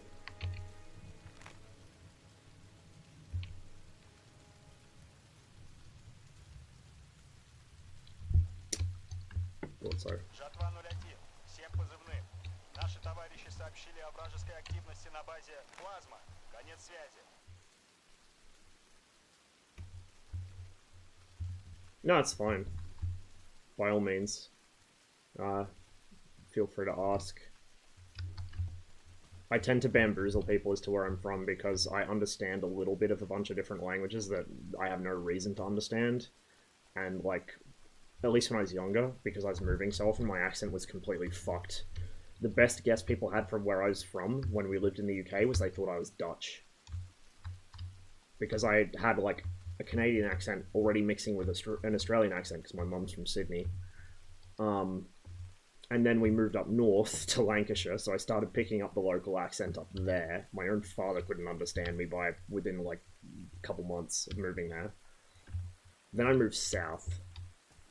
Then I moved out here. I didn't have, like, an accent that was identifiable as being anything in particular until I was, like, probably fucking 10.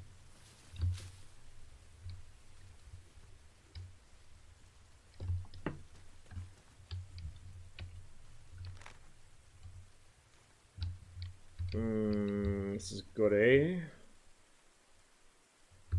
Yes, this is Gore.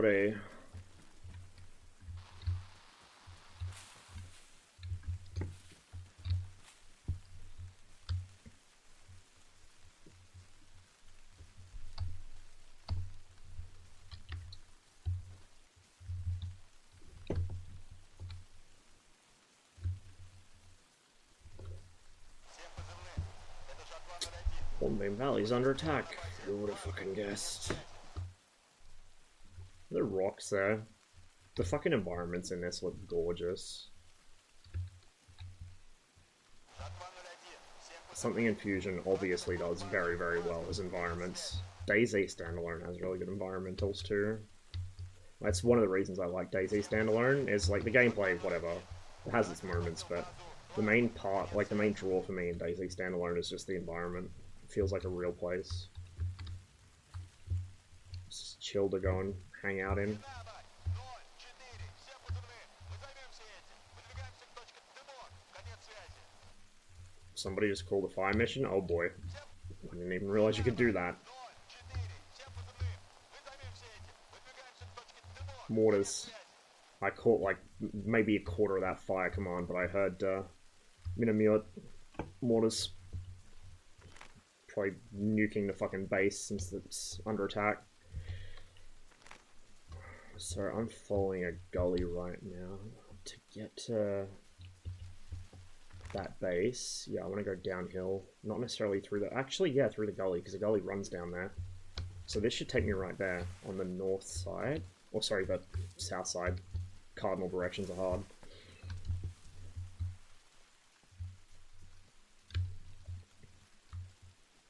Watch me get zipped by a teammate. Fucking guarantee it.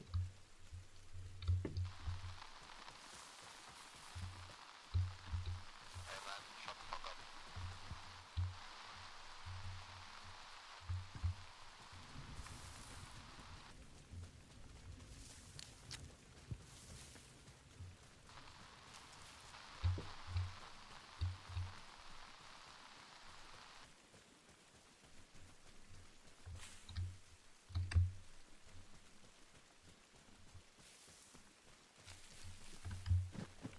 Tracker is really jittery. I don't know if my hair's blocking it or something, but it keeps twitching.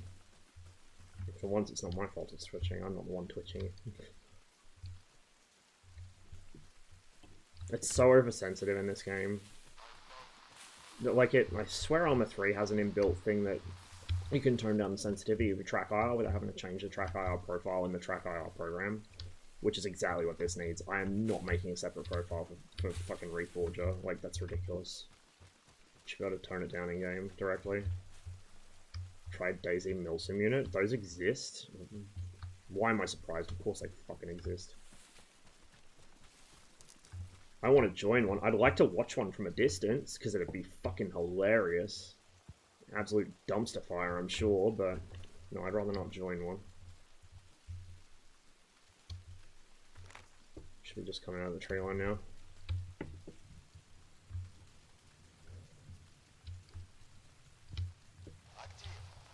There's the tents. Мы захватываем точку Тимур. Конец связи.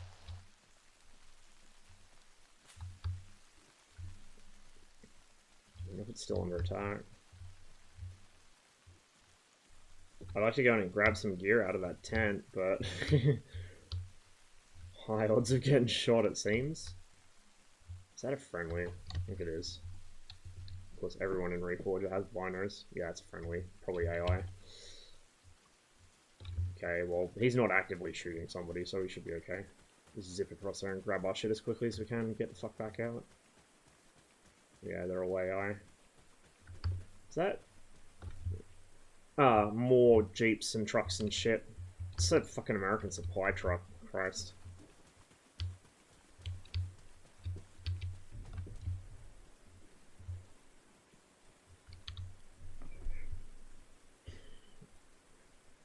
Всем позывным.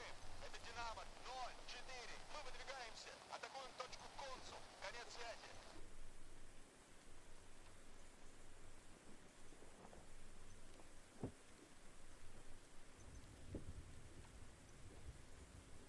I love this one.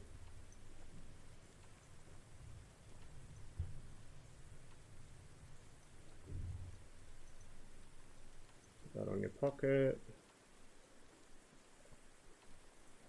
Nope, sorry, my bad. That's overfilled, apparently. Oh no, okay, it fits somehow.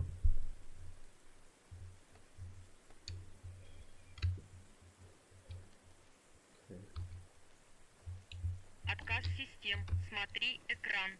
Hey, Kim. Yay, Rosbu Oilers. Rude? Thanks for the resub, but rude? Good to see you, man.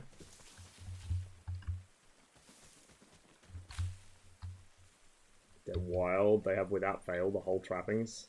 Ranks? Yes, sir. Marching in formations? Yes, sir. Oh my god. In DayZ. Fuck. Leafs? Oh, you... Wow.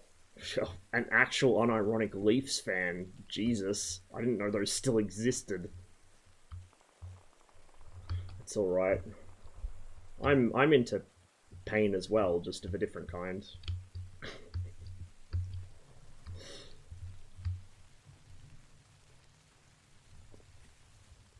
When was the last time the Leafs got anywhere near the Stanley Cup? 1960 something.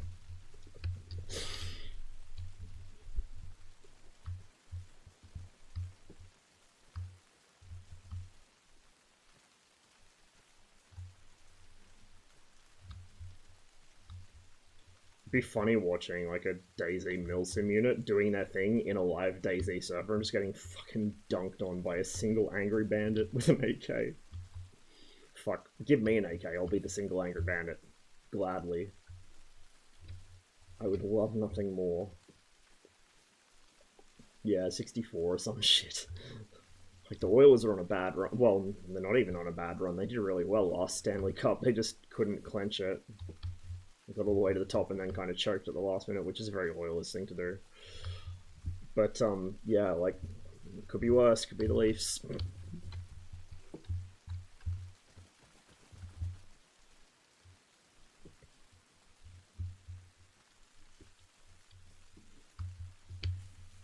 It's always funny when you get into, like, shit talking with the Leafs fans. They're like, oh, we have so many Stanley Cups. It's like, okay, but how many of that was after the invention of the automobile?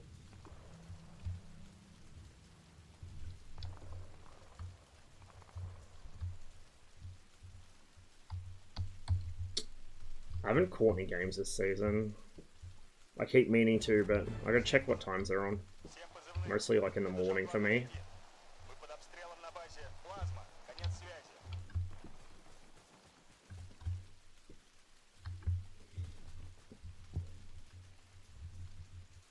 Be with autistic bandits screaming? Of course. Of course. What else would it be with? West. Something just exploded.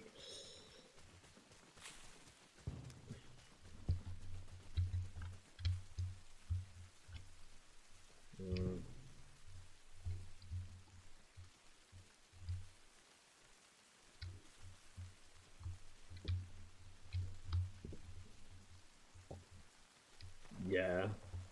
Hey, you get to experience what ArmA missions are like for me, man. They're 6 AM for me now, but for, like, all of winter they were fucking 4 AM.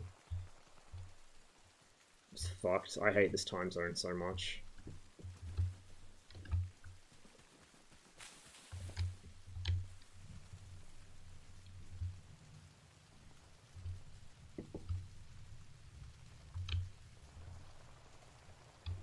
So, because I am listening to music, my situational awareness is degraded severely because I rely very heavily on my hearing to pick up threats.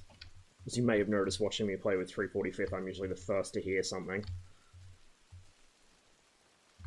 But, kind of at the point where I don't care, I want some tunes, so we'll deal with it. Just getting the heebie-jeebies in this forest. To be fair, I don't even know which forest I'm in.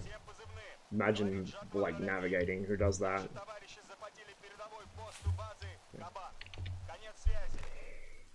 Central Everon, Highstone, yeah, I'm in here somewhere. Well, that's helpful.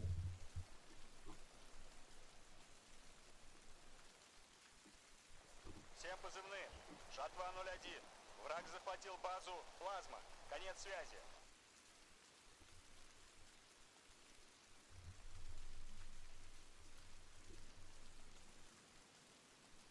we're on like this path, well, like we're near a path that we crossed Jesus, I just wiped out 6 of them. northeast.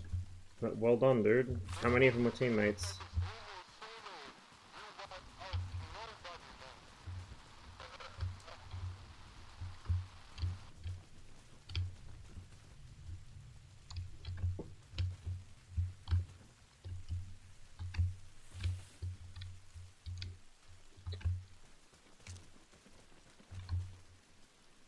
This is that rock outcrop I walked past before, I think.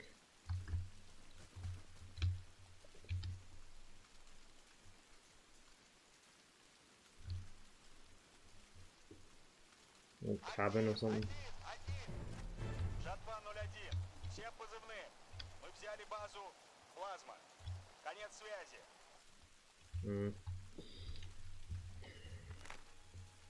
We're here. We're walking northeast because I'm a fuckwit and I keep forgetting I want to go fucking southwest towards the enemy. Fuck's sake. Oops, not 3. We want 1. And we should be on full auto once we unsafe the weapon.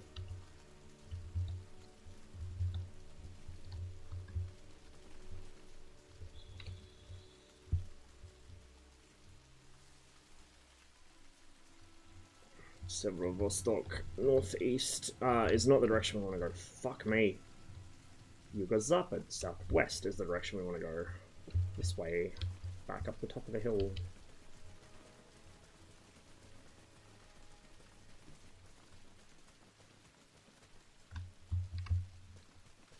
Fighting in these kinds of forests sucks because there's not enough undergrowth to actually conceal you very well, and the trees don't make very good cover.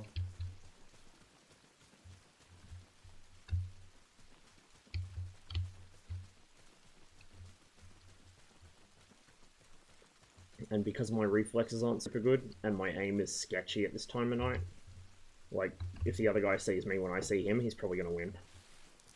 Like, I'm not much of an FPS player.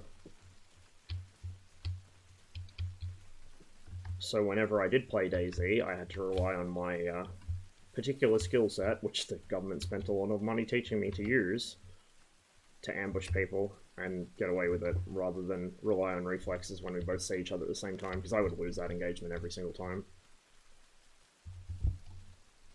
Все позывные. Это Жатва 01. Мы под обстрелом на базе Reforger. Конец связи.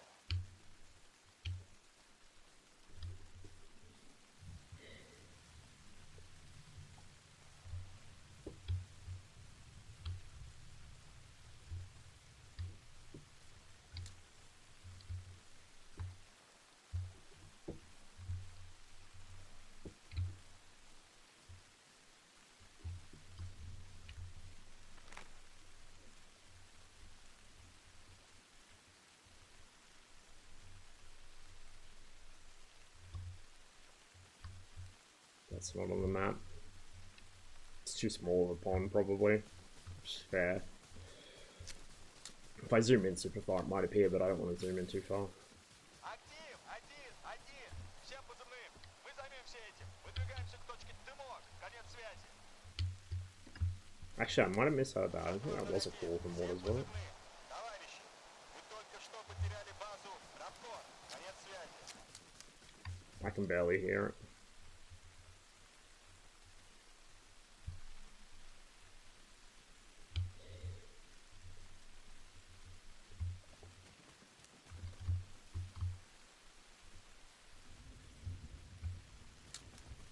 I know.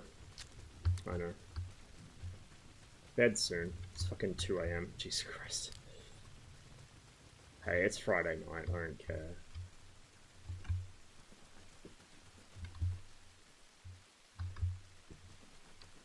I haven't done a proper long stream for a while, where I've just chilled. Tracker is not helping me chill when it does that, I'll say that much.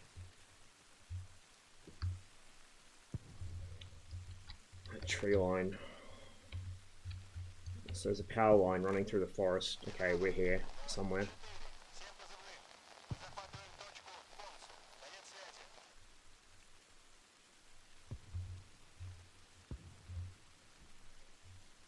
There's a roadblock.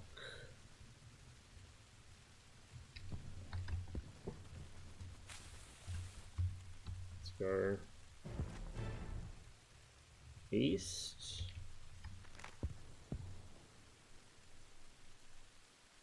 I think. Wow, I really pissed him off.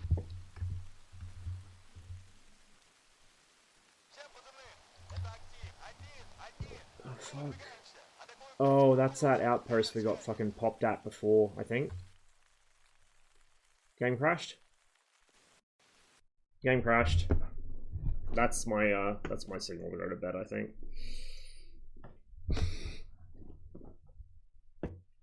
It's called my bank account to be frozen again. Are you surprised with the transaction you just fucking described to me? Like, really? Really? They froze your bank account? Really, Gilson? What a shock. I'm amazed.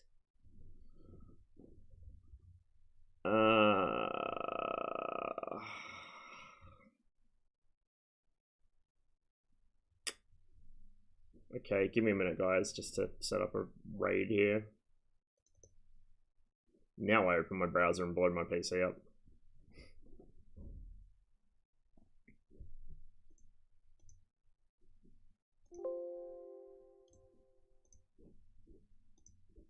Oh god. Oh gee. Oh my good lord, everything's... Oh fuck. That's terrifying to watch when all of the windows open like that.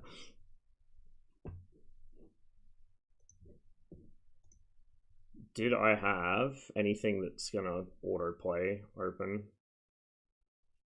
Twitch stuff usually. No, I don't think I need Twitch windows open, so I should be good to just leave it. The fuck is that? Oh, that's literally 2 tabs. Oh, right, it's those 2 tabs. Okay. Right, let's see who's on.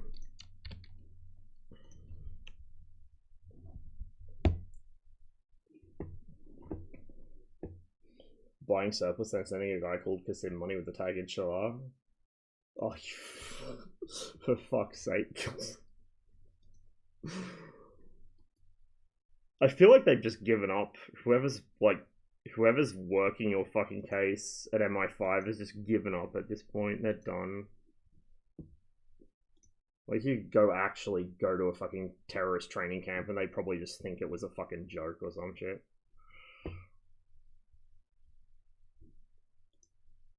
What a tune to end the stream on.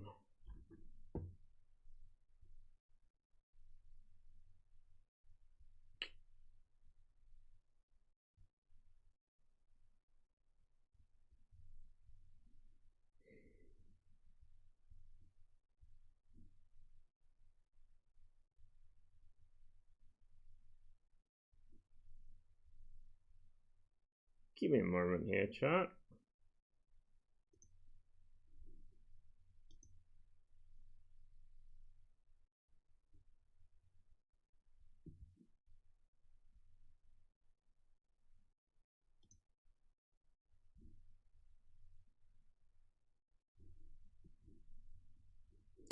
You guys want to watch some propaganda?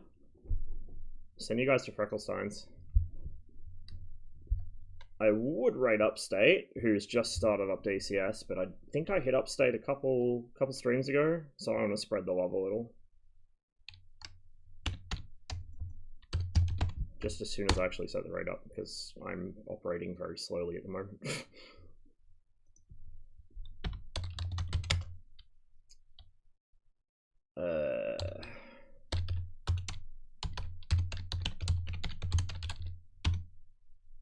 I can still type this out, that's good.